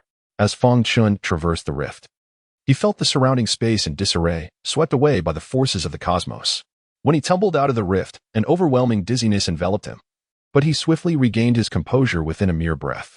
Surveying his surroundings, he found himself amidst a dense forest, eerily silent and devoid of even a whisper of wind. Once assured of his safety, Fang Chen ascended the highest hill to survey the area, activating his map artifact to swiftly document the surroundings. The region stretched for 1,000 miles, a labyrinth of dense woods intertwined with ancient vines, reminiscent of a primordial forest. Occasionally, the sounds of beastly roars and rustling echoed, indicating that this place was far from tranquil. After gauging the general circumstances, Fang Chen ventured deeper into the forest. In such small worlds, powerful figures would typically proceed with caution, ensuring that no formidable beasts lurked within before allowing their disciples to enter. Were this place a death trap, there would not be so many eager disciples willing to participate. Just as Fang Chen was making his way, a roar erupted in the distance. From the thicket emerged a fire lion, its entire body a vivid crimson hue, exuding an aura of ferocity. Its claws, sharp as blades, lunged towards Fang Chen. Yet, Fang Chen was well prepared. The Black Ming sword had unsheathed itself, its presence unbeknownst to him until this moment. Unfazed by the fire lioness assault, he charged forward with even greater speed. When the Black Ming sword collided with the lion's claws, a shower of sparks erupted. However, in the next instant, the sword's intent surged forth, sending the fire lion hurtling away.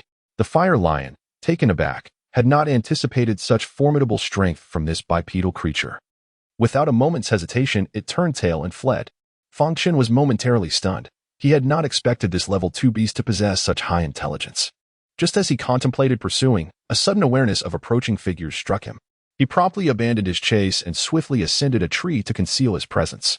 After 5 breaths, 3 silhouettes appeared instantaneously at Fang Chen's previous position.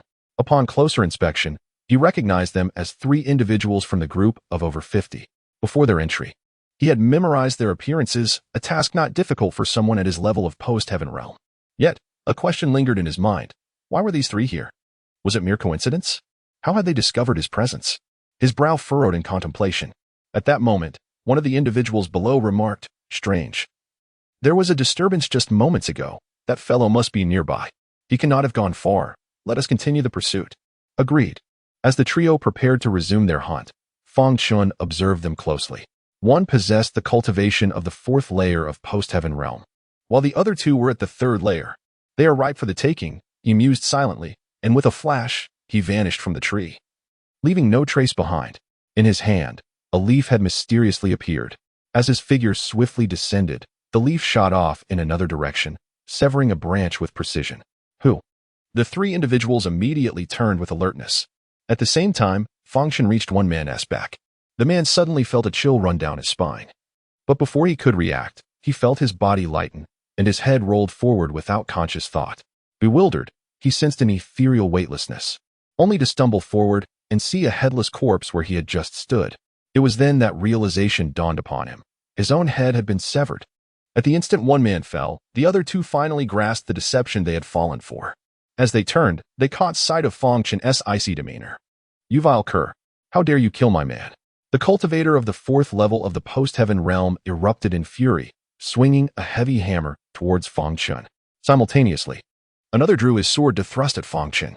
Yet, Fang Chen was prepared. The demonic shield materialized to block the assault from the fourth-level cultivator.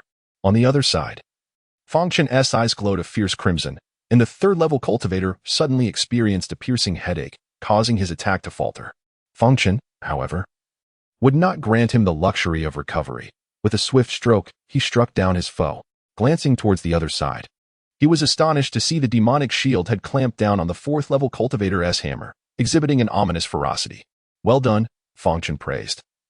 As the dark blade in his hand gathered demonic energy rapidly, the violet magic blade took shape, slicing towards the fourth-level cultivator. The cultivator's expression changed drastically. Despite the relentless advance of the formidable foe, wielding a mighty hammer, a defensive artifact was hastily summoned. Just as he was about to activate it, Fang Chen's eyes glimmered with a fierce crimson light. The fourth-tier cultivator immediately experienced a piercing pain in his head, momentarily halting his movements. Yet, that brief pause was all Fang Chen required. His violet magic blade struck true, cleaving the opponent asunder with a single stroke. Once this grim task was completed, Fang Chen felt a slight dizziness wash over him. Although the spirit attack of the Soul Heaven Demon Eye was immensely powerful, its toll on mental energy was exorbitantly high. He could only unleash such force twice in quick succession. After dispatching 3 adversaries, he swiftly claimed their treasures and spirit stones before vanishing in a chosen direction. Approximately an incense stick's worth of time later, 5 figures emerged at the scene. Among them stood a formidable 6th-tier cultivator of the acquired realm and a 5th-tier practitioner. Upon witnessing the gruesome remains of the 3 corpses, their brows furrowed in dismay. The 6th-tier cultivator scoffed, "How audacious of them to kill our kin." He produced an artifact resembling a glass bead, within which a luminous point flickered incessantly, moving away into the distance. Upon discerning Fang Chen's escape route, he commanded, "Pursue." The 5 figures swiftly set off in pursuit. As Fang Chen continued to evade, he altered his path.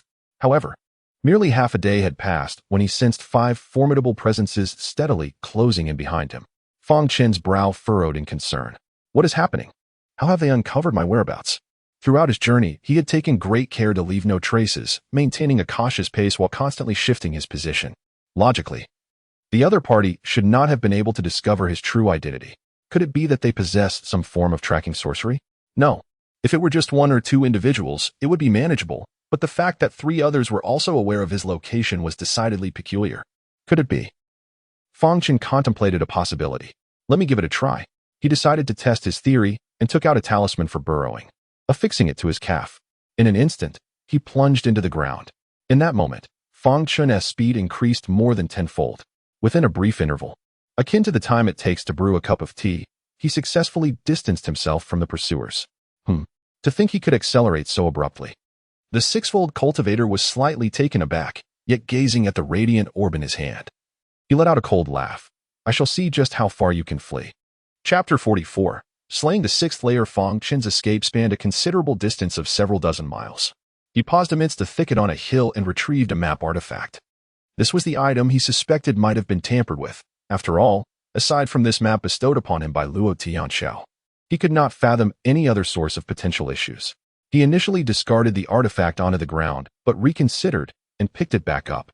After a moment's contemplation, he buried the map artifact in the earth and affixed an explosive talisman atop it, setting a trap. This explosive talisman possessed the potency of someone at the 8th or 9th layer of the acquired realm.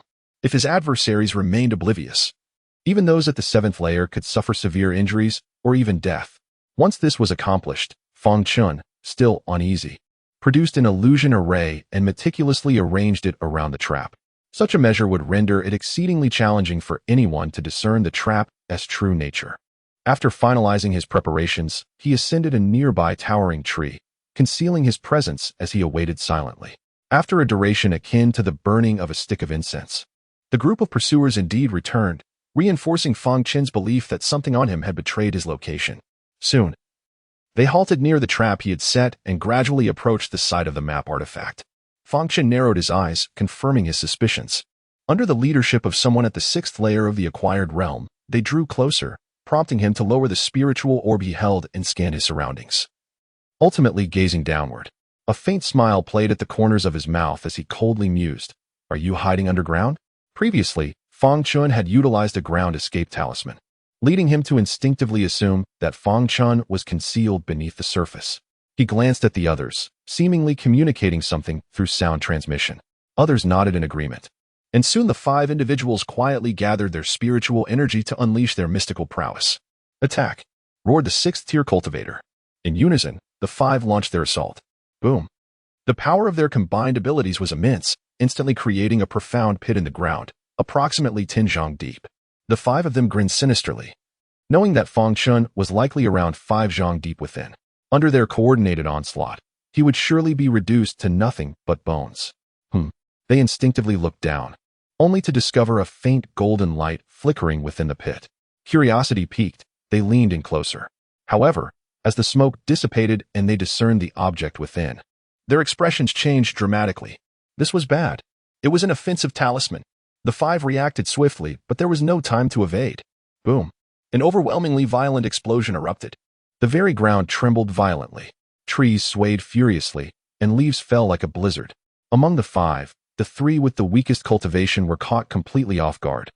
Their bodies reduced to mere pulp by the blast.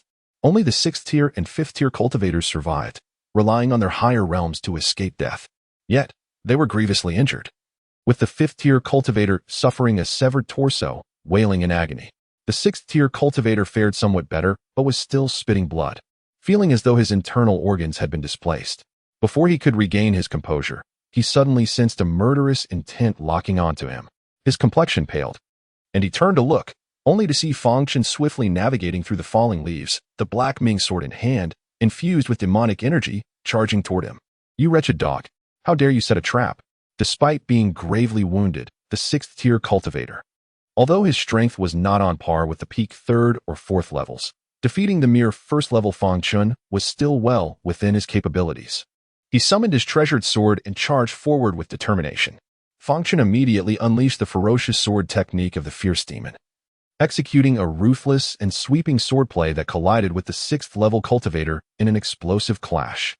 He intended to swiftly eliminate this 6th-level powerhouse before dealing with the still-wailing 5th-level adversary and vacating the premises. At that moment, he could already sense that the sounds of the explosions had attracted considerable attention. Help would soon be on the way. However, a 6th-level cultivator was still a 6th-level cultivator. Even heavily injured, he was not someone Fang Chen could simply kill at will. Bang! The 2 sides engaged in fierce combat, exchanging 10 intense rounds of strikes. Yet, the outcome remained indecisive, making it exceedingly challenging to determine a victor in such a short time. The 6th-level cultivator was astonished by Fang Chen's combat prowess, never expecting that a mere 1st-level cultivator could display such strength. However, he scoffed, saying, "What if you can hold your ground against me? Others will arrive soon. At that point, your demise is inevitable." Fang Chen maintained a calm demeanor, fully aware of the gravity of the situation. The 6th-level cultivator continued to mock him. "I truly wonder where your misplaced confidence comes from, challenging the Luo family as a powerless wretch. Do you truly believe that with Sister Meng's protection, you are invulnerable? If you perish here, Sister Meng will be powerless against the Luo family." He added, "Of course, if you kneel before me now and bow 3 times, I might consider sparing your life. Otherwise, when others arrive, I shall personally flay you alive." He sought to influence Fang Chen's mindset with his words, hoping to expose a flaw. Fang Chen, aware of his opponent's intentions, suddenly curled the corners of his mouth into a slight smile. "It seems you are overly confident to think you can draw even with me." "Huh?" The 6th-level cultivator scoffed. "What? Do you believe you can kill me? You, a mere mongrel, possess such capability? Just watch," Fang Chen replied, his expression instantly turning icy. In the next moment, a character materialized behind him, the character for sword, symbolizing his profound understanding of the sword path. Upon seeing this character, the 6th-level cultivator was momentarily stunned. His eyes widened in disbelief as he screamed, "Path character? How is this possible? How could a mongrel like you possess a path character?" Fang Chen paid him no heed, and another character appeared behind him, the character for battle. The 6th-level cultivator was utterly bewildered. 2 path characters. Fang Chen had comprehended 2 path characters at the postnatal realm. This was a feat only a prodigy could achieve. Impossible. How can a worthless mongrel be a genius? Absolutely impossible. He could not accept this reality. The mongrel he had scorned from the outset turned out to be an unparalleled genius. Now, who is the worthless one is quite clear, isn't it? Fang Chen said coldly. Even if you have comprehended 2 path characters, what does that matter? My realm stands firm. You are no match for me. He roared. Is that so? Fang Chen's lips curled in a slight smile as he activated the path characters. The sword character instantly augmented the power of his swordsmanship, while the battle character elevated his strength from the first to the second level of the postnatal realm. With the enhancement of these 2 characters, the formidable demon sword technique surged in power, granting an immediate advantage. The 6th level cultivator, already wounded, found his injuries exacerbated under Fang Chen's relentless onslaught, and he began to falter. In a moment of panic, he exclaimed, "Do not kill me. I am also being coerced. If you spare my life, I can lead others to you." Fang Chen regarded him, a faint smile gracing his lips. Very well. The 6th level cultivator was momentarily taken aback by Fang Chen's unexpected leniency. Yet, in the next instant, a crimson light flickered in Fang Chen's eyes, causing the cultivator to experience a sharp pain in his head. However, this discomfort was fleeting, for the 6th level cultivator possessed a robust consciousness that Fang Chen could not yet contend with. In that brief moment, Fang Chen's Black Ming sword struck forth. The 6th level cultivator reacted swiftly, dodging to the side, yet the blade still found its mark, severing one of his hands. Fang Chen was momentarily startled. This marked the first failure of his Soul Heaven Demon Eye technique. It appeared imperative to enhance the mental strength of his Soul Heaven Demon Eye. For against a 7th level opponent, his mental assault would prove futile. The anguished cry of the 6th level cultivator echoed as Fang Chen's strike, though not lethal, rendered him utterly incapable of further resistance. Lacking the courage to confront Fang Chen any longer, he turned to flee. Yet, Fang Chen would not grant him such an opportunity. A short blade materialized in his grip, the flowing shadow blade. With a surge of physical might, he hurled the flowing shadow blade through the air, piercing the fleeing 6th level cultivator directly. You shall not die well. The 6th-tier cultivator widened his eyes, fixating intently on Fang Chen, summoning every last ounce of his strength to speak. However, Fang Chen merely spared him a glance before striding towards the fallen 5-tier cultivator, who had completely lost the will to fight. No, pleaded the 5-tier cultivator, but Fang Chen showed no hesitation, swiftly delivering a lethal strike with his sword. Subsequently, he began to search the bodies of the 2. To his astonishment, he discovered that both possessed storage bags, which filled him with delight. Seizing the storage bags, he swiftly fled in a particular direction. Yet, only 30 breaths later, 7 figures emerged, among them the imposing figure of the 7-tier cultivator from the acquired realm, Du Tianxiang. Chapter 45. Breakthrough. Postnatal triple gazing upon the ground, marred by the scars of battle and littered with 5 lifeless bodies. His countenance darkened significantly. A few imbeciles had fallen prey to that wretch's cunning scheme. It was evident from the traces of conflict that several had been ensnared and wounded, which ultimately led to their demise at the hands of Fang Chen. He retrieved a spirit orb, only to find the luminous points extinguished, which further soured his expression. It seemed that the scoundrel had discerned the tracking mark embedded within the map artifact. Du Tianxiang spoke coldly. Then, Brother Du, how shall we proceed in our search? If he chooses to hide, locating him may prove exceedingly difficult, a disciple inquired cautiously. Du Tianxiang maintained his calm demeanor, letting out a sneer. Does he think that without a tracking mark he can evade detection? Little does he know, there are myriad ways to track a person. The disciple praised him, saying, that wretch surely remains oblivious to Brother Du's prowess in tracking. He believes he has escaped unscathed. With Brother Du by our side, that scoundrel is undoubtedly doomed. Indeed, indeed. The others chimed in, offering their flattery. Du Tianxiang displayed a satisfied expression. Brother Du, one disciple timidly interjected. Should we not first regroup with Brother Luo and Sister Bai before launching an assault on that scoundrel? His suggestion did not garner Du Tianxiang's approval. Instead, he received a frigid glare. The disciple, sensing the tension, hastily apologized. Forgive me, Brother Du. I spoke out of turn. Du Tianxiang scoffed, asserting, such insignificant ants require not our combined efforts. I alone am sufficient. Indeed, Master Du possesses unparalleled strength. One man is sufficient. The disciple exclaimed hurriedly. Only then did Du Tianxi reveal a satisfied smile. He then retrieved an object resembling a long needle from his storage pouch, and, after muttering a few incantations, touched it. The needle began to rotate and slowly pointed in a direction. However, the direction was quite unstable, wavering constantly, only providing a rough indication. He commanded, move, scatter and search. That scoundrel cannot have escaped far. Understood. The crowd responded with fervor, fervently sweeping the area in pursuit of Fang Chen's fleeing figure. At this moment, Fang Chen had already fled several dozen miles, finding refuge in a cave, where he concealed the entrance. To ensure his safety, he affixed an illusion talisman at the cave's mouth before retrieving all that he had acquired. The three individuals he had encountered earlier lacked significant cultivation and possessed little treasure, totaling merely 100 spirit stones and some low-grade healing pills. These healing pills were of little use to Fang Chen, yet he did not discard them. Tossing them into a corner of his storage pouch, he then produced 2 storage pouches. First, he examined the pouch of a 5th-tier cultivator, easily infiltrating it due to the absence of its owner. In comparison to Fang Chen's pouch, this one was significantly smaller, merely a foot in size. However, it contained a wealth of items: 500 spirit stones, over 10 second-tier healing pills and recovery pills, 2 common 8th-tier fireball talismans, and 3 magical artifacts of 7th and 8th tiers.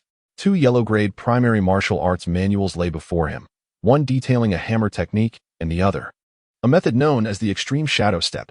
Extreme Shadow Step, Fang Chen mused, feeling a flicker of interest. Speed had become one of his significant weaknesses. Although he was endowed with the enhancements of a physical path and the sword demon physique, without the support of a proper technique, he could never truly unleash the potential of his body. Although the Extreme Shadow Step was merely a yellow-grade primary technique, it would provide him with some assistance in the early stages. However, Fang Chen chose not to cultivate it immediately. Instead, he picked up the storage bag belonging to a cultivator at the 6th level of the postnatal realm. This storage bag was considerably larger than that of a 5th-level cultivator, measuring approximately 2 zhang in size. Inside, it contained a plethora of items, including a staggering 1,000 spirit stones. In addition, there were 2 bottles each of healing elixirs and restorative potions, all classified as first-grade yellow tier. A variety of medicinal herbs and materials from demonic beasts were also present, valued at around 3,000 to 4,000 spirit stones. The bag also held a magical artifact, the Celestial Sword, which was the personal treasure of a 6th-level cultivator and classified as 2nd-grade yellow tier. Fang Chen tested it and found that, although its grade surpassed that of his Black Ming sword, it was not suitable for a demonic cultivator and could only serve as an ordinary magical artifact. Additionally, there was one more yellow-grade primary magical artifact, while the remaining items were mundane and of no use to Fang Chen. Nevertheless, he collected everything and placed it into his storage bag, planning to sell these items after he exited, which would amount to a considerable income. However, as Fang Chen organized the items, he noticed a wooden box nestled in the corner of the storage bag, obscured by numerous materials from demonic beasts, which he had not initially discovered. Now that everything has been cleared away, he naturally took notice. Such a secretive concealment must indicate the presence of something significant. Fang Chen retrieved the box and tore off the sealing talisman to open it. Instantly, 3 potion vials appeared within the box. He opened the first, poured out a pill, and upon a slight whiff, exclaimed with delight, "A 2nd-rank spirit enhancement pill. There are as many as 5. This was indeed a remarkable item for enhancing cultivation. If consumed in their entirety, it might allow him to break through to the 2nd realm in a short period. While 5 pills might not suffice for others, Fang Chen could absorb their full potency. This singular ability set him apart from anyone else. He then opened the other 2 vials, both containing spirit enhancement pills, culminating in a total of 15. This brought a smile to Fang Chen's lips, for 15 spirit enhancement pills would demand a substantial sum of 15,000 spirit stones. It seemed these pills were intended for someone attempting to break through the 7th level of postnatal realm, but fortune smiled upon him instead. Should he refine them entirely? Combined with a drop of blood of the sword demon, his cultivation could potentially surge by at least 2 minor realms. In such a case, he would possess the strength to confront even the 6th level of postnatal realm, possibly even vanquishing his opponent. Currently, since the means to locate his treasure had become ineffective, those pursuing him would require a considerable amount of time to find him. With this thought in mind, Fang Chen hesitated no longer. He immediately took 3 spirit enhancement pills and consumed them, commencing the refining process. A surge of pure spiritual energy flooded into his dantian, awakening the sword demon physique. He absorbed the essence of the spirit enhancement pills without waste, diligently practicing the formidable sword demon technique. This cultivation lasted a full 10 days. Through relentless cultivation and the torment of the blood of the sword demon, Fang Chen has achieved a circulation of spiritual energy within his body that spans 3 cycles. His spiritual power has become exceedingly pure, and his foundation has been further solidified. Moreover, the fierce sword technique has reached the pinnacle of the third layer. With only a single step remaining to the fourth layer, his realm has naturally progressed, resulting in consecutive breakthroughs that elevate him directly to the third level of the postnatal realm. Fang Chen opened his eyes and executed a swift strike with his sword, which struck the rock wall, leaving a profound gash several feet deep. The prowess of the sword demon body is indeed formidable. My continuous breakthroughs are attributed to this very body, which has fortified my realm immensely.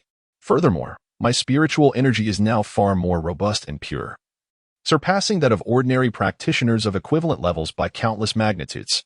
Additionally, I have utilized a drop of sword demon blood to cultivate the first layer of the indomitable technique. This is indeed a technique from the small tower, and my mental prowess has remarkably multiplied, achieving greater purity. Consequently, my soul heaven demon eye attack will also become increasingly formidable. Should I encounter a 6th level postnatal practitioner again, it will undoubtedly not be merely a fleeting moment. In addition, with the shadow step technique, due to the influence of the heavenly Dao demon bone, Fang Chen effortlessly mastered the first layer. It can be said that his strength has undergone a qualitative enhancement. Now, I am not only capable of contending with a 6th level practitioner, but may even be able to slay one. A glimmer of coldness flashed in Fang Chen's eyes. If there is one regret, it is that I did not enter the small tower this time to unlock the 4th layer. At that moment, a disturbance echoed from outside. That wretch truly possesses the ability to hide. It has been 10 days, and I have yet to locate his trace. Continue the search, as Brother Du mentioned. That fellow is in the vicinity. A thorough search has now commenced, and I believe it will not be long before that scoundrel is discovered. Chapter 46. Who is the prey? Fang Chen squinted slightly, realizing that even after losing the map artifact, the opponent still possessed other means to ascertain his location.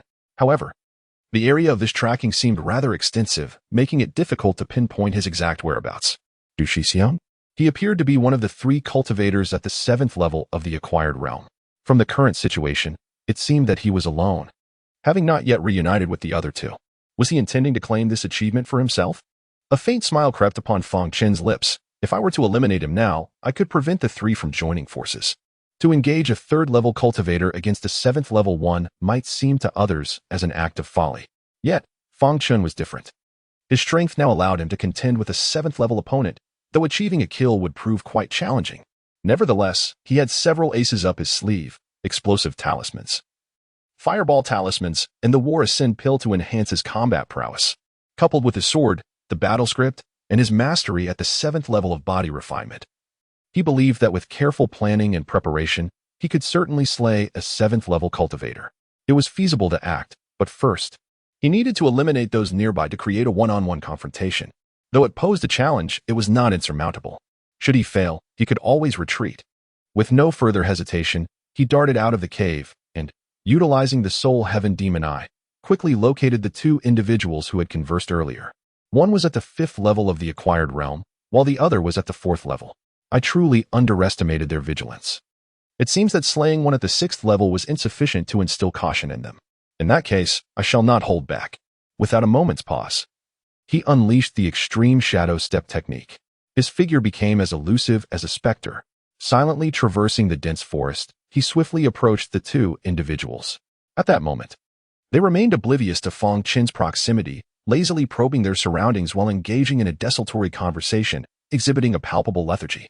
After all, they had been searching for 10 days without discovering anything.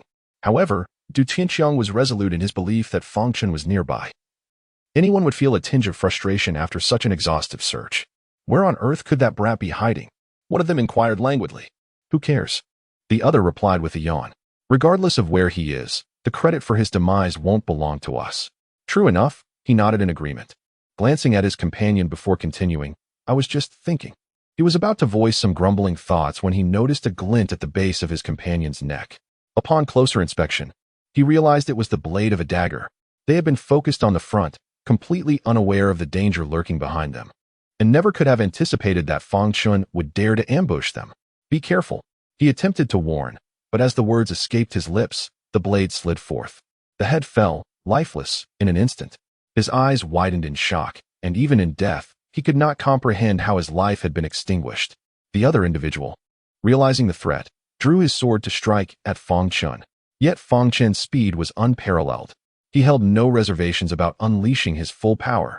With a swift motion, the words sword and battle materialized in the air, two characters of profound significance. How could this be possible? How could this wretch comprehend such profound concepts? A jolt of disbelief coursed through him, momentarily halting his movements. Meanwhile, Fang Chen showed no signs of hesitation, channeling his full strength into a decisive strike. The adversary only managed to react in time to mount a hasty defense. Even if the opponent's cultivation surpassed Fang Chen's, no one dared to underestimate his full-force strike, especially not him. Thud. In an instant, Fang Chen's sword sent the opponent's treasured blade flying, slicing directly into his shoulder and severing it along with an arm. A wretched scream erupted, accompanied by a visage of sheer terror. At that moment, Fang Chen had already raised his sword once more, ready to deliver a fatal blow. No, please don't kill me. I was coerced into this. Spare my life. Crack. As the desperate plea fell from his lips, Fang Chen's sword descended. The man's eyes widened in disbelief and despair before he ultimately succumbed to death. Without a moment's hesitation, Fang Chen swiftly departed in a particular direction. Others must be nearby. Although the sounds of battle were minimal, they had undoubtedly attracted attention. Lingering could lead to being targeted, and entanglement would invite incessant troubles. Indeed, scarcely 10 breaths after Fang Chen's departure, 3 figures appeared in the vicinity. Shortly thereafter, several more emerged, among them Du Tianxiang. Upon witnessing the 2 corpses, Du Tianxiang's expression darkened considerably. It was evident that this was the work of a human hand. And among those capable of such a deed, who else could it be but Fang Chen? One individual examined the bodies and remarked, "Senior brother Du, it is indeed him." The wounds are identical to those of the previous victims. Du Tianxiang's demeanor turned frigid as he gazed in Fang Chen's direction, shouting, "Pursue him." Understood. Together with Du Tianxiang, a total of 7 individuals raced after Fang Chen. In the distance, Fang Chen gazed through the soul heaven demon eye and observed the 7 pursuers led by Du Tianxiang closely trailing him. "There are still 6 left," he murmured, before swiftly vanishing in another direction. Du Tianxiang's long needle disc treasure underwent continuous transformations as he furrowed his brow. "Form groups of 3. I will go alone. Spread out to search," he commanded. Since Fang Chen could contend with 2 opponents alone, it stood to reason that 3 could provide mutual support, making it nearly impossible for Fang Chen to eliminate them. Understood. The 6 responded in unison, promptly dividing into groups to scour their surroundings for Fang Chen's whereabouts. Fang Chen keenly observed their movements. On the left, 1 at the 6th level and 2 at the 4th level. On the right, 2 at the 5th level and 1 at the 4th level. He resolved to eliminate the weaker foes first. A faint smile gracing his lips as he advanced towards the right, while dispatching 3 opponents simultaneously posed a challenge. He was confident that by using the Soul Heaven Demon Eye to incapacitate the 2 5th-level adversaries, he could accomplish a double kill with a single stroke of his sword. The remaining 4th-level opponent would pose no threat. Du Tianxiang continued utilizing his long needle disc treasure to search for Fang Chen's figure when suddenly, he heard commotion from the right, hinting at an intense battle. He immediately rushed towards the source of the noise, a mere 100 yards away, taking only 10 breaths of time to arrive. However, upon reaching the scene, he was met with the sight of 3 slain bodies. As for Fang Chen, he had long since vanished without a trace. In the brief span of 10 breaths, Fang Chen had astonishingly dispatched 2 5th-level postnatal warriors and 1 4th-level foe, all with a single stroke of his sword. How could this be possible? Du Tianxiang's expression turned incredibly grim. Fang Chen's prowess far surpassed his expectations. This was not the strength one would anticipate from a mere novice disciple. "Senior brother Du, what has happened?" The 6th-stage disciples also arrived, their expressions shifting upon witnessing the scene. Such audacity! How dare he slay so many of us? Truly, he is beyond redemption. He cursed. Du Tianxiang, noticing that the other 2 disciples of the 4th stage had yet to appear, felt a surge of unease. They should have arrived by now. It dawned on him that the 2 disciples were far too delayed. This is bad. Du Tianxiang's expression changed dramatically as he headed towards the approaching 6th-stage disciples. Before long, he encountered the 2 remaining 4th-stage disciples, but to his dismay, he found only their lifeless bodies. They had met the same fate as the others, slain by a single sword strike, without even a whisper of resistance. Du Tianxiang's countenance turned ashen. Fang Chen had not fled after killing his comrades. Realizing the 2 had become isolated, he had struck them down without hesitation. The current scenario had inverted. It was not Fang Chen who was the prey, but rather they who were being methodically engulfed by him. Du Tianxiang could even sense a pair of chilling, crimson eyes lurking in the shadows, fixated upon him. Abruptly, his pupils constricted, as if he had sensed something. The sixth-stage disciple beside him noticed Du Tianxiang's unusual demeanor and inquired, "Senior brother Du, have you discerned something?" Du Tianxiang did not respond immediately. He contemplated for a moment before meeting the disciple's gaze and finally spoke, "With only the two of us remaining, it is impossible to catch him now, and he will not reveal himself. In this manner, you seek out others while I continue my pursuit. Very well. I shall summon both Senior Brother Luo and Senior Sister Bai. I believe that with our combined efforts, we shall undoubtedly vanquish that scoundrel. Brother Du, you must exercise caution. Though that wretch may lack strength, he is cunning and full of tricks, making him difficult to guard against," the disciple remarked. "Do not worry, I shall be fine." Du Tianxiang replied calmly. "Go now." "Yes." The disciple departed upon receiving his orders. However, Du Tianxiang did not pursue. Instead, he stood still, immobile in his place. Thus, after a full hour had elapsed, he suddenly gazed toward a particular direction and spoke softly, "At last, you are willing to reveal yourself." From the depths of the dense forest, a figure gradually emerged. It was Fang Chen. Fang Chen regarded him coolly and remarked, "You truly are ruthless. You have indeed complied with my request. Those 6 companions of yours have followed you into this predicament. They must have truly fallen on hard times." Du Tianxiang dismissed the concern with indifference. "If he perishes, then so be it. It bears no consequence for me. As long as it serves to draw you out, then his death is justified." Chapter 47. Confronting Du Tianxiang, it turned out that Fang Chen had not wandered far, but had instead directly communicated with Du Tianxiang, urging him to lure away the other individual, thus granting him an opportunity to strike. Fang Chen had merely spoken in jest, yet he was taken aback when Du Tianxiang genuinely acted upon it. His earlier absence was due to his attempt to eliminate the 6th layer of postnatal realm. Fang Chen inquired, "Are you not afraid that I might kill that person and not return? While it is true that I cannot pursue you alone, I can join forces with Luo Xiao and Bai Xiangmei to relentlessly hunt you down. Naturally, to avoid our united pursuit, you would not let this opportunity slip by, would you?" Du Tianxiang smiled, acknowledging that he was also taking a gamble. "If I can slay the 6th layer, are you not concerned that I could also end your life?" Fang Chen replied calmly, "I am aware of your capabilities, yet in the face of absolute strength, all else is mere embellishment." "Enough," Du Tianxiang continued. "I have little desire to engage in idle chatter. I shall take your head as my bargaining chip to enter the ranks of Elder Luo." As his words fell, a radiant glow emanated from his hand, revealing a violet long blade. With a powerful step, he surged forward, delivering a swift strike. The blow was astonishingly fierce, seemingly capable of cleaving through all. Fang Chen raised his sword to parry. The two clashed. Boom. In their initial confrontation, Fang Chen was forced to retreat 5 paces, his hands tingling from the impact. He felt a hint of astonishment. This was the first time he had found himself at a disadvantage in a direct battle. Meanwhile, Du Tianxiang only stepped back a single pace, yet he gazed at Fang Chen with a look of surprise. Surprisingly, he could withstand my strike, yet only retreat 5 zhang. No wonder someone at the 3rd realm can slay one at the 6th. However, the disparity in realms is evident. You cannot defeat me. As he spoke, he charged once more towards Fang Chen, relentlessly attacking him. Fang Chen, perceiving the gravity of the situation, did not dare to be careless and unleashed the fierce demon sword technique, meeting the onslaught head-on. Bang! Their attacks were purely aggressive, resulting in an intense clash. Within a radius of 10 zhang, the trees were utterly decimated, despite Fang Chen exerting all his strength in the fierce sword demon technique. He was still no match for Du Tianxiang. Alas, the gap in realms was insurmountable. He was forced to retreat, sustaining several injuries, presenting an appearance of imminent defeat. "What? Is this all the skill you possess? Were you not confident in your ability to kill me?"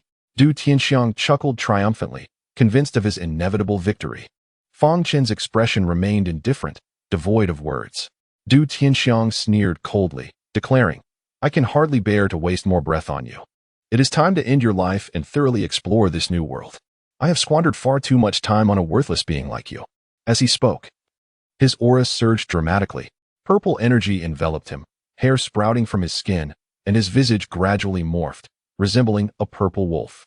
To perish beneath my divine prowess is indeed a stroke of fortune for you. Submit to your demise. He melded the long blade within him, its form akin to that of a razor-sharp claw. Bang! In the next instant, Du Tianxiang appeared before Fang Chen as if by teleportation. His claws descended. In the span of a fleeting breath, he unleashed a flurry of strikes.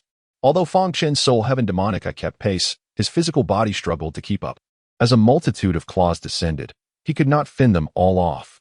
Ultimately, one claw inflicted a grievous wound upon his chest, leaving it bloodied.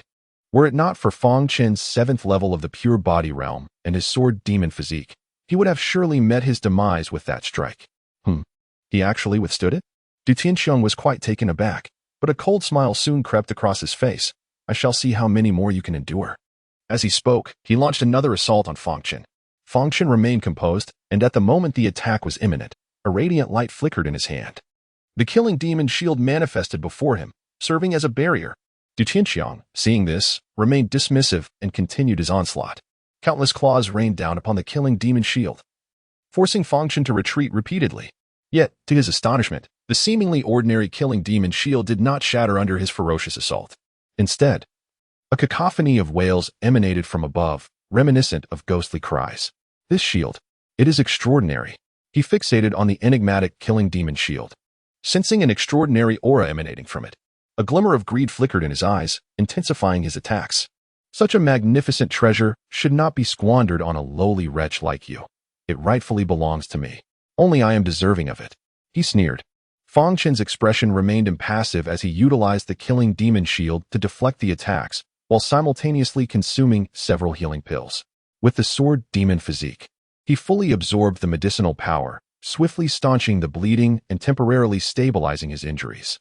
However, he understood that if this continued, his demise was inevitable.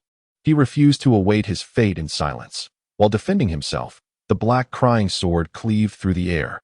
It was none other than the violet light demon blade. Du Tianxiang let out a cold laugh, his claws enveloping him, effortlessly withstanding the strike. Such a feeble attack dares to harm me? A delusion, he mocked. However, in the next moment, the malevolent shield, having endured countless assaults, suddenly erupted with a beam of dark light, aimed directly at Du Tianxiang. This was precisely the miraculous power of the malevolent shield, devouring counterattack. The strike coincided with Du Tianxiang's defense against Fang Chen's technique, catching him somewhat off guard. Yet, as a practitioner at the 7th level of the acquired realm, he swiftly reacted to the crisis, dodging to the side. Nevertheless, the attack was too abrupt and struck his shoulder, instantly piercing through it and leaving a gruesome wound that bled profusely. However, due to Du Tianxiang's unique purple wolf form, he merely let out a muffled groan and channeled his spiritual energy to staunch the flow of blood, suffering minimal impact. Yet, this incident thoroughly enraged Du Tianxiang. You are doomed, he bellowed, as purple energy surged throughout his body, converging into his right arm. His arm expanded wildly, manifesting 5 long blades that sliced toward Fang Chen. Fang Chen's expression shifted dramatically as he desperately urged the malevolent shield into action. Boom! The purple energy blades struck the malevolent shield, and Fang Chen was sent flying, spitting blood mid-air, crashing to the ground, uncertain of his fate. Simultaneously, the malevolent shield was also propelled away, hurtling toward Du Tianxiang, initially intent on dispatching Fang Chen. Du Tianxiang's eyes gleamed with excitement upon seeing the shield approach, and he leaped forward to seize it. "Ha! This shield is mine," he exclaimed, overwhelmed with the exhilaration of acquiring a treasured artifact. Yet, in the next moment, his complexion changed dramatically. A wave of terrifying demonic energy surged from the shield into his body. First his arm, then his dantian. He hastily unleashed his spiritual power to resist, barely managing to fend off the encroaching demonic energy threatening his dantian. He breathed a slight sigh of relief. If only he had a moment's respite. He could suppress the backlash from the devil's shield, but Fang Chen would not grant him such an opportunity. As soon as he sensed the backlash from the devil's shield striking Du Tianxiang, he sprang into action, his eyes glowing a fierce crimson. The reason the devil's shield was hurled towards Du Tianxiang was entirely his doing. He intended to use the shield's terrifying master-devouring power to catch Du Tianxiang off guard with the backlash. Once the demonic energy entered his body, it would be Fang Chen's chance to turn the tide. The Soul Heaven Demon I unleashed a mental attack. Du Tianxiang immediately felt a sharp pain in his head. The defenses he had just formed crumbled in an instant. The demonic energy surged deeper, penetrating directly into his dantian. With a cough, Du Tianxiang spat out a mouthful of blood, his veins bulging. This was a sign of being possessed by demonic energy. Simultaneously, Fang Chen's Black Ming sword gathered demonic energy. The purple magic blade slashing once more. Du Tianxiang attempted to block it, but the moment he summoned his spiritual power, he faced backlash. The devil's shield seemed to cling to his hand, impossible to shake off. As Fang Chen's strike drew near, fear and regret filled Du Tianxiang's eyes. No. The word barely escaped his lips when Fang Chen's purple magic blade swept across his neck, severing his head. Even in death, his eyes remained filled with unwillingness. For his own carelessness and greed led to his demise at the hands of someone he deemed insignificant, Fang Chen. Fang Chen knelt on the ground, spitting out a mouthful of blood. This time, he had sustained considerable injuries, nearly to the extent of risking his very life. However, he understood that this was not a place for respite and recuperation. After consuming a healing pill and a restorative elixir, he seized Du Tianxiang's storage bag and meticulously erased all traces of the battle, particularly ensuring that not a single drop of his blood remained. Should a nefarious individual acquire his blood, it could swiftly lead them to pinpoint his location. Once he was certain that no evidence remained, Fang Chen departed in a specific direction. After stealthily traversing several dozen miles, he discovered a cave nestled halfway up a mountain. After eliminating the second-tier beast residing within, he claimed the creature's lair as his own. Once he secured the entrance, Fang Chen finally seated himself upon the ground and began the process of healing. As he relaxed, the pain from his wounds surged, causing him to grimace and tremble. After consuming 5 healing pills, Fang Chen ultimately succumbed to exhaustion and lost consciousness. Chapter 48. Breakthrough to the 4th level of the postnatal realm. Uncertain of how long he had been in a stupor, Fang Chen gradually regained consciousness. At this moment, the healing elixir had staunched the bleeding from his wounds.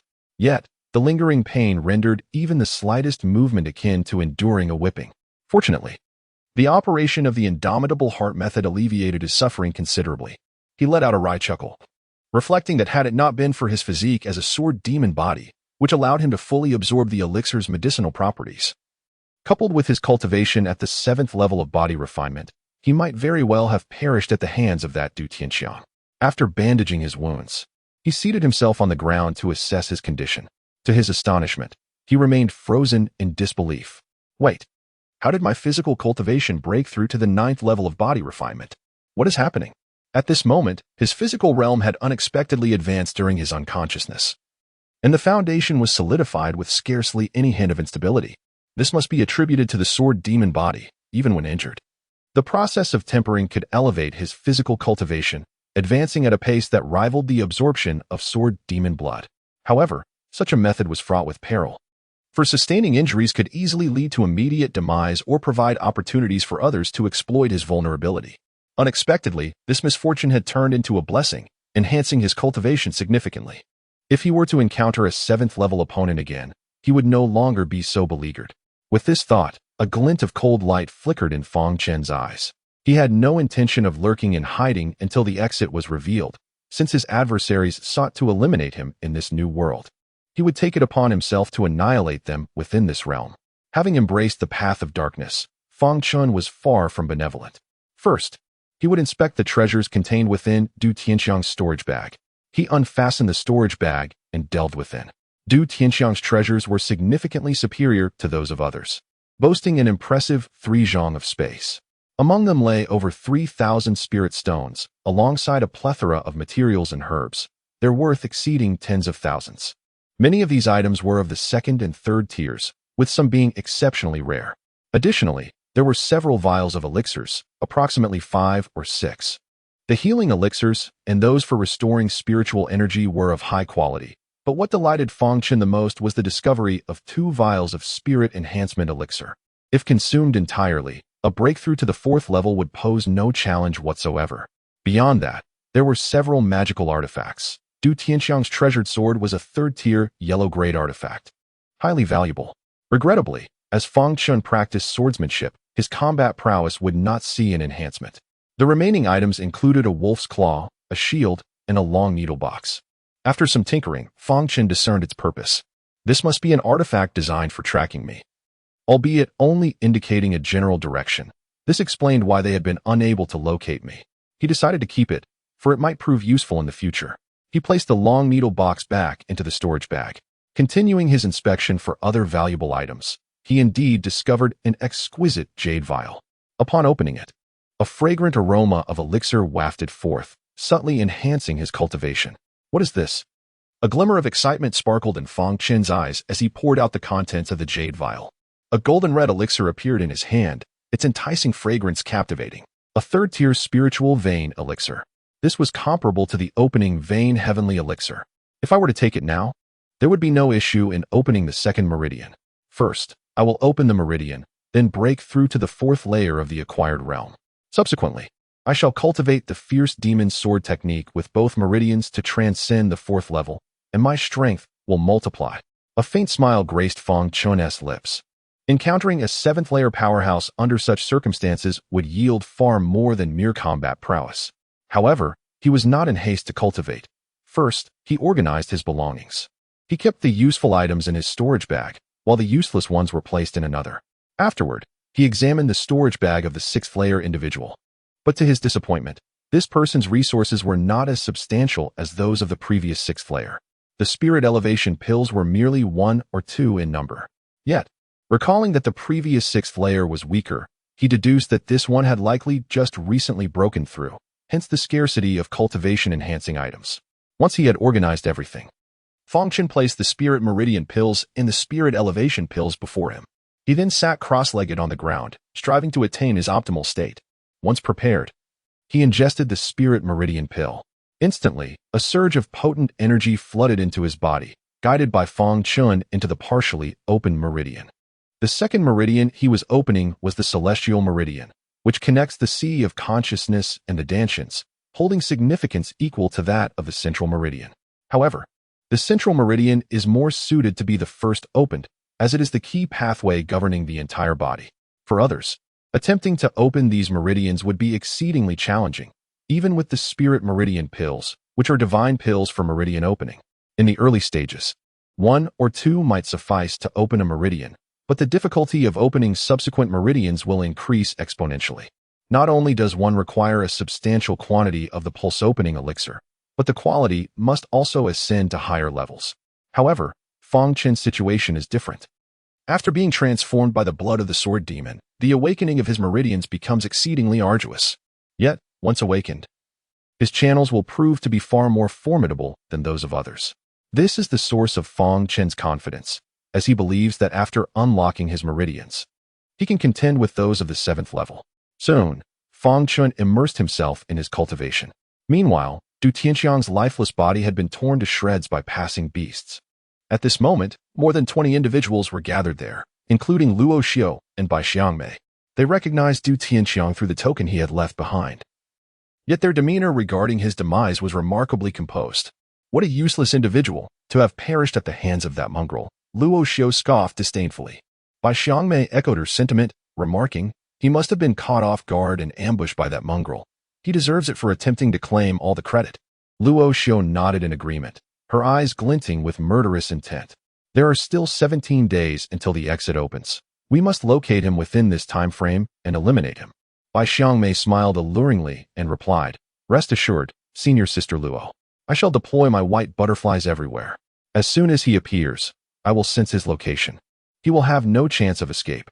Luo Xiu nodded once more. In that case, I shall leave this task to you, Junior Sister. 3 days later, Fang Chen remained in a meditative posture within the cave, the spiritual energy swirling around him. A brilliance flickered between his Dantian and Sea of Consciousness, resembling a galaxy in alignment. The celestial meridians. Awakening. Simultaneously, Fang Chen's realm surged dramatically, breaking through the 4th level of the realm and continuously ascending to the pinnacle. He exhaled a heavy breath, sensing the transformation within himself, a faint smile gracing his lips. At last, he had achieved the breakthrough. He channeled the spiritual energy within his body, activating the central meridians, which swiftly circulated, gathering a substantial amount of spiritual power in the blink of an eye.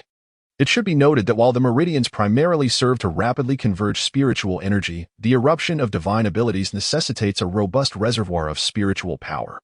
The more formidable the divine ability, the greater the energy required. Others will not patiently await your gradual accumulation of energy to unleash your powers. They will strike while you are still gathering your strength. The enhancement of the meridians is also of utmost importance in advancing one's cultivation, as it is crucial in determining future achievements. He rose to his feet, quite pleased with the changes he felt within. Merely opening the second meridian had significantly augmented his strength. However, he felt a tinge of disappointment that the fifth level of the small tower remained unopened. It appeared that the key to unlocking the tower was not solely dependent on the elevation of his realm, but also on other factors. If his conjecture was correct, it likely required his strength to reach a certain threshold to access higher levels. With this thought, he chose not to dwell further on it. It was time to venture out. He wondered how arduous the search for him had been for others. Fang Chen emerged from the cave and stepped into the outside world. Along the way, he encountered others, but these were not the pursuers. Rather, they were disciples genuinely engaged in completing their tasks. Fang Chen did not intrude upon them, but continued on his own path. Unbeknownst to him, as he traversed through the dense forest, a white butterfly gently took flight, dissipating into the air. After traversing 10 miles, Fang Chen encountered a group of individuals, initially intending to disregard them and circumvent their presence. He was taken aback to discover a familiar face among them. Han Xiangxiang. Prior to Fang Chen's entrance into the new realm, Han Xiangxiang had conveyed to him through telepathy that she was sent by Elder Han Yun to assist him in evading the impending peril. However, upon his arrival, he had been relentlessly pursued and had no opportunity to reach the central area, so he was astonished to find her here. Who is it? Han Xiangxiang suddenly turned her gaze towards Fang Chen's direction. Fang Chen was startled. His whereabouts had been uncovered. Chapter 49. Encountering Han Xiangxiang at this moment.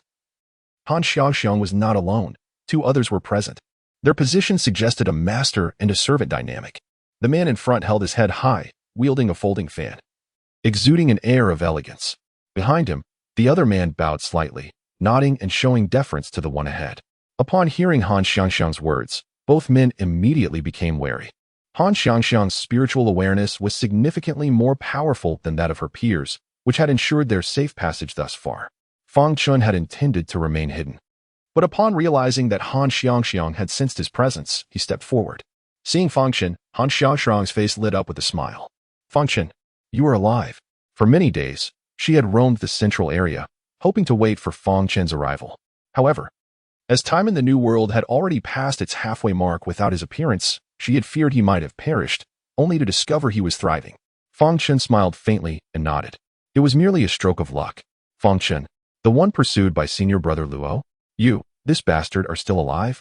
Truly a stroke of luck. The man in front gazed at Fang Chen in astonishment. Han Xiangxiang furrowed her brow. Tianze, how can you speak like that? If you continue to insult brother Fang, our collaboration need not proceed any further. She retorted sharply. Junior sister Han, this fellow has offended Elder Luo and cannot possibly survive. Why show pity for him? Offending Elder Luo, one could only say he deserves his fate, Tianze replied, clearly displeased by Han Xiangxiang's defense of Fang Chen. Simultaneously, his gaze towards Fang Chen grew increasingly sinister, infused with murderous intent. Indeed, senior sister Han, why show pity to one who is destined to perish? Tianze's attendant chimed in, casting a disdainful glance at Fang Chen. Fang Chen furrowed his brow. Had it not been for Han Xiangxiang's presence, his current temperament would have compelled him to slay the two without hesitation. Han Xiangxiang's expression grew even colder. I shall reiterate. Should you dare to insult junior brother Fang again, do not blame me for my lack of civility. Upon witnessing her frigid demeanor, the two were rendered speechless. Refraining from further provocation, Han Xiangxiang turned to Fang Chen and said, Junior brother Fang, from this moment forth, you shall accompany me. My spiritual perception is rather unique. As long as I am present, they shall never locate you. Fang Chen harbored no doubts regarding this assertion, for it was only through the soul heaven demon eye that he had discerned Han Xiangxiang and her companions. The fact that Han Xiangxiang had identified him solely through her spiritual perception, typically reliant on one's own position, demonstrated the formidable strength of her abilities. Before Fang Chen could respond, Tianze interjected, Senior sister Han, this cannot be. Right now, senior brother Luo and senior sister Bai are searching for him. Taking him with us will only invite trouble. The attendant echoed, Indeed, senior sister Han, we cannot burden ourselves with this liability. The best course of action would be to hand him over to senior brother Luo. After all, this lad is as good as dead. Precisely, the two continued. Han Xiangxiang's expression hardened once more. casting them a cold glance. She stated, "If you are unwilling, you may leave at once. Should you dare to surrender junior brother Fang to Luo Xiao, it will be a matter of life and death." Upon hearing these words, the two fell silent. Although Tianze possessed the strength of a 6th-level postnatal realm, and his companion was at the 5th level, it was only due to Han Xiangxiang's keen perception that they could navigate this new world with any semblance of freedom. They could only cast threatening glances at Fang Chen, attempting to intimidate him into abandoning the idea of accompanying them. Fang Chen, however, disregarded their menacing stares and turned to Han Xiangxiang, expressing, "Thank you, senior sister Han, but I can manage on my own, so I will not trouble you." Upon hearing this, Tianze and his companion exchanged triumphant looks, believing their threats had successfully influenced him. Yet, Han Xiangxiang understood that Fang Chen genuinely wished to spare her any burden. "No," she declared resolutely, "I promise my master to protect you, and I shall fulfill that promise. I know you do not wish to encumber me, but rest assured, as long as I am here, they will not detect you." Fang Chen shook his head, replying, "Thank you, senior sister, but I trust only in myself." While he indeed trusted Han Xiangxiang, he held no faith in Tianze and his companion. Just as Han Xiangxiang was about to respond, Fang Chen suddenly sensed something amiss and swiftly turned his gaze. His expression darkened immediately. Han Xiangxiang was taken aback, and in the next moment, she sensed over a dozen figures approaching from all directions. The direction they came from was precisely where Fang Chen had looked.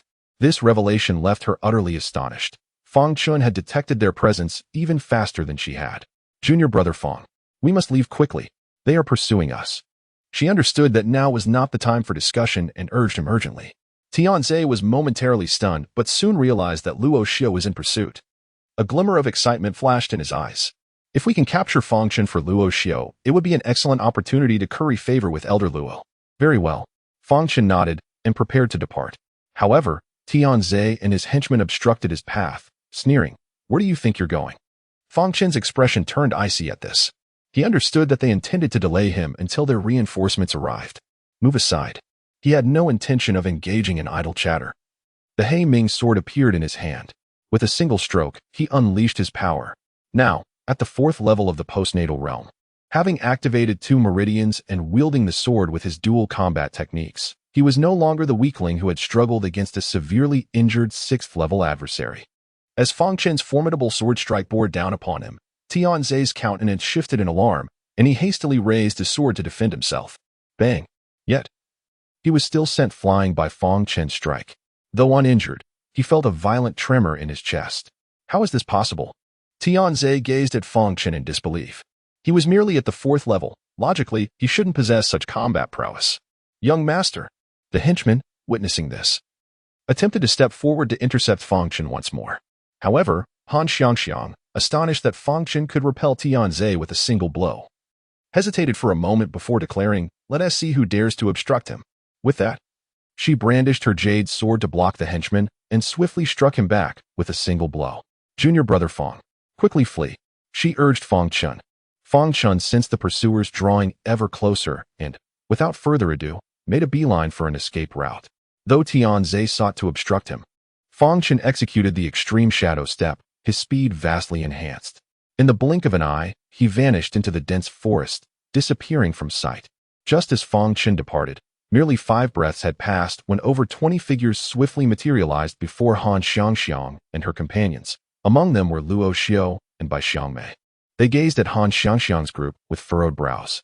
Luo Xiao inquired, "Where's that wretch?" Han Xiangxiang was about to respond with ignorance when Tianze, pointing in the direction Fang Chen had fled, exclaimed, "Brother Luo, that scoundrel ran off that way." Upon hearing this, Luo Xiao's expression darkened rather than lightening, as he approached and delivered a sharp slap, exclaiming, "If you saw that scoundrel, why did you not stop him?" Although struck, Tianze dared not show any sign of anger or resistance. Instead, he knelt on the ground, pleading, "Brother Luo, I intended to intercept him, but that cunning brat ambushed me unexpectedly. I was caught off guard and allowed him to escape. Moreover, she aided that scoundrel. I had no means to stop him." He gestured towards Han Xiangxiang, attempting to shift the blame onto her. Han Xiangxiang refrained from further explanation, coldly fixating her gaze on Luo Xiao. He returned her icy stare, but refrained from violence. Nonetheless, he snorted disdainfully, issuing a threat, "Once I have dealt with that beast, I shall properly handle you all." We move. With that, he led the group in pursuit of Fang Chen's fleeing form. Tianze watched in terror as Luo Xiao and the others receded into the distance. Although he held some status within the sect, it paled in comparison to that of Luo Xiao and his companions. This statement undoubtedly severed his prospects within the sect. That scoundrel, he muttered darkly. It was all Fang Chen's fault.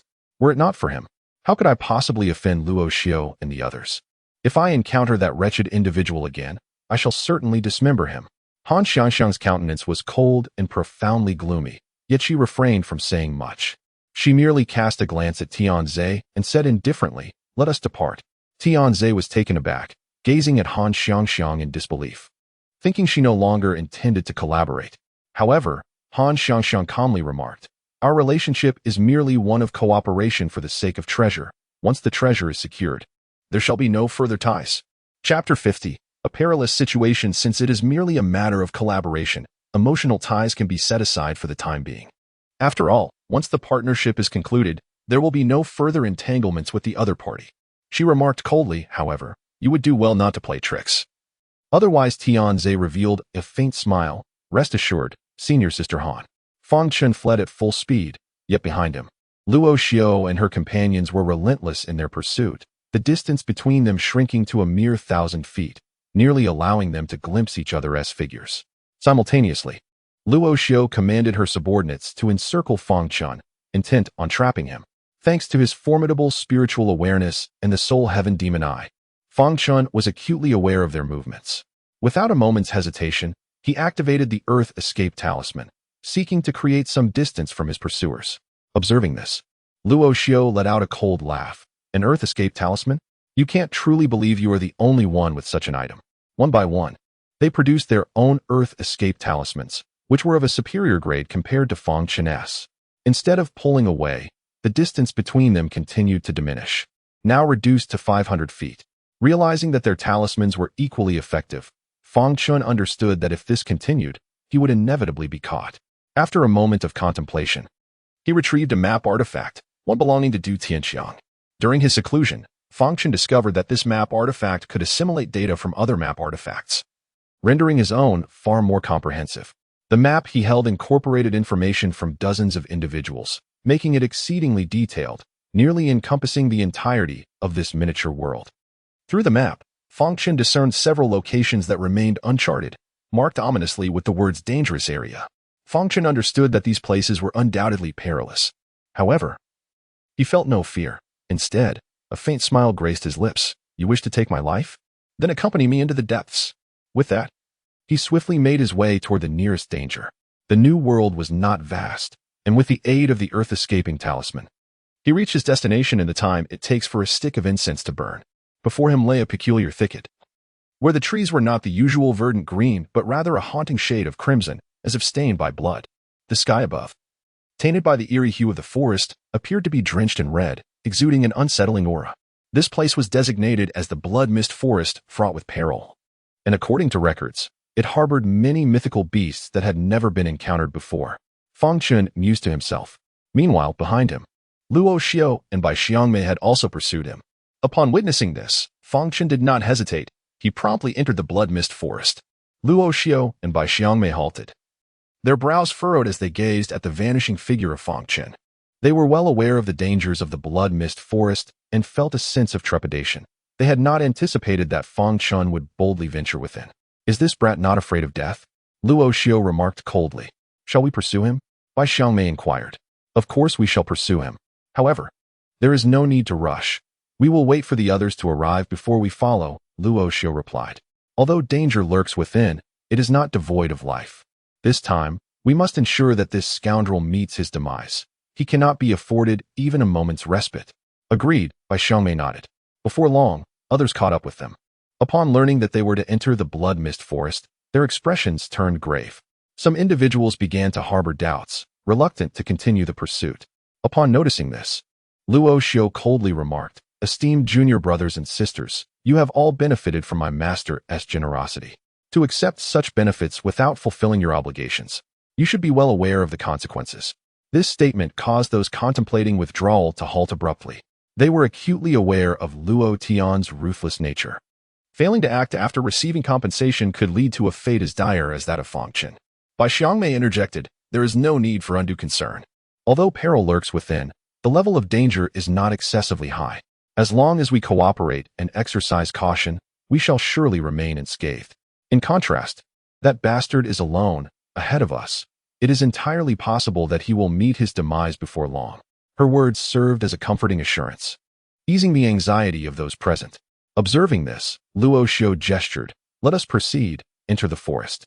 A throng of individuals marched resolutely into the blood-mist forest. The forest was eerily silent, devoid of any avian or beastly presence. Not even a whisper of wind disturbed the stillness. Fang Chen, utilizing the shadowless step, navigated deftly among the bloodwood trees, with his soul heaven demon eye wide open, vigilant of his surroundings. Upon reaching a patch of crimson grass, he initially intended to leap over it. However, as he scanned the area with his soul heaven demon eye, he abruptly halted, narrowly avoiding a plunge into the blood-red grass. To the eyes of others, the grass appeared merely red, devoid of any peculiarities. Yet, through Fang Chen's soul heaven demon eye, countless minuscule insects writhed within, poised for their next prey, creatures he had never encountered before, sending a shiver down his spine. He had just crossed from above, certain that he would be devoured completely. Instead, he circumvented the area calmly, pausing on the opposite side. Only upon sensing the arrival of Luo Xiao and the others did he continue onward. Following the white butterfly, Luo Xiao and his companions arrived at the meadow. Initially, they remained highly vigilant, fearful of encountering any unknown creatures. However, as time passed, they discovered that the Crimson Forest was merely deceptive in appearance, devoid of any real danger. Gradually, they began to relax. Luo Xiao and Bai Xiangmei remained at the heart of the group, ever watchful. Their elevated realms allowed them to perceive the latent threats within the blood mist forest. Upon reaching the meadow, the three leaders of the postnatal realm, 5th level, did not hesitate and stepped forward. The others, unperturbed, prepared to follow. Yet, just as they were about to enter, the crimson grass surged violently. Countless tiny blood spots rushed toward the 3 5th level cultivators. In an instant, they were enveloped completely. The trio attempted to resist, but it was too late. Those minuscule blood insects, nearly invisible, clung to their bodies, gnawing at flesh and siphoning blood. The trio screamed in agony. The onlookers' faces paled at the sight and hastily unleashed their powers to attack the blood insects. The combined offensive of so many proved somewhat effective. Yet they soon realized that the visible blood insects were merely a fraction of the whole. Beneath them lay an inexhaustible horde of blood insects. As a result of their assault, the bloodworms were incensed, surging forth like a tide of locusts. Flee. Luo Xiao's countenance paled dramatically as he bellowed and dashed to the side. The others hastily followed suit, with the bloodworms relentlessly pursuing them. However, after a few miles of flight, the bloodworms ceased their pursuit, returning to their original location, transforming once more into a crimson meadow. It was only then that Luo Xiao and the others could catch their breath. Yet, as they counted their numbers, his expression darkened even further. Only 18 of them remained alive, the rest had fallen victim to the bloodworms. Damn that bastard! Luo Xiao's face turned ashen. Their current path was the same as that taken by Fang Chen. It was evident that Fang Chen had encountered the bloodworms and led them into the fray. How did that scoundrel discover the bloodworms? Did he possess some formidable sensing technique? Luo Xiao found it hard to believe, considering Fang Chen was merely at the 4th level of the postnatal realm. There he is. At that moment, Bai Xiangmei exclaimed. Following her gaze, Luo Xiao quickly spotted Fang Chen a mile away, gazing at them with a mocking expression, as if observing a jester. Such disdainful scrutiny instantly incited the ire of the others, who had always regarded Fang Chen as insignificant. Pursue. Infuriated, Luo Xiao roared and was the first to charge forward. Without hesitation, the others followed suit, all intent on capturing him. Realizing the imminent threat, Fang Chen turned and fled. He was not foolish enough to believe himself invincible against such numbers. His only hope lay in escaping and confronting them one by one. Chapter 51, Outburst Escape? I shall relish the opportunity to witness just how far you think you can flee. Luo Xiao scoffed, casting a talisman that swiftly approached Fang Chen. In an instant, it ignited mere 10 yards from him. The next moment, Luo Xiao's figure materialized at that very spot. A teleportation talisman. Fang Chen's heart raced at the sight. This talisman was worth tens of thousands of spirit stones. Clearly, Luo Xiao was determined to eliminate him. Upon her arrival, Luo Xiao wasted no time. forming hand seals as two beams of sword light shot towards Fang Chen. Employing the extreme shadow step, Fang Chen attempted to evade. Yet, the sword light seemed to possess an uncanny ability to track him. Regardless of how he maneuvered, it relentlessly pursued him. Realizing the futility of his evasion, Fang Chen drew forth the demonic shield to defend himself. Boom. The demonic shield absorbed the impact of the sword light. Yet Fang Chen was still sent tumbling back several yards, significantly hampering his speed. Seizing this opportunity, Luo Xiao closed the gap by another 2 yards, her assault unrelenting. Fang Chen could do nothing but defend while retreating, the distance between them diminishing further. Luo Xiao sneered, declaring, "Wretch, even in perilous territory, your path leads only to death. I advise you to surrender and accept your fate. I may show you mercy and grant you a swift end." Fang Chen's expression remained icy as he retorted, "To kill me, you lack the qualification." Luo Xiao's eyes brimmed with disdain. A mere ant believes it can resist? Before absolute power and might. Your only fate is to perish. As her words faded, numerous beams of sword light converged from all directions, sealing off any escape routes for Fang Chen. Upon witnessing this, Fang Chen could only brace himself and once again raise the demon shield to defend. Fortunately, his physique was sufficiently robust, allowing him to endure to some extent. Yet, despite this, he let out a muffled groan, feeling as though his internal organs had been displaced. Simultaneously, Bai Xiangmei also arrived. Her alluring eyes were filled with mockery as her hands formed numerous seals, summoning countless white butterflies that surged towards Fang Chen. Though these butterflies appeared gentle and slow, they instilled a sense of dread, raising the hairs on Fang Chen's body as an overwhelming sense of danger enveloped him. He dared not underestimate the threat. With a furious roar, he unleashed the Black Ming sword, continuously carving scars in the air to fend off the onslaught. The demon shield revolved around him, desperately absorbing and countering the attack. Yet, despite his efforts, several white butterflies struck Fang Chen, causing him to spit out mouthfuls of blood, his body riddled with injuries, deep enough to expose bone. Had it not been for his formidable physique, he would have perished on the spot. Others soon arrived, their gazes filled with resentment, disdain, and mockery towards Fang Chen, each preparing to unleash their own supernatural abilities to slay him on the spot. Into the small tower. Faced with the inability to withstand the assault, he had no choice but to seek refuge in the small tower, though it would expose its existence. It was far preferable to dying here. However, Fang Chen soon discovered that no matter how fervently he willed it, the small tower remained unresponsive. His expression changed dramatically as a thought struck him. Could it be that he was unable to enter the small tower in the presence of outsiders? Was he destined to die here? No. He could not perish here. Master, Grandpa Wang still depended on him. He could not die. With a roar of fury, Fang Chen's internal energy surged, his eyes turning blood red. The sword demon body erupted forth, his blood energy enveloping him, resembling a deity or demon descending upon the world. He instinctively swung his sword, unleashing a torrent of malevolent energy that burst forth, successfully deflecting the majority of the incoming attacks. Yet, a few formidable techniques still struck Fang Chen. Surprisingly, he discerned that the impact of these assaults was remarkably feeble, inflicting minimal harm upon him. No, this cannot be right. He soon realized that it was not the weakness of the techniques, but rather the overwhelming resilience of his sword demon body that rendered them ineffective against him. Could it be that I have awakened the latent potential of my sword demon body, enhancing both my offensive and defensive capabilities instantaneously? A spark of insight flickered in Fang Chen's mind, but he had no time for contemplation. A swift fifth-tier cultivator was rapidly closing in from behind, poised to deliver a lethal strike. However, with the activation of his sword demon body, Fang Chen's soul demon eye had grown terrifyingly acute, allowing him to observe his surroundings without blind spots. As the enemy approached, he was already aware of their presence. In an instant, Fang Chen pivoted, his speed so extraordinary that it left a fleeting afterimage. The fifth-tier cultivator was momentarily taken aback, astonished that Fang Chen could perceive him amidst the onslaught of attacks. Yet, without hesitation, he lunged forward with a dagger aimed at Fang Chen's neck, intent on ending his life. But Fang Chen's speed eclipsed his own. In a flash, his sword light swept across the cultivator's throat.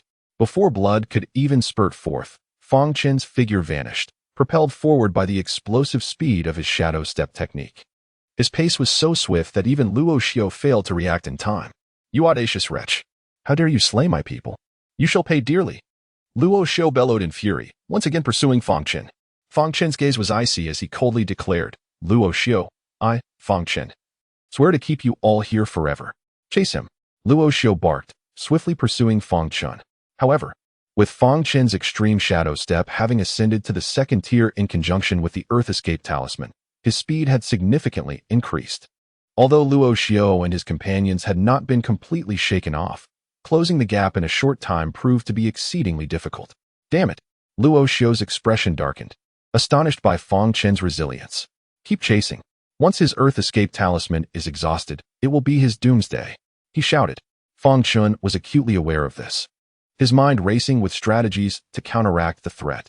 He had not anticipated that Luo Xiao would expend a teleportation talisman solely to eliminate him, disrupting his intended path. Nevertheless, he felt no regret. Had he simply fled, it would have been nearly impossible for them to perish here. By using himself as bait, he could lure the enemy deeper into peril. Now, he could only hope that other formidable entities lurked within this treacherous terrain, ready to seize the opportunity to strike. Suddenly, Fang Chen's soul heavenly demon eye fixed upon a particular direction, and his heart trembled. He sensed a powerful and ferocious aura emanating from that position, an existence capable of slaying him. Approaching it carelessly would undoubtedly lead to his demise. However, seeing Luo Xiao and his group closing in fast, Fang Chen pondered for a moment, gritting his teeth as he veered towards that ominous direction. Prolonging the chase would only lead to his inevitable exhaustion. Confronting Luo Xiao and his allies alone was not a viable option. The only course of action was to rely on that formidable entity to eliminate Luo Xiao and the others. Yet, there loomed the possibility that he might become the first to perish at its hands. Nonetheless, Fang Chen could not dwell on such thoughts. Life and death were fated, and wealth was determined by the heavens. Soon, he arrived at the vicinity of the terrifying aura, which, intriguingly, showed no signs of agitation. As if it were in a deep slumber, a surge of elation filled Fang Chen's heart. This was a golden opportunity. He burst forth from the dense forest, and before him lay a vast cavern. He could distinctly sense that the entity resided within, and it, too, had detected the approach of a living being, slowly awakening. Without a moment's hesitation, he unleashed a strike towards the cavern, indifferent to whether it found its mark. Following that, he hurled explosive talismans and fireball talismans at the swiftly approaching Luo Xiao and her companions. He held nothing back, casting every offensive talisman he possessed. He then produced his final Earth Escape Talisman and the Mist Illusion Talisman, activating them as he made his escape. With all his might, he triggered the Earth Escape Talisman, instantly vanishing into the mist and illusion. Luo Xiao and her companions were taken aback, their expressions shifting dramatically as they beheld the myriad of offensive talismans. They could only halt in their tracks to defend themselves. Once they managed to withstand the onslaught, Fang Chen's figure had long since melded into the foggy illusion, eluding even their spiritual senses. Chase, they commanded, not contemplating further, believing it to be Fang Chen's final struggle. Just then, an enraged roar erupted from the cavern's depths, followed by a colossal figure soaring forth, its enormous, blood-red eyes fixated unblinkingly upon Luo Xiao and her companions. Not good. They've fallen into the trap. Upon sensing the other party's breath, Luo Xiao realized that they had once again been deceived by Fang Chen. Chapter 52, Bone Forging Realm Bang. Boom. The earth trembled as a colossal beast gradually emerged. Towering at 3 zhang, its entire body was encased in dragon scales, exuding an eerie, chilling light. With a physique reminiscent of both tiger and lion, it possessed a lithe form. Each step it took was imbued with arrogance, its noble and haughty gaze surveying the throng of insignificant creatures below. Upon sensing the aura emanating from the demonic beast, Luo Xiao's countenance changed dramatically. This was a peak-level Tier 3 demonic beast. We must retreat. A peak Tier 3 demonic beast possessed the combat prowess of a postnatal pinnacle realm warrior, far beyond their current capabilities to contend with. However, just as they turned to flee, the beast flickered and, with astonishing speed, appeared behind one of them. With a single claw, it rent the unfortunate soul asunder, devouring him whole.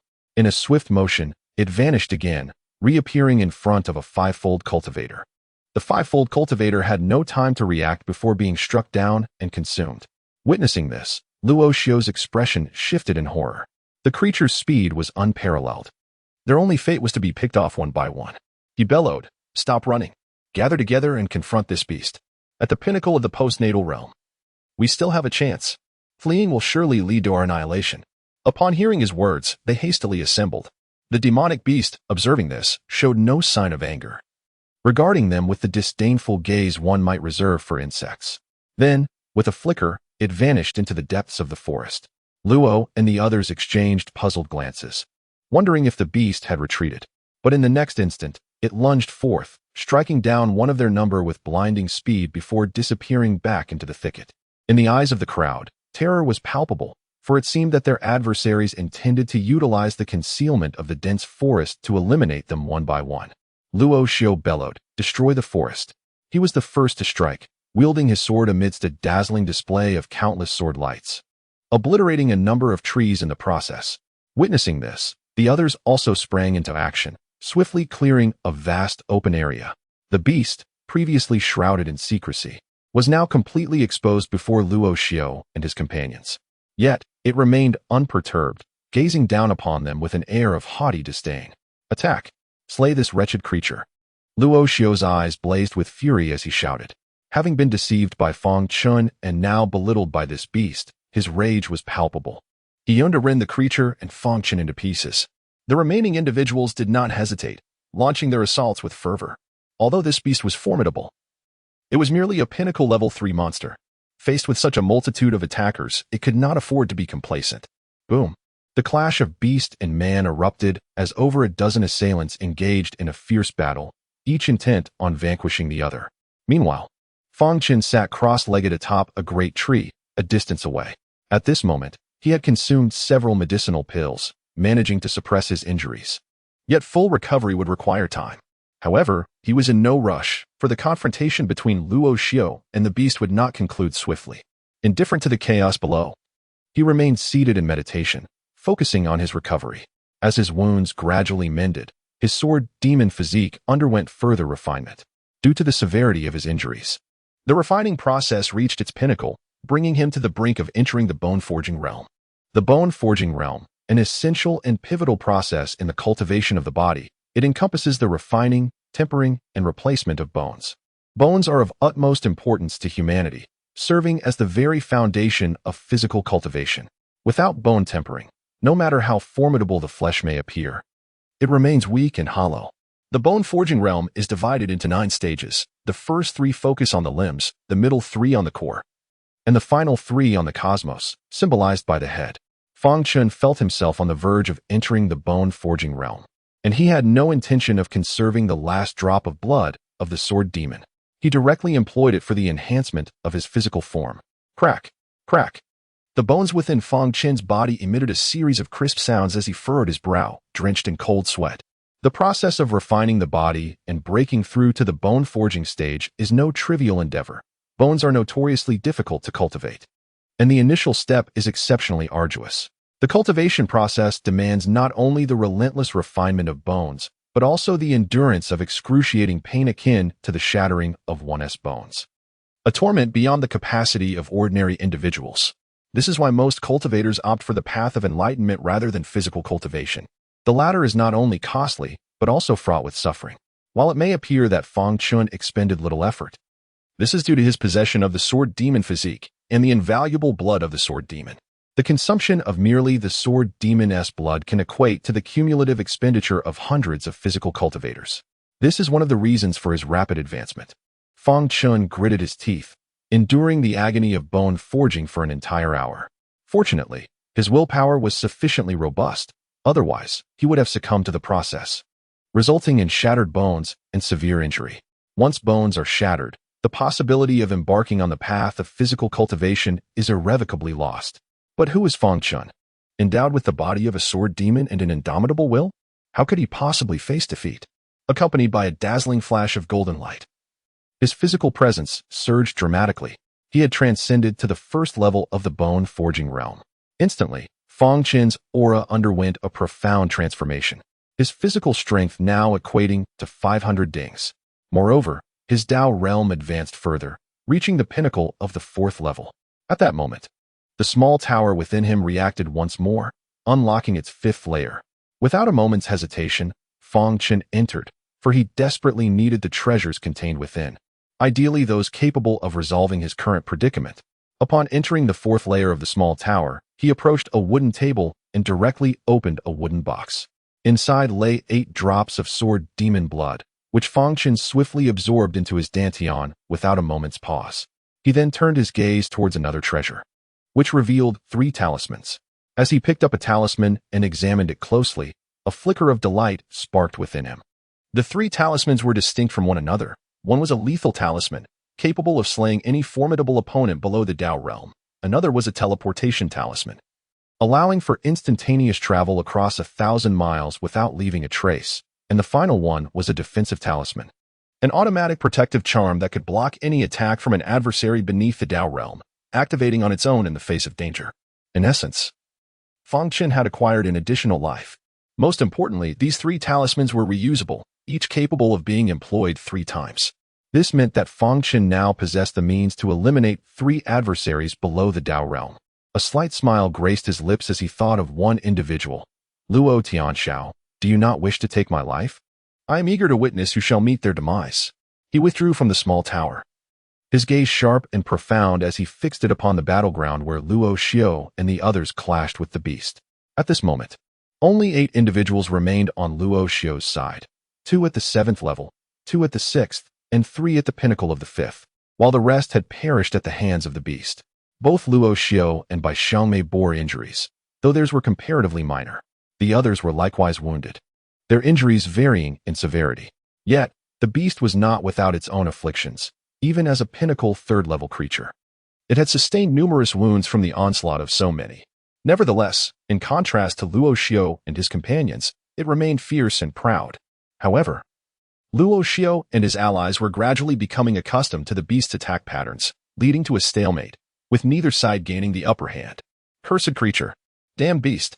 Luo Xiao seethed with rage, for Fang Chen and his companions had suffered grievously. He longed to consume its flesh and shatter its bones. The beast, too, was filled with fury due to its injuries. In its eyes, Luo Xiao and the others were mere insects, yet it had been wounded by these insignificant beings. Nevertheless, it remained remarkably composed, fully aware that Luo Xiao and his allies, united, were exceedingly troublesome. Luo Xiao was equally vigilant, having engaged in hundreds of exchanges with the beast. He discerned its considerable intelligence, cunning, and treachery, qualities not typical of a 3rd-level creature. However, as this beast was a product of the New World, perhaps this was the peculiar nature of this realm. The 2 sides remained locked in a standoff, each awaiting the opportune moment to strike. Suddenly, a 5th-level cultivator on Luo Xiao's side was gravely injured. Blood spewed forth violently as he half knelt upon the ground. Luo Xiao and the others felt a tightening in their chests, unable to suppress their concern as they turned to assess the situation. The monstrous beast's eyes brightened at the sight of the severely injured cultivator, launching an assault with fierce intent. Strike! Block this beast! Luo Xiao shouted, prompting the others to act immediately. However, the creature swiftly changed its course, targeting another 5th-level cultivator instead. A sense of dread gripped Luo Xiao's heart as he realized the beast was employing a feint. The group hastily redirected their attacks, yet the beast shifted direction once more, now aiming for the wounded individual. This is bad. Luo Xiao cursed inwardly. The creature was exceedingly cunning and alarmingly swift.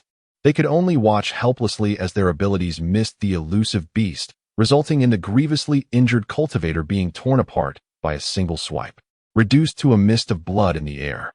Monster! Luo Xiao seethed with rage, unleashing his divine power. A radiant golden light enveloped him, swiftly transforming into a gleaming golden sword that struck at the beast, caught off guard by its own murderous intent. The creature was struck squarely in the abdomen by Luo Xiao's attack, letting out a mournful howl as it retreated hastily. After withdrawing several miles, it finally came to a halt, revealing a deep gash upon its abdomen. It glared at Luo Xiao, seething with fury. Luo Xiao, elated by the sight of its injury, proclaimed, "It is gravely wounded. If we persist in our assault, it is doomed."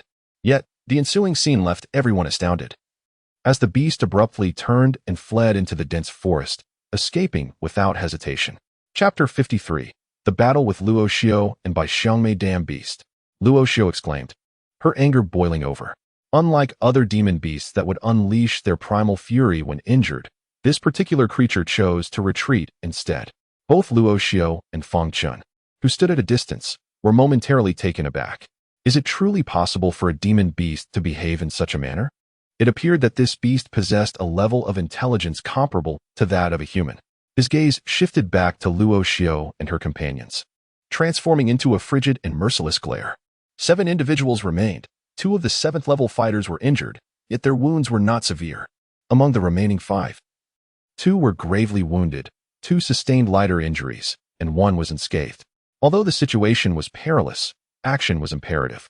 He would not grant Luo Xiao and her group a moment to recuperate. Without further hesitation, he swiftly approached Luo Xiao and her companions. Realizing the imminent danger, Luo Xiao shouted, "We must go. Leave this place." While the desire to eliminate Fang Chen lingered, they were all injured, and continuing the pursuit could very well lead to their demise. Their only option was to retreat from the Blood Mist Forest and reassess their strategy. The group unanimously agreed, as they had long desired to depart. After each consumed a healing elixir, they began to retrace their steps. However, just as they had not traveled several paces, a blinding light suddenly erupted from within the blood-soaked forest. One of the injured 5th-level practitioners, caught off guard, was pierced through the back. The agonizing scream reverberated throughout the blood forest. Initially, Luo Xiao and her companions assumed it was the demon beast returning. But upon seeing that the one who had been impaled was struck by a sharp blade, they realized they were under attack by a human assailant. Gazing further ahead, one could see Fang Chen observing them with a mocking glint in his eyes. "You again, you wretch. I have spared you once, and yet you dare to provoke us." Luo Xiao's eyes burned with rage as he fixed his gaze upon Fang Chen. Because of him, their numbers had dwindled from over 20 to a mere 6. Fang Chen's expression remained impassive as he replied coolly, "Spare me? You have pursued me relentlessly until now, and a mere word of mercy suffices? Wretch, do not be so ungrateful." Bai Xiangmei retorted angrily, "Do you truly believe that evading this calamity will allow you to live? Elder Luo will not let you off. You are left with only a dead end. It is merely a matter of time. Offending Elder Luo guarantees your demise." The others chimed in, voicing their threats. Throughout, Fang Chen maintained his composure, coolly asking, "Are you finished? If so, I shall send you on your way." Upon hearing this, Luo Xiao's expression darkened. He was not afraid of Fang Chen but feared the return of the monstrous beast. If ensnared again, it would spell trouble. Yet he also understood that leaving without eliminating Fang Chen was impossible. Surround him. Eliminate this wretch with utmost speed, he bellowed. At his command, the others sprang into action. Despite their injuries, they were confident that taking down a single Fang Chen would be well within their capabilities. Seeing their movements, a faint smile crept onto Fang Chen's lips as he suddenly vanished from sight. His speed was astonishing, far beyond what they had anticipated. With his physical prowess having entered the bone refining realm, coupled with the extreme shadow step technique, Fang Chen's velocity had undergone a qualitative transformation. Even Luo Xiao's countenance shifted dramatically. Fang Chen's speed had exceeded his wildest imagination. In an instant, Fang Chen approached a 5th-tier cultivator, who was taken aback, his countenance paling in terror. In a frantic attempt, the cultivator drew his sword to attack, but such hasty actions could hardly inflict harm upon Fang Chen. In an instant of collision, the adversary's precious sword was deflected by Fang Chen's Black Ming sword, exposing his bare chest before him. Fang Chen, exhibiting no restraint, swiftly cleaved him in two. With his current strength, he possessed the unwavering confidence to triumph even against a 7th-tier opponent, let alone a mere 5th-tier pinnacle cultivator who had yet to cultivate the path of the physical body. After vanquishing one foe, Fang Chen fixed his gaze upon another, his figure flickering as he rapidly closed the distance. Luo Xiao, witnessing this, turned pale and commanded the others to disperse and encircle Fang Chen, but unbeknownst to him, this only granted Fang Chen the opportunity to eliminate them one by one. "Gather swiftly," he shouted, but it was already too late. The remaining cultivator, upon seeing Fang Chen approach, was stricken with fear and fled without a hint of courage to engage. Yet, he was no match for Fang Chen, who had mastered the 1st level of bone refinement and the extreme shadow step. Within a breath, Fang Chen was upon him. By the time the cultivator realized and attempted to resist, Fang Chen had already dispatched him with a single stroke of his sword.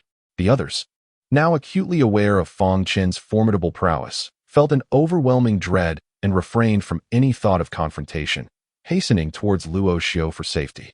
Observing this, Fang Chen unleashed a flowing shadow blade aimed at one of the 6th-tier cultivators. With the might of his current bone refinement level, this strike shattered the sound barrier, reaching the 6th-tier cultivator in the blink of an eye. The cultivator, in a moment of panic, raised his sword to defend, but the flowing shadow blade was too powerful, effortlessly deflecting his sword and piercing through his chest. The monk gazed incredulously at the gory wound on his chest. He never anticipated that, despite his formidable prowess at the 6th level, he would be unable to withstand even a single strike from Fang Chen. Seizing this opportunity, the others hastened to gather around Luo Xiao. However, at this moment, only 4 remained. Apart from Luo Xiao and Bai Xiangmei, there was merely one injured 6th level disciple and an unscathed 5th level one. Fang Chen remained unfazed. These two were no longer his adversaries. Only Luo Xiao and Bai Xiangmei posed a genuine threat. Luo Xiao's expression was grave, for Fang Chen's strength surpassed his expectations. 3 swift strikes had felled 3 opponents, a feat that was far beyond what Fang Chen had previously demonstrated. The most alarming aspect was that Fang Chen had been merely at the 1st level of the acquired realm before entering the secret domain. Yet now he stood at the pinnacle of the 4th level. Bai Xiangmei, too, realized this unsettling truth, and they exchanged a glance filled with murderous intent. Fang Chen must be eliminated now, otherwise, their own lives would be in jeopardy. Eliminate this scoundrel, otherwise, we shall all perish. Luo Xiao was unwilling to linger any longer with Fang Chen, letting out a furious roar as he charged forward with his sword. Bai Xiangmei formed hand seals, and white butterflies swirled around her as she joined the fray. Meanwhile, the 2 disciples at the 5th and 6th levels exchanged hesitant glances, paralyzed by indecision. The overwhelming power Fang Chen had previously displayed was terrifying. Should they engage, they would surely become mere cannon fodder. Ultimately, they gritted their teeth and turned to flee. Bastards! Luo Xiao shouted in rage upon witnessing their retreat, but he could not afford to concern himself with them as he charged at Fang Chen. Fang Chen, of course, was undeterred, drawing his sword to meet the challenge. The clash of their blades rang out, clang, clang, and Fang Chen felt a slight numbness in his arm, forcing him to take 3 steps back. Luo Xiao's body swayed slightly as he retreated a mere 2 steps. Truly, a formidable power of the 7th level of the acquired realm. Had I not attained the corporeal path of bone tempering, I would undoubtedly be at a disadvantage. Fang Chen mused inwardly. Your swordsmanship is commendable, yet your realm is too low. Prepare to meet your demise. Luo Xiao made a probing strike with his sword. Perceiving that Fang Chen was not overly strong, and with a cold smirk, he charged once more. Bai Xiangmei also advanced, and the 2 unleashed their divine abilities against Fang Chen. Luo Xiao's sword shadows shimmered, as streams of radiant sword light surged towards Fang Chen from all directions. This was the Golden Light Sword Shadow technique, a yellow-grade 2nd-tier skill, which Luo Xiao had cultivated to the 3rd layer, achieving a minor success with his swift and ruthless strikes. Surrounding Bai Xiangmei were countless white butterflies, their luminous forms flickering, resembling a transformation into ethereal white butterflies. This was the white feather butterfly transformation technique, also a yellow-grade 2nd-tier skill and one of Bai Xiangmei's primary techniques. As they struck, each displayed their most prized divine abilities. Fang Chen stood undaunted, instantly unleashing the fierce demon sword technique, engaging in battle with the 2. Luo Xiao's golden sword light surged forth, relentlessly cleaving towards Fang Chen, while Bai Xiangmei's myriad of white butterflies swept in from all angles, appearing beautiful yet concealing lethal intentions. Despite Fang Chen's application of the fierce demon sword technique, facing 2 adversaries of the same 7th level of the acquired realm placed him at a disadvantage almost immediately.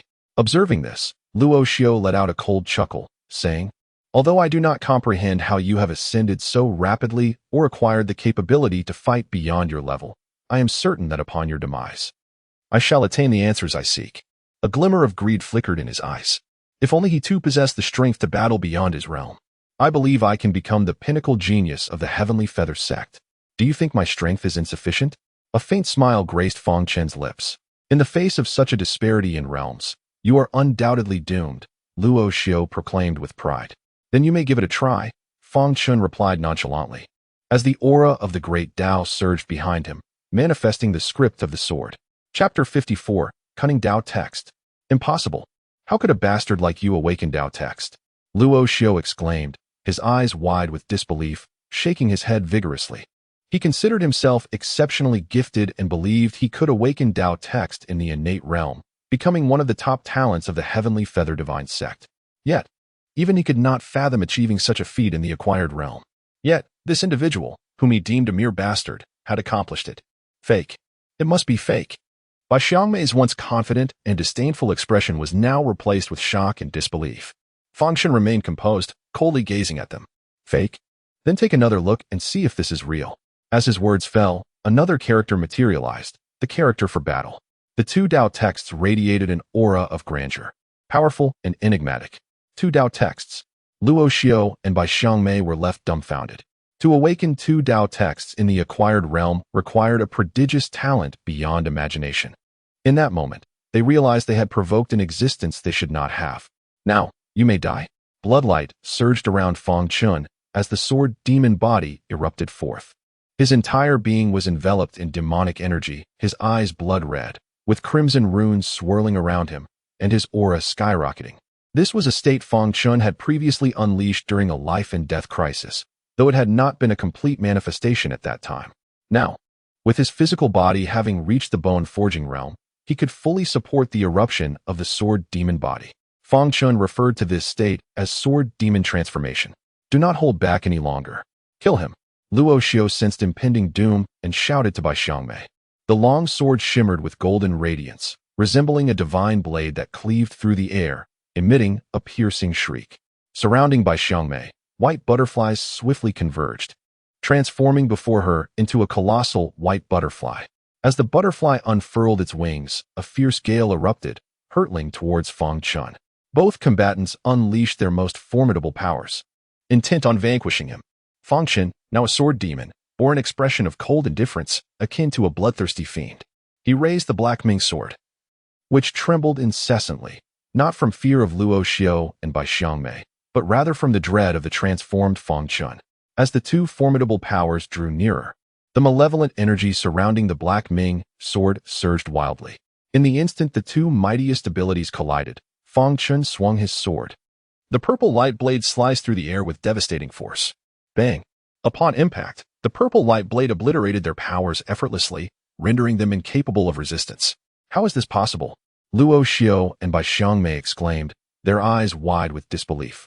This was their ultimate technique, and it should not have been so feeble. However, a moment later, their expressions shifted dramatically. After annihilating their powers, the purple light blade showed no signs of hesitation, locking onto them with deadly intent. In an instant, a chilling sense of impending doom enveloped them, causing their hairs to stand on end. Run! Quickly escape! Luo Xiao shouted internally. Yet it was too late. The purple light blade flickered past, severing Luo Xiao's head from his body. His eyes widened in shock, seemingly unable to accept his fate. Gradually, his expression morphed into one of indignation, regret, and fear. The purple light blade had targeted Luo Xiao, while Bai Xiangmei was merely caught in the aftermath, losing an arm in the process. Yet this decisive strike extinguished Bai Xiangmei's last flicker of resistance. Thud! She collapsed to the ground, pleading, "Spare my life. I will do anything you desire.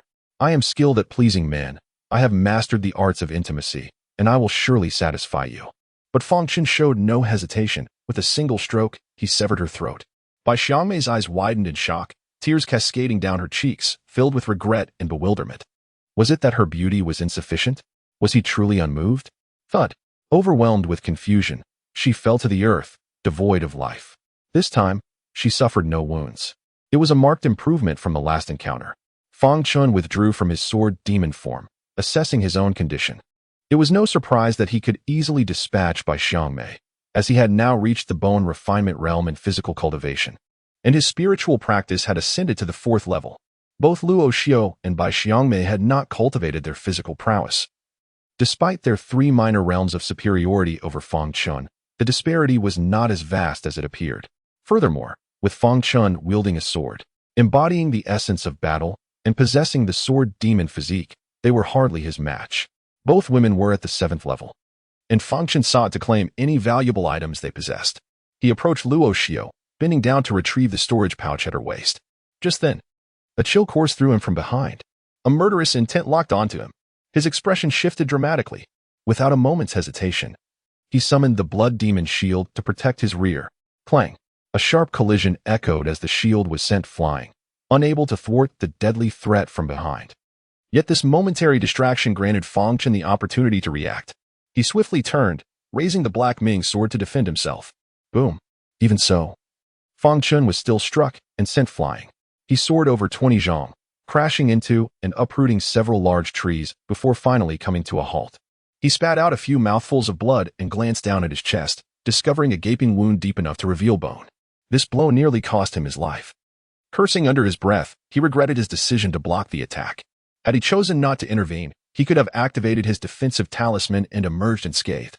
The defensive talisman only activates in the face of a lethal strike, but because Fang Chen had used the demonic shield and the Black Ming sword to defend himself. Although he survived, he was left gravely injured. At that moment, he finally had the opportunity to identify his assailant. Upon seeing the creature, he inwardly cursed the cunning beast. The attacking monster bore a striking resemblance to both a lion and a tiger, with a lithe physique. It could only be that pinnacle level 3 beast. The demon beast looked at the injured Fang Chen with a mocking gaze, and in its jaws, it clutched 2 individuals. Upon closer inspection, they were none other than the 2 fifth-layer cultivators who had fled earlier. It seemed that the beast had been stealthily following them, waiting for the moment to strike when they were separated. Seeing this, Fang Chen couldn't help but chuckle bitterly. He had thought to use the creature to his advantage, only to find himself outmaneuvered. Gazing into the demon's contemptuous and arrogant eyes, Fang Chen struggled to sit up and addressed it. "My friend, we have had quite the collaboration, haven't we? I possess ample healing elixirs that could restore your condition. Shall we consider this matter settled?" The demon beast fixed its gaze on Fang Chen, filled with disdain, showing no intention of reconciling. Sighing softly, Fang Chen felt a wave of helplessness wash over him. When will the cycle of vengeance cease? He could only utter these words. The monstrous beast gazed at Fang Chen in confusion. Clearly, the ant before it was gravely wounded and devoid of any fighting spirit. Yet it still bore an air of nonchalance. However, the beast thought little of it. Noticing the creature's incessant chatter, it ceased its mockery and, in one swift motion, devoured the 2 individuals in its maw before charging directly at Fang Chen. Its speed was astonishing, almost instantaneous, as it closed the distance to Fang Chen in the blink of an eye. Yet, Fang Chen was well prepared. With a flick of his wrist, a talisman materialized before him.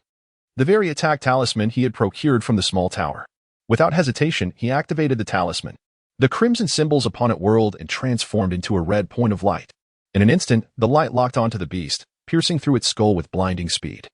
Even with the utilization of his soul heaven demon eye, Fang Chen could not intervene in time. The beast was caught completely off guard. Boom. The monstrous creature instantly lost its vitality, collapsing to the ground and sliding several feet before finally coming to rest. Fang Chen exhaled a heavy breath, swallowing several healing pills before retracting the attack talisman.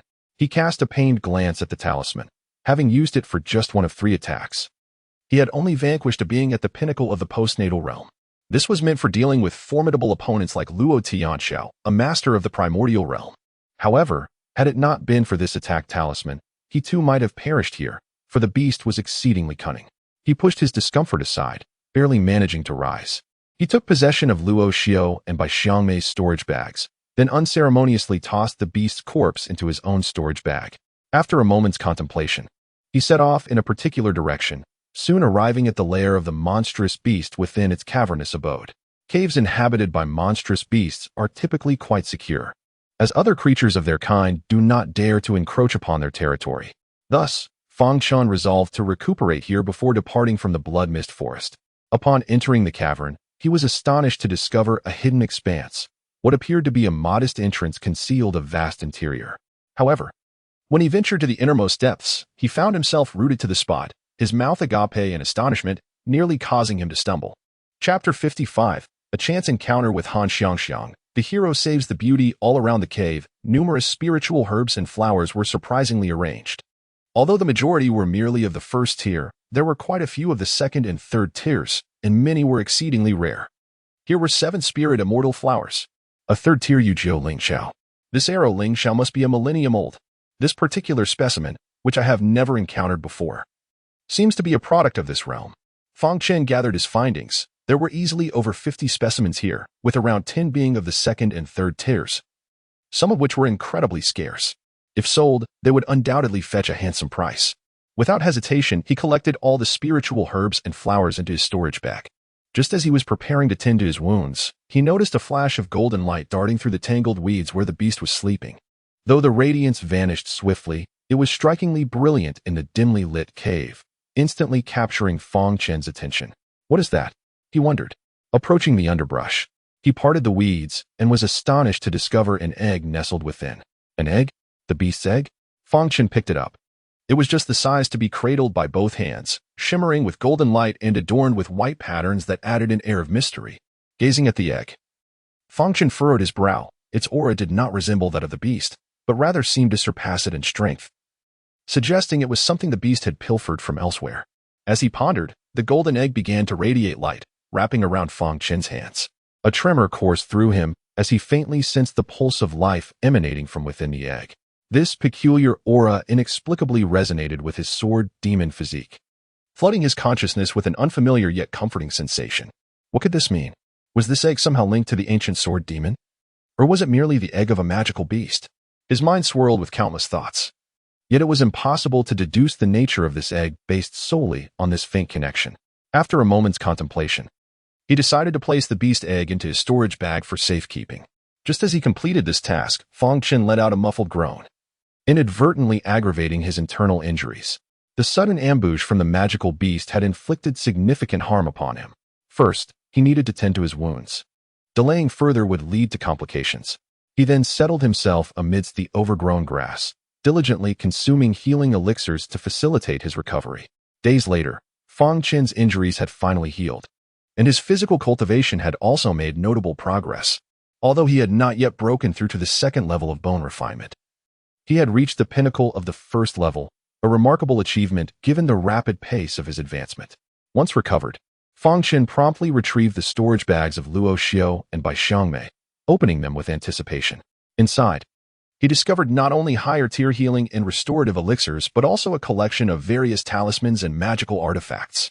To his satisfaction, the spirit-enhancing elixirs belonging to the two were fewer in number, but of superior quality, being top-tier second-grade potions with enhanced potency. In terms of spirit stones, the combined total was just over 3,000, suggesting that they had not deemed it necessary to bring an abundance of spirit stones into this realm. If one were to consider their finest treasure, it would undoubtedly be Luo Xiao's life-bound magical artifact. It was a yellow-tiered magical artifact, known as the Ruojian Sword. Regrettably, it bore the light attribute, which rendered it unsuitable for Fang Chen. A magical artifact is not merely defined by its high rank. Compatibility with the user is of paramount importance. Nevertheless, the Ruojian Sword could fetch a handsome price. Furthermore, Luo Xiao and Bai Xiangmei's maps appeared to be exceptionally refined, suggesting that they had likely seized the maps and artifacts from others, which accounted for their completeness. Following the integration, Fang Chen had completed over 90% of the entire New World. Only a few perilous areas remained, territories that no one dared to enter. With 7 days remaining before the month's deadline, it was prudent not to linger here, as dangers were still unknown.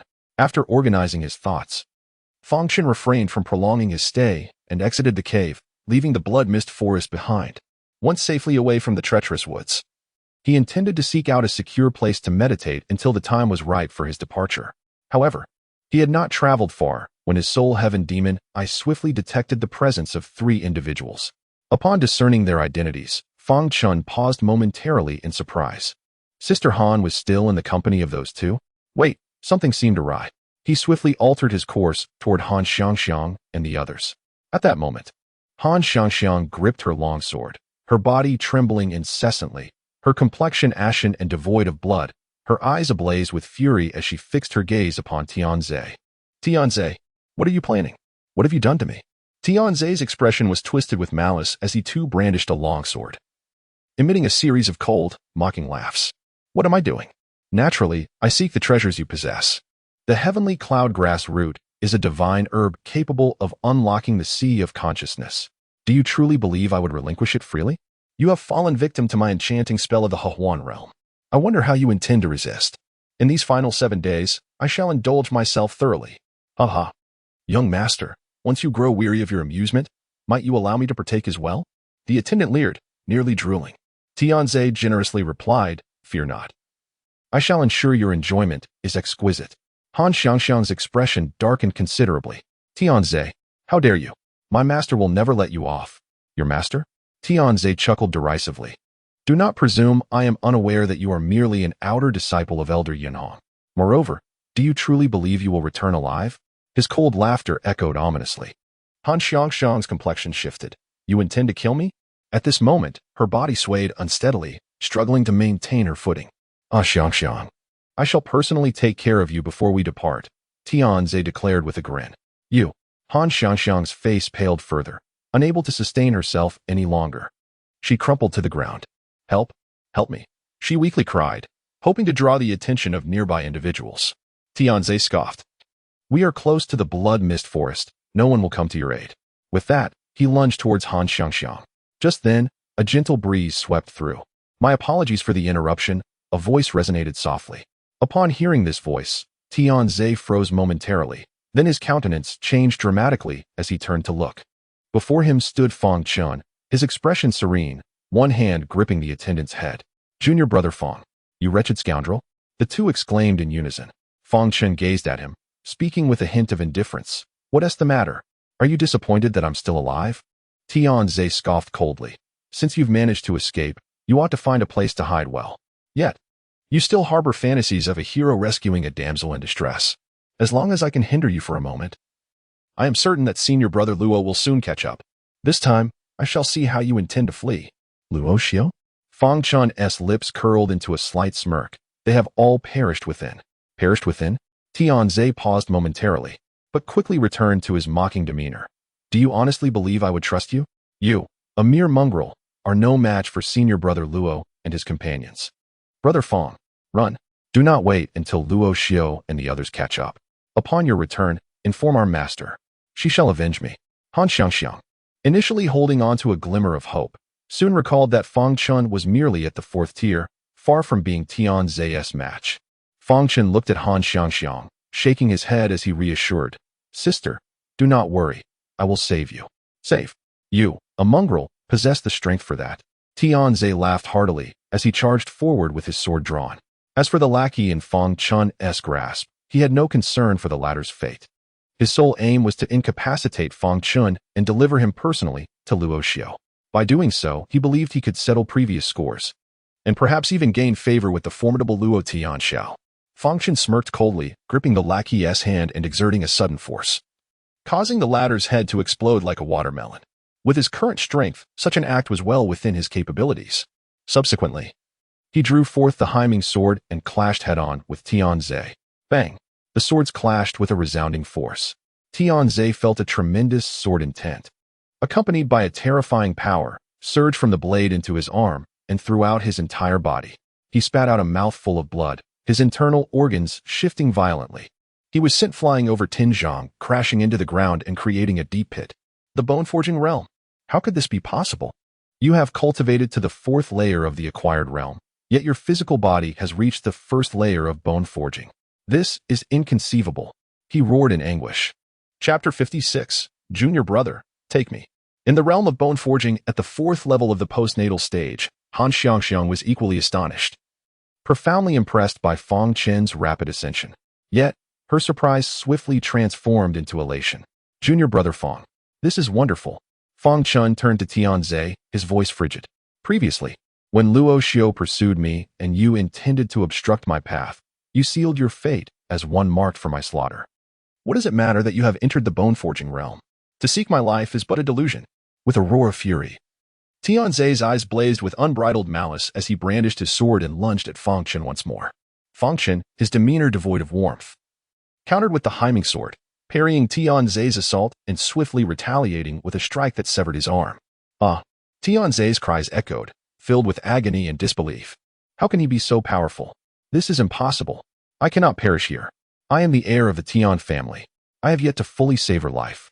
The vast estate remains unclaimed. I cannot die here. If I can only find senior brother Luo, I can survive. His mind raced with thoughts, desperately seeking a glimmer of hope.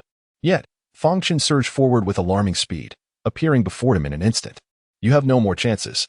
As the words left his lips, the Haiming sword flashed, slicing through the air and severing Tianze's head from his body. No, the Tian family will not let you go. Even in death, Tianze's spirit was filled with resentment as he roared, unwilling to accept his fate. However, ultimately, his head rolled to the ground, and life fled from this place. Beside them, Han Xiangxiang's eyes widened in disbelief. Was it truly possible for Tianze, at the sixth level of the postnatal stage, To meet such an end? How little time has passed. Just before, he was still being hunted. And in the blink of an eye, he has become so formidable. She could not help but inquire, Brother Fang, did you truly kill Luo Xiao and the others? Fang Chen nodded affirmatively. Yes, senior sister. I lured them into a perilous situation and utilized a powerful beast to eliminate them.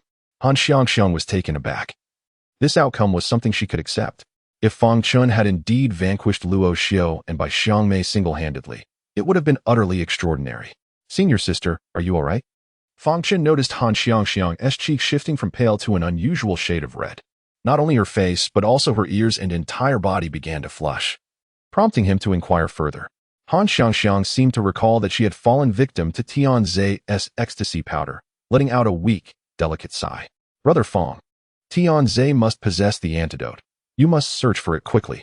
I can hardly endure any longer, she uttered with great difficulty. All right, senior sister, please wait. Fang Chen approached Tian Zhe's lifeless form and began rummaging through his storage pouch. At that moment, Han Xiangxiang unexpectedly embraced him, her consciousness hazy, her eyes glazed. Exuding a fragrant aura, her hands incessantly exploring Fang Chen's body. Brother, I cannot hold on any longer. Take me. Fang Chen was momentarily stunned, attempting to extricate Han Xiangxiang from him. However, it seemed that she had fallen completely under the influence of the ecstasy powder and refused to let go. The softness of her back and her mischievous hands stirred a peculiar sensation within Fang Chen. With a sense of helplessness, he grasped her wrists, preparing to pry her away. When suddenly, Han Xiangxiang's gaze turned fiercely sharp. In the next instant, Fang Chen suddenly felt an immobilizing force. Realizing with a slight sensation that a high-level binding talisman had been affixed to his back. This was the handiwork of Han Xiangxiang. Senior sister, what are you doing? Fang Chen gazed at Han Xiangxiang in disbelief. At this moment, Han Xiangxiang bore no resemblance to the figure under the effects of the harmony and dispersal technique. Instead, she stood triumphantly before him, emitting a melodious laugh. Hee, those fools, Luo Xiao's gang, are truly useless. They couldn't even eliminate a mere fourth-layer practitioner like you, and had to rely on me to intervene, she scoffed. Do you also intend to kill me? Fang Chen's brows knitted tightly. Han Xiangxiang replied with a sense of pride. Do you think my presence here is a mere coincidence? To be frank, I am here specifically to wait for you, just in case. As for Hong Yun, she is indeed my master, but I am merely an outer disciple, not afforded much regard. The one who truly values me is my master, Luo Yun. And it is he who has sent me to eliminate you. Luo Yun, him again. Is he so fearful that he cannot even wait for 3 months? Fang Chen retorted coldly. Han Xiangxiang looked at Fang Chen with disdain, saying, You, a mere waste, think you can compare to my master? He is an unparalleled genius destined to become the strongest. Opposing him, I can only say, is exceedingly foolish. My master desires your heavenly Dao Bone. You must obediently surrender it. Such a precious treasure in the hands of someone so powerless and ineffectual is nothing short of a waste of heaven's gifts. If my master chooses not to kill you, you ought to be grateful. Fang Chen let out a cold laugh. What? He plans to strip me of my heavenly Dao Bone, and I should be thankful to him? Han Xiangxiang naturally remarked. Isn't it so? Individuals like you are unworthy of the celestial bone. Only the true masters deserve such honor. Fang Chen couldn't help but exclaim. No wonder he is one of his kind. His shamelessness is simply unparalleled. Han Xiangxiang scoffed. You should blame yourself for lacking such a background, for provoking those you ought not to have. Enough, she said, raising her sword.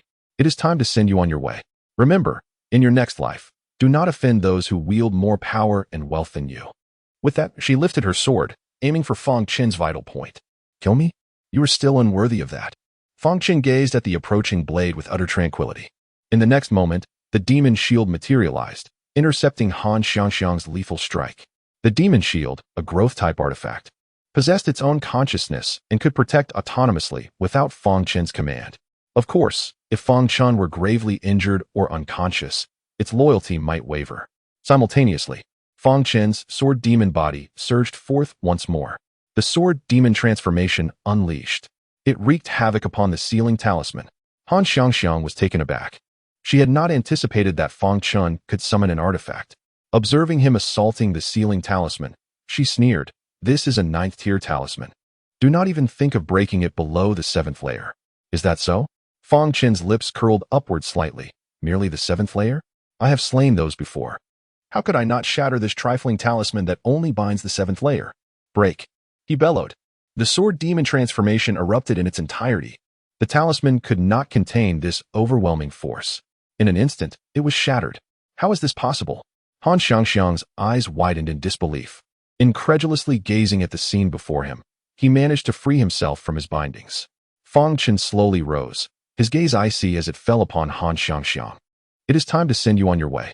Transformed into a sword demon, Fang Chen resembled a fiend, his blood-red eyes casting a chilling glare that raised the hairs on Han Xiangxiang's skin. At that moment, she realized that it was perhaps not the beastly creatures who had claimed the lives of Luo Xiao and the others, but rather Fang Chen himself. As he approached step by step, Han Xiangxiang retreated in fear. What do you intend to do? If you kill me, my master will undoubtedly avenge me, she cried out in terror. Rest assured, Fang Chen replied coldly, gripping the Haiming sword. Luo Yun will soon join you. With that, he vanished in a flash. A glimmer of sword light piercing directly through Han Xiangxiang's heart. Just moments before, she had been contemplating how to save herself, but this strike extinguished all her hopes. Fang Chen, my master will surely take vengeance for me, she screamed, filled with resentment. Ultimately, her life flickered out, her spirit extinguished. Fang Chen regarded Han Xiangxiang with indifference. Yet a hint of trepidation lingered within him. He silently chastised himself for being too trusting of others. Had Han Xiangxiang opted to unleash her lethal attack instead of relying on the sealing talisman, he would have found himself in dire straits. Of course, his defensive talismans ensured that his life was not in grave peril. Nevertheless, Fang Chen resolved to never again place his trust in others so readily, nor to expose his vulnerabilities. After seizing Han Xiangxiang's and Tian Zai's storage bags, he sought out a safe haven to retreat into. In the final 7 days, he had no intention of wandering aimlessly any longer, choosing instead to devote himself to cultivation until the time elapsed. Once he ensured the surroundings were secure, Fang Chen began to explore the contents of the 2 individual storage bags. Upon examination, his eyes brightened with astonishment. The Tianlian cloud grass roots were indeed a divine herb for developing one's sea of consciousness. Additionally, the Tianlian cloud grass leaves served as a miraculous remedy for enhancing mental strength. Both were exceptional finds. Fortuitously, with the presence of the Tianlian cloud grass, he could diligently practice the unyielding sea of consciousness technique and surely ascend to the 2nd level within the week. Subsequently, he scrutinized the other items in their storage bags, but they were merely mundane possessions devoid of any significant value. Faced with this, Fang Chen wasted no more time and commenced his cultivation. As time flew by, the 7-day limit arrived. Fang Chen slowly opened his eyes, and as anticipated, he had reached the 2nd level of the unyielding technique. Thanks to the aid of the Tianlian cloud grass, his sea of consciousness expanded by a 1/3, equating to the prowess of a 9th-level cultivator in the postnatal realm. The enhancement of his mental strength was impressively pure and potent, having attained the pinnacle of the postnatal realm. Had outsiders been privy to Fang Chen's progress, it would undoubtedly have caused an uproar. It is well known that cultivating mental strength is exceedingly arduous for an ordinary person or even a genius. To reach a level beyond their own realm by a small margin is already considered extraordinary. Fang Chen's remarkable advancement was entirely attributed to his unyielding sea of consciousness. This technique, originating from the small tower, was nothing short of prodigious, seemingly tailor-made for his rapid progress. Otherwise, his enhancement in mental strength would not have occurred at such an accelerated pace. The formidable power of the spiritual sea greatly enhances Fang Chen's soul demon eye. Even when confronted with peak practitioners of the acquired realm, Fang Chen's soul demon eye can still exert its influence. Moreover, Fang Chen's cultivation has further advanced, reaching the pinnacle of the 4th level of the acquired realm, merely a step away from breaking through to the 5th. With 7 days having elapsed, it is time to depart. I firmly believe that upon my exit, the expression on Luo Tianxiao's face will be absolutely captivating. Consequently, Fang Chen departed from this place, making his way to the exit. Outside, Luo Tianxiao and several inner sect elders, along with some disciplinary disciples, were counting the disciples emerging from the exit. At this moment, a considerable number of inner sect disciples had arrived. New worlds are seldom discovered, and their emergence signifies the presence of new opportunities. Although they were unable to be among the first to enter, being informed promptly of any medicinal opportunities within the new world is of paramount importance to them. Luo Tianxiao maintained a calm demeanor. However, as he observed the increasing number of emerging individuals, a slight furrow appeared on his brow. Logically, Some of the 50 individuals he dispatched to eliminate Fang Chen should have returned by now, yet not a single one had emerged thus far. Nevertheless, he did not feel anxious, for among those sent were 3 at the 7th level and 10 at the 6th, totaling 50 skilled practitioners. 50 individuals tasked with eliminating a first-level practitioner of the acquired realm, especially with the assistance of positioning, should be an effortless endeavor. On the other side, Suwaner, upon noticing Fang Chen had yet to emerge, found her smile growing ever more radiant. That wretch must have perished within. Otherwise, with so many having already exited, how could he still remain inside? She mused inwardly. With a sinister grin, he remarked, "Now that the scoundrel is dead, I shall soon seek trouble with that old woman.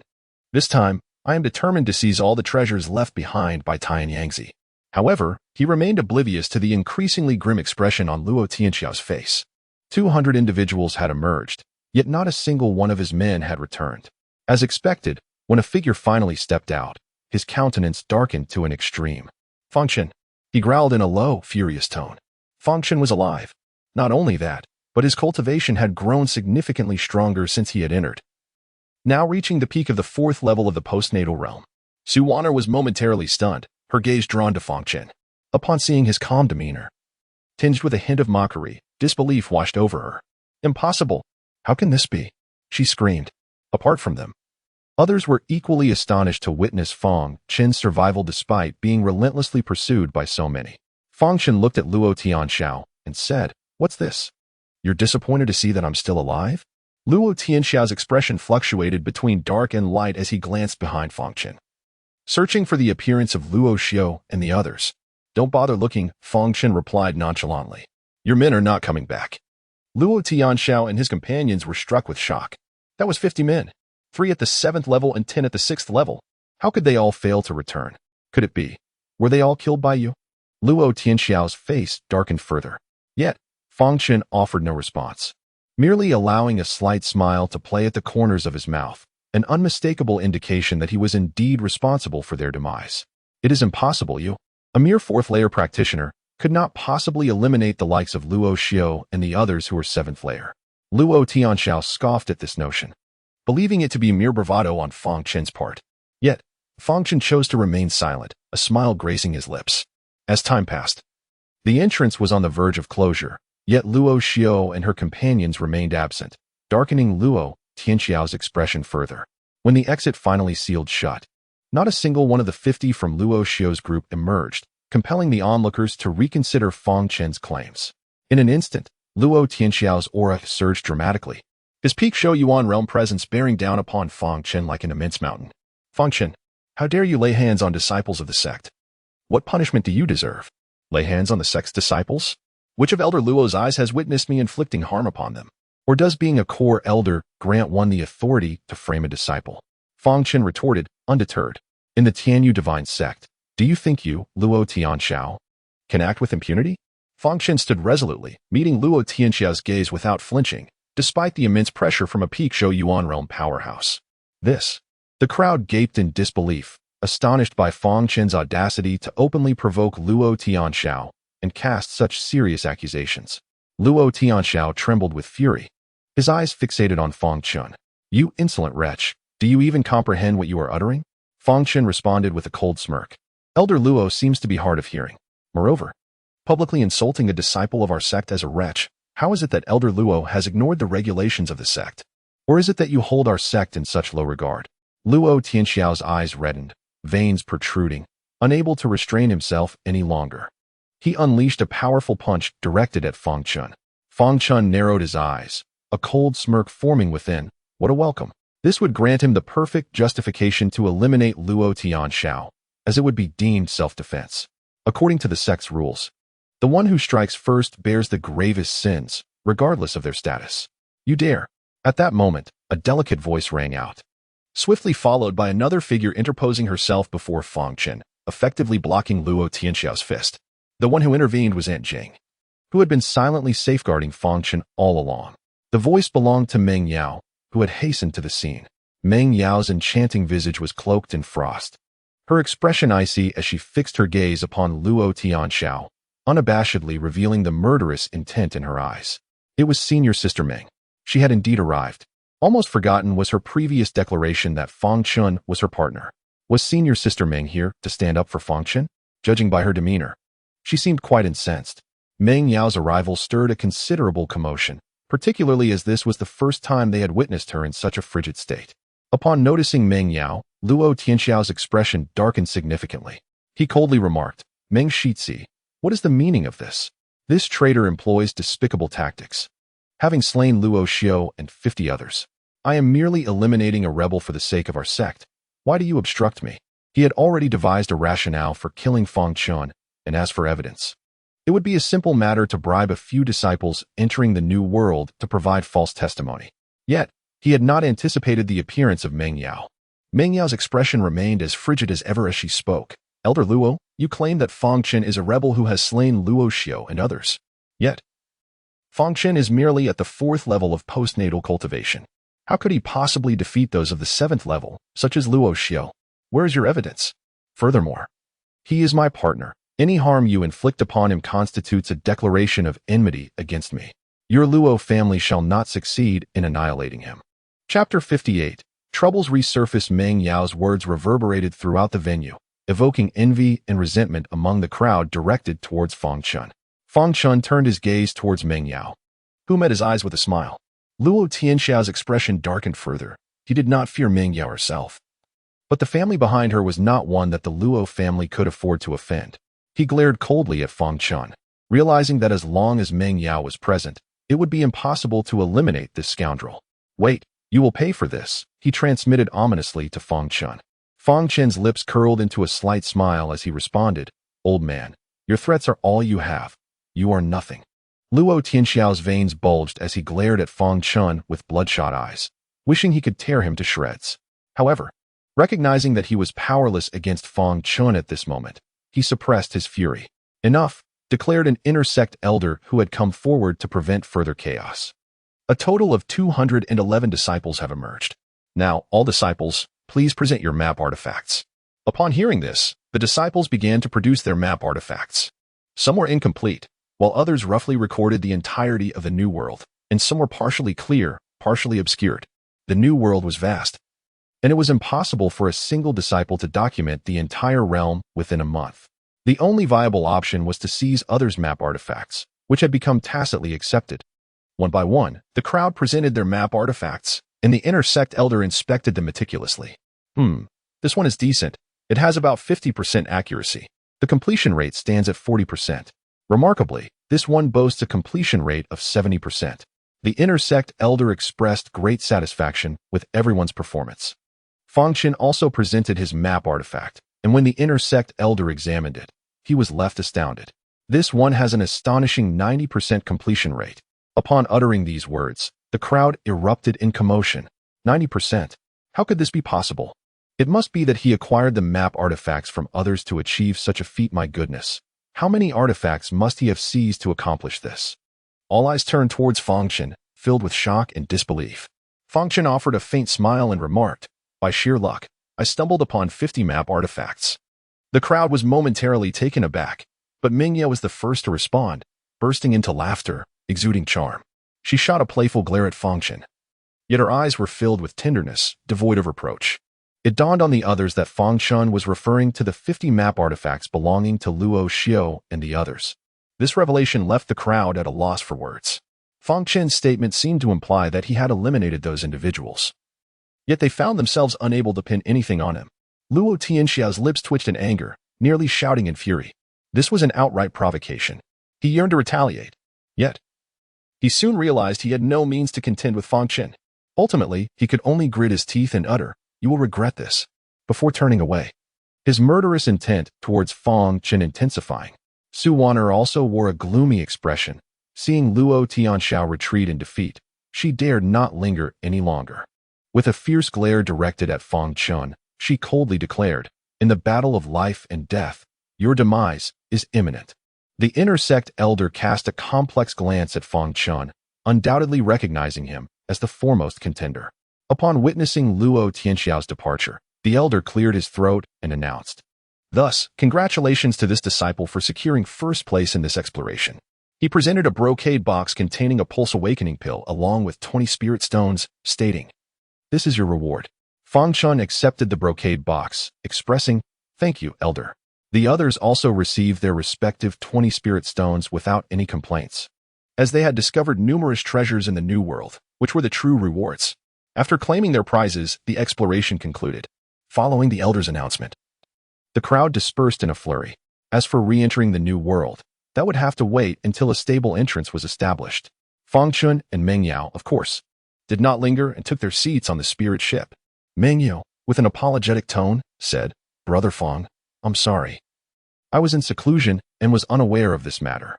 Fang Chen smiled and shook his head, replying, "Not at all. This is my own trouble, and I cannot burden you every time.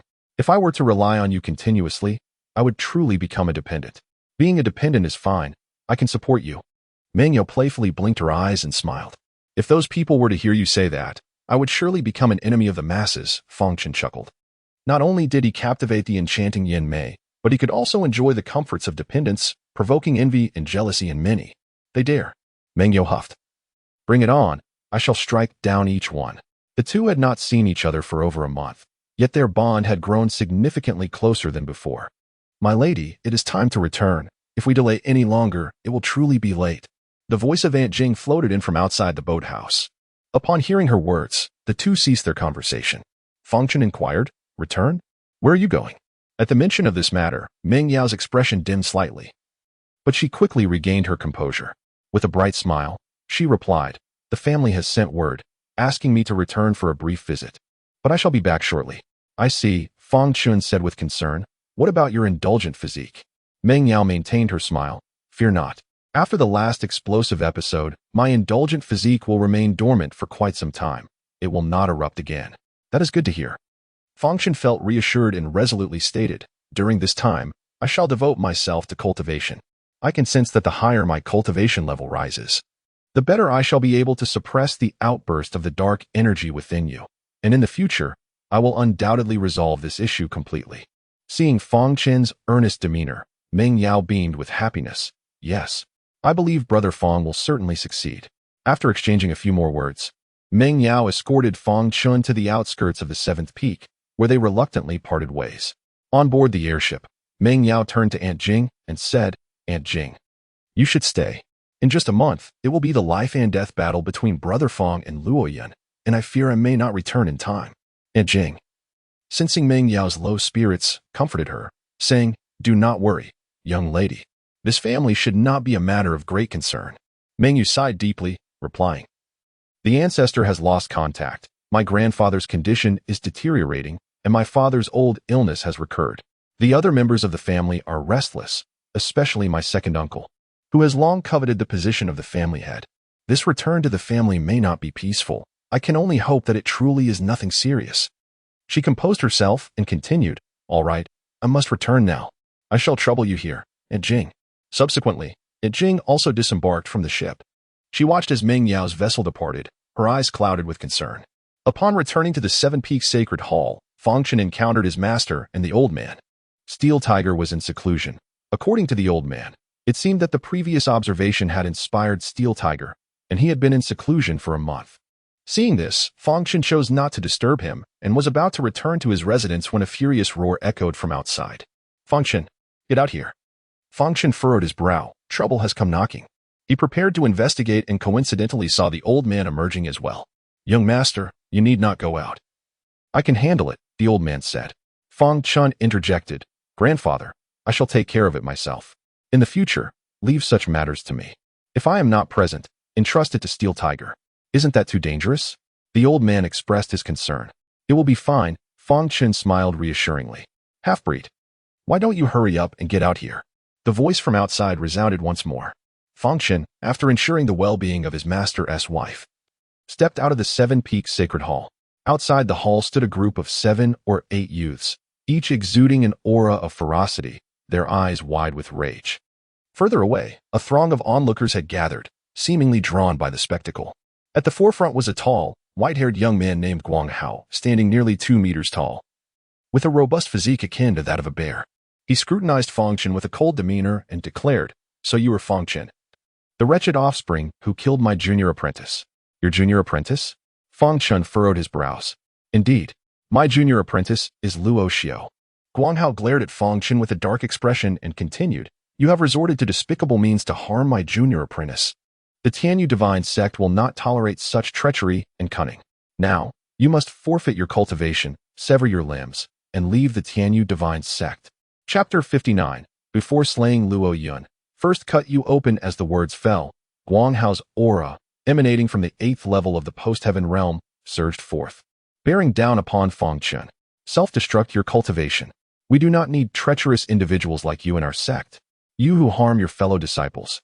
Self-destruct your cultivation and leave the sect. The individuals accompanying him shouted in unison. Fang Chen maintained a calm demeanor, gazing at Guang Hao.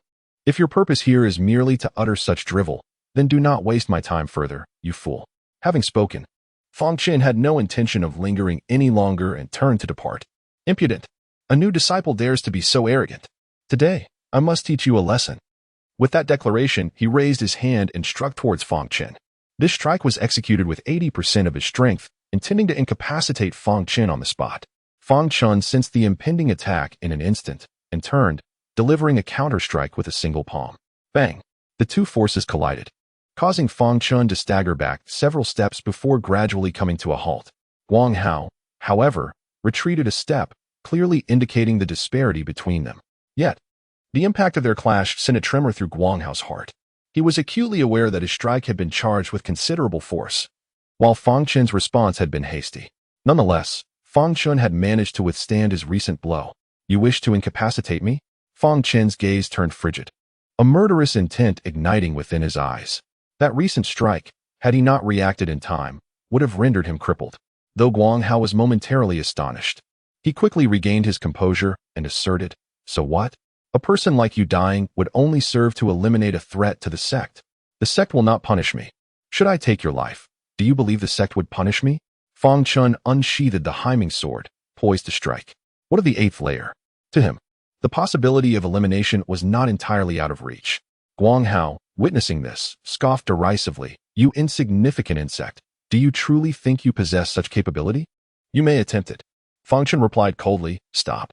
Just as the two were about to engage in combat, a commanding voice echoed, followed by the swift appearance of Jing Yi before the assembly. Greetings, elder. Upon seeing Jing Yi, the crowd bowed in unison. Not only was Jing Yi a disciple of Meng Yao, but she also held the esteemed position of an intersect elder within the Tianyu divine sect, standing at the pinnacle, mere steps away from becoming a core elder. Faced with her presence, both Fang Chen and Guang Hao reluctantly halted their intentions to fight. Jing Yi's tone was icy as she addressed them. What is the meaning of this? To act so brazenly is to disregard the sect's regulations. Elder, I am merely ridding the sect of a menace, Guang Hao insisted, adopting an air of justification.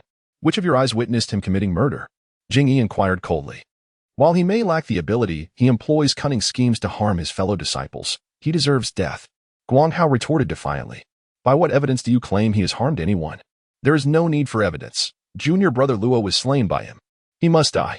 Guang Hao proclaimed with arrogance. You. Jing Yi seethed, taken aback by such blatant insolence. Elder Jing, why must you involve yourself in the disputes among disciples? At that moment, a calm voice resonated through the air. To this voice, Fang Chen was quite familiar. Who else could it be but Luo Tianxiao? Fang Chen turned to look, and Luo Tianxiao was also gazing back. As expected, Fang Chen was not surprised. If Guang Hao had no backing, how could he dare to be so arrogant? Aunt Jing fixed her gaze on Luo Tianxiao and coldly remarked, Elder Luo, do you not think it unbecoming to be so aggressive towards a disciple? If you suspect Fang Chen of wrongdoing, we may address this matter at the law enforcement hall. Luo Tianxiao smiled and replied, Elder Jing, you misinterpret my intentions. I merely came to investigate upon hearing some commotion here. As for going to the law enforcement hall, such trivial matters hardly warrant their interference. He cast a disdainful glance at Fang Chen. Guang Hao, seemingly following Luo Tianxiao's lead, continued to mock, Bastard, do you only dare to hide behind others? Do you lack the courage to face me in battle? Attacking from the 8th level to the 4th, and yet you wear such a proud expression. If I am not mistaken, your mother must have had a difficult labor, for your thick skin seems to have caused her distress. Fang Chen retorted without reservation. The crowd was taken aback by his words. They were indeed venomous. Bastard, what did you say? Guang Hao seethed. for he had never been humiliated in such a manner. What? Is your thick skin preventing you from hearing my words? Fang Chen replied coolly. You. Guanghao's rage caused veins to bulge on his forehead. Were it not for Aunt Jing's presence, he would have rushed forward to tear him apart. Luo Tianxiao's lips twitched. He had not anticipated Fang Chen's tongue to be so sharp. Seeing Guanghao seethe with anger, he cleared his throat and said, Fang Chen, you pride yourself as a genius. Do you lack even the courage to fight? Fang Chen retorted with a cold laugh. Who do you think you are? Just because you ask, I should oblige? Luo Tianxiao's expression turned frigid, taken aback by Fang Chen's audacity to insult him. You must consider carefully. If you refuse to battle, he will challenge you daily.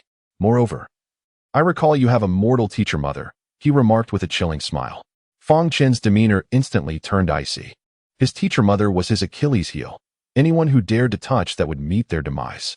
Luo Tianxiao wielded the threat of his teacher mother as leverage, plunging their relationship into a deadly stalemate. Very well, you wish for him to duel with me? I accept, Fang Chen stated coldly. Luo Tianxiao and Guanghao exchanged devious smiles. Once Fang Chen agreed to the fight, they had countless ways to eliminate him. Aunt Jing was astounded that Fang Chen truly consented. However, recalling that Fang Chen had comprehended the Dao text at the Gathering Spirit Realm, defeating an opponent at the 8th layer was not entirely implausible.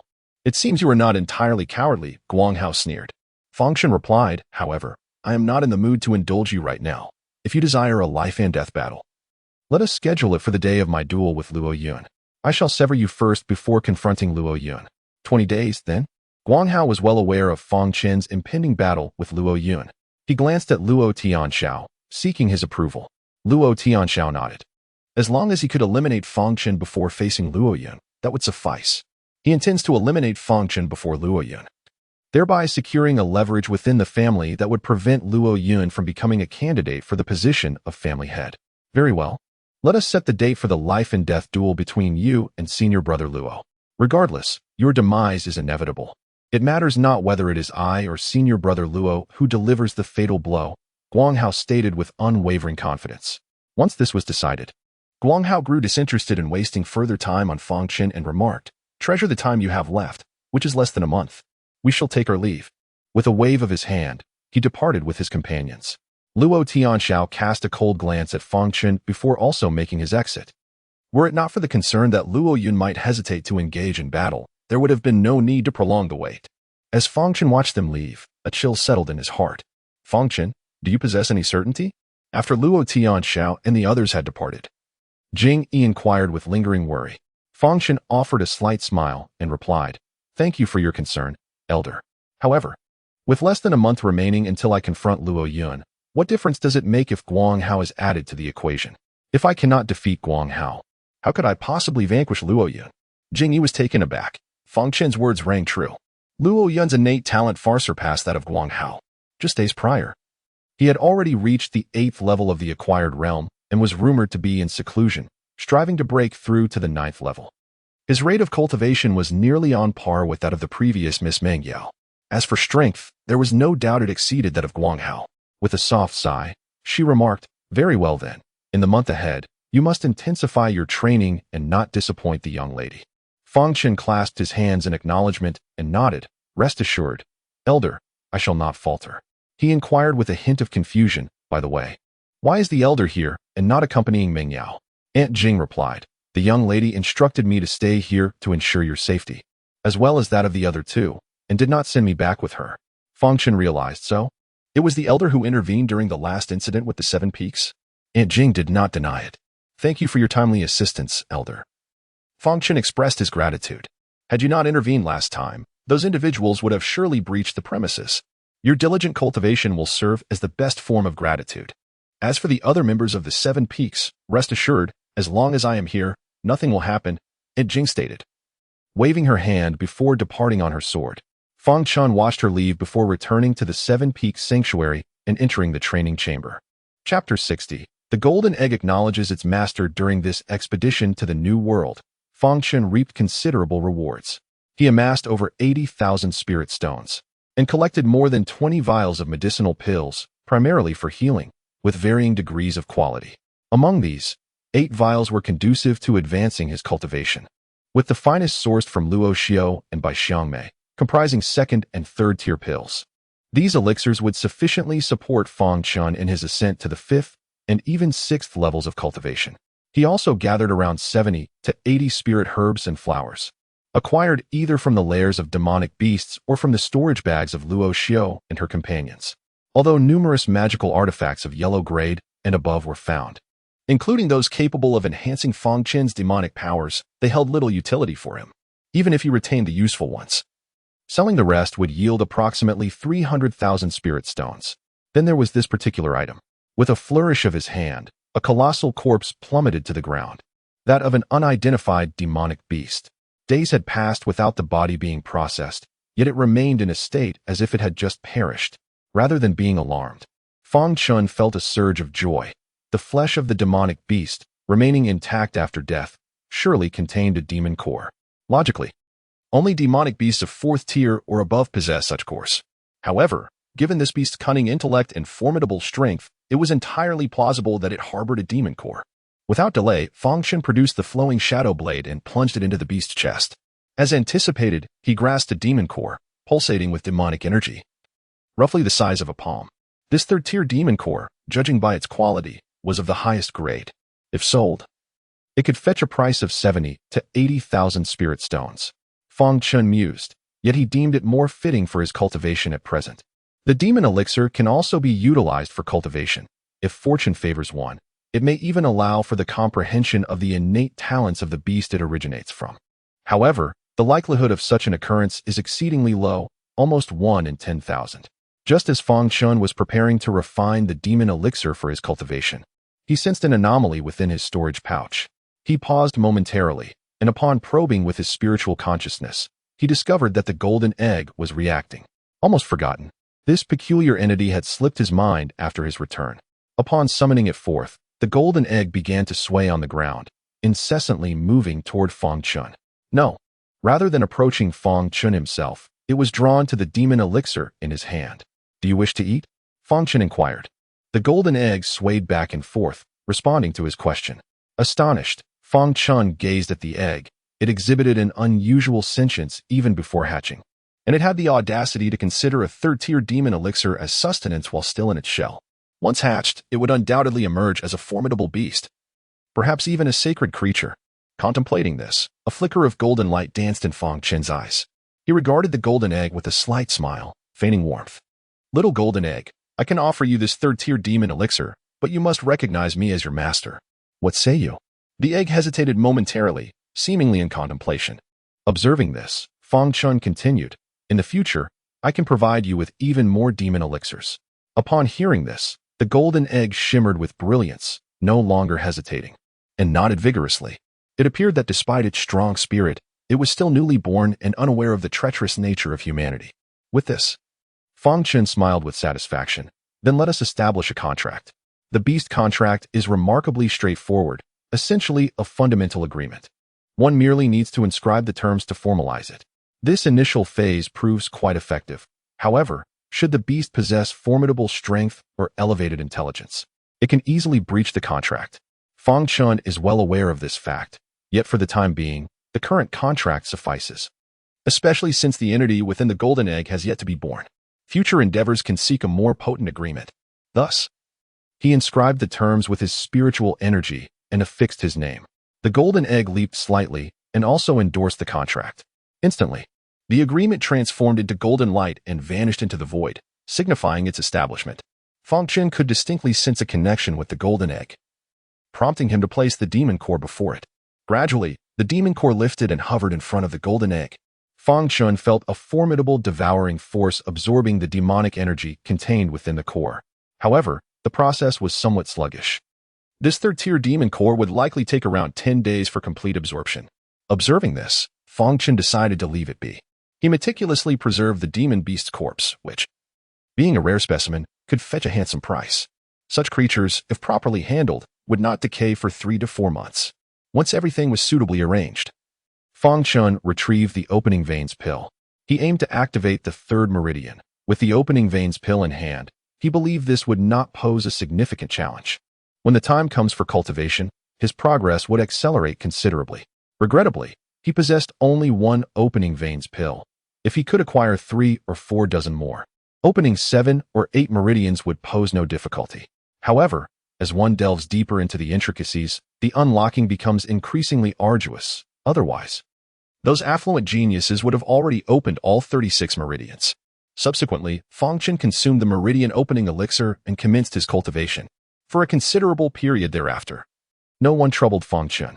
Whether it was Meng Yao's admirers or those who wished for Fang Chen's demise, they all believed that his days were numbered. After all, Fang Chen was up against the formidable Guang Hao and Luo Yun, both of whom were far superior to him. Facing either of them, his demise was inevitable. Bang! Just 3 days remained before the life and death battle. At the second peak, within Luo Yun's secluded residence, a beam of light soared into the heavens. The power of the great Dao converged from all directions. After months of diligent cultivation, Luo Yun had finally completely fused with the heavenly Dao Bone and awakened. The extraordinary phenomenon instantly reverberated throughout the Tianyu divine sect.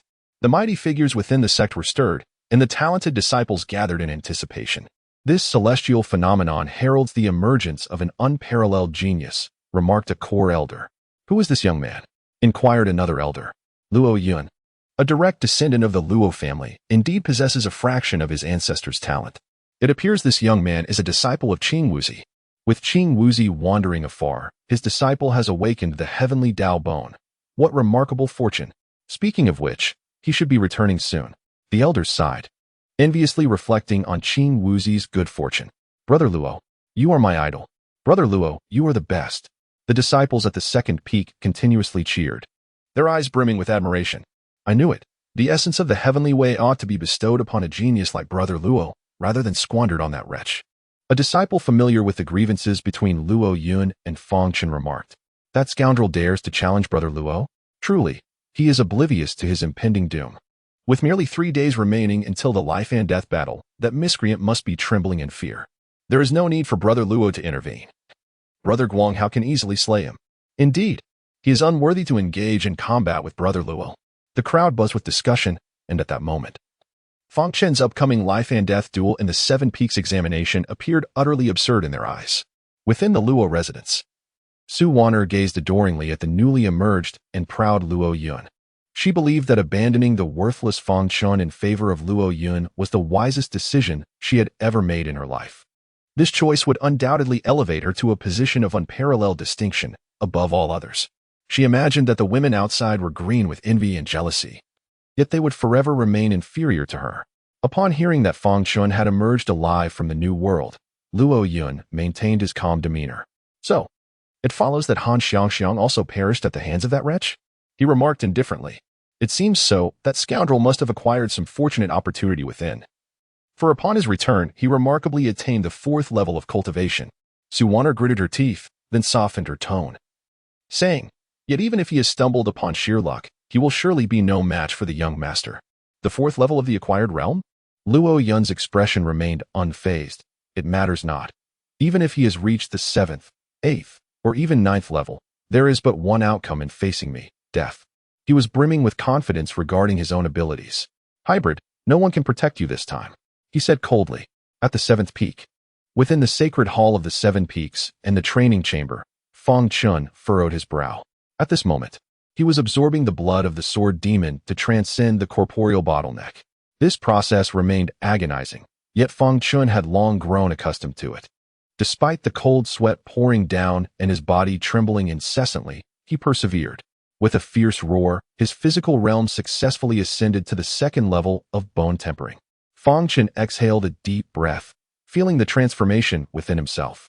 With the consumption of a drop of sword demon blood, he had finally reached the 2nd tier. Moreover, his sword demon physique had grown even more formidable, now achieving a strength equivalent to 3/10,000ths. Though this may seem a mere fraction, Fang Chen's physical form was now several times stronger than that of an ordinary 2nd-level bone tempering practitioner. His reflexes, recovery, and density surpassed those of others at the same cultivation level. The might of the sword demon physique also enhanced his sword demon transformation, propelling it to a new stage of power. Following the absorption of a drop of sword demon blood, his soul heaven demon eye also ascended in rank. Both his mental attacks and probing distance had increased dramatically. Utilizing the opening pulse heavenly elixir, Fang Chen successfully unlocked a 3rd meridian, the Guardian Spirit Meridian. which connected to the dantian in his left arm, a crucial pathway. As for his cultivation, he had merely broken through to the peak of the acquired realm's 5th level. Even after consuming a significant portion of the spirit elixir, Fang Chen noted that with the strengthening of his sword demon physique, the resources required for his advancement were exponentially greater than those needed by others. While others might require a single unit of resources to break through, he found himself in need of 3 times that amount. However, in terms of equal realms, he surpassed others by several folds, even to the point of overwhelming them. This realization dawned upon him. As the sword demon physique continued to strengthen, the resources he would require would reach a terrifying magnitude compared to others. Should the day arrive when the resources he needed amounted to astronomical figures, he would likely find himself stagnating at that realm. Yet, to forsake the cultivation of the sword demon physique would mean relinquishing his physical path in the absorption of sword demon blood, an impossibility. Never mind. One step at a time, with the presence of the small tower, he trusted that this issue could be resolved. Fang Chen could only console himself thus. He gazed outside, his expression gradually turning icy. In 3 days, the life-and-death battle would commence. Luo Yun, I have sensed the awakening phenomenon of the heavenly bone. Do not rejoice too soon. I shall reclaim the heavenly bone. With that, Fang Chen closed his eyes once more, solidifying his cultivation. As the 3-day deadline approached, Fang Chen emerged from the training room, only to find Steel Tiger awaiting him. Junior brother Fang, I shall accompany you. We, the 7th peak, cannot be bullied, Steel Tiger declared. Fang Chen smiled and inquired, Brother, has the Dao text awakened? At the mention of this matter, Steel Tiger appeared somewhat embarrassed, replying, Not yet, just a little more. Fang Chen said nothing further, merely nodding. Let us go. Upon our return, I will assist you in comprehending the Dao text. Excellent. Steel Tiger responded enthusiastically. I shall join as well. Aunt Jing's figure flickered, appearing before Fang Chen. Thank you, Elder, Fang Chen acknowledged, aware that Aunt Jing had come to protect him. He nodded and offered his gratitude. And the 3 set forth together. They arrived at the character peak, the martial arts arena. The vast expanse before them served solely for the disciples to hone their martial skills. At this moment, the main arena was surrounded by disciples from the other 6 peaks, numbering in the thousands. Not only that, but numerous elders had also gathered, both from the outer and inner sects, as well as several core elders. Their singular purpose for attending was the life-and-death duel between Fang Chen and Luo Yun. One was the top contender from the 7 Peaks assessment, while the other was a seasoned genius who had awakened the heavenly Dao Bone, now possessing the potential to become a supreme talent. Although the outcome of their duel appeared predictable, it retained an undeniable allure. Many speculated that Fang Chen lacked the courage to show up, as it was evidently tantamount to seeking death. Even if he did arrive, he would first have to contend with Guang Hao, against whom Fang Chen would surely stand no chance given his strength. Brother Luo has arrived. How magnificent he looks. Luo Yun walked alongside Su Wan'er, followed by a throng of admirers, each taking pride in trailing behind him. Approaching the high platform where the elders were seated, Luo Yun bowed respectfully, addressing them, Greetings, esteemed elders. The elders regarded Luo Yun with warm smiles. Dear nephew, there is no need for such formalities, one elder replied kindly. You must continue to strive diligently. Your future accomplishments are bound to be remarkable.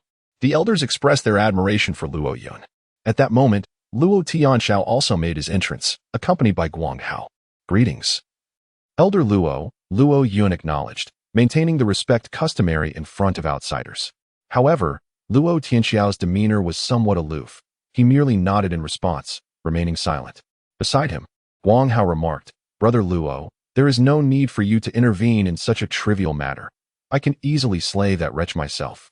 Luo Yun responded, I certainly believe in your prowess, junior brother Guang, but this is a matter of a wager, hence your presence is still required. Indeed, indeed. I shall now make a fool of myself, Guang Hao declared. He leaped forth, deftly traversing the air with 7 swift steps, his form shifting elegantly, arriving atop the arena. What an exquisite technique. This must be a second-tier yellow-grade skill, they mused. Guang Hao was indeed a remarkable individual, a seasoned disciple of the inner sect. It seemed that Fang Chen did not even possess the qualification to engage in combat with Brother Luo. That was to be expected, the crowd below praised. Feeling that Fang Chen had no chance of victory, Guang Hao wore a look of triumph. This was his opportunity to showcase his abilities before the elders and thousands of disciples within the sect.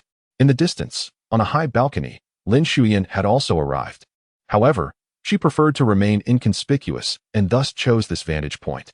Beside her stood the elder who had once been dispatched by Lin Shuyan to monitor Fang Chen. Lin Shuyan inquired, "Elder Lu, what is Luo Yun's current strength?" Elder Lu gazed at Luo Yun and, after a moment's contemplation, replied, "He is at the 9th level of the acquired realm, unmatched." Upon hearing this, Lin Shuyan's body trembled slightly, a sense of unease for Fang Chen creeping in. She silently wished, "I hope that fellow does not show up." Yet, fate often has a way of defying our hopes, and a voice from the square shattered her expectations. Fang Chen has arrived. They beheld Fang Chen at the forefront, followed closely by Steel Tiger and Aunt Jing as they approached. "Is that Fang Chen? He seems rather unimpressive. I have heard that the heavenly Dao Bone belonging to senior brother Luo is his. That is merely a rumor. Senior brother Luo possesses extraordinary talent." How could he be so? Even if it were true, the heavenly Dao Bone would showcase its true potential within senior brother Luo. What use would it be to this waste? Indeed, having the heavenly Dao Bone in his possession would be nothing short of a squander. The disciples supporting Luo Yun scoffed at Fang Chen. "Huh, you truly dare to show up, bastard? I thought you would cower like a turtle." Guang Hao cast a disdainful laugh towards Fang Chen. Yet, Fang Chen had no intention of engaging in idle banter with Guang Hao. He slowly approached the arena, and the crowd parted to make way for him. "Can we begin?" he coldly inquired. Guang Hao, noticing that Fang Chen had not deigned to meet his gaze, felt a surge of irritation. How could he, a formidable practitioner at the 8th level of the acquired realm, be so blatantly disregarded? Did Fang Chen truly consider himself a top-tier genius? "Since you were so eager to meet your end, I shall grant your wish." At that moment, an elder ascended the stage and said calmly, "This battle is one of life and death. Are you both prepared?" "Ready," Guang Hao nodded. "Ready," Fang Chen also affirmed.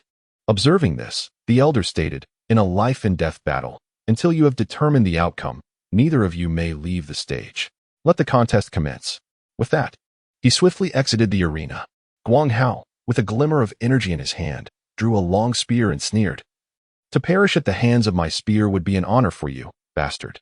Certainly, if you were to kneel before me at this moment, I would indeed be willing to." He intended to utter harsh words to intimidate Fang Chen. However, at that instant, Fang Chen had already drawn the Black Ming sword, enveloping it in a surge of demonic energy. The sword emitted a piercing cry, as if relishing the moment. Suddenly, Fang Chen vanished from sight, reappearing before Guang Hao, who had only spoken half of his sentence. With a swift strike, Fang Chen brought the sword down. Guang Hao's head was severed from his body. His eyes widened in disbelief. He could hardly fathom that Fang Chen would act with such decisiveness and speed. Wasn't he merely at the 5th level of the postnatal realm? Fang Chen did not spare him a second glance, as the Black Ming sword, shrouded in demonic energy, pointed ominously at Luo Yun. "Luo Yun, come down and face your demise." Chapter 62. He is also a genius. Silence enveloped the arena. A profound stillness that left the spectators in a state of utter disbelief. The events that had just transpired occurred in the blink of an eye, leaving them momentarily stunned. One moment, Fang Chen had vanished, and the next, he materialized before Guang Hao, whose head was subsequently severed from his body. Was he truly dead? Guang Hao, a formidable practitioner at the 8th level of the postnatal realm, had met his end in such a manner? Fang Chen was merely at the 5th level, was he not? After a prolonged silence, some began to regain their composure, yet skepticism lingered. Bang! Luo Tianxiao abruptly rose to his feet, his expression dark and grim. Guang Hao had been his disciple, and now he had been so easily killed by Fang Chen. Coupled with the earlier losses of Luo Ao and Luo Xiao, his desire for vengeance against Fang Chen was palpable. "Fang Chen," he hissed under his breath. Fang Chen cast a cold glance at Luo Tianxiao, silently warning him, "This matter is between me and Luo Yun. It would be wise for you to refrain from intervening. Our grievances can be settled another day." Armed with his attack talismans, he was unafraid of Luo Tianxiao. Luo Tianxiao's eyes burned with fury as he fixed his gaze upon Fang Chen. Ultimately, however, he could only clench his teeth and return to his seat. The rules of the sect forbade interference in life and death battles, and with Elder Jing present, there was little he could do to challenge Fang Chen. With Luo Tianxiao seated once more, all eyes turned to Luo Yun. His demeanor remained composed, unaffected by Fang Chen's fierce strike. Slowly, he rose to his feet, preparing to ascend the stage. At that moment, a resounding laughter echoed. "Ha ha ha, everyone. I have arrived late." A robust, middle-aged man with a formidable presence materialized in the void, instantly capturing the attention of all. "It is Elder Qing," exclaimed the crowd. This man was none other than Luo Yun's master, Qing Wuzi. The elders present also rose to greet him, congratulating him on the fortunate acquisition of a remarkable disciple. Prior to his arrival, Qing Wuzi had undoubtedly been informed of Luo Yun's awakening of the heavenly Dao Bone and the enmity with Fang Chen. Rather than expressing anger over his disciple's seizing of Fang Chen's fortune, he was, in fact, quite pleased. After exchanging pleasantries with the elders, Luo Yun approached to pay his respects. "I pay my respects to my master." Qing Wuzi scrutinized Luo Yun from head to toe, a satisfied smile gracing his lips as he remarked, "You are commendable, having lived up to my expectations." He then cast a casual glance at Fang Chen, stating, "Go ahead. With your master here, nothing will go awry." This declaration undoubtedly served to bolster Luo Yun's confidence, while simultaneously imposing immense pressure on Fang Chen. Yes, with his master's approval. Luo Yun's face beamed with excitement. After affirmatively nodding, he leaped down, swiftly traversing the void to land on the arena, his speed nearly instantaneous. Who do you think will emerge victorious? It goes without saying, naturally, Brother Luo will prevail. Indeed, Brother Luo is at the 9th level of the acquired realm, while Fang Chen is merely at the 5th. The recent defeat of Guanghao is simply due to Guanghao's carelessness. I wager that Fang Chen will not withstand more than 10 exchanges against Brother Luo. 10 rounds? 3 would suffice. Even if Fang Chen were to sever Guanghao with a single stroke, many would merely attribute it to luck. Luo Yun gazed at Fang Chen with disdain and remarked, "You insolent wretch, you should count yourself fortunate to have survived the last encounter. It would be wise for you to find a place to linger in obscurity." Fang Chen, maintaining a tranquil demeanor, replied, "This time, it shall be I who excavates the bones. What is rightfully mine shall not be taken from me. You are unworthy of such a precious treasure as the heavenly Dao Bone." Luo Yun chuckled coldly. "Let us see who is truly unworthy. I hope you awaken to the power of my heavenly Dao Bone, lest I be disappointed." Fang Chen retorted, "Disappointed? Are you jesting?" Luo Yun found this to be a grand joke. "Very well. Let us utilize your heavenly Dao Bone and demonstrate to you what true genius is." As the words fell, Luo Yun's hand surged with purple energy, his spiritual power erupting into 2 shadowy purple leopards. Second-tier yellow grade, Shadow Leopard Fist. With a single punch, the leopards lunged from all directions towards Fang Chen. Remarkably calm, Fang Chen did not draw his sword but instead transformed his hands into palms, striking towards Luo Yun. The crowd was taken aback at Fang Chen's audacity to face Luo Yun with mere physical prowess, deeming him mad. Luo Yun, momentarily stunned, quickly regained his composure and sneered, "You are truly seeking your own demise." With a series of explosive sounds, fists and palms clashed, reverberating with intense booms as shockwaves radiated outward. After the initial exchange, both retreated a few steps. The onlookers stood frozen, their faces painted with disbelief. In this first exchange, neither had gained the upper hand. How could that be possible? It is important to recognize that Fang Chen relies solely on his physical prowess, while Luo Yun possesses the formidable abilities of a second-tier, Huang-grade practitioner.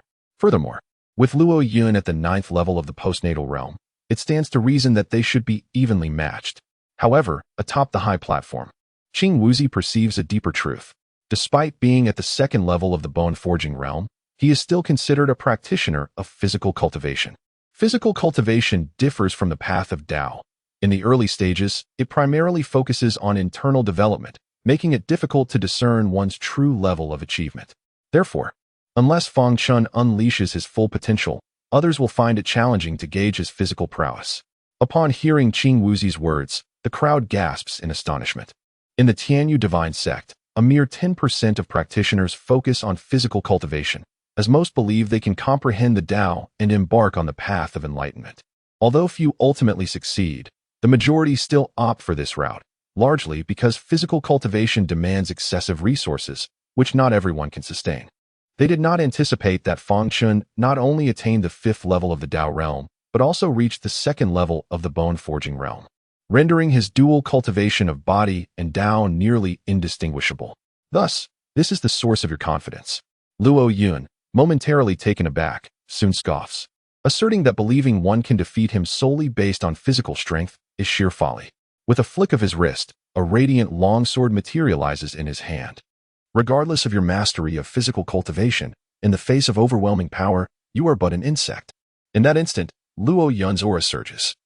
unleashing a torrent of sword energy, with violet mist swirling around him and the sword energy arcing like a rainbow.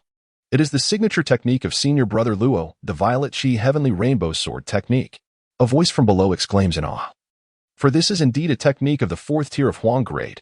Fang Chen is doomed, cheered a supporter of Luo Yun, filled with excitement. Fang Chen maintained a tranquil demeanor, drawing forth his black Ming sword as he proclaimed, "Let us see who the true insect is." As his voice fell, the two figures flickered and vanished from sight, with Fang Chen unleashing a fierce demonic sword energy. The surrounding demonic aura surged. At present, his formidable demonic sword technique had reached the 4th tier, and combined with Fang Chen's mastery of the demonic path, its potency rivaled that of any lower-tier yellow-grade technique. Clang, boom, bang. The two swords clashed. The sword energy, demonic aura, and purple essence swirled across the entire arena, unleashing a flurry of sword shadows. The battle between the two was intensely fierce. Many spectators below struggled to discern the figures of the combatants, catching only fleeting glimpses of their duel before they vanished once more. Upon the high platform, Qing Wuzi wore a grave expression. Taken aback by the tenacity of his disciple's opponent, the other elders gradually began to recognize Fang Chen's prowess. Initially, they had anticipated a one-sided contest, yet Fang Chen, despite being merely at the 5th level of the acquired realm, was able to hold his ground against Luo Yun. It now appeared that this individual, who had long been dismissed as merely fortunate, was indeed a prodigy in his own right. Chapter 63. The Soul's Inquiry. How is this possible? How could that worthless fool, Fang Chen, possess such strength? He has been crippled for 5 long years. Su Wanner's eyes widened in disbelief, her heart screaming in turmoil. Gradually, her gaze turned crimson, and her expression became increasingly sinister. She refused to accept that Fang Chen could be this formidable. He was the one she had discarded, and she would not misjudge him. Kill him. Young master, slay him. He must not live. At last, she shouted aloud. If Fang Chen were to survive and reveal his talents, it would render her a figure of ridicule. She could not bear to be a laughingstock. Fang Chen had to die. Purple Qi, Celestial Rainbow Sword Technique. Purple Qi from the east. Purple Qi, Celestial Rainbow Sword Technique. All swords converge into one. Luo Yun continuously altered his tactics, seeking to eliminate Fang Chen. Yet, Fang Chen's fierce demonic sword art was singular in its form, offensive only, never defensive. The more he attacked, the stronger he became. His grand and sweeping maneuvers, combined with his utterly pure demonic sword energy, made him undaunted by Luo Yun's 9th level prowess or the 4th tier yellow grade techniques. In the blink of an eye, the two engaged in over 100 exchanges. The vast arena lay in ruins, scarred by the traces of their sword strikes. Bang! The two figures separated, each retreating to a corner. At this moment, Luo Yun's expression darkened. Failing to slay Fang Chen was an immense humiliation for him. He fixed his gaze on Fang Chen and coldly remarked, I never anticipated that a mere waste like you could grow to this extent. Fang Chen looked back at him with indifference and replied, There is no need for such harsh words. Don't you feel embarrassed? Luo Yun's expression was frosty, yet brimming with confidence. You have indeed exceeded my expectations, but that is merely the extent of it. Now, allow me to showcase my true prowess. As his words fell, a profound aura erupted from behind him, revealing the character for Dao, specifically, the character for sword. The instant this character was unveiled, gasps of astonishment filled the air. Dao text. The sword Dao text. My heavens! Brother Luo has awakened the Dao text even in the post-heaven realm. A genius. An unparalleled genius. The crowd below was electrified. The Dao text was the coveted key to their aspirations of cultivation. Without it, they would remain stagnant at the Zhou Yuan level for life. Qing Wuzi trembled slightly, his face alight with ecstasy. To nurture a disciple who comprehended the Dao text was an immense honor, one that would surely earn accolades and promotions within the sect. The other elders were equally taken aback, casting envious glances towards Qing Wuzi. Congratulations, Elder Qing. Best wishes, Elder Qing. They offered, albeit somewhat insincerely. Qing Wuzi laughed heartily. You are all too kind. It is merely luck, just luck. Below, Steel Tiger and Aunt Jing maintained a calm demeanor, their expressions betraying a hint of disdain at the crowd's fervor. Is awakening the Dao text in the 9th layer of the post-heaven realm really that impressive? Steel Tiger muttered. Aunt Jing nodded in agreement, recalling how Fang Chen had awakened the Dao text while still in the gathering spirit realm, and at a secondary level, no less. Fang Chen is doomed. In truth, he was quite commendable, battling against a 9th layer opponent at the 5th layer, a dual cultivation genius. Yet, What did genius matter when opposing Brother Luo? That was tantamount to courting death.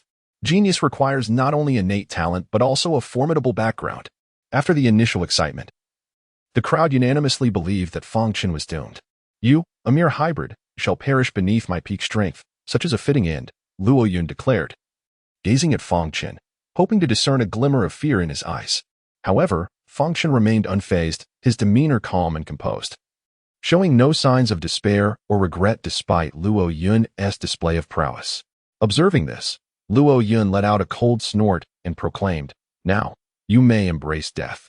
As his words fell, he vanished from sight in a flash, simultaneously unleashing his divine abilities. Countless strands of purple energy and sword intent surged forth, converging from all directions to strike at Fang Chen. This time, the might that Luo Yun exhibited was vastly superior, several times more potent than before. Such is the formidable power of divine texts.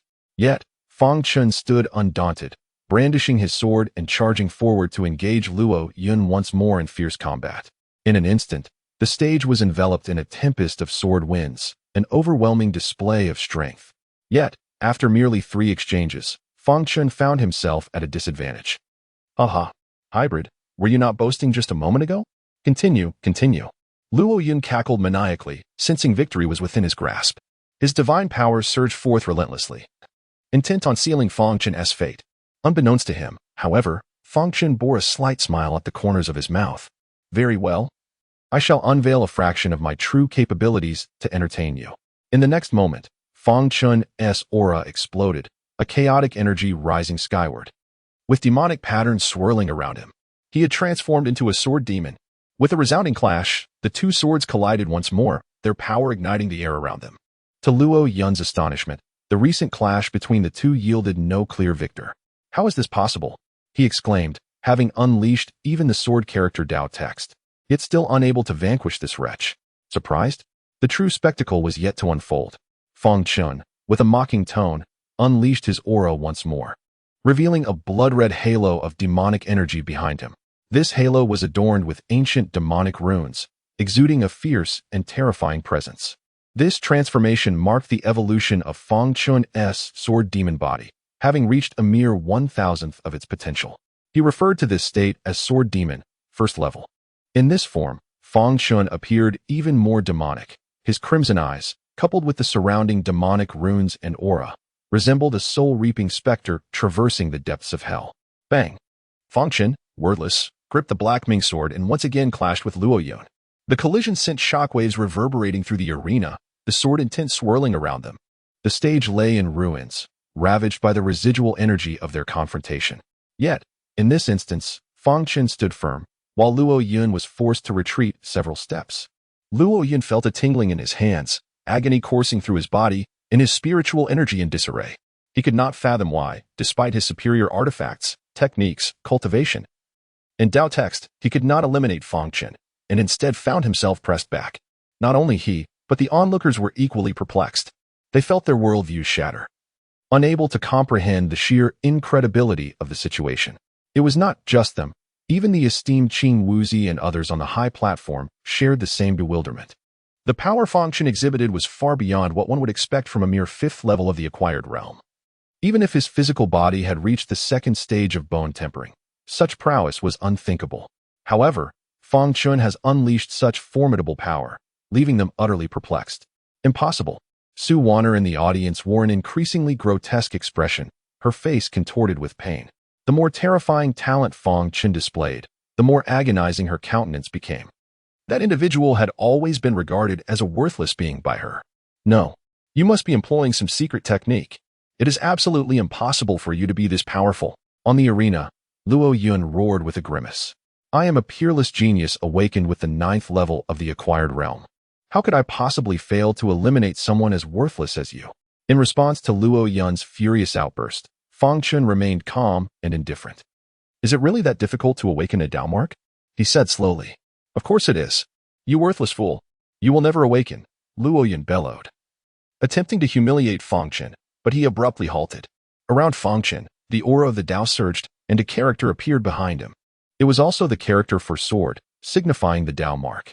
Moreover, around the sword character, a halo emerged.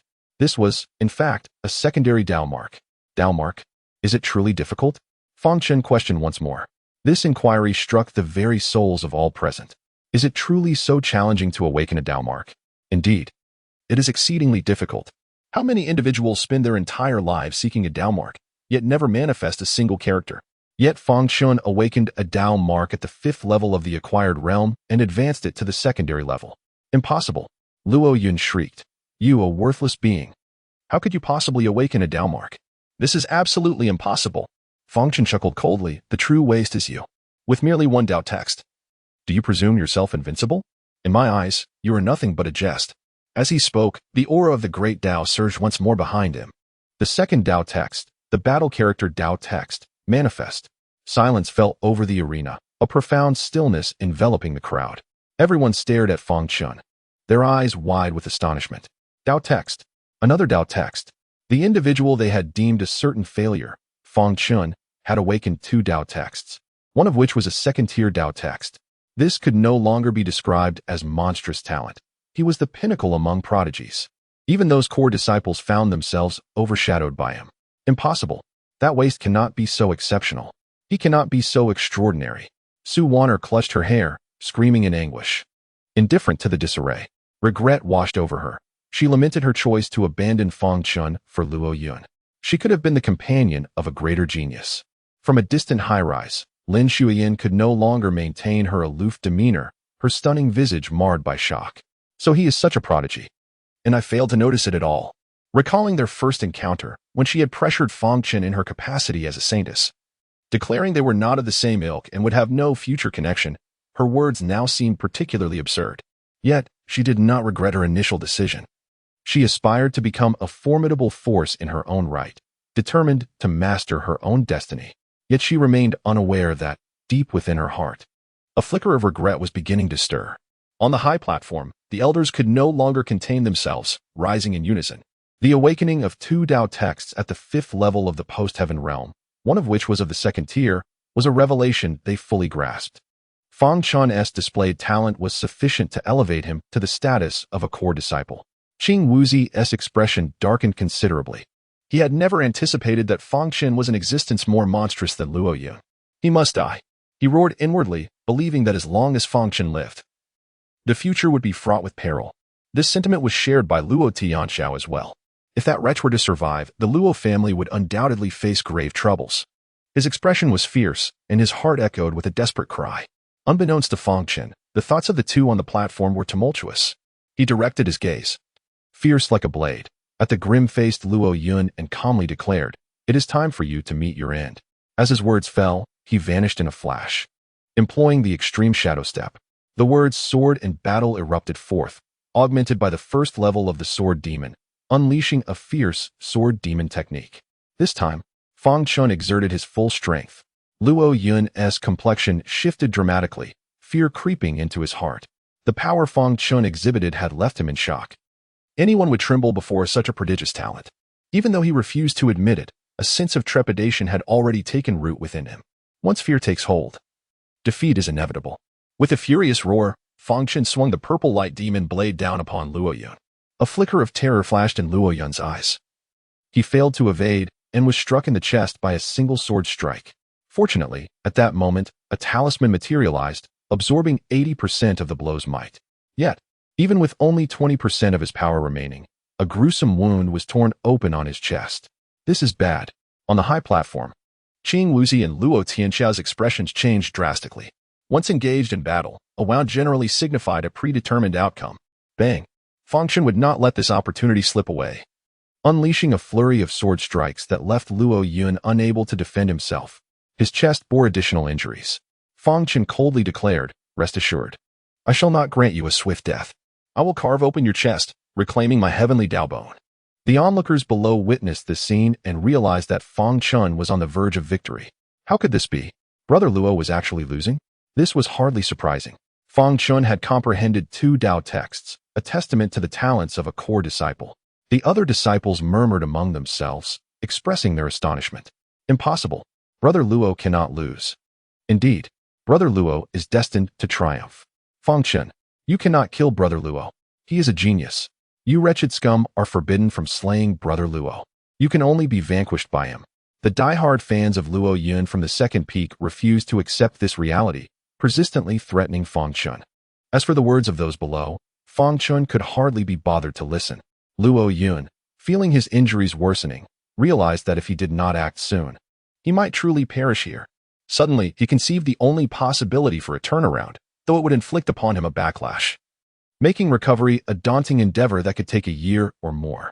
However, at this moment, he could afford no further hesitation. He cast a venomous glare at Fang Chen, blaming this wretch for the futile waste of over a year of his cultivation. Yet, he thought, once he eliminated this scoundrel, it would all be worth it. Useless. You dare to threaten my life. You are not worthy. He produced a crimson pill and swallowed it whole. In an instant, his aura surged, propelling Fang Chen several meters away. Aunt Jing's expression shifted as she called out to Fang Chen, "Fang Chen, that is a fury pill. It can temporarily double one's strength. A medicinal concoction for enhancing cultivation?" Fang Chen remained unfazed. He possessed such pills himself, but deemed them unworthy of use. Luo Yun did not merit it. With the pill consumed, Luo Yun's eyes turned bloodshot, his face contorted in rage, and his aura swelled chaotically. He glared at Fang Chen, his murderous intent palpable. "Useless wretch, you deserve to die." With a deafening roar, he vanished from sight. He reappeared before Fang Chen, unleashing his powers. Countless swords rained down upon him.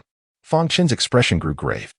Luo Yun's newfound peak strength in the postnatal realm indeed posed a significant challenge. After a few exchanges, Fang Chen felt the tremors within him as he found himself being suppressed by Luo Yun. Witnessing this, the crowd gasped in shock.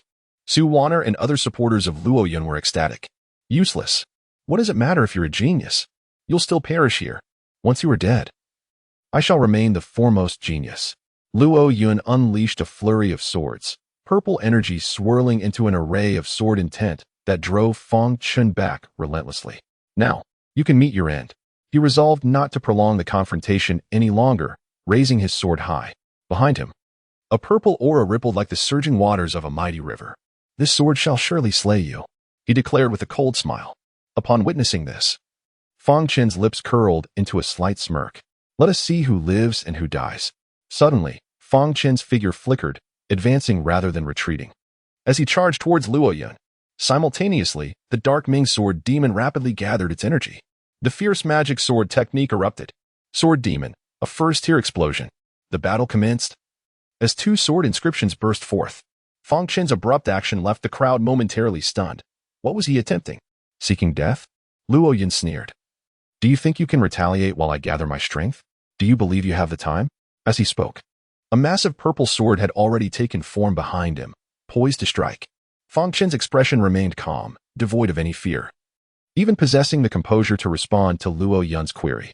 "There is time." In the next moment, Fang Chen's eyes glowed with a crimson light. The Soul Heaven Demon Eye unleashed its power.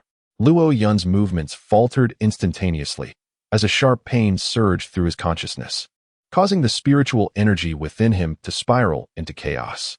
The carefully gathered magical power began to unravel. At the same time, Fang Chen's lethal strike was upon him. One sword strike seemingly appeared as a singular blow, yet it was, in fact, 3 blades. 2 blades severed his arm, while one pierced his chest. He could kill.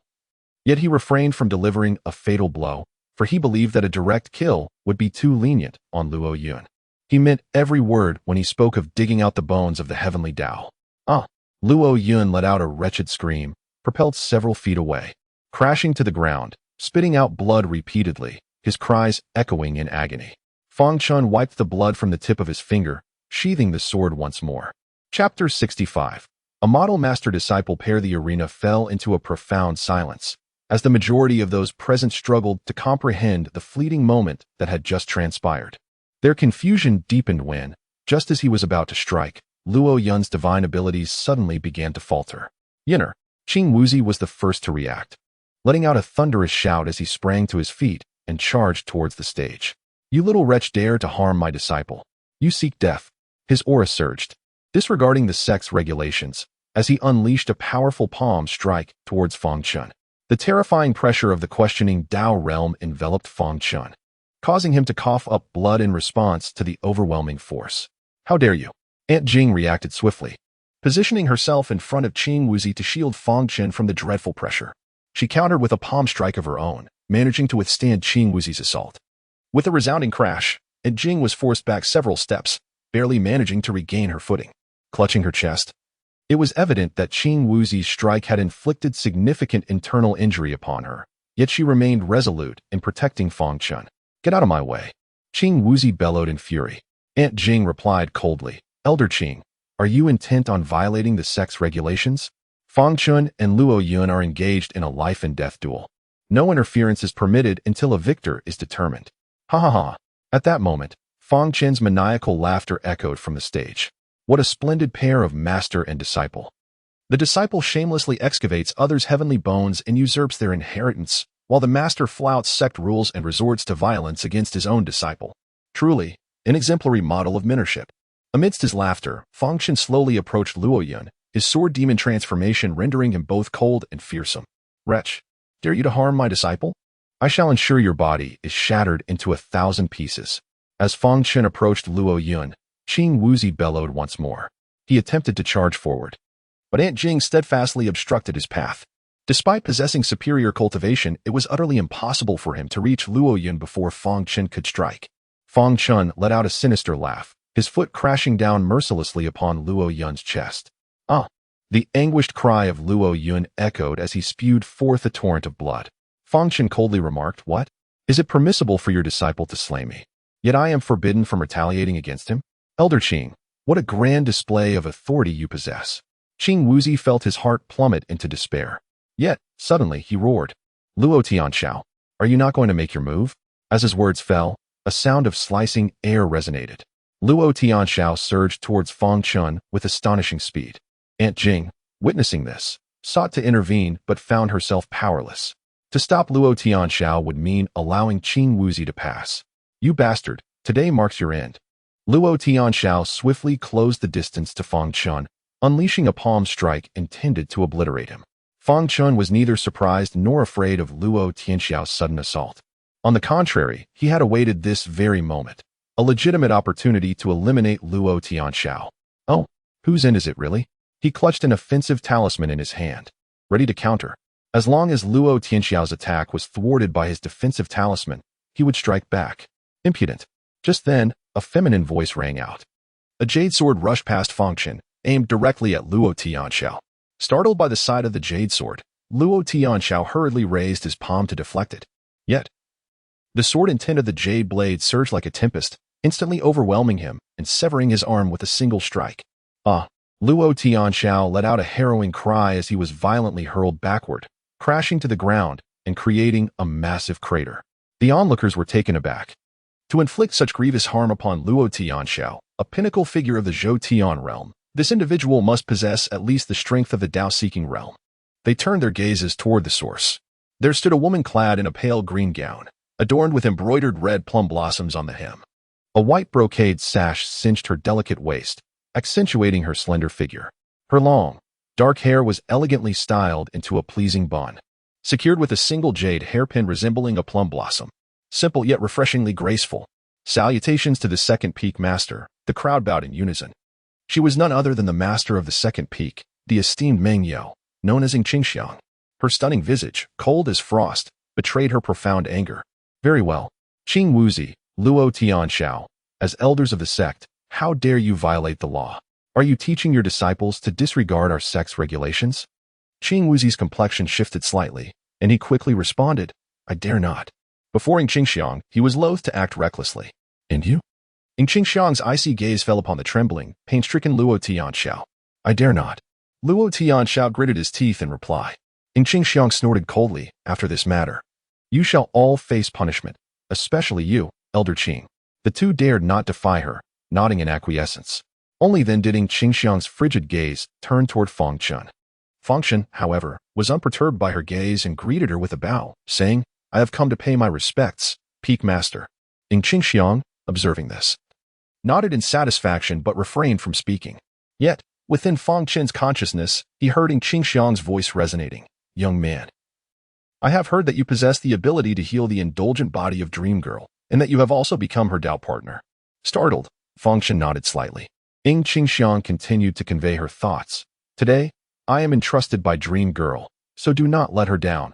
Otherwise, I shall, like the others, defy the rules of our sect and seek your demise. Fang Chen's body trembled at her words, but he quickly steadied himself and replied, I will not. Upon hearing this, Ying Qingxiang's icy demeanor softened. Very well, the life and death battle has not yet concluded. Let us proceed. She spoke slowly, then took her seat upon the high platform. Fang Chen's gaze shifted to Luo Yun, who at that moment was pale with terror, continuously spitting blood. Master, save me, he pleaded, looking towards Qing Wuzi, who, at that moment, appeared helpless.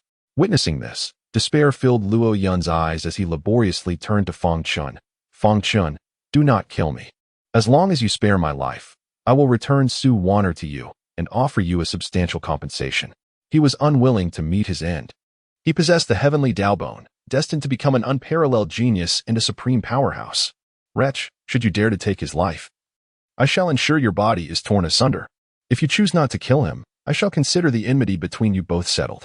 Qing Wuzi, filled with reluctance, communicated with Fang Chen, still hoping to preserve the life of his disciple. Fang Chen cast a cold smile at Qing Wuzi, saying, Old man, I am curious to see how you intend to rend me asunder. With that, he hesitated no longer and plunged his sword directly through the old man's chest. Ah! Luo Yun's anguished scream echoed once more, as he found himself on the brink of death, clinging to a mere breath. Both Luo Tianxiao and Qing Wuzi roared in fury. Yet, the next scene that unfolded ignited their rage even further.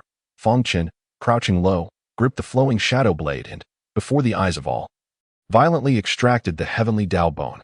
At the moment it was removed, Luo Yun succumbed to excruciating pain and perished. Silence engulfed the surroundings.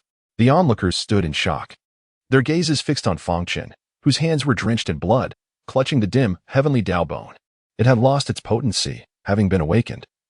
It was rendered utterly useless upon extraction. Yet, Fang Chen persisted, for it was rightfully his. A chill spread among the crowd. He was a ruthless individual, daring to extract the heavenly Dao Bone before the eyes of Qing Wuzi and Luo Tianxiao, forcing them to witness the demise of their own comrade. This was a point of no return. Beast, I will not let you escape. Qing Wuzi's eyes burned with rage, his face contorted in a sinister expression, as if driven mad. Fang Chen's demeanor remained icy. He met Qing Wuzi's gaze without flinching, even managing a faint smile that appeared particularly chilling. I will remember you, Qing Wuzi said coldly, choosing not to linger further and swiftly transforming into a beam of light, departing. Luo Tianxiao, eyes sharp and filled with resentment, ultimately followed Qing Wuzi's lead. Fang Chen observed their departure without uttering a word. He approached the lifeless body of Luo Yun, retrieving his storage bag before descending from the arena. No one dared to utter a word regarding Fang Chen's actions. Since it was a battle to the death, it was an unspoken rule that all possessions of the defeated belonged to the victor. Fang Chen, just as he stepped down from the platform, Su Wan'er timidly approached him. Chapter 66. To kill you would only soil my hands. She gazed at Fang Chen with a pitiful expression, her delicate demeanor a stark contrast to the fierce rage she had displayed not long ago, resembling a distressed young girl. This was her customary tactic when in Fang Chen's presence. With such sincere contrition, he would invariably forgive her. She was confident that this time would be no different, and soon she would reclaim her status as an extraordinary woman, standing above all others. Brother Fang, I realize my mistake. It was truly Luo Yun who compelled me to act thus. Could you please forgive me? She implored, tears cascading down her cheeks, embodying utmost victimhood. In response, Fang Chen merely smiled, a smile laced with profound disdain. After I abandoned my cultivation, you promptly turned to Luo Yun's embrace. The secret of my heavenly Dao Bone is known only to you. Do you truly believe that if you remain silent, Luo Yun would ever discover it? I cease your pretense. In my eyes, you are nothing but repulsive. Were it not for the sect's rules, do you think you could still stand here? Fang Chen's expression was frigid. As Su Wan'er beheld the icy gaze of Fang Chen, terror gripped her, causing her to stumble and fall to the ground. She sensed that Fang Chen genuinely harbored the intention to kill her. Observing her plight, Fang Chen sneered, Rest assured, I shall not take your life. To kill you would only tarnish my hands. Seated upon the ground, Su Wan'er felt the scornful, disdainful, and derisive gazes surrounding her. This was not the reality she was accustomed to. Only a short while ago, She had relished the envious, jealous, and hateful stares directed her way. At this moment, she finally realized that she had lost everything. Her heart was engulfed in hatred for Fang Chen. It was all because of him that she had been stripped of her entire existence. And yet, he had callously abandoned her. Despite the fact that he owed his current circumstances to her, she wanted to scream, but the disdainful and contemptuous gazes surrounding her were unbearable. She understood that there was nothing she could do to Fang Chen now, so she could only lower her head and leave. However, her bowed demeanor was rife with resentment and malice. On the other side, Yu Yuanwen's expression was equally grim. Fang Chen's displayed prowess had far exceeded his expectations. No wonder the assassin from the last shadow kill had failed to eliminate him and instead had been killed. This young man possessed some skill. Yet, he soon sneered. But it matters not. The ancestor has returned, while the Dream family's ancestor perished on the battlefield. Now that the ancestor has begun to exert pressure on the Dream family, I am confident that soon, Ming Yao will become my woman. Ha! He laughed maniacally before departing. Fang Chen approached Ying Qingxiang and clasped his hands in gratitude, saying, "Thank you, Peak Master, for your timely rescue." Ying Qingxiang replied coolly, "No need for thanks." Observing the lingering demonic aura around Fang Chen, she added, "While cultivation in the demonic path may yield rapid progress, it is fraught with immense danger. One risks losing oneself to madness and becoming a ruthless killer. Your talent is remarkable, and you have even comprehended 2 inscriptions. Should you choose to eradicate your demonic roots and pursue orthodox cultivation, your future achievements would undoubtedly be significant, and the associated dangers would be greatly diminished." Fang Chen understood that the other party meant well, yet he shook his head and replied, "Thank you for your guidance, Peak Master, but my decision to pursue the demonic path is not impulsive. It is the result of profound contemplation. Moreover, the most perilous threats on the path of cultivation often do not stem from demons, do they?" Ying Qingxiang gazed at Fang Chen with a penetrating look and remarked, "You possess a remarkable clarity of thought. I shall refrain from further persuasion." Suddenly, a thought struck her, and she added, "Interestingly, the current leader of the 7 Peaks also follows the demonic path. Your entry into the 7 Peaks would indeed be quite fitting." Fang Chen was taken aback. "The current leader of the 7 Peaks is also a demonic cultivator?" Ying Qingxiang nodded. "However, he has been away for an extended period. Otherwise, he could provide you with some guidance." The two continued their conversation for a while longer before Ying Qingxiang said, "Well, you are injured. You should return to tend to your wounds." Fang Chen bid farewell, clasping his hands, and then departed with Aunt Jing of Steel Tiger. The news of the battle spread rapidly throughout the Tianyu Divine Sect. As everyone learned that the seemingly doomed 7th Peak had produced a prodigious talent capable of comprehending 2 Taoist texts. Unbeknownst to Fang Chen, he did not return home immediately. Instead, he spoke to Aunt Jing of Steel Tiger, "I must step out for a while." Having exhausted his resources, he needed to visit the Wanqing auction house to sell his belongings. "I shall accompany you," Aunt Jing offered. However, Fang Chen shook his head in refusal. "Elder Jing, you should return first. I am more concerned about their potential threat to my master." Seeing Fang Chen's resolute determination, Aunt Jing did not press the matter further but cautioned, "Do take care." Indeed, Fang Chen nodded in agreement. Steel Tiger remarked, "Brother Fang, you must return swiftly. I require your guidance on my battle script. Upon your return, I shall undoubtedly assist you in awakening." Immediately, Fang Chen transformed into a streak of light and vanished from sight. Arriving at the 10,000 Stars auction house, Fang Chen effortlessly entered, holding the first-grade guest elder token. Upon learning of Fang Chen's arrival, Yin Xiaolin promptly adorned herself and personally welcomed him. When she laid eyes on Fang Chen, her expression brightened. After 2 months of separation, she was astonished to witness the remarkable advancement in Fang Qiqing's cultivation, and deep admiration filled her heart. A smile graced her lips, her mature demeanor utterly captivating. "You're too modest, Yin Qiqing. It's merely luck," Fang Chen replied. "Your humility is commendable. Even the core geniuses of the upper sects do not compare," she remarked, her gaze alluring, her smile unwavering. "I lack the innate talent of Fang Qiqing. If you would be so kind, might you visit my training chamber to impart some wisdom to me?" Her words brimmed with springtime allure, and combined with Yin Xiaolin's enchanting gaze, they quickened the pulse and stirred the blood. Even Fang Chen felt a stirring within, though it was swiftly quelled by the self-regulating power of his indomitable mind. He responded, "Please do not jest, Yin Qiqing. My purpose today is to sell a collection of materials." Yin Xiaolin could not conceal her disappointment, saying, It seems Fang Chen has eyes for another. However, she quickly regained her professional smile and inquired, "Might I ask what items you wish to sell?" "There are quite a few, and they are rather diverse," he replied. With a smile, Yin Xiaolin assured him, "Rest assured, we have the most professional team at your service." Upon hearing these words, Fang Chen ceased to elaborate further and directly handed a storage bag to Yin Xiaolin. With a smile, Yin Xiaolin accepted the bag, but her expression abruptly froze as she sensed the contents within. Was this a bit excessive? Could it be too much? Moreover, the bag contained a plethora of items, elixirs, herbs, materials, magical treasures, and more. Particularly striking was the massive corpse of a fourth-tier demon beast, something she had never encountered before. Fortunately, having experienced the world, she quickly regained her composure and informed Fang Chen, "Please wait a moment. I will summon the appraisers for a precise evaluation." Fang Chen nodded in agreement. Soon, several appraisers arrived, and Yin Xiaolin began to extract the items from the storage bag. Initially, they maintained their composure, as seasoned appraisers had witnessed countless spectacles. However, upon gazing at the corpse of the pinnacle fourth-tier demon beast, they collectively gasped in astonishment, for it was unlike any beast they had ever seen. Fang Chen did not withhold any information and revealed the origin of the beast, a fact that would soon be common knowledge following the opening of the new world. After examining the corpse, one appraiser suggested, "This demon beast, both in terms of its flesh and bodily materials, is exceedingly rare and possesses immense value. I recommend putting it up for auction. It is certain to fetch a handsome price, potentially around 80,000. "So high?" Fang Chen inquired, slightly taken aback. Yin Xiaolin elaborated, "Items that have never been seen before, especially demon beasts, tend to pique the interest of many." Fang Chen was suddenly enlightened. "In that case, let us proceed with the auction." Naturally, he aspired to secure a more favorable price.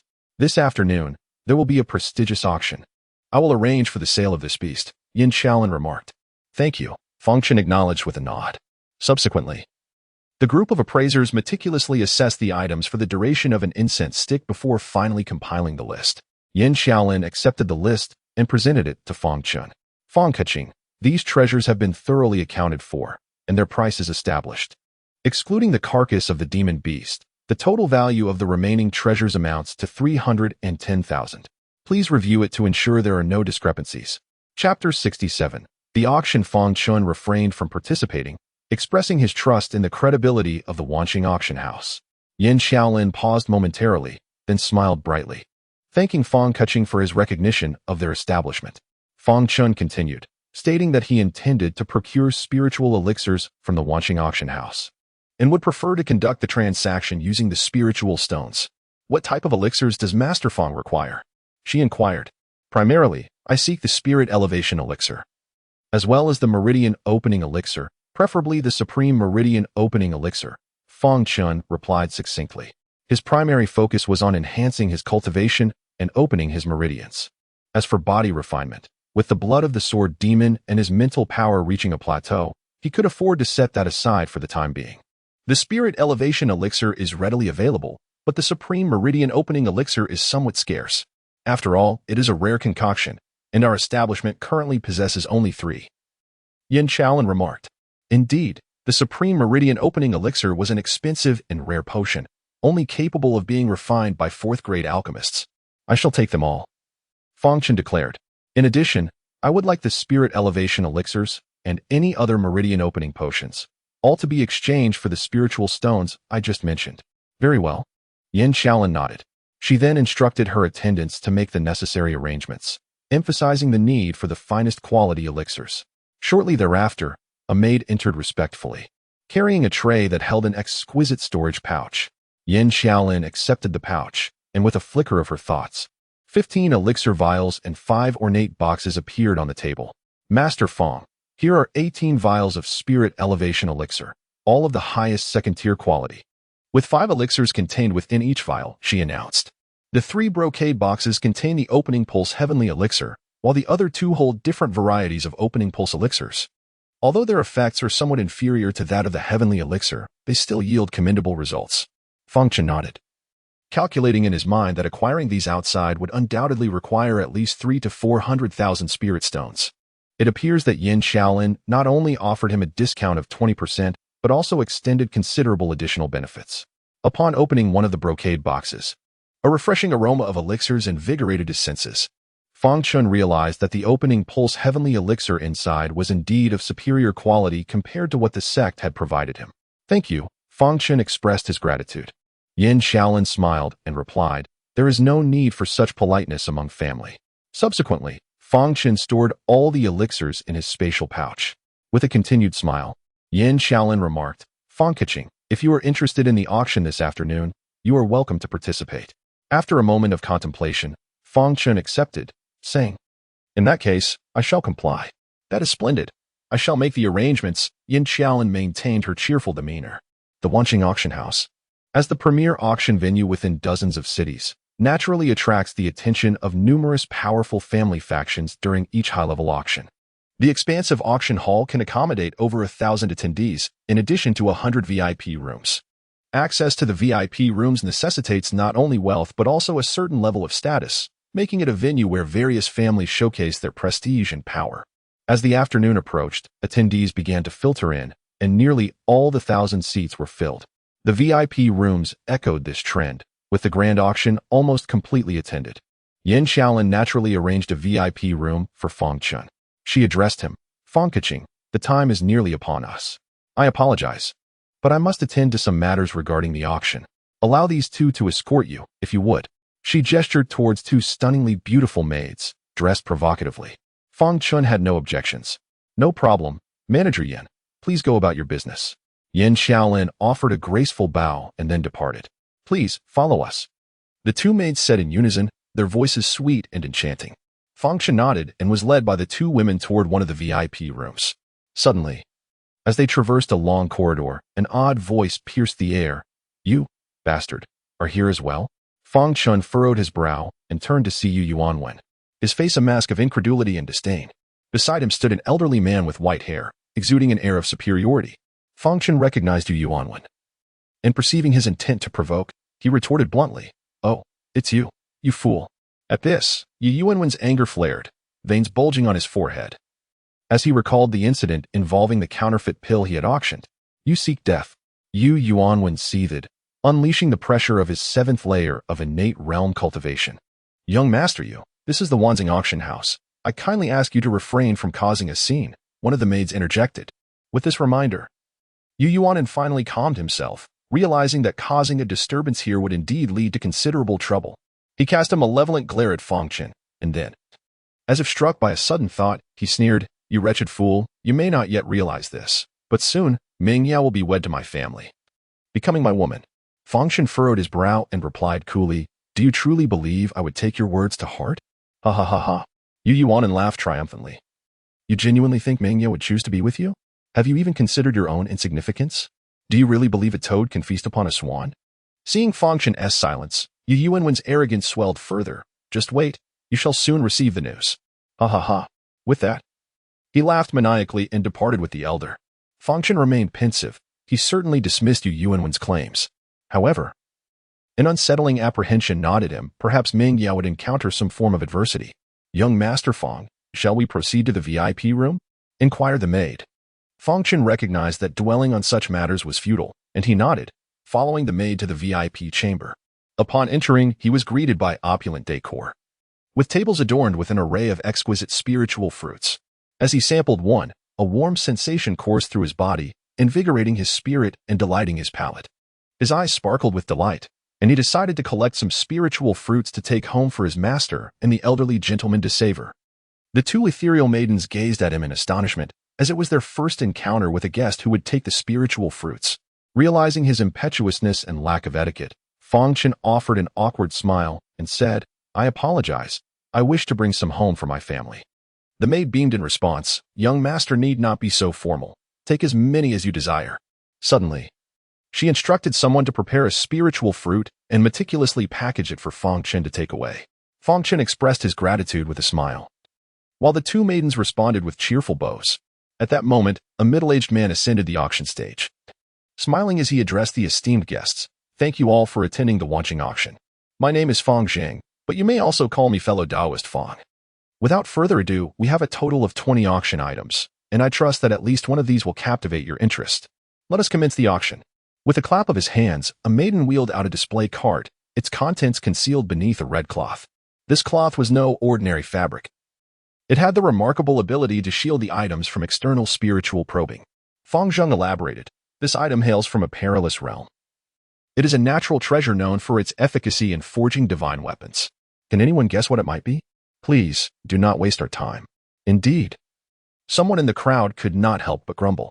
Fang Chen, unfazed, replied with a smile, since you are eager, I shall reveal it. This is a celestial treasure, a meteorite from the Qianxing mountain.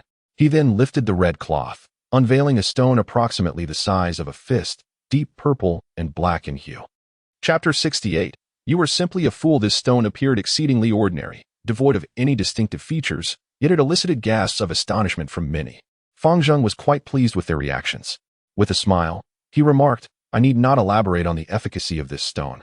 It undoubtedly offers tremendous benefits for your treasures and may even facilitate their ascension. Upon hearing this, even those who were previously unaware were left in shock. Ascension of treasures? This stone possesses such remarkable properties. Instantly, the crowd's gaze turned towards the meteorite from Qianxing Mountain, their eyes sparkling with excitement. Observing that the atmosphere was ripe, Fang Chen proclaimed, in that case, the auction shall commence. The starting bid is 10,000 spirit stones. The audience gasped. A starting bid of 10,000 spirit stones was indeed substantial, even for a high-end auction. 10,002, 10,004. The price swiftly escalated, ultimately settling at 34,000. Fang Chen watched with eyes wide open, filled with desire, yet he refrained from participating. Unfortunately, he was financially constrained.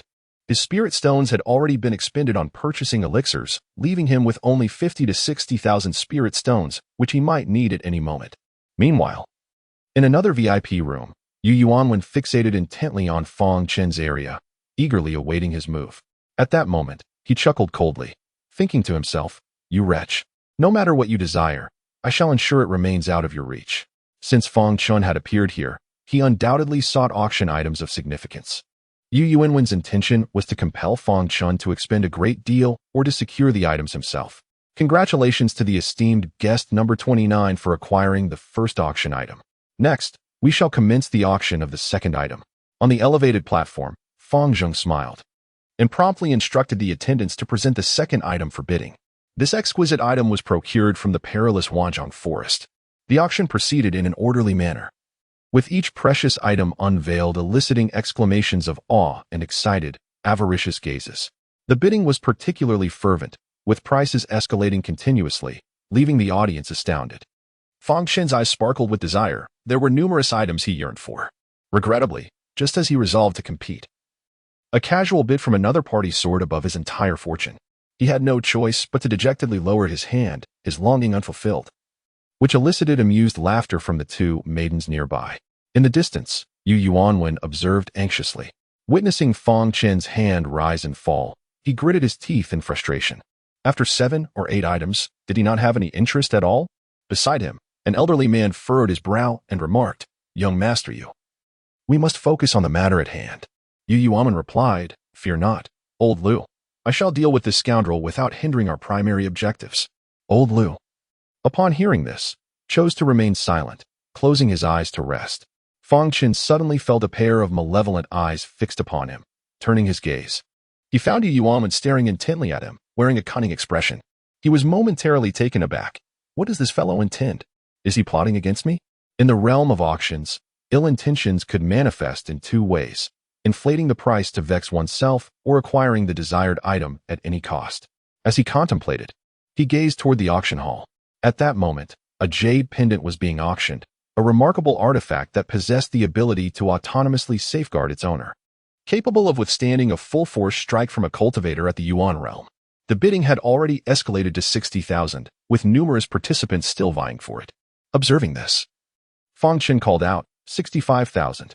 Yet, scarcely had his voice faded when he heard Yu Yuanwen from the other side proclaim, 80,000.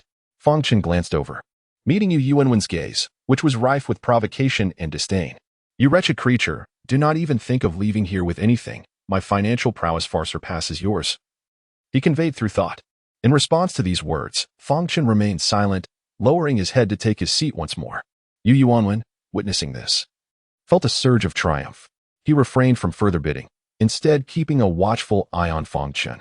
However, he failed to notice the slight upward curve at the corner of Fang Chen's mouth.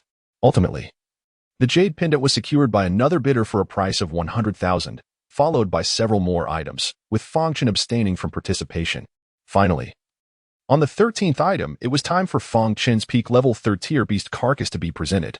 Ladies and gentlemen, the next item is something you have never encountered before. I can reveal that it is the carcass of a beast. However, this creature hails from a newly discovered minor realm and is making its debut, Fang Zheng announced mysteriously. This statement instantly piqued the curiosity of the crowd, as the emergence of new beasts typically stirred considerable excitement. Observing the reaction, Fang Zheng ceased his superfluous words and, with a flick of his hand, unveiled the red cloth. Suddenly, the formidable corpse of the peak-level 3rd tier beast slain by Fang Chen revealed itself before the crowd. At this moment, the body had undergone a rudimentary processing by the Wanqing auction house, appearing exceedingly fierce, with an aura of terror emanating from it that caused many to change their expressions. Its peculiar form, resembling neither a lion nor a tiger, piqued the curiosity of numerous onlookers below, who began to chatter about the beast's remains. It is well known that the flesh, scales, bones, and organs of certain beasts hold immense benefits for cultivators. Selling the unknown beast's corpse could entail certain risks, yet the path of cultivation is fraught with peril. Opportunities are seldom guaranteed. Seeing that the time was ripe, Fang Zheng spoke up. The starting bid is now 30,000, 100,000. A voice, brimming with eagerness, rang out immediately after. The crowd was momentarily taken aback. Many had just raised their hands in preparation to bid, only to retract them upon hearing this price. 100,000 for a 3rd tier beast corpse, even if it were unprecedented, surely could not be valued so highly. As they turned to discern the identity of the bidder, another voice interjected, 200,000. The crowd was instantly stunned into silence, all eyes turning towards the speaker. In a VIP booth, UNWN proudly raised his hand, provocatively gazing at Fang Chen. At that moment, he felt a sense of triumph in irritating Fang Chen. However, the next instant, he realized something was amiss. Wait a moment, how much did I just bid? 200,000. He had been so focused on Fang Chen that he hadn't even registered Fang Zheng's words. Upon hearing Fang Chen's bid, I instinctively shouted out loud. Only after I had spoken did I realize that Fang Chen's initial offer was a staggering 100,000. Surprised by the unexpectedly high figure, I had spoken without much thought. On the other side, Fang Chen, who had called out the 100,000, couldn't help but laugh aloud. He had previously examined the carcass of the demon beast, determining its worth to be a maximum of 100,000, with 60,000 attributed to the beast itself and 40,000 due to its first appearance. He was not concerned about others refraining from raising their bids. After all, many had shown interest, and a slight increase beyond 100,000 seemed plausible. However, he never anticipated that Yu Yuanwen would audaciously call out a price of 200,000. Old Lu furrowed his brow and directed his gaze toward Yu Yuanwen, saying, "Young Master Yu, what are you attempting to do? 200,000 for a 3rd-level demon beast is simply not justified, even considering its first appearance, especially in the absence of a demon core." Although the Yu family was affluent, this issue transcended mere spirit stones. It was a matter of the family's reputation. Old Lu, it's that brat-ass fault. I fell into his trap. Yu Yuanwen could only express his frustration in this manner. Then he glared fiercely at Fang Chen, shouting, "You dare to scheme against me?" Fang Chen, having had his fill of laughter, disdainfully retorted, "I called my own bid. How can that be considered a scheme against you? However, young Master Yu, I believe that person was quite right. You are indeed a fool. You bastard." Yu Yuanwen seethed, his veins bulging with rage, wishing he could tear Fang Chen apart. Observing this, Old Lu remarked, "Young Master Yu, it is merely 200,000 spirit stones. What significance does it hold?" In private, a whisper was exchanged, "Do not forget our purpose this time." Upon hearing these words, Yu Yuanwen gradually regained his composure.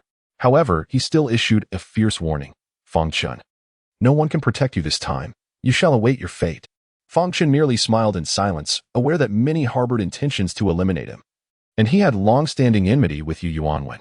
Even if he chose not to act, his adversary would certainly seek his detriment. Fang Zheng also did not anticipate the situation would unfold in such a manner, yet the higher the price, the more advantageous it became.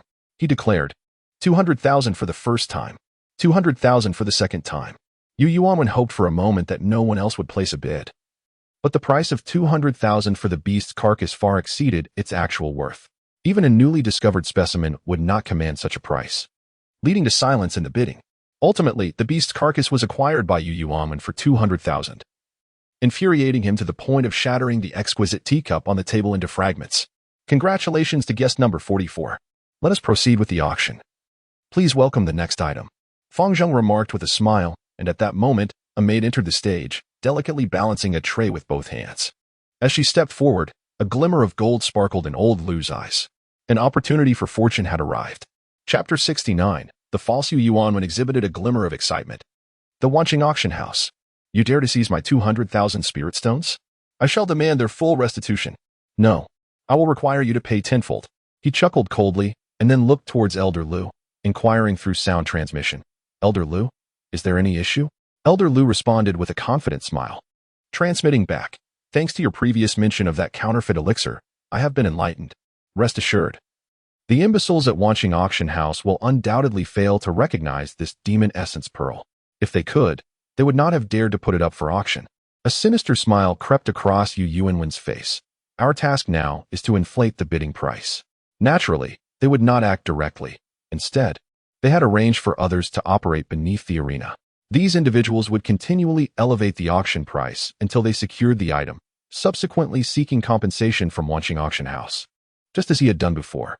Above on the platform, Fang Chen was smiling as he introduced. Ladies and gentlemen, this pearl is known as the Demon Essence Pearl, a product of the natural world, infused with rich and pure demonic energy, which is immensely beneficial for those who cultivate in the demonic arts. While demon cultivation is rare within the Tianyu Divine Sect, it is far more common in the outside world, as demon practitioners tend to progress at a swifter pace. At these words, many individuals brightened, their eyes fixated on the Demon Essence Pearl. Fang Chen was no exception. As a practitioner of demonic arts, he felt an inherent interest in this pearl. Yet, he sensed something amiss. This intuition stemmed from his sword demon physique, and if the claims of Fang Chen held true, such a feeling should not arise. He activated his soul demon eye, penetrating the magic essence heavenly pearl. Both the exterior and interior were laid bare before him. Upon closer inspection, Fang Chen finally discerned an anomaly. The demonic energy emanating from within the magic essence heavenly pearl was not inherent to the pearl itself. Rather, it had been implanted with a demon essence stone. This stone's demonic energy bore resemblance to that of the pearl, yet it was incapable of preservation, typically dissipating within a fortnight. Such a method of deception paralleled the counterfeit pill from before, albeit lacking its intricacies. Nevertheless, it remained exceedingly difficult for an ordinary person to discern the truth, especially those unfamiliar with the arcane arts. Fang Chen mused silently, a bitter smile gracing his lips. The Wanqing Auction House had once again fallen victim to deceit. The pearl must not be allowed to be auctioned. Otherwise, the auction house would find itself in a precarious situation. At that moment, the auction had commenced, and the price soared to 500,000. Fang Chen summoned a maidservant and inquired, "Can the auction be interrupted midway?" The maid hesitated, then resolutely shook her head, responding, "It cannot be interrupted unless someone intervenes to seize it. Once commenced, it must proceed without pause." Hearing this, Fang Chen's heart sank. He instructed, "Summon Manager Yin and inform her that there is a matter of utmost importance regarding the reputation of the auction house." The maid was taken aback but, noticing Fang Chen's serious demeanor, did not dare to delay, nodding in acquiescence before departing. Meanwhile, the bidding for the magic essence heavenly stone had escalated to 800,000. This left Fang Chen on the platform utterly exhilarated. The price of the demon origin heavenly stone had peaked at around 300,000, a figure that exceeded his expectations. Old Lu observed this and remarked, "That should suffice. Any further increase may raise suspicions." "Indeed," Yu Yuanwen replied with a smile and a nod. 800,000 spirit stones, with double compensation, amounted to 1,600,000. However, their aspirations reached beyond merely this sum. Was there a higher bid than 800,000? Fang Chen gazed down at the crowd, hopeful for a greater offer. Unfortunately, silence enveloped the room, as if the audience had lost interest in bidding.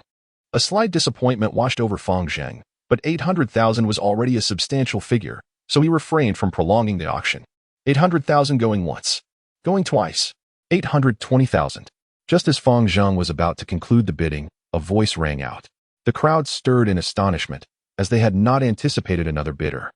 Their eyes turned towards the source, where a young man in the VIP section, none other than Fang Chen, calmly raised his hand. 820,000? Was this madness? Regardless of the potency of the demon origin heavenly pearl, that price was exorbitant. Exactly. The crowd regarded Fang Chen with incredulous expressions, but he paid them no mind. Since he could not deter the bidding, he resolved to acquire the pearl himself. It must not fall into another's possession. After all, he was a guest elder at the Wanqing auction house, and he could not idly watch it be taken advantage of. Both old Lu and Yu Yuan were momentarily taken aback. They had not anticipated that anyone other than themselves would place a bid. Upon recognizing Fang Chen, Yu Yuan felt an intense surge of anger. Once again, this wretched scoundrel has thwarted my endeavors. He swiftly conveyed a message to his subordinates below. Continue to bid. We must secure this at all costs. Understood, came the reply from his men below. Old Lu did not intervene. Failing to acquire it would render their forgery utterly futile. However, he cast a puzzled glance at Fang Chen, muttering, "Why is he still bidding? Could he have discerned something?" "Impossible," Yu Yuan asserted confidently. With old Lu's exceptional forgery skills, how could that scoundrel possibly see through it? If my guess is correct, he is also a demon cultivator and likely wishes to obtain this pearl for his own cultivation. Indeed, old Lu nodded in agreement, equally unconvinced that a mere novice could unravel his deception. 850,000. 870,000. Yu Yuan's men continued to call out. Fang Chen remained unhurried, waiting until Fang Zheng was on the brink of announcing his bid before casually proclaiming a price of 900,000. This infuriated Yu Yuan and old Lu to the point of gritting their teeth, yet they dared not display their frustration too overtly, only cursing Fang Chen's ancestry in their hearts. Meanwhile, Yin Shaolin finally arrived. Fang Qiqing, what is happening? She was acutely aware of the tense atmosphere outside. Fang Chen's sudden involvement in the bidding must certainly have a reason behind it. Fang Chen candidly stated that pearl is a fake. Upon hearing these words, Yin Shaolin felt as though struck by lightning. The auction item valued at 900,000 turned out to be counterfeit. Once this news spreads, it will undoubtedly cause a tremendous uproar, severely damaging the reputation of Wanqing auction house. Is Fang Qiqing speaking the truth? Even if he trusts Fang Chen, he feels compelled to inquire further. I cultivate the dark arts. The authenticity of this orb cannot escape my discerning gaze. If I am not mistaken, among those competing with me are accomplices, aiming to bid high only to later demand double or even tenfold compensation from you, Fang Chen remarked. Meanwhile, the bidding price had already surged to 1,000,000 spirit stones. Without a hint of hesitation, Fang Chen declared, 1,200,000, 1,005,000, 1,008,000. A few individuals in the audience continued to contest Fang Chen's bid. Yin Shaolin also sensed something amiss. A magic essence celestial pearl could not possibly fetch such a price. As Fang Chen suggested, someone was indeed plotting against Wanqing auction house. She promptly stated, Fang Qiqing, feel free to bid. Do not fear. Our Wanqing auction house will ensure you do not suffer any losses. With that, she cast a cold glance at several individuals below, adding, I have a few matters to arrange. Fang Chen nodded, rest assured. Subsequently, Yin Shaolin departed while Fang Chen continued to raise the bid. Lu Lao and Yu Yuan's faces were ashen, wishing they could dismember Fang Chen. At this moment, they realized that Fang Chen must have uncovered something, which prompted his aggressive bidding. Could it be that this brat has discerned the deceit and seeks to profit just as we do? Yu Yuan exclaimed. Forget about it. Tell those people to halt their bids, or we will be in serious trouble. Lao Lu, at this juncture, we must not easily concede. Yu Yuan declared with a sense of determination. What do you propose then? Yu Yuan replied with a sinister smile. I have a scheme that will ensure this scoundrel meets a fate without burial. Chapter 70. Repayment immediately. He instructed the bidding to cease, and the price had escalated to 1,200,000. The crowd remained in stunned silence. Purchasing a single bead for such an exorbitant sum, was this madness? Yet, some sensed an underlying tension, as if a tempest were about to unfold. The host, Fang Zheng, was blissfully unaware of these sentiments. At this moment, he was elated. 1,200,000. Such an astronomical figure. Observing the lack of further bids, though somewhat disheartened, he proclaimed, 1,200,000 once. 1,200,000. Confirming that no one would raise the bid, he decisively announced, 1,200,000 sold. Congratulations to the esteemed guest in VIP Room 7 for acquiring the demon origin heavenly bead. Wait. Suddenly, Yu Yuan called out, instantly capturing the attention of the assembly. Seizing the moment, Yu Yuanwen remarked. Ladies and gentlemen, I am acquainted with that individual. He is merely an unremarkable inner disciple of the Tianyu divine sect, lacking both connections and prowess. I have serious doubts that he possesses 1,200,000 spirit stones. At this revelation, gasps echoed throughout the hall, and all eyes swiftly turned to Fang Chen. However, Fang Chen maintained his composure, displaying no sign of distress. Yu Yuanwen, with a cold smirk, turned to Fang Zheng and inquired, "What happens if a bidder cannot produce the requisite spirit stones?" Fang Zheng replied, "Naturally, we will take appropriate measures to cover our losses. The auction item will continue at the price established by the previous bidder." A triumphant smile spread across Yu Yuanwen's face. This was the outcome he had desired. He then turned to Fang Chen, challenging him. "You bastard. Did you hear that? I never anticipated that a prestigious sect like the Tianyu divine sect would harbor such a shameless individual. Following this incident, I shall undoubtedly report to the sect, ensuring that such a disgraceful character is expelled from our ranks. I always suspected that this young man, despite his youth, could not possibly possess such a vast wealth of spirit stones. It seems he was merely engaging in reckless bidding. This young man is doomed." Having offended the Wanjing auction house and now facing expulsion from the Tianyu divine sect, his fate is sealed. The crowd buzzed with discussions, many casting gleeful glances at Fang Chen. Fang Zheng's complexion also grew grim, as he found himself somewhat swayed by Yuanwen's words. He then addressed the esteemed guest. "Might I request your consent for our personnel to proceed to your VIP room at this moment? We kindly ask you to display your financial resources." Financial resources? What wealth could he possibly possess? A mere pauper. Yuanwen scoffed. Throughout, Fang Chen refrained from retorting. Yet a slight smirk crept onto his lips as he nodded in agreement. "Of course, that poses no issue. Please, go ahead." Yuanwen was taken aback, not expecting Fang Chen to acquiesce. However, he quickly resumed his mocking demeanor, still attempting to put on a facade.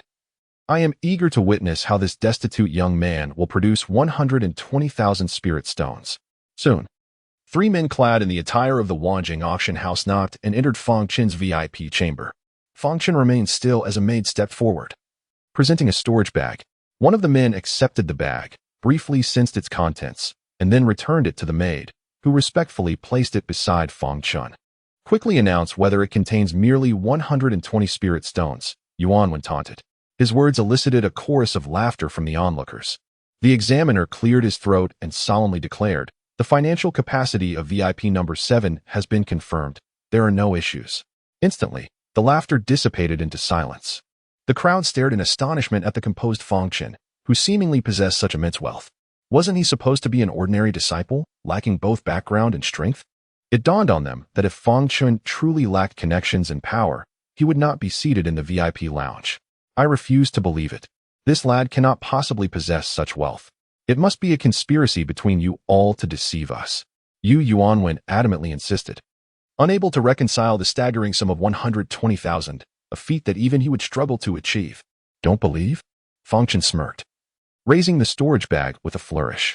With a clatter, a multitude of spirit stones erupted from within, swiftly forming a small mountain in the expansive VIP room. The glimmering, energy-infused mound caused the hearts of the onlookers to race and their eyes to redden. This was not merely 120,000. It was more than enough to exceed 150,000. Fang Chen gazed at Yu Yuanwen with a cold smile, saying, "Do not assume that having a bit of background grants you superiority. Remember, there are always those beyond you. Many possess greater strength and connections. One must learn to remain humble. Do you understand, you little pauper?" Yu Yuanwen's rage surged, his complexion shifting from green to purple. Having never been insulted throughout his life, he found himself not only ridiculed as a fool by Fang Chen, but also demeaned as a little pauper. Yet, he was utterly powerless against Fang Chen, feeling as though he was being soundly slapped in the face. Fang Chen reveled in the moment, fully aware that the spirit stones were not his own, but rather sent by Yin Xiaolin. However, with the aid of these spirit stones, he had managed to put on quite a display. Yet, the ostentation of wealth might bring him considerable trouble. Nonetheless, he remained unconcerned, having devoted himself to cultivation within the sect. Did they truly dare to come to the sect and harm him? At that moment, Fang Zheng received a transmission from Yin Xiaolin. With a frigid gaze directed at Yu Yuanwen, he proclaimed, "Congratulations to the esteemed guest number 7 for acquiring the auction item. We shall now proceed to the next item." He then instructed to have the Demon Yuan Heavenly Pearl removed. Seeing this, old Lu sighed heavily and remarked, "We should take our leave. The watching auction house may have caught wind of something. It is unwise to linger here any longer, and we must also withdraw others." "Understood," Yu Yuanwen replied. Though he harbored thoughts of eliminating Fang Chen, he recognized that the timing was not right, and thus acquiesced to old Lu's suggestion.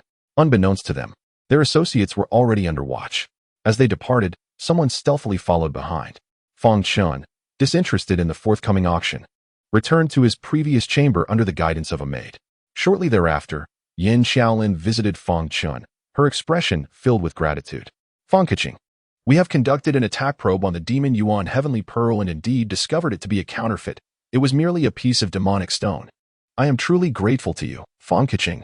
Otherwise, the reputation of Wanqing Auction House would have suffered immensely." She bowed deeply and continued, as a token of appreciation.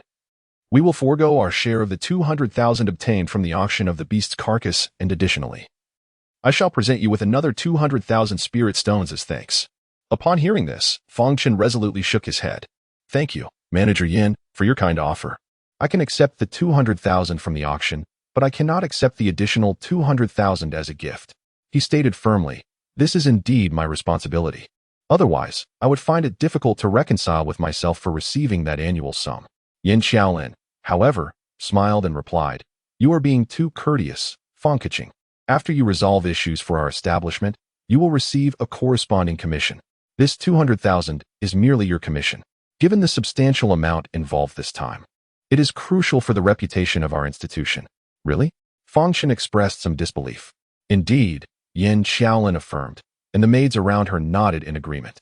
Seeing this, Fang Chen ceased his refusal and said, "In that case, please convert the 200,000 into spirit enhancement pills for me." Yin Xiaolin nodded with a smile. "No problem." She immediately arranged for it, and while waiting, Fang Chen inquired, "Do you know who is responsible?" Yin Xiaolin nodded. "If I am not mistaken, it should be Yu Yuanwen. I will capture all those involved and interrogate them one by one. This grudge shall not be forgotten by Wanqing Auction House." As she spoke, her expression gradually turned cold. Soon after, 10 bottles of spirit enhancement pills were delivered. After receiving them, Fang Chen intended to take his leave. However, Yin Xiaolin remarked, "Fang Chen, I will have someone escort you home. If you return alone, it may lead to trouble." Chapter 71. The eccentric mansion Fang Chen was acutely aware of his predicament and did not decline the offer. "Many thanks to Yin Qiqing," he expressed gratefully. Subsequently, Yin Xiaolin arranged for 2 formidable cultivators of the Zhou Yuan realm to safeguard Fang Chen. Upon exiting the Wanqing auction house, Fang Chen observed the bustling crowd without sensing any unusual occurrences. However, the expressions of the 2 Zhou Yuan realm experts were tinged with vigilance, indicating that someone was indeed watching him. Unperturbed, he proceeded towards the Tianyu divine sect under their protection. "He has escaped," a middle-aged cultivator snarled from atop a rooftop. "Since he has returned, we can only let it go. We are not the crazed assassins of Qianli, and we cannot recklessly storm into the Tianyu divine sect." With that, the cultivators dispersed, each going their separate ways. Meanwhile, in the forest outside Yu City, an elderly man named Lu was half-kneeling on the ground, a bloody wound marring his chest. Standing beside Yu Yuanwen were 2 elderly figures, both powerful cultivators of the Zhou Yuan realm. With a disdainful snort, Yu Yuanwen retorted, "What a useless fool, to be exposed by a mere mongrel. What purpose do you serve? You shall not die a good death." Lu's face was etched with bitterness. This had been his chance to ascend to greatness, yet he found himself in such a dire predicament. Have the others been dealt with? Yu Yuanwen, showing little interest in Lu, turned to one of the elders and inquired, "Have they all been eliminated?" "They have all been killed," the elder nodded in affirmation. "Excellent." With a nod of satisfaction, Yuanwen felt assured that even if the Wanqing auction house had deduced his identity, they would be powerless to act against him. The old man inquired, "Young master, shall we return? The Meng and heir families have begun negotiations." "There's no rush," Yuanwen replied, his expression shifting between gloom and determination. "I intend to eliminate that scoundrel Fang Chen before we leave." He then commanded, "Go, raise the bounty on Qianli to 300,000 and eliminate Fang Chen." "Understood." The old man responded with utmost respect and promptly departed. "Fang Chen," Yuanwen exclaimed, stepping onto the lifeless body of the old man, his teeth gritted in fury. "I will surely kill you." Meanwhile, Fang Chen, under the protection of 2 formidable allies, returned safely to his sect. After expressing his gratitude to them, He made his way back to the Seven Peaks Holy Palace. "Brother Fang, you have finally returned," Steel Tiger exclaimed, visibly elated at Fang Chen's safe arrival. Fang Chen smiled and nodded, then presented 5 bottles of spirit-enhancing pills to Steel Tiger. "Take these for your cultivation. The 7th peak lacks spiritual energy. Without spirit stones or enhancing pills, one cannot cultivate it all." Steel Tiger was taken aback, opening one of the bottles to reveal a single spirit-enhancing pill. As he examined it closely, it radiated a brilliant golden light. This was an exceptional second-tier top-grade pill, exceedingly valuable. He swiftly opened the other bottles, discovering that they all contained pills of the same caliber. Overwhelmed, tears welled up in his eyes. "Brother Fang, these are far too precious." Fang Chen looked at him incredulously. Although he expressed concern, Steel Tiger's gaze remained fixated on the pill bottles. "Take them. I have plenty," Fang Chen replied. "You follow me. I cannot allow you to be left with nothing." Steel Tiger, deeply moved, replied earnestly, "Rest assured, Brother Fang, I shall never betray the 7th peak." He continued, however, "It is indeed strange that the 7th peak, which once flourished with abundant spiritual energy, has suddenly diminished. In the past, the 7th peak was not inferior to the 1st peak. It was also a sacred place for cultivation. Yet, following the demise of our revered Master Tianyangzi, the spiritual energy has gradually faded away, until now, there is not a trace left. The powerful ones within our sect have investigated, but found nothing. Perhaps it is related to the back mountain." At that moment, an old man approaching them suddenly interjected, "The back mountain?" Fang Chen turned to the old man and inquired, "Grandfather, why do you say that?" The old man replied, "I have always resided in the back mountain, for it allows for farming without tarnishing the image of the 7 peaks, hence my prolonged stay there. After some time, I noticed that the back mountain was often shrouded in a mysterious white mist. I contemplated entering it, but upon stepping inside, I found myself inexplicably back outside. So I have not ventured in since." The back mountain. Fang Chen pondered, considering the possibility that there might be some secret hidden there. Perhaps even the reason behind the disappearance of the spiritual energy. With this thought in mind, Fang Chen declared, "I shall go to the back mountain." Steel Tiger, upon hearing this, said, "I will accompany you." Fang Chen nodded, and together they made their way to the back mountain. The back mountain of the 7 peaks was not particularly vast. Apart from a stretch of forest, there were only a series of small hills. At this moment, within the depths of the forest, wisps of white mist floated gently, and occasionally, birds would emerge from the mist, filling the air with their melodious calls. Fang Chen unfurled his soul heaven demon eye, perceiving the entirety of the forest before him. With the formidable power of his soul heaven demon eye, the entire woodland lay bare to his gaze. However, a frown creased Fang Chen's brow, for even with such extraordinary sight, he could discern no anomalies. Steel Tiger, equally oblivious, scratched his head and remarked, "I can't see anything amiss. It all appears quite ordinary. Let us venture deeper." Fang Chen acquiesced, and the two of them delved into the forest, pressing onward. Within the woods, there existed wild beasts, though they were merely low-tier creatures, posing no threat to the duo. As they continued their exploration, a thick fog began to envelop their surroundings, obscuring their vision. Steel Tiger, upon noticing this, scoffed, "Brother Fang, do you truly believe this mere mist can deceive us? Such a notion is utterly absurd." Yet, when he turned to locate Fang Chen, he found him utterly vanished. "Brother Fang, where are you?" Panic surged through Steel Tiger as he called out repeatedly. Meanwhile, Fang Chen's brow was furrowed deeply. Just as he had ventured into the fog-laden area, he felt the space around him distort. Although the scenery remained unchanged, he sensed he was no longer in the same place, and Steel Tiger had inexplicably disappeared. Indeed, there was something amiss with this rear mountain. But have I inadvertently entered a secret realm? Is it truly this simple? Fang Chen pondered, questioning the ease with which he seemed to have crossed into this enigmatic domain, and wondered why only he had entered while Steel Tiger remained outside. At that moment, Fang Chen sensed a slight response from the small tower, emanating a faint glow. He placed a hand on his chest and instantly understood. It appeared that it was due to the small tower that he was able to enter this place. Simultaneously, the surrounding white mist gradually dissipated, revealing a mansion ahead amidst the trees. Gazing at the mansion, Fang Chen mused inwardly, "If I am not mistaken, this is likely the opportunity my master left for me." He then approached the mansion. This residence exuded an ancient aura, with the architecture bearing the marks of time. He pressed his hands against the grand door and gently pushed. The door slowly creaked open. What lay before him was a spacious courtyard. But what astonished Fang Chen was the statue at the center of the courtyard, which depicted an ancient sword demon. The sword demon held a sword in one hand and a tower in the other, resembling the small tower within him. Indeed, the small tower must have some connection to the ancient sword demon, Fang Chen thought. He had suspected as much before. After all, each level of the small tower contained the blood of the sword demon, indicating a certain lineage with the ancient sword demon. Now, upon seeing this statue of the ancient sword demon, he could affirm his previous thoughts. He then stepped into the mansion, and an overwhelming aura of spiritual energy rushed toward him. The richness of this spiritual energy was not inferior to that found in spirit stones. This meant that every inch of space within the mansion was equivalent to a spirit stone. Merely the courtyard was worth millions of spirit stones, and the energy within could be rapidly replenished, almost inexhaustible in nature. If one could cultivate here, a single day of training would be equivalent to 10 days for others. Fang Chen felt a surge of excitement. This was indeed a sacred place for cultivation. At that moment, he noticed inscriptions on the statue, obscured by dust and difficult to discern.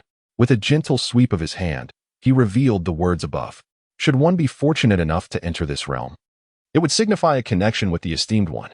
The inscription conferred a technique, with the hope that in the future, it would be further propagated, and the name of the sword demon would not be tarnished.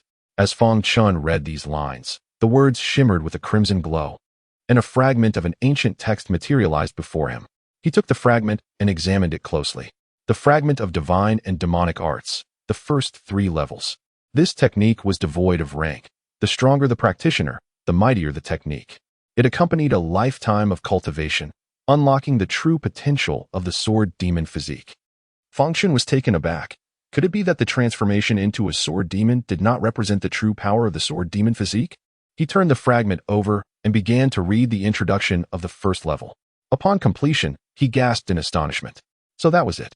The reason the sword demon was called so was not because he truly required a sword. His body was the sword itself, capable of becoming a blade from any part. Could it truly be anywhere? Fang Chen gazed downward, and an extraordinary image materialized in his mind.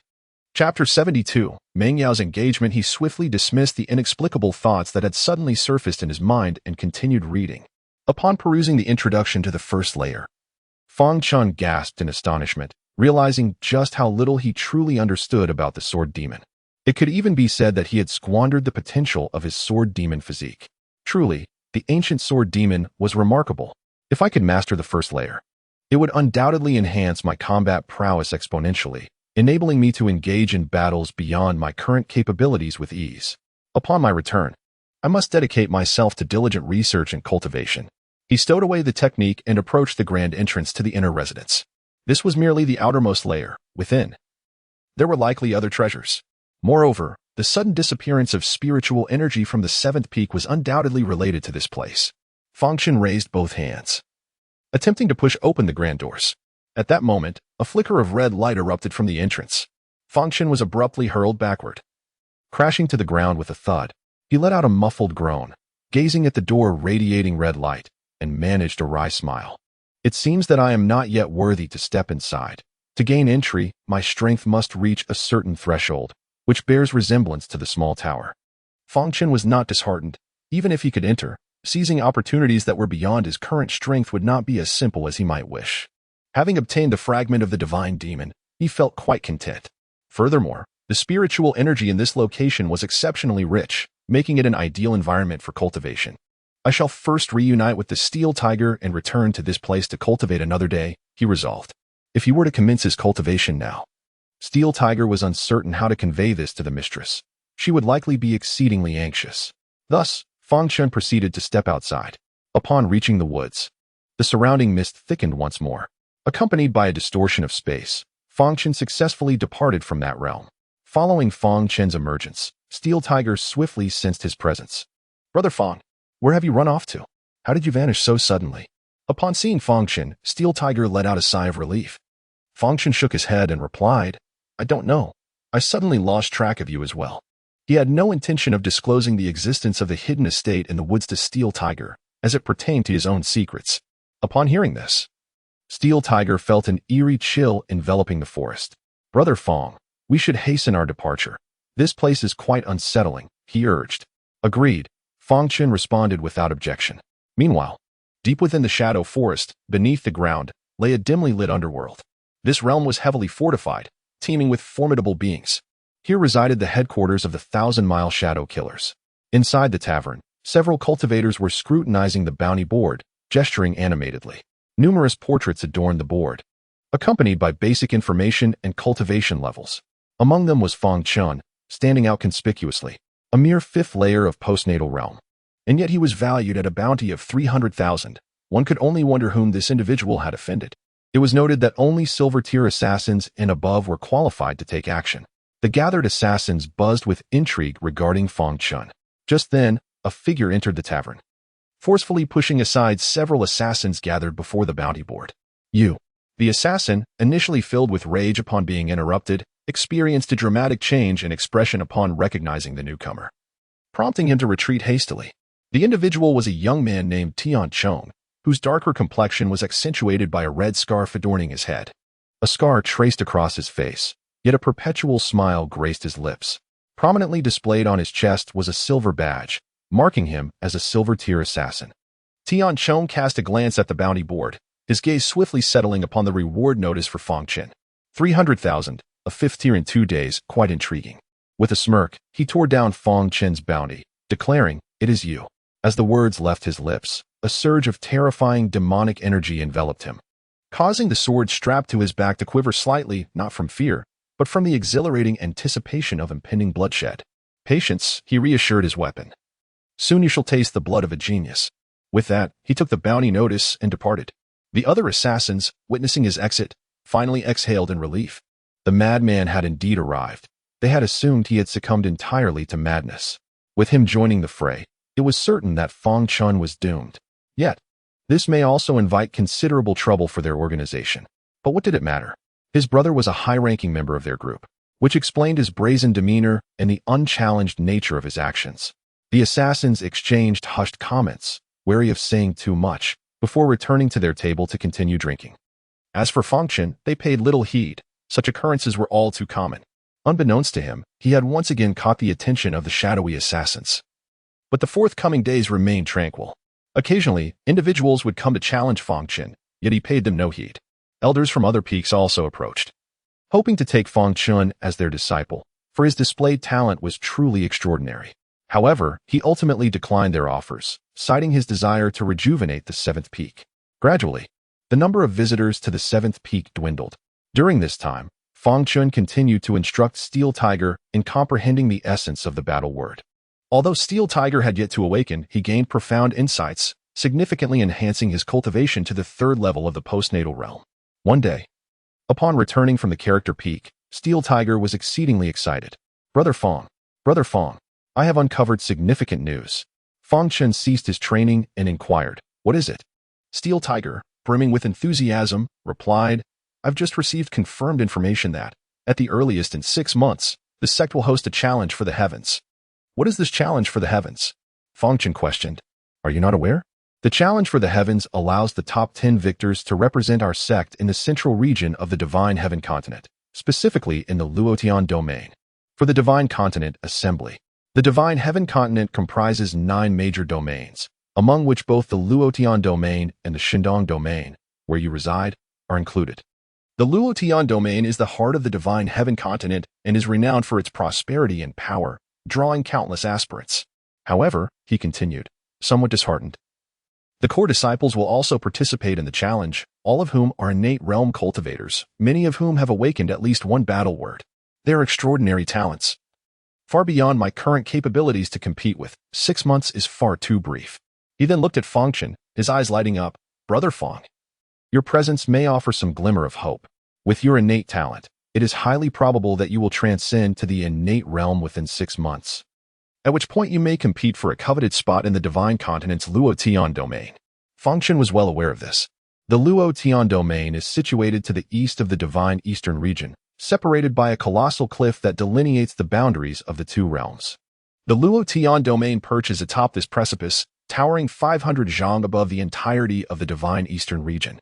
It is said that the spiritual energy in the Luotian domain is several times more abundant than that of the Divine Eastern region, teeming with formidable beings and opportunities. rendering it a sacred land for cultivation that countless aspirants yearn for. The two domains are akin to contrasting terrains, one celestial, the other terrestrial, exhibiting a stark disparity. The divine eastern region can only gaze upward at the Luo Tian domain, much like the limitations of mankind. However, access to the Luo Tian domain is not granted to just anyone. Without guidance and insufficient strength, one lacks the qualification to tread upon that sacred ground. This is also a place that Fang Chen yearns for, as it is only natural for individuals to aspire to ascend to greater heights, and he longs to witness a broader expanse of the world. Additionally, it is a place his master has visited, further fueling his desire to explore it. 6 months? That is ample time. Fang Chen silently vowed to secure a position within the top 10 of the heavenly competition. At that moment, a voice resonated outside the Seven Peaks Holy Hall. Fang Chen, I wish to see you. Startled, Fang Chen recognized the voice as Lin Shuiyan's. What could she want? He pondered, yet he proceeded towards the entrance. Steel Tiger, too, found the voice somewhat familiar and followed suit. Upon exiting the hall, Fang Chen beheld Lin Shuiyan standing alone outside, adorned in a flowing blue and white gown that accentuated her slender figure. At this very moment, Lin Shuiyan's body felt somewhat cold. Upon seeing Fang Chen emerge, she stated directly, I have come here to inform you that Meng Yao is engaged. Chapter 73. Those who stand in my way shall perish. Upon hearing these words, Fang Chen felt a tremor coursing through his body. Engagement? What are you talking about? He found it hard to believe. Lin Shuiyan replied coldly, Indeed, it is an engagement, a union with the Yu family, with the groom being Yu Yuanwen. In that instant, Fang Chen recalled the words spoken by Yu Yuanwen at the Wanqing auction house, realizing with dismay that the man had spoken the truth. Meng Yao would never consent to marry Yu Yuanwen. Fang Chen's brow furrowed in concern. Lin Shuiyan nodded affirmatively, stating, That is correct, but it is an unavoidable circumstance. The elder of the Meng family has fallen in battle, and Meng Yao's grandfather is gravely ill. They are the backbone of the Meng family. Should they both perish, the Meng family will inevitably be devoured by other clans. So Meng Yao has become a sacrificial pawn? Fang Chen's expression turned frigid. Lin Shuiyan nodded once more. After a moment of silence, Fang Chen inquired, When is the engagement scheduled? Lin Shuiyan shook her head, I do not know, but it is likely to take place within the next 6 months. Fang Chen nodded, Understood. Thank you for informing me, senior sister Lin. Lin Shuiyan gazed deeply at Fang Chen and asked, Do you intend to visit the Ming family? Fang Chen did not deny it and nodded. I share this news with you to urge you to relinquish any hopes, as it is also Meng Yao's desire. Neither the Yu family nor the Ming family is a force you can afford to offend or contend with. Lin Shuiyan continued. Let us set aside the Meng family for now. The Yu family is not one you can provoke. The elder of the Yu family has returned, possessing strength that transcends the realm of inquiry, and there are countless other formidable beings among them. In the realm of innate abilities, there exists only the insignificance of mere ants. What can you, a person of acquired talent, possibly bring back to Meng Yao? Had these circumstances not transpired, perhaps with your exceptional gifts, the Meng family would not have intervened in your union. Yet the situation has altered. Acceptance is no longer optional. Fang Chen uttered little, yet his expression exuded unwavering determination. Lin Shuiyan, perceiving this, understood that Fang Chen could not be swayed. I have come solely to convey Meng Yao's words. How you choose to proceed thereafter is beyond my concern. However, I can unequivocally inform you that your departure will not alter the outcome. As she spoke, her gaze toward Fang Chen was steeped in indifference, reminiscent of their very first encounter, cold and disdainful. What does it matter to possess talent? In this world, innate ability alone cannot alter one's fate. A genius remains merely a genius, not a true powerhouse. This is destiny, she declared. I do not believe in fate. I believe in myself, Fang Chen resolutely replied. With that, he turned towards the Seven Peaks Holy Temple, preparing to journey to the Ming family. You will meet your demise. UNWN, Luo Tianxiao, and the Luo family have set their sights upon you. The moment you leave the Tianyu divine sect, you will undoubtedly face their relentless pursuit. Lin Shuiyan warned. Fang Chen did not falter in his stride.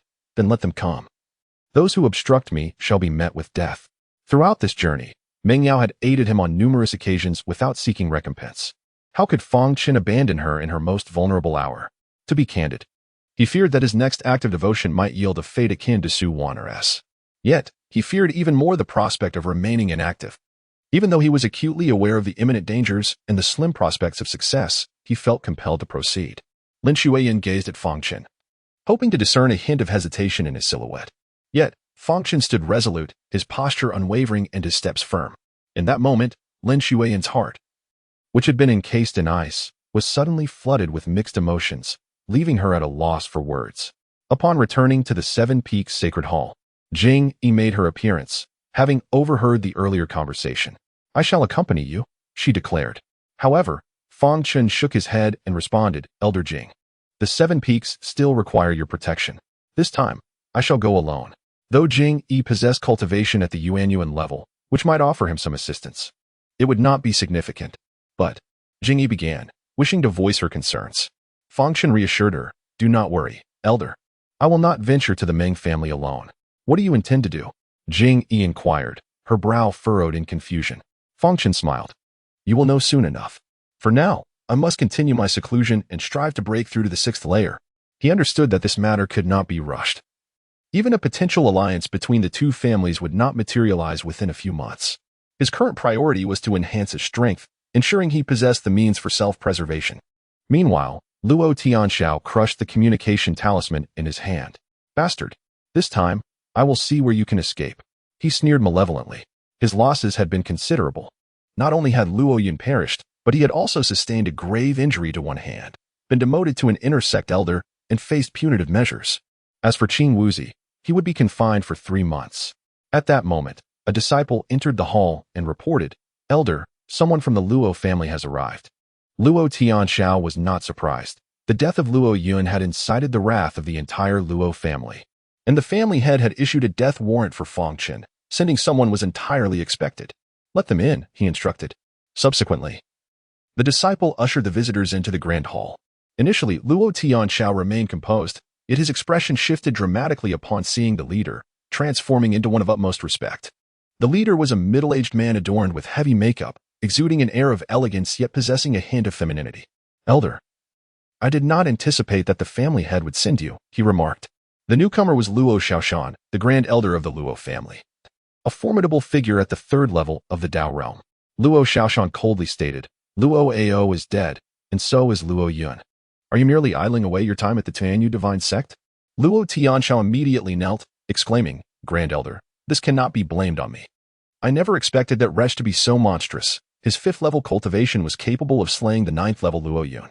As for Luo Ao, I was present in the Luo family at that time." Luo Xiaoshan snorted disdainfully.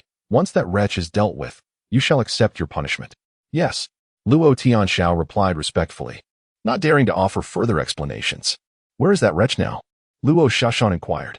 "That wretch is at Qifeng, but I suggest we wait a while longer." "Wait?" "Indeed. I have received word from the Yu family. That lad will soon leave the Tianyu divine sect for the Meng family. At that time, it will be the best opportunity to strike," Luo Tianxiao explained. "Is the information accurate?" Luo Xiaoshan asked. "Absolutely accurate." Luo Tianxiao nodded emphatically, recognizing that the Meng family was on the verge of uniting with the Yu family, and that Meng Yao was destined to be the sacrificial pawn in this alliance.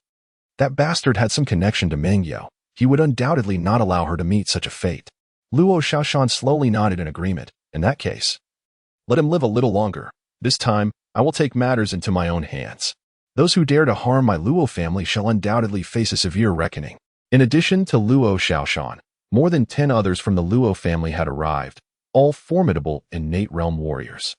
It was evident that the Luo family was making considerable efforts to eliminate Fang Chen. Outside the Heavenly Feather Divine sect, Luo Tianxiao stood with his hands clasped behind his back, accompanied by 2 warriors of the Zhou Yuan realm and several innate realm experts.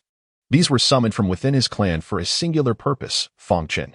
After much contemplation, he ultimately concluded that witnessing Fang Chen's demise with his own eyes would be far more satisfying. "Bastard, this time, I shall see how you escape. Either you will cower in the sect for the rest of your life, or you will step out to meet your end. I believe that if this news reaches Meng Yao, she will abandon all hope." Chapter 74. The advancement of the Soul Heaven demon Fang Chen remained oblivious to the fact that the outside world had transformed into his perilous lair. At this moment, he sat cross-legged within the confines of his woodland residence, 3 ornate boxes laid before him, containing the opening vein elixir. By first opening another vein, he could subsequently break through to the 6th stage of the postnatal realm with significantly greater speed. Additionally, with 3 drops of Sword Demon S blood, he aimed to enhance the Soul Heaven Demon Eye. Given the imminent dangers he faced, his survival depended on this very eye. He also sought to strengthen the heavenly Dao Demon Bone, attempting to cultivate the fragmented Divine and Demon Manuscript to its first tier. Reflecting on the fragmented Divine and Demon Manuscript, Fang Chen let out a deep sigh. He was aware of its arduous nature but had not anticipated the extent of its difficulty. Throughout this period, he had devoted himself to its cultivation. Yet his progress was painfully slow. At present, he had not even reached the threshold of the first tier. He realized that he must temporarily set aside this endeavor and focus on breaking through his current realm. With a resolute mind, Fang Chen commenced his cultivation. This time, he would seek to activate the auxiliary spirit meridian, which corresponded to the nurturing spirit meridian, despite their opposing nature. The challenge of unlocking this new meridian was exponentially greater than the previous one. As one delves deeper into the meridians, the need to connect with previously activated ones arises. However, establishing these connections is no trivial matter, as the meridians were not inherently compatible. Harmonizing them necessitated a substantial amount of energy. The energy consumed would draw not only from Fang Chen himself, but also from the opening vein elixirs, which explained why the challenge escalated with each additional meridian activated. He consumed an opening vein elixir and, harnessing the formidable essence of the Sword Demon S body, began to absorb its medicinal power. Yet, upon fully absorbing the potency, he was dismayed to discover that he had only succeeded in activating a mere quarter of the meridian. He was not surprised that he had not fully opened his meridians. He simply did not expect it to be such a meager amount. It is worth noting that he was capable of completely absorbing the medicinal properties of the opening meridian elixir. Even though the meridians would become increasingly difficult to open as he progressed, it seemed improbable that he would only manage to open this little. Fang Chen furrowed his brow and gazed at himself, sighing in resignation. It appears this is somewhat related to my sword demon physique, much like my cultivation advancement. With a deep sigh, Fang Chen acknowledged that the sword demon physique was both a curse and a blessing for him. To fully open all 36 meridians was a task as formidable as ascending to the heavens. Subsequently, he swallowed the second opening meridian elixir and continued his cultivation. By the third day, leveraging all the available elixirs, Fang Chen finally succeeded in opening the fourth meridian, the Zhuoling meridian. Instantly, he felt a smoother and swifter flow of spiritual energy. The explosive energy was also significantly more potent, and the absorption of energy accelerated. Furthermore, both his sea of consciousness and dantian grew stronger. His foundation was remarkably solidified. Not bad. Compared to others, my meridians might be larger and wider. The difficulty in opening the meridians bestowed some advantages upon Fang Chen. Under the relentless surge of energy, his meridians would be thicker than those of others. He then took out several bottles of spirit-enhancing elixir. It was time to break through his current realm. Without any hesitation, he poured an entire bottle into his mouth. If others were to witness this, they would undoubtedly be left in shock, believing Fang Chen had lost his mind. Such reckless consumption was akin to courting death. Before he could even absorb it, the terrifying energy of the spirit-enhancing elixir would threaten to burst his body apart. This entire vial of elixir is not something that an ordinary postnatal practitioner can endure. However, Fang Chen is no ordinary postnatal cultivator. His physical body has already ascended to the bone-forging realm. The sheer strength of his sword demon physique surpasses that of others. Furthermore, having opened 4 meridians, he faces no fear.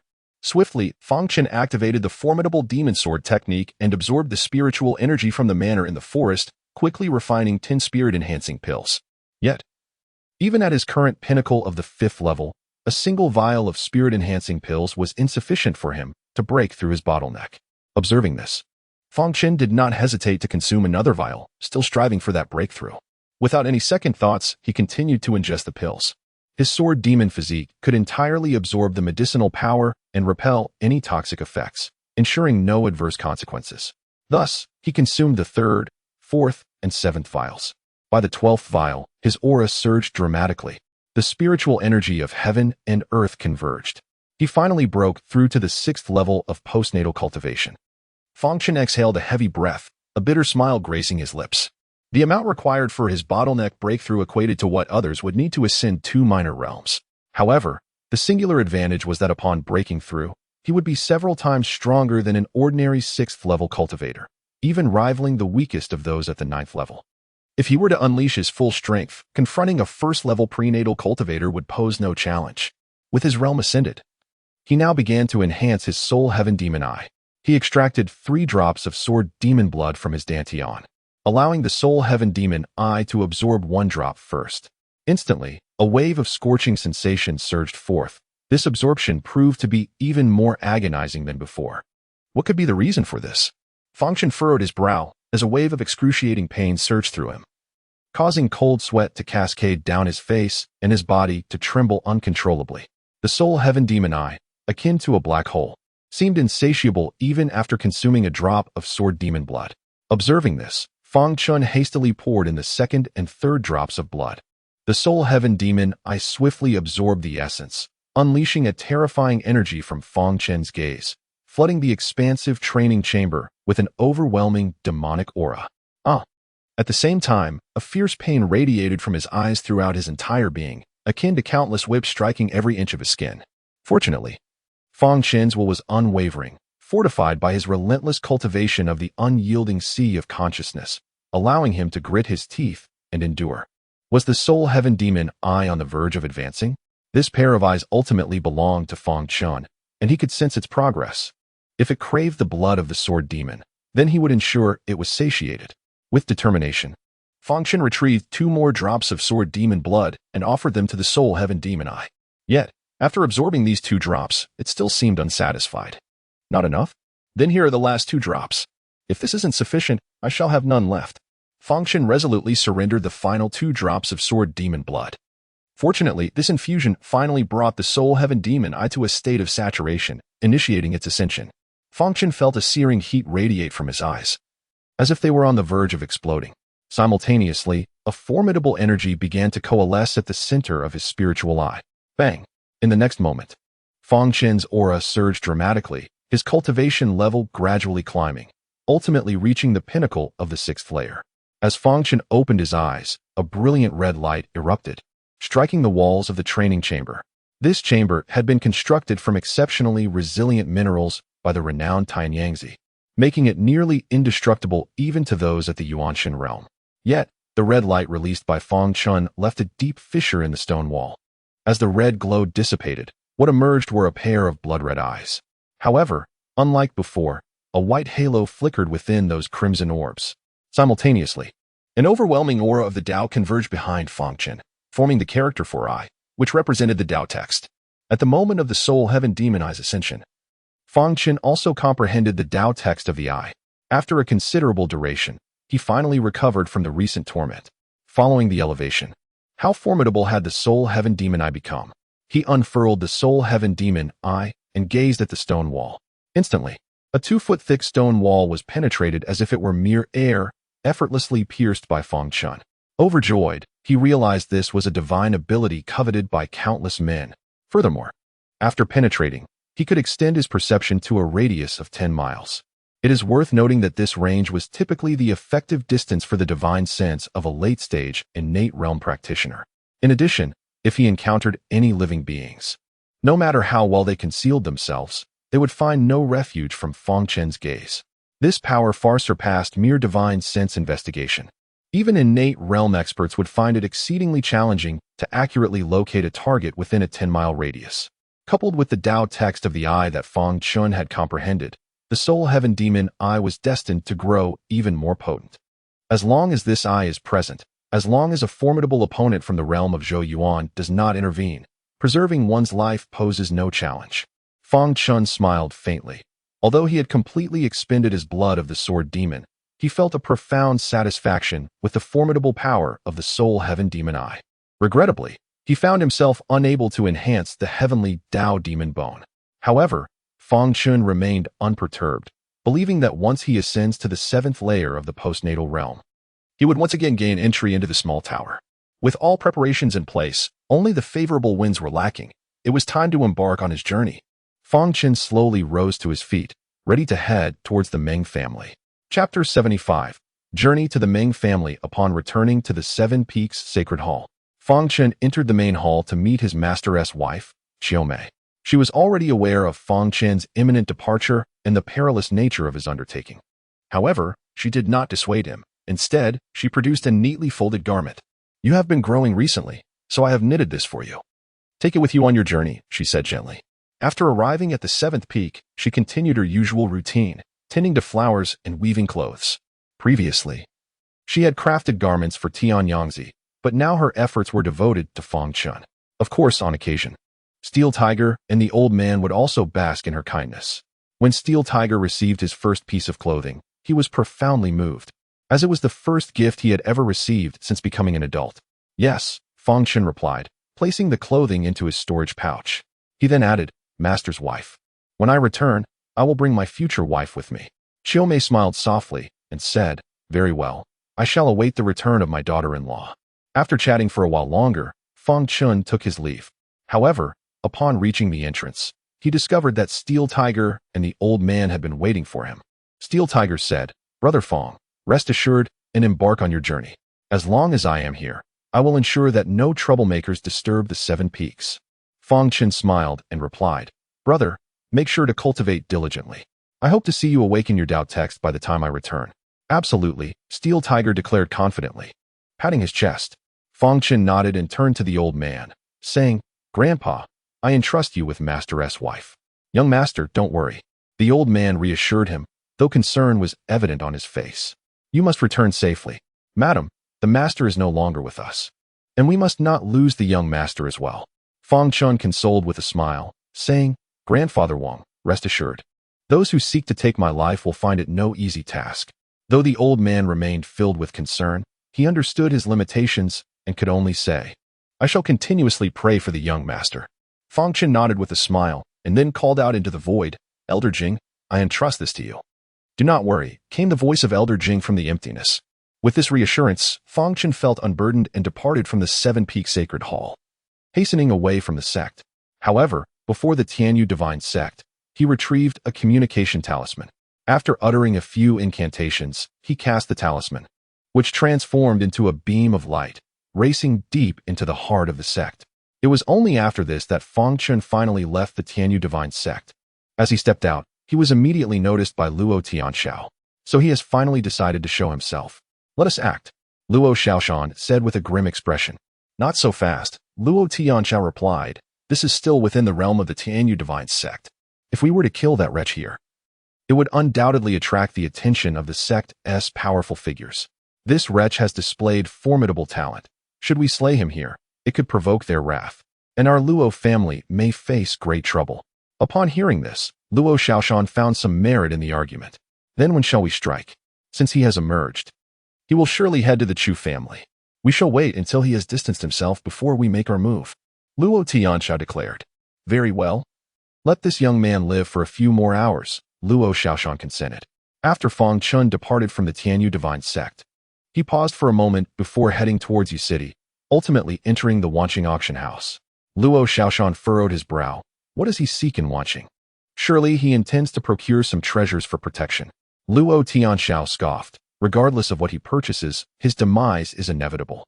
Luo Xiaoshan nodded in agreement, disdainfully remarking, "In the face of absolute power, all tactics are mere child's play. True strength lies in one's own capabilities." Fang Chen lingered in the Wanqing auction house for the better part of the day. However, when he emerged, Luo Tianxiao's expression froze. To his astonishment, 2 attendants clad in the elders' robes of Wanqing followed Fang Chen, a man and a woman, both possessing the formidable cultivation of the 9th layer of the Zhou Yuan realm. "This scoundrel, he dares to seek bodyguards."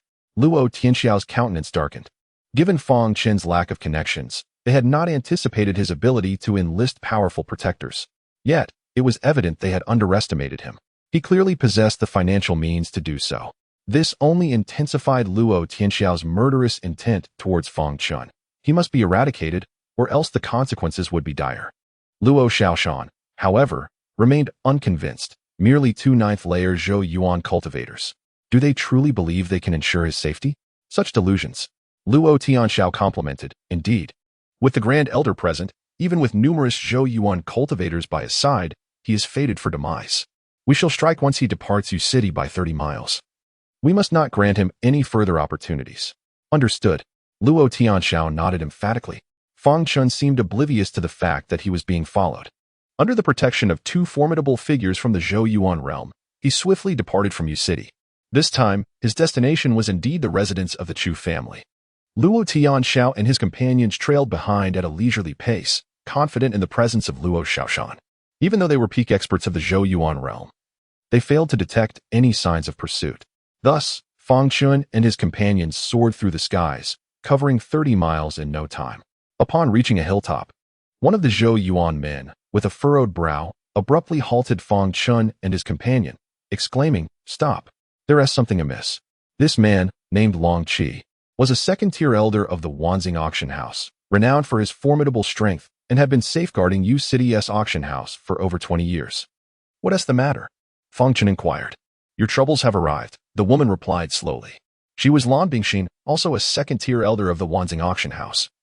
Her credentials rivaling those of Long Qi. Hearing her words, Fang Chen remained unperturbed and replied coolly, "Since they have come, why hide in the shadows? You mixed breed. This time I shall witness your demise," came the sinister laughter of Luo Tianxiao, even before he made his appearance. In the next moment, dozens of figures swiftly emerged, surrounding the trio, none other than Luo Tianxiao and his entourage. However, Fang Chen paid them no mind and continued, "Are there not other friends who wish to reveal themselves?" At this declaration, Luo Tianxiao and his men were taken aback. Aside from them, there were indeed others lurking in the shadows. Suddenly, a chilling laugh echoed, "Mixed breed. It seems you are prepared to meet your end." Yu Yuanwen, accompanied by more than 10 individuals, made his entrance. Alongside a formidable presence at the 5th level of the Dao Inquiry realm, 2 tiers above Luo Xiaoshan. Their unexpected arrival sent a shiver down Luo Xiaoshan's spine, as they had managed to remain undetected until now. Truly, the Yu family was a nest of hidden talents. Luo Xiaoshan mused inwardly, becoming increasingly vigilant. Noticing Luo Xiaoshan's wariness, Yu Yuanwen smiled and clasped his hands in greeting, saying, "Elder Luo, there is no need for concern. I bear no ill intentions. I have come here with the same objective as you, to eliminate this scoundrel." Upon hearing this, Luo Xiaoshan felt a sense of relief and returned the gesture, remarking, "So it is young master Yu." He then turned his gaze towards the 5th level Dao Inquiry expert and recognized him as well. "You must be the 3rd elder of the Yu family, Yu Huaqing?" he inquired. "Indeed, that is I," Yu Huaqing responded with a slight bow. Luo Xiaoshan proposed, "Since we are all united in our purpose to deal with this scoundrel, why not join forces and eliminate him together?" Yu Yuanwen nodded with a smile.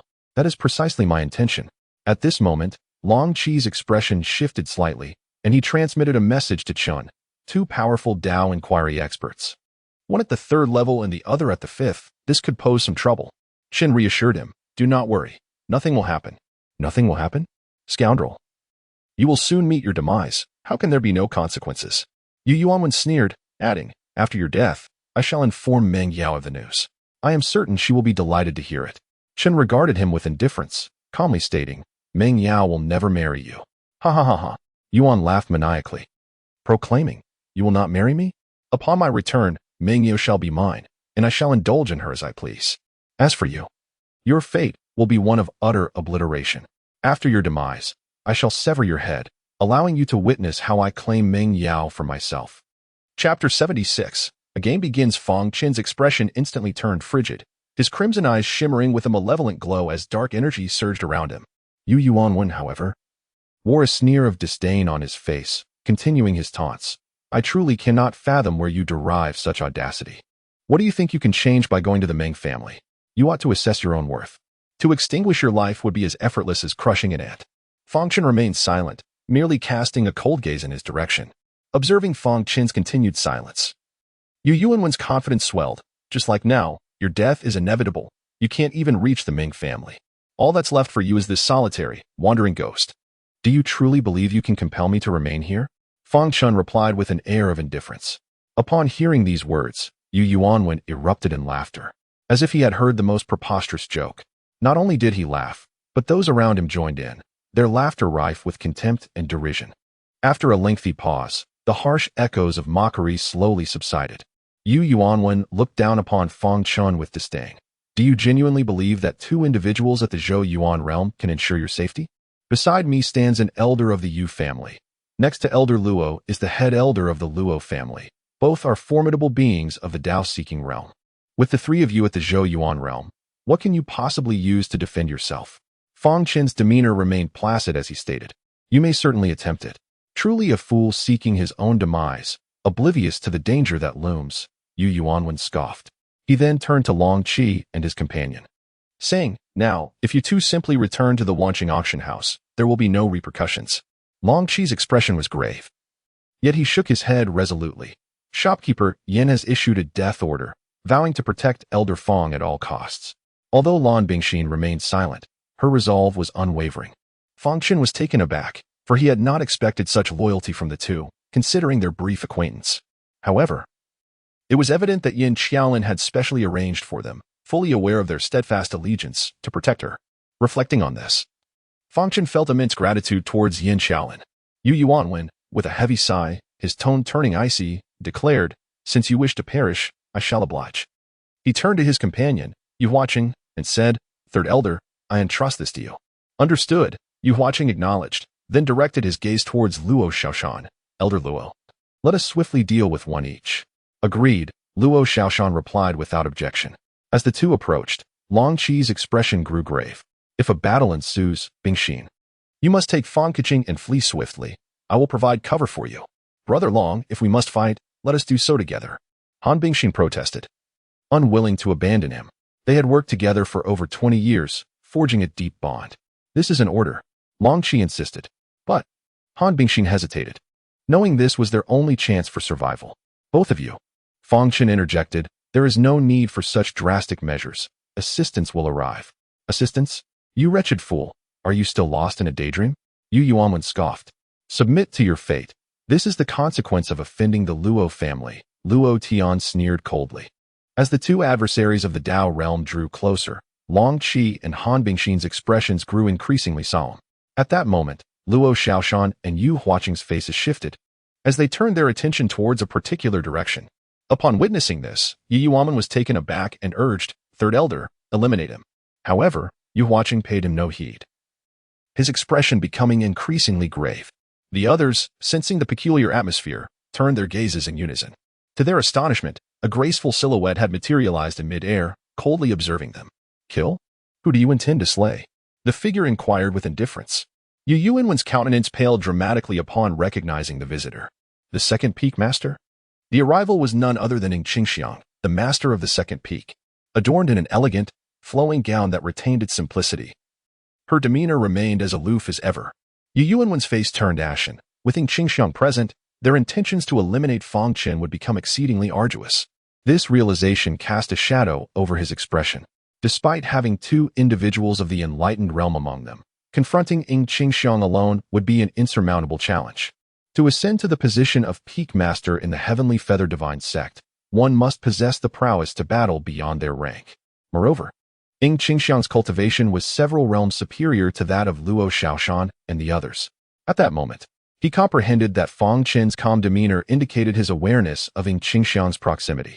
Not only had he summoned the two elders from the Wanqing auction house, but he had also beckoned Ing Qingxiang. Indeed, upon encountering Ing Qingxiang, Fang Chen respectfully bowed, expressing his gratitude. Thank you, Peak Master, for your timely assistance. The individual Fang Chen had communicated with via a sound transmission talisman was none other than Ing Qingxiang herself. Naturally, he had not placed all his hopes solely on Ing Qingxiang. Had she not appeared, he would have utilized the teleportation talisman to make his escape. Even in the enlightened realm, after 3 consecutive uses of teleportation, it would be nearly impossible to track his whereabouts. Ing Qingxiang's gaze towards Fang Chen softened slightly, though only by a fraction. She conveyed telepathically, I can only protect you for a brief distance. I cannot shield you all the way to the Ming family. You must find your own way. Naturally, Fang Chen replied, unfazed. Although he was unaware of her indifference towards Meng Yao's plight, he felt immense gratitude for her assistance, however fleeting. At that moment, Yu Yuanwen interjected, Second Peak Master, we are outside the sect.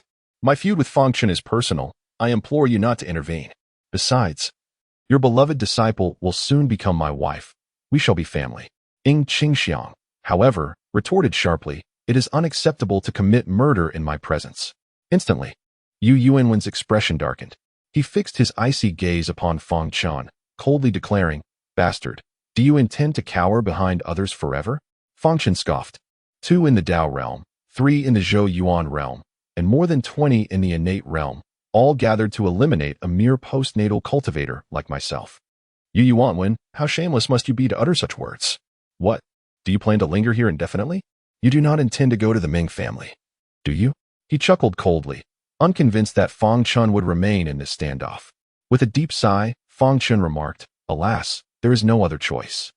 Knowing that pressing forward guarantees death, I might as well resign myself to fate. Yu Yuanwen's smile instantly vanished, and Ing Qingxiang stared at Fang Chen in disbelief. Are you truly willing to abandon Ming Yao? If you do not go, she will belong to me.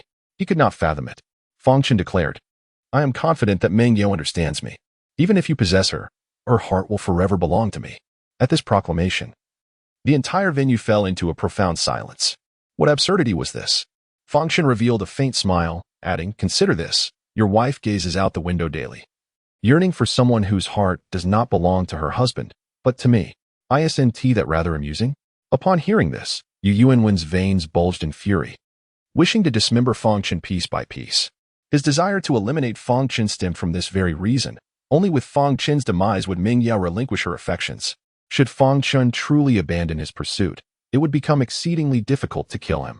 Moreover, given Fang Chen's extraordinary talent, allowing him to grow unchecked would undoubtedly pose a significant threat. Observing Yu Yuanwen's furious embarrassment, Fang Chen smiled slightly and proposed, why not do this? Do not say I have not offered you this opportunity. Let us engage in a game. A game? The crowd was taken aback, puzzled by what scheme Fang Chen was concocting. Fang Chen turned his gaze to the innate realm warriors behind Yu Yuanwen and stated, all cultivators below the Yuan realm may pursue and hunt me. Higher-tier cultivators are forbidden from intervening. Let us partake in a hunting game. A hunting game? Yu Yuanwen and the others were momentarily stunned, uncertain of Fang Chen's intentions. He was merely at the postnatal realm. Even if he faced only innate practitioners, his demise would be inevitable. Furthermore, there were over 20 innate realm experts present, among whom 5 or 6 were at the pinnacle of their power. Fang Chen's expression remained calm, even bearing a hint of amusement. What? Are you afraid? What is there to fear? Yu Yuanwen pondered deeply, realizing that perhaps this was the best opportunity to eliminate Fang Chen. The innate pursuit of the future left him skeptical that Fang Chen could truly evade their relentless chase. Very well. He then cupped his hands in respect towards Qingxiang, saying, I beseech the Peak Master to take charge. Qingxiang cast a deep glance at Fang Chen, pausing before responding. Instead, she communicated through thought, inquiring, do you have confidence? Chapter 77, The Game. Fang Chen silently lamented.